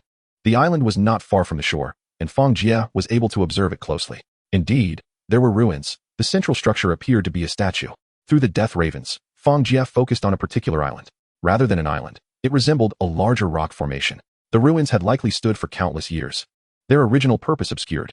Were it not for the woman-like statue emanating a blue glow at its center, Fang Jie might have overlooked it. The presence of this radiance suggested the statue was likely genuine. If any from the Crescent Kingdom were to discover such a statue, they would undoubtedly strive to acquire it by any means necessary. Regardless, Fang Jie was determined to claim this artifact. Turning his gaze to the nearby mermen inhabiting the area, he noted that over 2,000 resided on the island, possibly even more. When considering those in the surrounding sea, the total could well exceed 10,000, perhaps even more. If it were on land, Fang Jie would be utterly indifferent to such matters, but in the vast expanse of the ocean, the situation takes on a different complexity. Within his own territory, he lacked the military forces capable of engaging in maritime combat. Thus, a direct passage from this point was an impossibility. Even if he were to embark on a vessel, one could not disregard the potential obstacles, even if the ship were to make it through. Those fishmen were no trifling adversaries. Along the periphery of the sea, the fishmen had long been a scourge to passing ships, often leaving them punctured and sinking. Fang Jie was unsure how others managed to navigate this peril, but he was acutely aware that fishermen had no viable solutions, and the ordinary ships he had procured were equally ineffective. It appeared that there was but one course of action left: to harness the powers of the skies. Presently, he possessed 60 mechanical hawks capable of transporting skeletal warriors. However, their capacities were insufficient. Were they to be upgraded to the level of black iron, they could ferry dozens at a time. Fang Jie pondered quietly, recognizing that, were it not for the lightweight nature of his skeletal minions, it would be impossible to transfer such a number all at once. Of course, it was conceivable that he could transport even more. He was merely conducting a rough estimation. Initially, the numbers were too scant. Should the fishmen catch wind of their approach, it could lead to significant complications. To seize that location, he needed to bolster his forces. Thus, Fang Jie began to strategize covertly on how to assault Misty Island. Gazing into the distance, he observed that the site of Misty Island was, in fact, quite advantageous. This location was ideal for establishing a lighthouse to guide ships safely. Additionally, it could serve as an outpost, with both position and dimensions being rather suitable. Hence, the importance of capturing this place was further underscored. If only he had an airship, such a contraption would possess superior transport capabilities. Though he had heard of airships, they remained beyond his reach, and his alchemical workshop was incapable of producing them. After conferring with Qinlan, he then awaited by the seaside. He was not only anticipating the arrival of his reinforcements, but also the completion of the roadworks. Ships were essential, not for the present, but for the future. Without ships, his statues could never be transported back. After a considerable period, the vanguard forces arrived, swiftly making their way to the coastline and establishing their encampment near Fang Jie. The earth inhabitants who remained in Fafing village were struck with awe at the sight of such formidable undead beings. Terrifying, indeed. Even the bronze-tiered ones were among them. A young man from Earth widened his eyes in astonishment, clutching his heart in fear of an impending cardiac event. Alas, had there been a camera function, he would have captured the moment for posterity. They had lost their lordly status and, consequently, their abilities. Now, they experienced firsthand the myriad difficulties that arose from the absence of their noble titles, but regret was a futile sentiment. All right, everyone, clear the way and just observe, came a voice. Our leader possesses remarkable capabilities. Qinlan chuckled, and after today, those who had harbored ulterior motives would likely quiet down, while they might still entertain notions regarding ordinary troops. The sheer volume of black iron and even bronze-tier forces at Fang Jie's disposal rendered him superior to the border towns of the Crescent Kingdom. In a brief span, as time progressed, Fang Jie's strength would undoubtedly continue to ascend. Regrettably, he lacked such fortuitous luck, finding himself relegated to the role of deputy, though, It seemed not entirely disadvantageous. As another day waned, the road finally reached Binhai village. From Binhai village to the shoreline, the trees were sparse. Even without a roadway, the skeletal laborers could manage to transport the vessels. The plan could commence. They were to move the ships aside. Fang Jie could not afford to leave them in the ocean, where the fishmen could easily sink them. Moreover, he had no sailors at his disposal. A careless moment could lead to the vessels being swept away by the tides, making retrieval a daunting task. The skeletal laborers were adept at their tasks. Maneuvering ships was beyond their purview.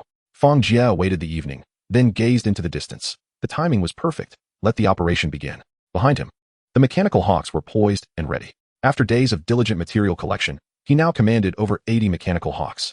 Chapter 74. The Assault at Dawn in the Dead of Night. Fang Jie commenced his endeavors.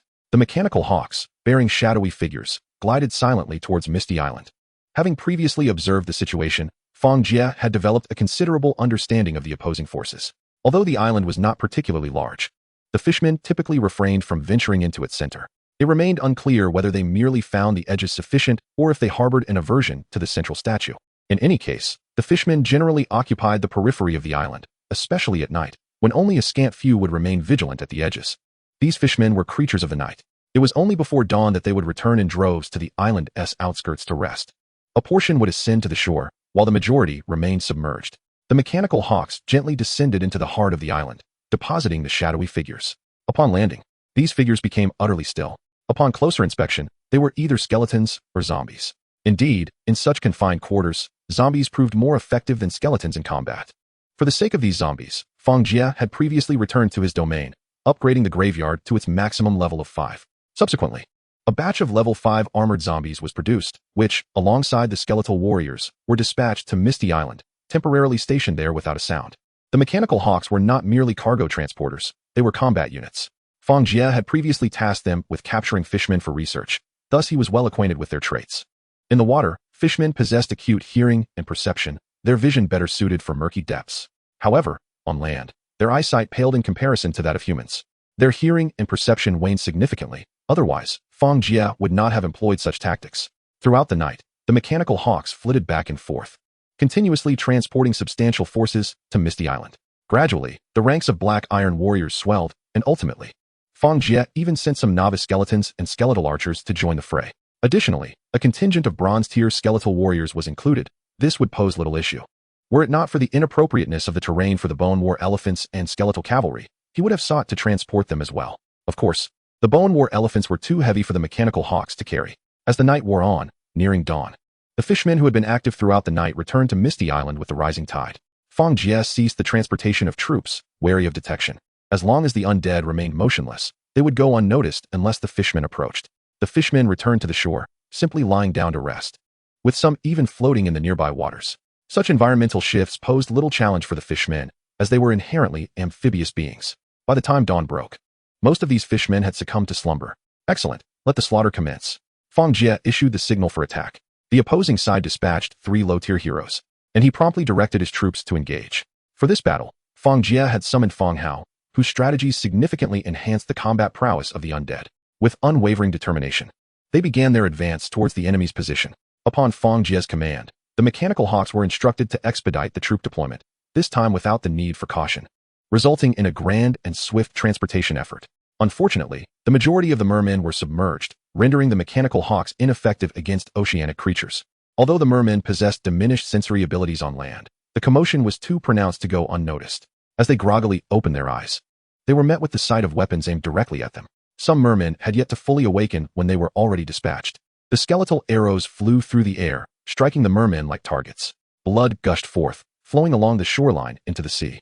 The scent of blood immediately roused all mermen within that maritime territory. Their homeland was under assault, and how could they not be enraged? Consequently, the mermen began to cacophonously shout incomprehensible words as they surged towards the shore. In the water, the skeletons were no match for the mermen, but once on land, the balance shifted entirely. While the scales on the mermen provided some defensive capability, they were insufficiently comprehensive, and their strength paled in comparison to that of the skeletal warriors, particularly the iron-armored zombies, whose resilience was beyond the mermen's capacity to breach. The mermen, lacking any formidable backing, wielded rudimentary weapons, some fashioned from coral, various sticks and stones, or rusted remnants of indeterminate origin. Their most frequently used weapons were remnants of large fish, honed into sharp, sturdy implements. Such finely crafted weapons were highly prized among the mermen, yet they fell woefully short when compared to the bone weaponry wielded by the skeletons themselves.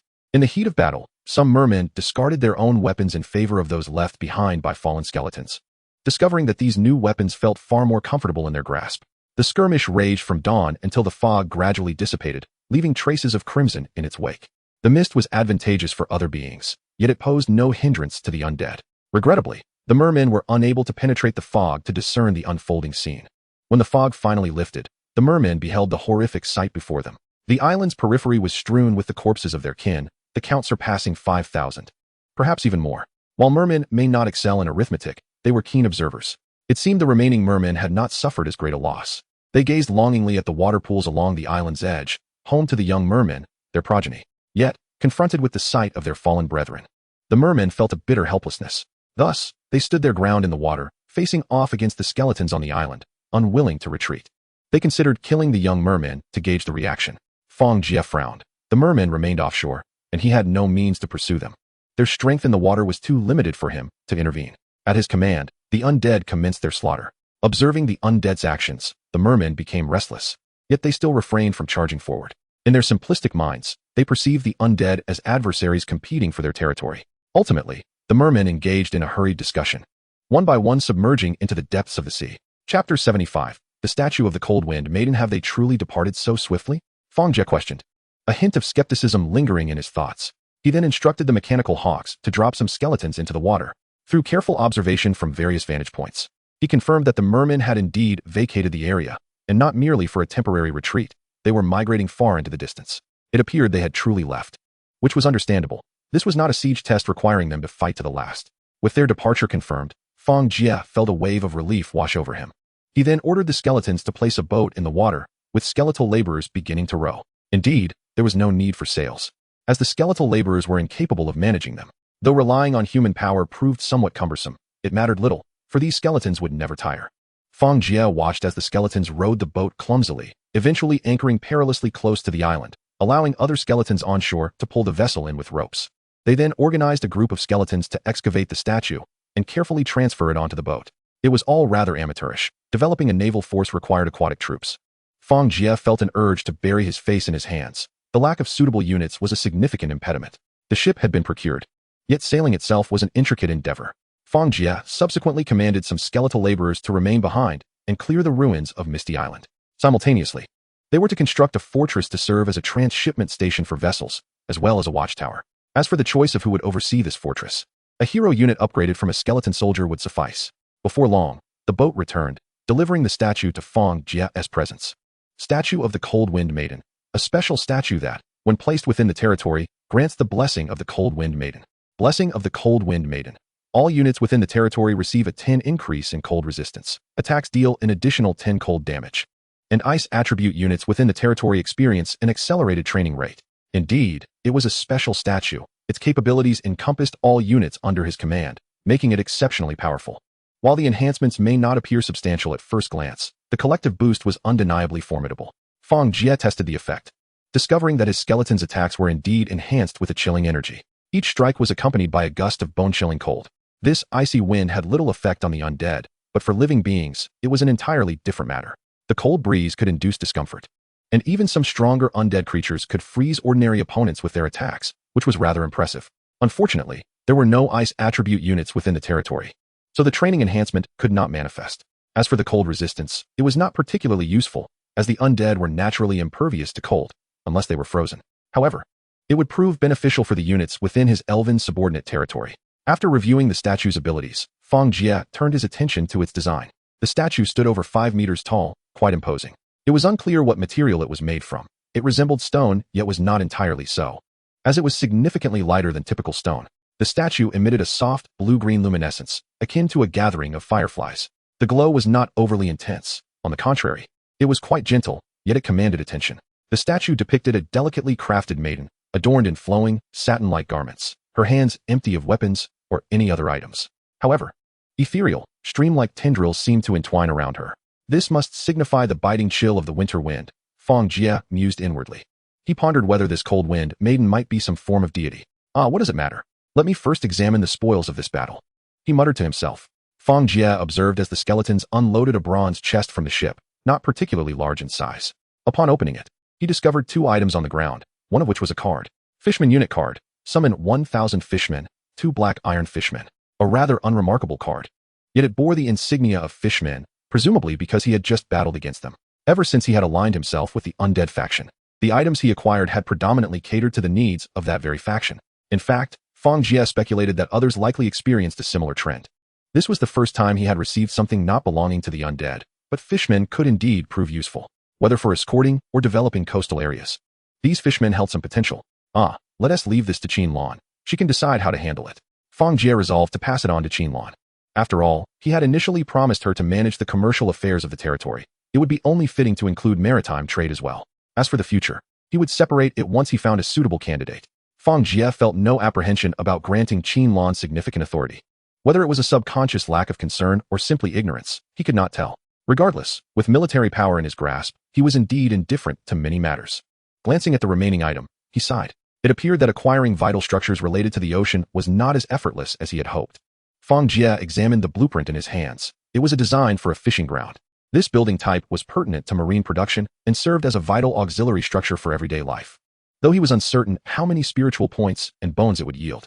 Strictly speaking, this structure primarily provided sustenance, including various seafood. It seemed that commercial prospects were poised for substantial growth.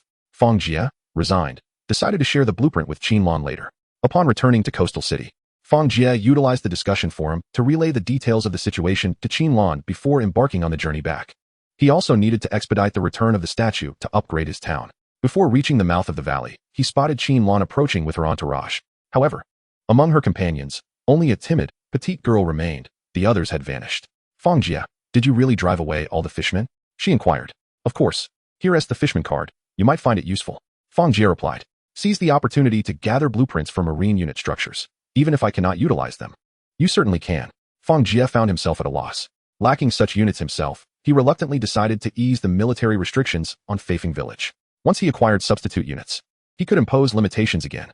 In terms of military development, Fang Jie was confident that no other territory could surpass his own. I wish I could. But such high-quality goods are not easily obtained. By the way, is that the statue you were looking for? Qin Lan asked, glancing at the female statue behind him. Her eyes filled with curiosity. Indeed, it is the statue I require, though it may not be the finest. Fang Jie affirmed. Is this statue truly so significant that you sought it from the outset?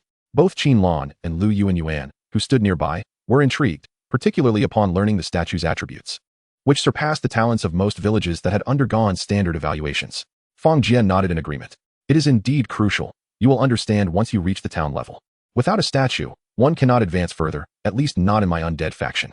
Fang Jie was less informed about other factions due to his limited experiences. Is that so? I'm still preparing for the town upgrade. Qin Lan sighed, acknowledging the necessity of diligent preparations. Even with Fang Jie's military support, she required extensive groundwork. Those who developed rapidly were also engaged in constant preparations. When Fang Jie upgraded his village, he was only the third to succeed. However, upgrading to a town was a different matter. Mere luck would not suffice. Substantial accumulation was essential, or no one would dare to proceed with the upgrade. In this area, Fang Jie was the first to achieve success, yet no one had followed suit since. Qin Lan, while accumulating resources swiftly, hesitated to upgrade, as she aspired to pass the Hell level test. Indeed, it was merely a Hell level test, for the disaster level had ceased to exist.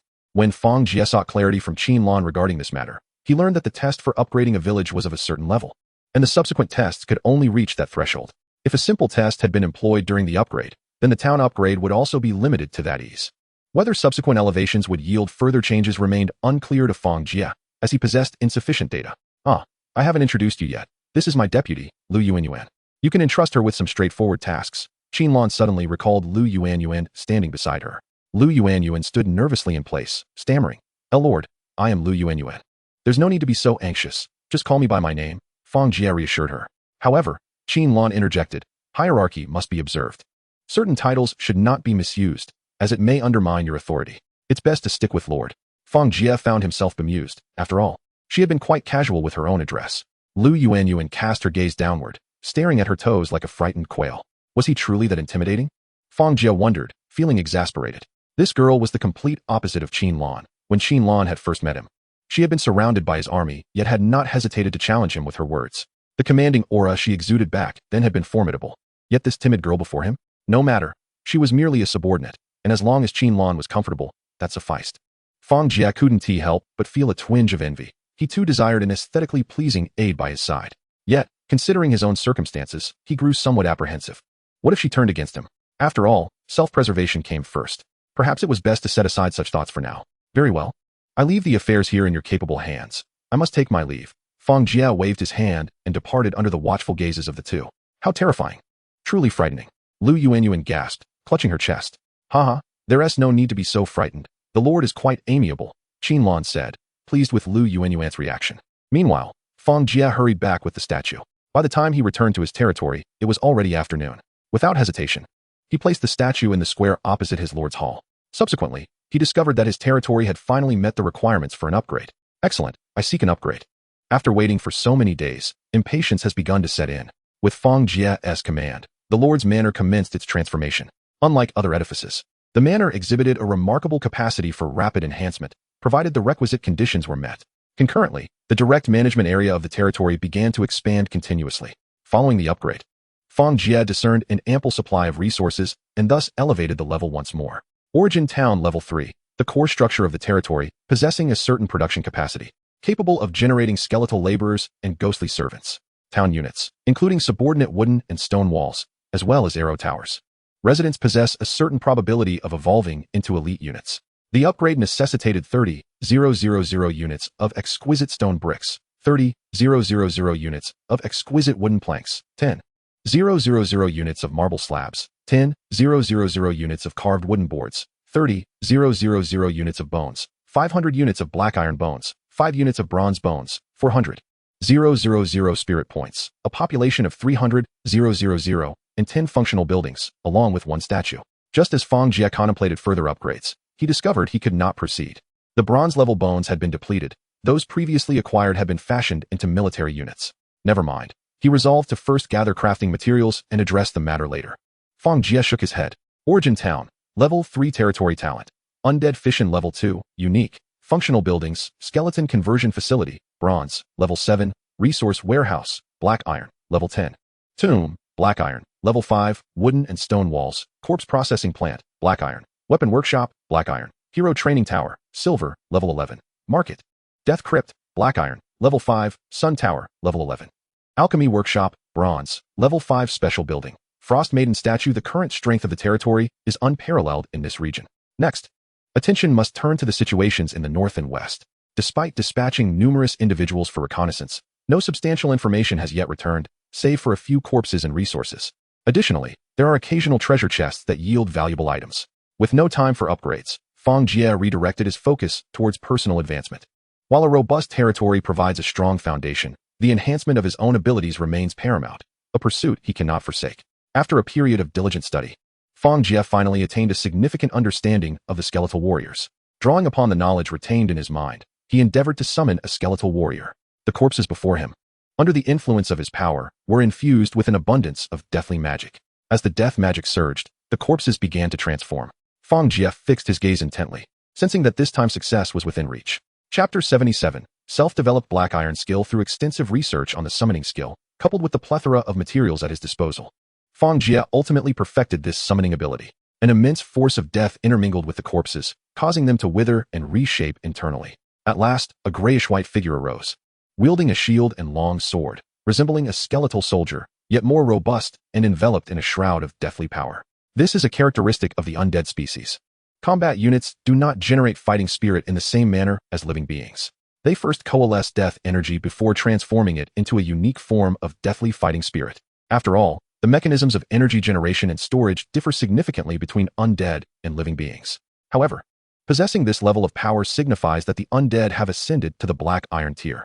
Fang Jie conducted an experiment and discovered that this skeletal warrior met the required standards. Furthermore, under the influence of his power, despite its recent creation, the skeletal warrior was nearly equal in prowess to the level 5 skeletal warriors produced by his territory. Should his strength grow further, the skeletal warriors he summons might become even more formidable. A thought occurred to Fang Jie, pondering the possibility of exploiting a loophole. Subsequently, he positioned his skeletal warrior within the territory, intending to transfer it for designation. The summoning of the skeletal warrior had merely consumed a modicum of magic. Utilizing an ordinary corpse, if successful, he could potentially fabricate black tier or even higher-level undead units from common corpses, liberating himself from the constraints imposed by the corpses themselves. However, upon attempting the transfer, he encountered a failure. The territory could not reclaim the substandard skeletal warrior. What constituted its inadequacy? Was it his own control that rendered it deficient? He decided to experiment with a black iron tier corpse instead. Regrettably, the skeletal units sent to him were not whole corpses, but rather processed fragments. These bone units, derived from high-tier corpses, had been promptly disposed of upon arrival, making it impossible to obtain intact remains. Nevertheless, this could suffice for experimentation. Fang Jie commenced his trial, and as before, an infusion of death magic catalyzed a transformation within the bone fragment, resulting in a skeletal warrior of greater combat strength. This was to be expected. The quality of materials utilized by the necromancer invariably influenced the strength of the summoned entities. Upon this transfer, he found success. However, the skeletal warrior was only level 3, weaker than when under his direct control. It seemed that upon severing from his influence, it lacked the immediate augmentation of his power. Suddenly, Fang Jie observed that the previously summoned skeletal warrior had collapsed. What transpired? Was there a duration for its existence? This duration was merely half an hour. No wonder it was deemed subpar. Indeed, it appeared to be a material issue. Reflecting silently, he realized that without guidance, he had to navigate these complexities alone. He pondered whether those requiring multiple black iron bone units for summoning would qualify as acceptable. If so, this could indeed represent a newfound loophole. Fang Jie resumed his contemplation. However, summoning at such a tier remained beyond his current capabilities, necessitating further research. He diligently recorded the information before him and continued his studies. Yet, just 2 days later, while his summoning skill had not progressed, another skill, Death Crow, had leveled up. On one hand, this skill could be classified as summoning, and on the other, it was one he utilized frequently. As its level increased, the skill naturally ascended, and after a period of training and research, it finally upgraded. Death Crow, summon a Death Crow, a harbinger of death that shares vision with the summoner, conveying information, with a maximum of 10 crows existing simultaneously. Consuming 2 points of magic power. In the skill description, the simultaneous count had merely increased from 5 to 10, seemingly a minor change. However, upon conducting personal tests, Fang Jie discovered that this alteration was, in fact, significant. His Death Crows flew faster, possessed clearer sight, and exhibited enhanced auditory perception. Controlling them became markedly easier. And they now bore a hint of unique death energy. Although lacking formidable offensive power, it is no longer entirely devoid of any capacity for resistance as it once was. At the very least, the birds soaring through the sky can no longer pose any threat to the Death Crows. Furthermore, the hidden capabilities of the Death Crows have improved, making them increasingly difficult to detect.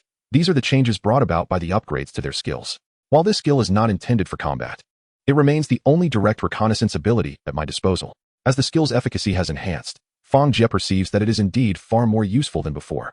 This upgrade transcends mere enhancement. It can be considered a form of comprehensive overhaul. Through experimentation, Fang Jie discovers that he can still summon the previously encountered low-level Death Crows, albeit with reduced mana consumption, now requiring only 1 point instead of 2. This reduction is not overtly displayed, yet he can utilize it in practice. Clearly, skills are not merely superficial data on a panel. They can be employed with greater flexibility. The successful completion of these 2 skills has significantly bolstered Fang Jie's confidence. Similarly, as his skills improve, his own cultivation progress continues to advance. If this trajectory persists, it may not be long before he attains the bronze rank. Having witnessed the combat prowess of the bronze tier, Fang Jie feels that without such strength, he cannot consider himself safe. As for higher levels, he has yet to conceptualize them. That can be addressed in due time. While Fang Jie engaged in his contemplations, changes were unfolding outside. A pressing concern for him was the inadequacy of his mineral resources. Although iron and copper ingots can be procured, beyond a certain point, purchasing them becomes exceedingly difficult. Such commodities are subject to rigorous oversight by various factions when acquired in bulk. Additionally, crystal powder appears to be quite scarce. After a prolonged period of gathering, his mechanized eagles have only risen to a count of just over 200 before their speed began to wane. This quantity suffices for the moment. But what of future expansions of new trade routes? Presently, the 2 primary challenges are addressing the mineral shortage and developing new troop types. Talent remains an elusive necessity. Chapter 78. A bountiful harvest, there is no alternative. The territory is presently populated solely by skeletons. Although the number of low-tier hero units has increased, not one of them is a minor or possesses the requisite skills. In truth, Fang Jie's domain has grown considerably, encompassing a vast area. However, without already discovered mineral veins, it is utterly impossible for him to locate new ones. Despite his origins from Earth, he is utterly ignorant of the intricacies of mineral exploration. Moreover, there are no relevant talents on Qinland's side. Otherwise, the process would not be so laborious. Thus, he resolves to continue refining his skills, as this avenue seems far more manageable. My lord, The crops are ready for harvest. Suddenly, a skeleton warrior entered. Not just any ordinary skeleton, but a hero unit that had evolved from a skeleton soldier. However, this marked the pinnacle of its development. Further enhancement was impossible. Very well, I understand, Fang Jie replied. Rising to step outside, he had been ensconced within the Lord's manor, engrossed in research. However, he had previously commanded that he be informed when the time came. Hence the warrior's arrival. Upon stepping outside, Fang Jie was greeted by an unending expanse of golden grain, an entire field of crops he had cultivated. It was hard to fathom how such a diverse array of food units could appear so uniform once transformed into seeds. A peculiar sensation stirred within him. Never mind. Let us commence the harvest, Fang Jie commanded, and the awaiting skeleton laborers began their work. In these agricultural structures, a harvest could be reaped every month, and the yield was indeed substantial. Of course, this was largely due to the fact that his skeletal laborers required no sustenance themselves. Otherwise, they would have consumed a significant portion of the produce. It appears that food scarcity will no longer be an issue for him or his burgeoning faction. Regrettably, his food processing facility was designed exclusively for the undead, rather than being universally applicable. Thus, these grains could not be processed. Otherwise, the yield would undoubtedly have been greater. Undoubtedly, this world operates under peculiar principles, where processing can actually enhance yield. Fang Jie, I've heard about your bountiful harvest. May I come to take a look? Suddenly, he received a call from Qinlan. After a moment of contemplation, he replied, Very well, there's nothing wrong with a visit. It's merely a harvest. Nothing particularly remarkable. After the initial awe, he felt a sense of ennui. However, Qinlan viewed the significance of the food differently. Before long, Qinlan arrived aboard a mechanized eagle. The airspace over this region was now entirely under Fang Jie's control, with no nearby magical beasts daring to approach, let alone attack the mechanized eagle. What a magnificent sight it was. Previously, such spectacles could only be witnessed on television. Given your status, witnessing such a scene must be a simple matter. Through their recent interactions, Fang Jie had come to understand that Qinlan hailed from an illustrious lineage. Had she not been cast into this world, the likelihood of any interaction between them would have been negligible. He might not have even had the chance to glance in her direction. What status? My background hardly permits me leisure. Despite our noble bloodlines, our time is seldom our own. Our obligations are far more demanding than yours. Fang Jie rolled his eyes. Many would envy the opportunity to be held to such strict standards, yet they lacked the means to attain it. Choosing not to dwell on the topic, Fang Jie focused on the approaching convoy of horse-drawn carts. Let one come closer. I wish to see, he instructed, and a skeletal cart veered in his direction. Upon opening the cart, Fang Jie's eyes widened in astonishment. How on earth did you manage this? It was no wonder he was taken aback. Even Qinlan was equally surprised, for the wheat and rice were already processed and ready for consumption. Indeed, there were not merely one type, but two distinct varieties inside, common wheat and rice, both appearing remarkably similar at first glance. He wondered if other crops could be cultivated in the future. This world is truly fascinating. Qinlan couldn't help but smile. Fang Jie instinctively approached the skeletal laborers at work, witnessing an astonishing spectacle. One skeletal worker effortlessly cradled a bundle of golden, unidentifiable produce. It was true, he had not recognized it before, as it bore no resemblance to either rice or wheat, but rather had only appeared so from a distance.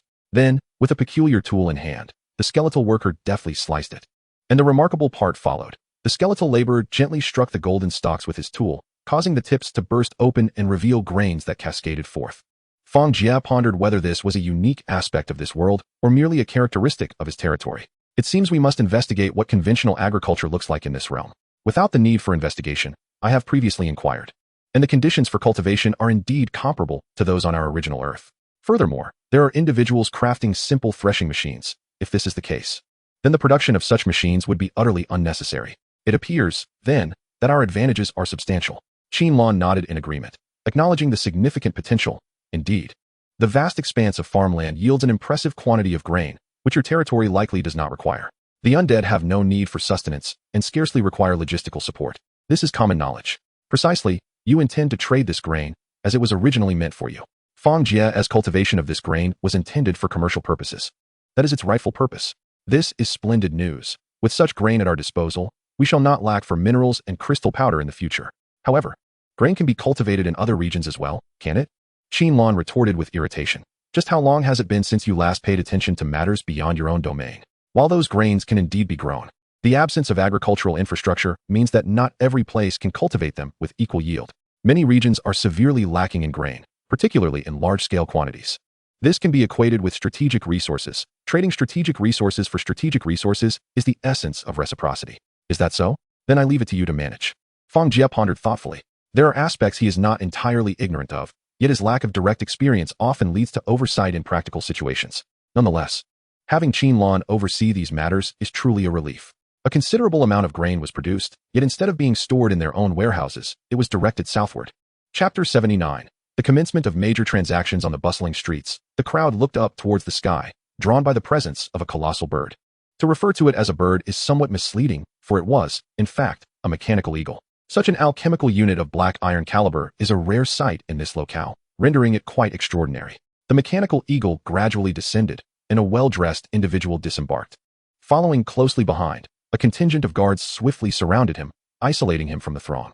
I am Jia Siwei, and I wish to meet with Bruce. Indeed, it was Jia Siwei who had just arrived. The guards accompanying him comprised various races of peasant units, along with a few combat units. Their combat prowess was not particularly formidable, but in this context, it mattered little. The apparent lack of intelligence among these combat units made them appear more like a well-trained professional team. While it is easy to find individuals of certain strength, locating this type of trained personnel is not as simple. Recently, Jia Siwei has been faring well in Manor City, largely due to the impressive presence of these individuals. Do you have an appointment? One of the guards inquired quietly, though a flicker of disdain crossed his eyes. While the spectacle seemed grand, their actual strength remained quite feeble. Despite Jia Siwei's recent rise in prominence, to the nobles, he appeared nothing more than a jester. As the local lord, Viscount Bruce was not someone he was entitled to meet. Jia Siwei paid this little mind. As though oblivious, please inform the noble Viscount that I have a significant business proposition to discuss. What business could be so significant? This is not the place for your trivial dealings. A young man stepped forward, his face brimming with arrogance as he regarded Jia Siwei. Jia Siwei recognized him as Earl Amino, Viscount Bruce's son, notorious in Manor City, albeit for less than commendable reasons. Earl Amino, I have come to engage in the grain trade. Humph, the grain trade? How much do you possess? Manor City lacks for nothing in terms of grain. Indeed, as a city, Manor cannot possibly be deficient in such a small quantity. Although Jia Siwei engages in business across various domains, his wares are predominantly of ordinary quality and limited quantity. The majority of his dealings involve low-tier puppet units, merely a novelty. In truth, their strength is unimpressive and their numbers scant. Other transactions consist of the mundane practice of buying low and selling high. In their eyes, this marks him as the lowest of merchants, incapable of garnering their respect without substantial scale. Manor City is indeed vast, yet winter is approaching. Each winter, life in Manor City becomes increasingly arduous, particularly this year, which is rumored to be exceptionally cold. The kingdom possesses a dedicated department for weather forecasting, and their predictions are remarkably accurate. This resembles a form of prophecy or something divine, rendering it far more reliable than mere weather forecasts. What? Do you possess a substantial quantity of grain? While Earl Amino may appear unimpressive, he is not entirely oblivious. They lack small amounts of grain, but large quantities would indeed be another matter. Each year, winter is harsh, affecting everyone equally. Manor City lies to the west of the Crescent Kingdom, bordering hostile territories, frequently besieged by incursions from enemy nations or beast attacks. During such times, the city must deplete its own grain reserves while also sustaining the military. Should they be unable to bear the burden, they might even be compelled to temporarily reduce troop numbers during winter, although they could be re-recruited the following year. Various complications invariably arise. Moreover, with repeated occurrences, some individuals may be reluctant to rejoin the military, facing even greater peril during winter. Currently, the kingdom's supply of grain to this region remains challenging, thus winters are particularly difficult. Jia Siwei smiled, finally managing to sway the young man before him. I bring with me over 100 million units of grain. This harvest from Fang Jie exceeds 200 million units. 1 unit in this world is approximately equivalent to 1 kilogram, which may seem modest, but it is crucial to consider the time and scale of Fang Jie's land reclamation efforts. The initial batch of farmland was not vast, and only this first month has passed. As more farmland continues to be cultivated, a steady supply of grain will be produced. For Manor City, while 100 million units of grain is not excessively extravagant, it will certainly alleviate their immediate needs. 100 million units of grain can sustain approximately 100,000 soldiers through the winter. Grain is the essence of public sentiment and stability. With such an abundance of grain, Manor City shall enjoy great tranquility throughout the winter. Should they manage to recruit additional soldiers, perhaps they might even strike back and achieve glory in the cold months. Earl Amino, as the second son of Viscount Bruce, faces considerable difficulty in inheriting the title. Thus, earning his own rank through merit is the most effective means. He realizes this is a fortuitous opportunity. Very well, if you truly possess such a quantity of grain, then I shall engage in trade with you. Speak, how much gold do you require? Jia Siwei's eyes glimmered. No. Such a vast quantity of grain cannot simply be traded for gold. What then do you desire? Earl Amino's temper flared. Gold he could readily procure. But if the other party sought something else, he would find himself at a loss. Should he fail to secure this order, his contributions would be diminished. Insufficient merit would render it challenging to assemble a force capable of striking back in winter, a task not easily accomplished. Though Earl Amino may appear lackluster at times, it is only due to the absence of opportunity. He harbored a belief that, given the opportunity, he would not be outdone by his elder brother.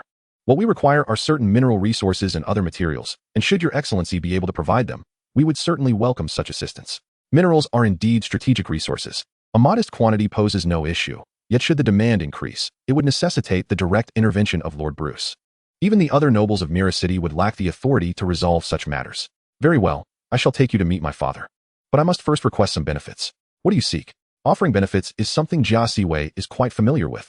He is not afraid of asking for more, only of being denied.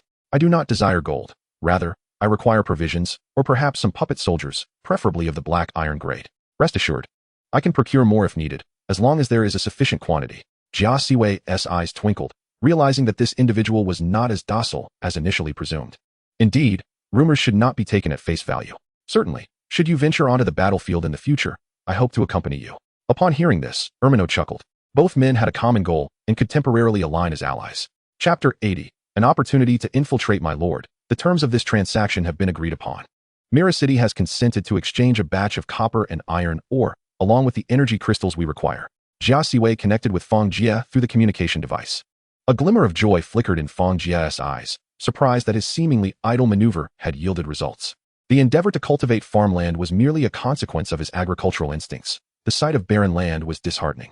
Initially, he believed it would simply involve selling produce and collecting trivial items, yet it had developed into this unexpected scenario. With these resources, he would be able to manufacture a significant number of alchemical puppets. Even when engaging with other factions in the future, he would possess dual identities, that of the leader of the Undead City and the representative of the alchemical faction, quite an advantageous position. Excellent, well done. What are your next plans? I have informed them that we have an unending supply of food, and they have expressed interest in establishing a long-term cooperative relationship. However, I believe this identity is not particularly stable, thus I have struck a deal with the second son of Lord Bruce, Ermino. A deal? What does that entail? Various images flashed through Fang Jie's mind. Would familial affection play out here, perhaps in a native rendition? We are preparing to launch an offensive against the border town of the Blue Sand Kingdom this winter to secure military merits. If executed well, it might allow us to ascend directly to nobility, securing an acknowledged noble title. I have learned that noble titles in this world are universally recognized. While human noble status operates primarily within human realms, it can be beneficial in many circumstances. This title is not merely a New Moon Kingdom designation, but will be reported directly. Henceforth, in any territory inhabited by human forces, this status will be acknowledged. Fang Jie was astonished that such a seemingly trivial noble title could possess such significance. Perhaps he too might attain it in the future. So what is your plan? I intend to procure a batch of alchemical puppets from you to form my core team, subsequently recruiting mercenaries for training. This winter, we must secure some military achievements. No matter the means. Fang Jie felt a surge of inspiration. It seemed a prudent strategy. Attaining nobility would facilitate infiltration into the opposing faction. Regardless of whether future interactions with the New Moon Kingdom involve cooperation or conquest, having an insider is a wise strategy. The merchant identity is challenging to assimilate, but that of a trading noble is entirely different. Furthermore, commercial activities within my territory are managed by Qin Lan, who performs admirably. Jia Siwei's continued involvement in this matter was clearly conflicting. Not only did it squander talent, but it also risked discord among them. At present, his influence was merely beginning to flourish and had yet to reach a level where further development was unnecessary. Allowing Jia Siwei to assume a noble title and pursue an alternative path could yield fruitful outcomes. Additionally, Fang Jie recalled Qin Lan's prior admonition regarding the individual who sought independence from her, indicating ambition. Fostering his growth would benefit the overall strength of their faction. This collective strength referred to the upcoming development of the Earthling faction, which would need to incorporate some indigenous elements. Previously, it had been difficult to ascertain Jia Siwei's whereabouts, complicating control, necessitating restraint. However, they had now discovered that Jia Siwei was situated at the western border of the New Moon Kingdom. Although the distance was considerable, it was not insurmountable. Being able to ascertain his location made many matters much easier to handle. Very well, I shall provide you with 100 black iron-grade wooden puppets, along with 10 mechanical hawks. Additionally, I shall prepare several bronze-grade stone puppets as your initial military force. This foundational military strength is formidable, even drawing attention within Mira City. Thank you for your generosity. By the way, regarding the previous transaction, I shall also sell some puppets to Ermino. If we are selling to them, then let us add another 100 wooden puppets to the deal. After all, following this transaction, with ample materials at hand, my puppet production will become significantly easier. These puppets may take a little longer to produce, but it is not an excessively lengthy process. Fang Jie had observed that nothing seemed to rival the undead in terms of production speed. Having secured the commitment, Jia Siwei contentedly ended the communication. He was set to embark on a different path. With diligence, even without a territory, he was confident he could surpass Qinlan's achievements. Perhaps in the future, he could reclaim a territory and achieve even greater feats. With this thought, Jia Siwei's fervent heart ignited even more, filled with aspirations for the future. Meanwhile, Fang Jie pondered deeply. To the west lay the Blue Sand Kingdom, another nation predominantly inhabited by humans. What then lies to the west of my territory? Could it also be the Blue Sand Kingdom? The domain of the New Moon Kingdom is vast, although the area under Fang Jie's control is already considerable. It pales in comparison to that of a kingdom. In fact, the total area he currently occupied did not even rival that of a single province of theirs. Thus, it was hardly surprising that the Blue Sand Empire extended across his territory. However, according to the reports from the Lizard Men, a desert lay further west, which left Fang Jie uncertain. Perhaps it would depend on the Blue Sand Empire's willingness to claim a desert. The world's geography is always in flux. Fang Jie could only contemplate this, as other matters eluded his understanding. Previously, fragments had fallen, leading to the disintegration of a nation. A physical fragmentation that rendered the terrain chaotic. Due to the presence of swamps and lizard men to the west, exploring further westward was not an easy task. Only a tract of land to the north could be traversed directly. Elsewhere, the undead were ill-suited. That region belonged to the lizard men, who had now submitted to him. Yet Fang Jie remained skeptical of their loyalty. To the north, a forest still thrived, with Coster relentlessly managing its clearing and development. The nature of his encounters remaining a mystery. Regardless, to achieve growth, it was paramount to open up a new front. Fang Jie felt an overwhelming sense of confinement, as if he were ensnared in the midst of a formidable situation, devoid of a powerful military force to contend with the prominent factions. Nevertheless, he resolved to first ascertain the military capabilities of the New Moon Kingdom, as it would grant him a targeted understanding of the military strength within this realm. This endeavor hinged upon Jia Siwei infiltrating the inner circles, and the current moment presented a prime opportunity for such an incursion. In Chapter 81, Town Level 5 and Skill Advancement, for Fang Jie, the expenditure of a negligible amount of military strength was hardly a concern. The specifics of Jia Siwei's operations were left to his discretion. As long as communications appeared to be devoid of significant issues, he was content. In the ensuing days, Fang Jie dedicated himself to the study of new skills. Given the absence of skill inheritance and the failure to procure such items, the materials produced by his hero units had rendered his resources increasingly abundant. Within a few days, he elevated his town to Level 5. Origin Town Level 5, the core structure of the territory, possessing a certain production capacity, capable of generating skeletal laborers and ghostly attendants. Town units include auxiliary wooden and stone walls, alongside arrow towers. Residents possess a certain probability of evolving into elite units. The upgrade necessitates 40,000 units of exquisite stone bricks, 40,000 units of exquisite wooden planks, 13,000 units of marble slabs, 13,000 units of carved wooden planks, 40,000 units of bones, 500 units of black iron bones, 6 units of bronze bones, 450,000 spirit points, and a population of 400,000. Additionally, it requires 10 functional buildings, 1 statue, a new servant unit, black iron, and 10 silver tier soldiers. The upgraded Level 5 town introduced 2 new requirements. The new servant unit must attain the black iron tier, and according to my faction standards, it must be either undead or compatible with the undead type. Clearly, the skeletal zombies did not meet these criteria. Initially, Fang Jie contemplated substituting his black iron units, only to realize their inadequacy. This unit must fulfill the requirements of a servant, necessitating a proper appearance and the ability to learn various skills, which meant that skeletal zombies were entirely unsuitable. Interestingly, ghosts seemed more fitting, yet he had yet to encounter other ghostly units, let alone those of the black iron tier. Such specters were not easily dealt with. Compared to those with physical forms, specters of the same level were indeed quite elusive. Moreover, the requirement for 10 silver tier soldiers indicated that perhaps his developmental pace was excessively rapid. Fang Jie mused. Just days prior, he had acquired bronze tier soldiers and had not yet had the chance to revel in that achievement before being presented with demands for silver tier soldiers. However, such units were not easily obtained. It was likely that very few possessed bronze soldiers at this point, and he had not heard of anyone else in his vicinity possessing them. A couple of days ago, news of Fang Jie's bronze tier soldiers had inadvertently leaked. The reason was straightforward. In order to collaborate with Mira City, Jia Siwei needed to showcase his strength, thus revealing the bronze tier stone golems. Moreover, there were numerous earthlings on Jia Siwei's side who, upon witnessing this, promptly publicized the information. Jia Siwei could not deny it, and was compelled to acknowledge that it had been acquired from Fang Jie. Though not undead soldiers, their combat prowess surpassed that of typical undead. The subsequent days saw Fang Jie besieged with communication requests from many seeking to acquire bronze-tier soldiers. Yet they possessed little of value to offer in exchange, rendering their attempts tantamount to mere nuisances. Those genuinely capable of trade were likely either observing from the sidelines or reluctant to reveal their identities. Fang Jie chose to block these communications and continued his research. During this period, he achieved some notable results. It appeared that as his level increased, the process of upgrading and researching skills became considerably more manageable. With no one else acquiring professions, Fang Jie was uncertain whether this was standard. His recent studies culminated in the advancement of his negative energy arrow and bone spike skills to the black iron tier. Negative energy arrow, black iron, a projectile formed from the essence of death, launching an energy arrow that inflicts additional damage on living beings, accompanied by accelerated stamina depletion. At a cost of 3 mana points. The modifications to the negative energy arrow were not drastic, and Fang Jie was unable to fully ascertain its specific effects.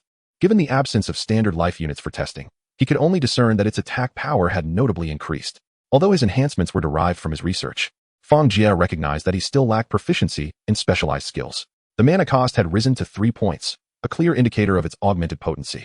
Additionally, the acceleration of stamina depletion seemed to specifically target living beings, akin to a unique curse skill, which would significantly impact warriors due to the accelerated consumption of their stamina. Next was his bone spike skill. Bone spike. Black iron summons one or multiple bone spikes to erupt from the ground, attacking the target while inflicting necrotic corrosion. At a cost of 15 mana points. The bone spike skill was quite straightforward, directly launching bone spikes from the ground for an assault. With its attack power being distinctly observable, Fang Jie had conducted experiments using armored zombies and found that even when struck, they would sustain a significant injury, creating a hole in their bodies. While it could not pierce through completely, the effect was still formidable. Typical black iron tier creatures would be severely compromised by such an attack. The skill itself was controllable, allowing for the use of a single spike or multiple spikes. When the mana cost escalated to 5 points, Fang Jie summoned dozens of bone spikes at once, covering an area of approximately several meters in radius, thus qualifying as an area of effect skill. However, the maximum application could not be sustained continuously, necessitating a brief respite afterward due to the inherent chaos caused by mana expenditure. This issue was one Fang Jie could not resolve on his own. It seemed prudent to exercise caution in utilizing skills in the future, otherwise, the risk of rendering them temporarily unusable would be significant. With no one to mentor him, Fang Jie was left to experiment independently. In due course, Qinlan prepared to upgrade her town. According to the collected data, town upgrades, when aided by others, would result in diminished benefits for the individual, though the town itself would still reap rewards. Thus, in genuinely perilous situations, offering assistance would not be detrimental, allowing her to demonstrate her own capabilities. This conclusion stemmed from Fang Jie's discussions with Qinlan. Initially, he had contemplated providing her with sufficient military strength, but soon realized that during a siege, there were inherent requirements for the development of one's own territory. Units not produced within one's own domain could be utilized, yet they were subject to significant limitations regarding quantity and strength, as Qinlan lacked the infrastructure to manufacture black iron units. Any employed black iron tier soldiers would not count towards her overall strength. Chapter 82. The military forces of the Northern Plateau at long last. We have departed from the confines of the forest, which gives way to what appears to be an expansive plateau or perhaps a mountain range. Koss glanced ahead, having spent considerable time clearing the woods. Though a skeleton, he felt a tinge of dissatisfaction, for he ventured forth bearing the mission entrusted to him by his lord. Observing the seemingly endless plateau, we must find a way to ascend. A voice, belonging to a female skeleton cavalryman, resonated beside him. Very well, Delora. I shall venture to the left, and you to the right, to scout this area. Delora, the female skeleton cavalryman, had awakened as a hero during their recent battles. Indeed, she had successfully transcended to become a heroic unit without the aid of the heroic trial tower. Such heroic units, akin to Koss, possessed an exceptionally high potential. Throughout the course of recent skirmishes, Delora's strength had gradually increased, and she had reached the bronze rank. Although she still lagged behind Koss in prowess, it was merely a matter of time before she caught up. After all, the skeleton cavalry profession capped at the bronze rank, with no possibility for advancement beyond that. At your command, Commander, Delora replied, her execution of orders meticulous. Let us strive earnestly. It would be ideal to reach our peak before our return, and then perhaps utilize the heroic trial tower to enhance our profession. Upon my return, I might also have the opportunity to attain silver rank, Koss expressed with fervor. It was only through greater strength that he could better serve his lord. As these skeletons scouted their path forward, unbeknownst to them, individuals on the plateau above were observing their movements. Though initially obscured by distance, the sheer number of skeletons became apparent as they emerged from the forest. Even with the plateau towering 1,000 to 2,000 meters above, the throngs of white, animated figures below were visible. Look, What is that over there? It seems there are many entities, one exclaimed. What entities? Inquired another, named Liuzi. Surely you must be mistaken. Mistaken? Come see for yourself. The individual hastily ascended the watchtower. Peering down. Upon his first glance, he was taken aback. What are these creatures? This is dire. There are far too many skeletons. Stay here and keep watch. I shall report to the commander, he commanded, grabbing his binoculars to finally discern the nature of the entities from afar. Hurry back. For this matter exceeds my capacity to manage. The individual acknowledged and swiftly mounted a horse, galloping away. They were no ordinary folk. They originally belonged to the military district. When they were engulfed, they had been amidst a training exercise, and upon arriving at this fragmented land, they found themselves among their comrades. Through sheer determination and numbers, they had managed to establish a foothold in this area. A steep cliff loomed behind them, which posed a formidable barrier to normal creatures, serving as a natural defense. Only a single route led downwards, and as long as they could defend it, they would be secure. However, the sheer number of enemies posed a significant threat. Encountering the undead was a concern for anyone. Report. A substantial number of undead have been sighted behind us, and they appear to be searching for a route upwards. In front of him stood a man in his 50s, yet vibrant in spirit, scrutinizing a sand table that had been meticulously refined through their recent reflections and strategies. However, a vast expanse remained unaccounted for, and they found themselves in a perilous predicament. What is the situation? Are you certain there is a large presence of undead? The commander lifted his gaze, his expression grave. The undead differ from other beings. They fear nothing, and, should they surge recklessly up the path, we may not be able to withstand them. I did not err. They are undoubtedly undead. What I have seen are all skeletons. Before departing, this individual had brought a pair of binoculars, making him the best reconnaissance member. Though complex weaponry had become redundant, the binoculars still proved invaluable. What types of troops are we facing? The adjutant inquired promptly. At the forefront are the skeleton cavalry, followed by numerous skeleton infantry and some skeleton archers. Additionally, there are special types of skeletons, including some resembling massive skeletal elephants. The adjutant quickly sketched a rough representation. Is this what we are dealing with? Yes, precisely. It mirrors what I have observed. This is a bronze-rank skeletal war elephant. According to our intelligence, only Fang Jie possesses such units in this region. Could it be that this contingent has been dispatched by him? The adjutant's expression turned peculiar. If Fang Jie were to hear this, he would undoubtedly be astonished, for he had not anticipated that his undisclosed troop type would be known beforehand. Their intelligence operations were indeed formidable. Fang Jie is truly a talent. I wonder if collaboration is a possibility. Perhaps we should initiate communication with them. If cooperation is feasible, our chances would significantly improve. Suddenly, the commander interjected. How many have they sent? If the numbers are few, we should subdue them and showcase our might. Without sufficient strength, how can we entertain collaboration? I do not know the specifics, but based on my previous observations, their numbers likely reach several tens of thousands. Tens of thousands? That is still considered a modest force. They have developed several territories and amassed considerable military might. They are now capable of producing Black Iron Tier troops. Expedite reconnaissance while simultaneously enhancing the defenses at the Three-Bend Bridge. Understood. One individual promptly saluted and swiftly exited the room. Do not fret, Commander. While Fang Jie is formidable, he is but one man and cannot possibly rival us. If it were not for our lack of external trade, we would not be underestimated. The commander sighed. A prevailing sentiment within the army suggested they were the strongest in the region. Their advantages were significant, having initiated offensive operations and explorations while others remained concealed in their homes. They were even the first to upgrade a lord's manor in this area. Despite Fang Jie being regarded as the strongest in the region, even with his now bronze-tier combat capabilities, they still held him in contempt, believing his strength to be far inferior to their own. Chapter 83. The battle for the Three-Bend Bridge. Within 2 days, skeletons arrived at the base of the Three-Bend Bridge, and those above took notice. Report. The undead have discovered the Three-Bend Bridge and are gathering below. Upon receiving the report, the commander, although prepared, felt a headache arising from the prospect of facing a new war so swiftly. Reinforce the defenses. Have you completed your reconnaissance? Commander, our reconnaissance indicates that there are at least 100,000 undead, and perhaps even more. The precise number remains uncertain, as they have not established sentries below, rendering it impossible to ascertain. All they can do is observe the ever-growing horde of skeletons amassing within the forest, likely exceeding 100,000. How could one individual achieve such a feat? Is the expansion of the undead truly that effortless? Nonsense. We have our own undead faction, and you ought to know how challenging its development can be. Many within the discussion forums have lamented their struggles to cultivate the undead faction, asserting that it is anything but easy. While this holds some truth, the scale of Fang Jie's expansion is indeed astonishing. They have gathered intelligence regarding Fang Jie, recognizing that he has been developing his forces primarily on his own. Though he now commands a few others, it is predominantly Qin Lan who manages them. Very few are privy to Fang Jie's true circumstances. It is precisely for this reason that it is undeniably accurate that Fang Jie is thriving through his solitary efforts. With an army numbering in the hundreds of thousands, they, with just over 2,000 soldiers gathered in their military district, find themselves at a significant disadvantage, as their regular forces amount to barely this number. The notion that one individual could cultivate such a formidable force in a short span of time is met with skepticism. They refuse to believe that Fang Jie lacks secrets. It is important to note that this is merely one exploratory unit and does not represent the true main force.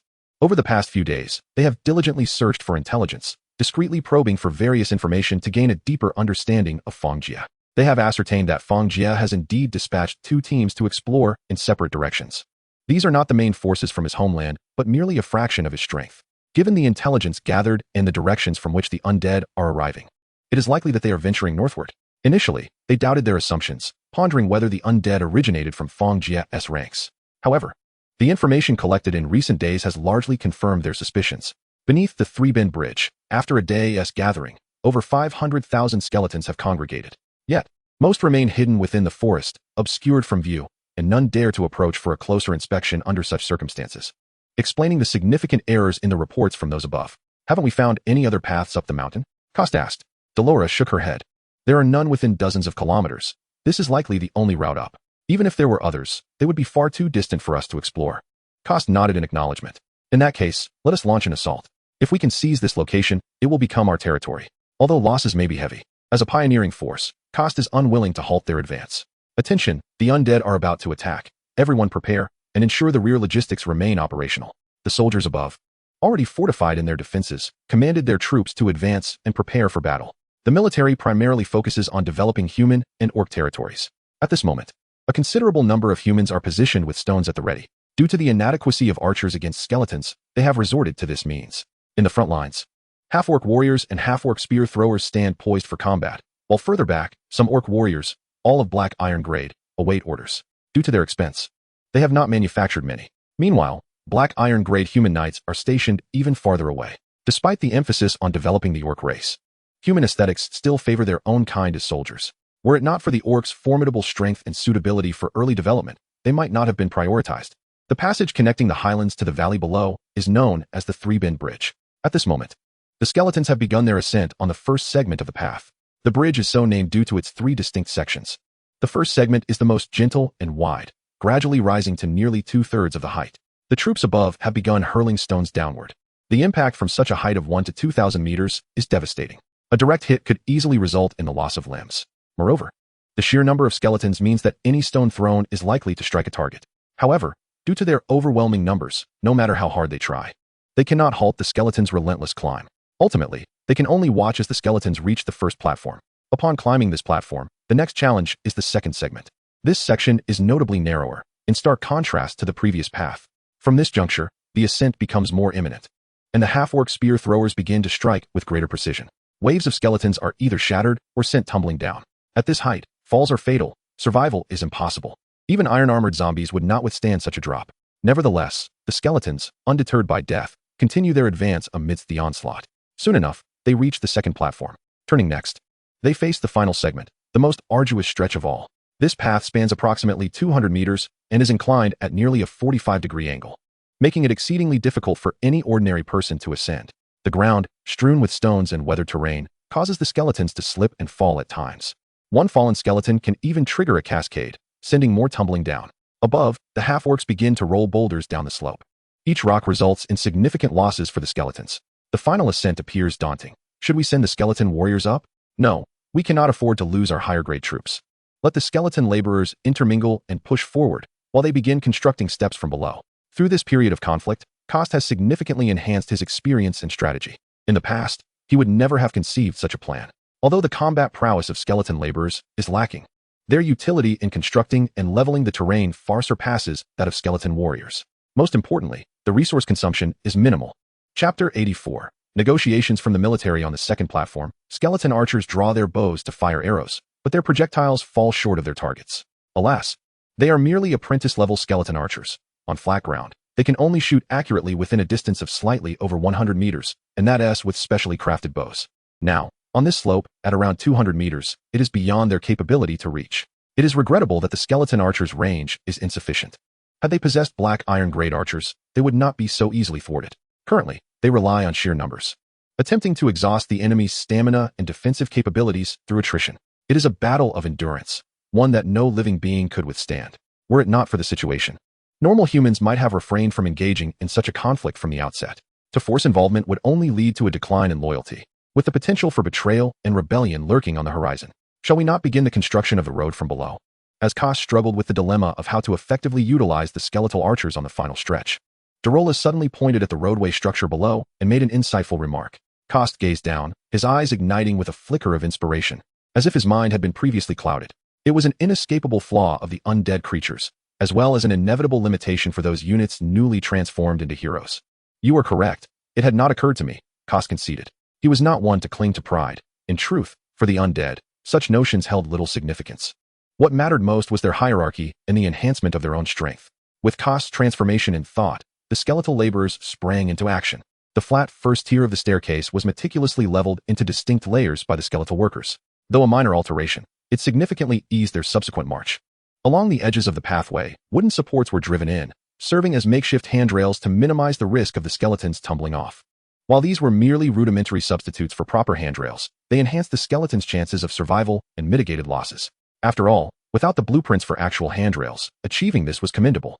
It must be said, the craftsmanship of the skeletal laborers was truly impressive. Creating such seemingly crude structures on the battlefield was no small feat in the rear.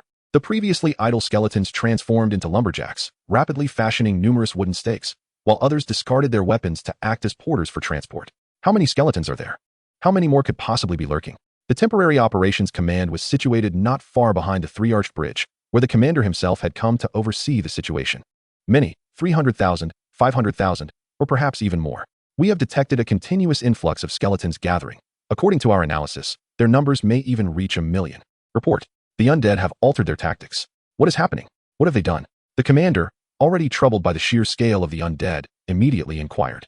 They are felling trees to construct rudimentary wooden walls along the edge of the three-arched bridge. Simultaneously, they are leveling the ground to create steps. Beneath the third pathway, 2 tiers of steps have already emerged. Indeed, amidst such fierce combat, the skeletal laborers, still shielded by the skeletal soldiers, have managed to craft 2 tiers of steps. With these 2 layers, more can follow. It merely depends on how much they can expend. Although the number of skeletal laborers brought this time was limited, given the current circumstances, it seemed feasible to continue the construction upward. This is troubling. If this continues, we will not be able to withstand it. No, our strength surpasses theirs. Even if they ascend, they will not match us in combat. But what then? Even if we manage to annihilate them, they will have only lost a fraction of their skeletons and can send forth more at any time. Yet what of our losses? Who will compensate for them? And what of those trolls to the north? Who will confront them? They are not without adversaries. On the contrary, they face numerous troll tribes to the north. They have already exerted tremendous effort to counter those trolls and cannot afford significant losses. Enough of this bickering. It appears there are formidable individuals commanding their forces. They may even be legendary hero units. They have such intelligence, yet I have not cultivated any in my ranks. Hero units? If that is the case, we may be in grave jeopardy. We cannot delay. The longer we wait, the greater our losses will be. Furthermore, if Fang Jie is unwilling to negotiate with us, we shall find ourselves in a precarious situation. The commander finally spoke. Under conditions of parity, I would not fear his reluctance to negotiate. But it is evident that his strength far exceeds ours. The intelligence we received did not provide detailed accounts of Fang Jie's forces. Initially, we believed that a mere 10,000 skeletons would suffice against us. Such a number could never breach our defenses. However, if that number swells to over 1 million, the situation changes drastically. Moreover, they are continually clearing the pathway. It is only a matter of time before they ascend. They may not even need to sacrifice 10,000 skeletons to surge forward. Once the third tier of the roadway is established, their skeletal archers will be able to unleash their combat prowess, and our losses will begin to mount, diminishing our capacity to suppress them. I shall go and negotiate with Fang Jie. The staff officer rose to speak. No, you shall remain. I will go myself, the commander insisted, restraining the officer. We are currently the weaker side and must demonstrate our sincerity. With that, the commander made his way outside. Without leaving the lord's estate, he would be unable to initiate a discussion. He prayed that Fang Jie would still be within the estate. If he ventured outside, communication would become impossible. Meanwhile, Fang Jie, engrossed in studying skills, suddenly noticed an incoming communication. The label made it impossible for him to disregard it. Li Ming-shu, holding the rank of Colonel Commander. If he was not being deceived, this was indeed a significant individual, at least in the context of Earth, a stature that had changed considerably since the past. Intrigued, Fang Jie pondered what this person sought from him and whether there was a potential negotiation. Hello, I am Fang Jie. I am curious as to why Colonel Lee has contacted me. The individual had not been present in the previous discussion, leaving Fang Jie uncertain whether he had been lurking in silence or simply had no developments to report.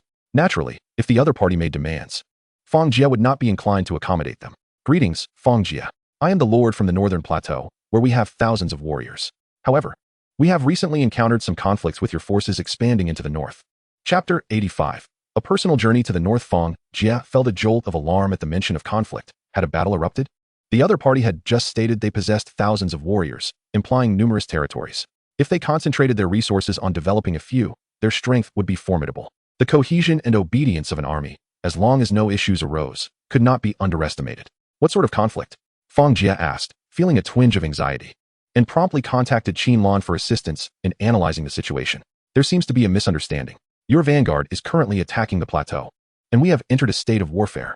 If this continues, both sides are likely to incur significant losses. While Fang Jie was indifferent to his own losses, the tone of the other party suggested a lack of aggression, hinting at underlying issues. It appeared they were seeking a truce.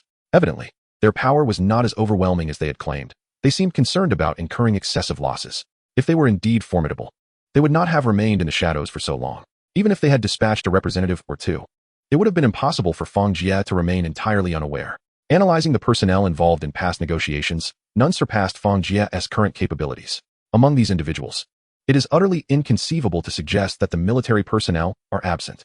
With such a multitude, relying solely on individual development cannot possibly satisfy all demands. Unless the opposing side is deceiving us, claiming that there is not such a significant gathering of soldiers, we are left with only these two conclusions. So, what are your intentions?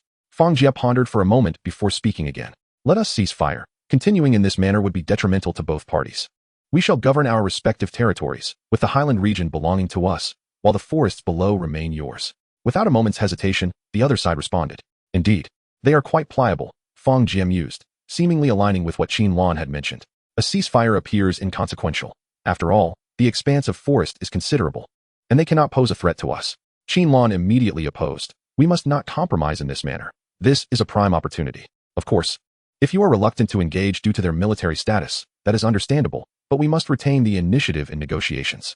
Fang Jie, being a common citizen, harbored a deep respect for the military, as does any ordinary person. Upon learning that the opposing side comprises military forces, it is likely that even if they possess the strength, few would be willing to fight. We should inquire if there are any dangers on their side. Perhaps we can explore a collaboration. What do you intend? It would be inappropriate to take advantage of their predicament. What is inappropriate about that? Qin Lan thought with irritation, recalling that when she was in peril, he did not voice such concerns. Nevertheless, given that the other side consists of military personnel, it is not surprising that Fang Jie holds such thoughts. This is not about taking advantage. The previous order and nation no longer exist. Do you not wish to bring them under your command? One must understand that in terms of discipline and obedience, they surpass anyone else by far. Furthermore, the military possesses numerous attributes that are unmatched by ordinary individuals. Qin Lan chose not to elaborate on these traits for the time being, allowing Fang Jie to gradually uncover them. The idea of reclaiming a contingent of former soldiers as his subordinates ignited a fervor within Fang Jie. Yet, such matters must be approached with caution. Haste would not win their agreement. Surely, you face formidable adversaries on your side. Do not concern yourself. I am not negotiating conditions with you, merely suggesting that if there are threats, we may collaborate and potentially offer you some support. We appreciate your goodwill, Comrade Fang Jie. We face no imminent danger, but cooperation is indeed feasible. The military and civilians are one family. Even in a foreign realm, we can work together. Fang Jie felt a stir within. It seemed the other party wished to remain discreet. Relying solely on dialogue to ascertain their situation appears improbable. Perhaps, he mused, a personal visit is necessary to fully comprehend their circumstances. With Qin Lan's words, Fang Jie shed his previous caution, brimming with new ideas. Very well. I shall order a ceasefire, though it will require some time. Subsequently, I will personally visit the border. We can engage in a thorough discussion. Excellent. We shall await your arrival. Regardless, it is a relief that hostilities may cease. Li Mingshu exhaled in relief. Until the orders arrived, the fighting must persist. They must exert every effort to repel the onslaught of the undead, minimizing their losses. There was no alternative. They had previously tested the waters by revealing Fang Jie's existence to the opposing heroic unit, yet they were met with disbelief.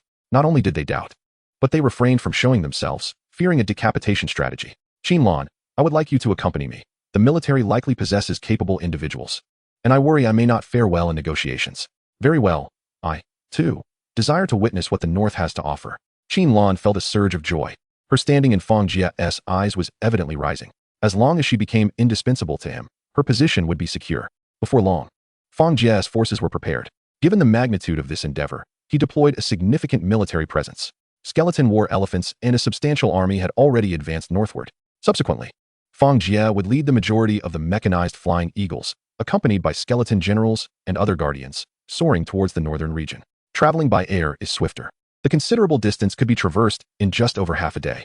This caution was warranted, for the northern expanse harbored flying magical beasts that might launch an attack against them. Shortly thereafter, Lan arrived, though this time without her aide, Lu Yuanyuan. I will accompany you. Fewer individuals ensure greater safety. Just the skeleton guards will suffice. Yuanyuan remains behind, as she must manage trade affairs. Lu Yuanyuan may have lost her status as lord, yet she can still engage in trade through the marketplace. Fang Jie nodded. Please wait a moment. Once the other mechanized flying eagles arrive, we shall depart.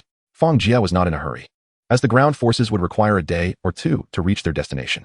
There were no constructed roads here, and even skeletons could not move rapidly. After another half hour, 100 mechanized flying eagles had assembled. Very well, let us be off. Fang Jie and Lan entered a transport container.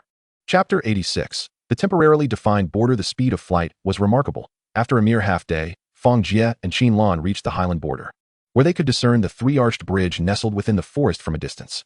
The subsequent forces had yet to arrive. We must not reveal ourselves just yet. Let us wait a while, Fang Jie advised. Lan nodded gently.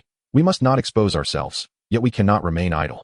How about we dispatch the mechanized flying eagles to establish contact, facilitating some preliminary communication, which may allow the front lines to momentarily halt their combat. This would also serve to showcase our strength, correct? Fang Jie had indeed learned something. Lan smiled and nodded. Displaying one's capabilities is always prudent. Unless the opposing force is overwhelmingly powerful, one ought to conceal their prowess. Yet it was evident that this was not necessary in their case. Shortly after their arrival, Coster swiftly approached with Delora. My lord. The two bowed in unison. So this is Delora, indeed impressive. Though Fang Jie had not been in contact with the front lines, he could still see the addition of a unique hero on his panel. Initially, he had presumed Delora to be a product of the skeleton soldiers' training. Yet it appeared he had been mistaken. Perhaps lower-tier units more readily produced elites, but these elites face greater challenges in transcending to heroic status. Conversely, high-tier units encounter heightened difficulty in producing elite units, yet attaining heroism is comparatively easier.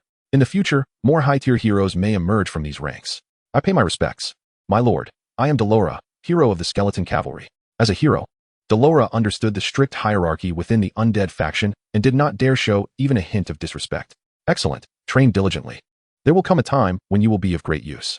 Name, Delora affiliation, origin town loyalty, 100 occupation, skeleton knight talent, charge level, bronze strength, 36, agility, 40, constitution, 40, intelligence, 10, spirit, 10 death aura, 450 skills, basic swordsmanship, parry, block, downward strike, horsemanship, charge, fatal strike, intermediate swordsmanship legion skills, cavalry command.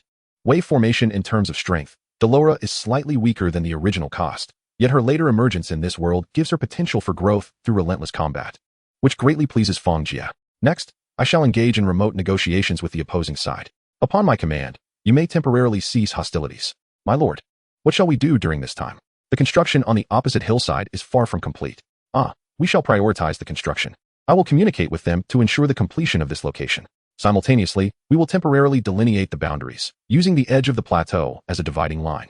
Fang Jie gazed upon the suddenly emerging plateau, confirming that the terrain of this world was indeed becoming increasingly abrupt. Before long, he inscribed his demands on paper and dispatched it via a mechanical hawk. This document was inscribed in the script of Earth, which, for the time being, was largely incomprehensible to the local populace, alleviating any concerns of potential leaks. Meanwhile, the battle at the Three-Bend Bridge showed no signs of abating. Rather, it intensified. With the passage of time, the third road steps had been constructed to nearly the central point. Skeleton archers rushed forward, unleashing arrows upon the adversary, demonstrating a marked improvement in their accuracy. In the distance, a half-orc warrior paid little heed to the incoming arrows, casually deflecting them with a swipe. To him, the assault seemed feeble, merely capable of causing superficial damage. However, in a fleeting moment, the half-orc would come to regret his complacency as a chilling force accompanied the arrows. A gust of frigid wind sent shivers coursing through him. Under normal circumstances, this would be inconsequential, yet he stood precariously at the edge of a cliff, leaning forward to attack the skeletons below. This brief lapse in control led to the half-orc tumbling off the precipice.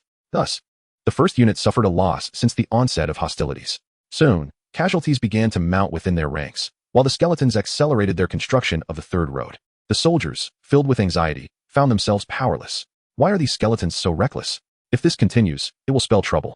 And what is this icy phenomenon? As some noticed frost forming upon certain half-orcs, they quickly deduced the events that had transpired. Who could have expected that the enemy would progress at such a rapid pace? If this continues, we are in grave peril. Look, what is that?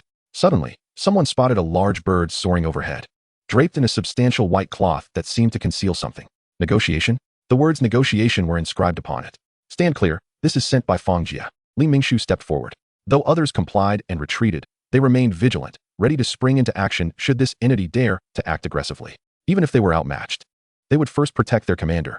Fortunately, upon landing, the large bird did not attack, but instead deposited a bamboo tube. A soldier hurried forward to open the tube. Inside lay their negotiation agreement, stating that the opposing side was en route and would temporarily negotiate through this method, yet their demands were outrageous.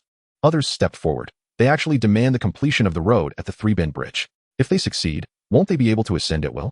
The reason they had managed to hold their ground for so long was precisely due to the poor condition of the roads. Should the roads be completed, their method of assault would likely lead to close combat in no time. Even if they refused, at the rate the enemy was willing to fight, they could probably finish the road in just a few days. If anything, it would only take a day or two more. Li Mingshu examined the agreement, furrowing his brow as he glanced toward the front line, where numerous arrows were already visible in flight. If this continued, the outcome remained uncertain. However, their losses were tangible and increasingly severe. I am inclined to agree. After all, the situation in the north is perilously precarious. We cannot afford to confront another formidable enemy. The others furrowed their brows in unison. Indeed, with the advantage of the plateau, they could potentially contend with Fang Jie, but their current circumstances were dire. Moreover, the enemy had demonstrated aerial capabilities. Should they employ these mechanical hawks to transport reinforcements from other locations, the complications would multiply.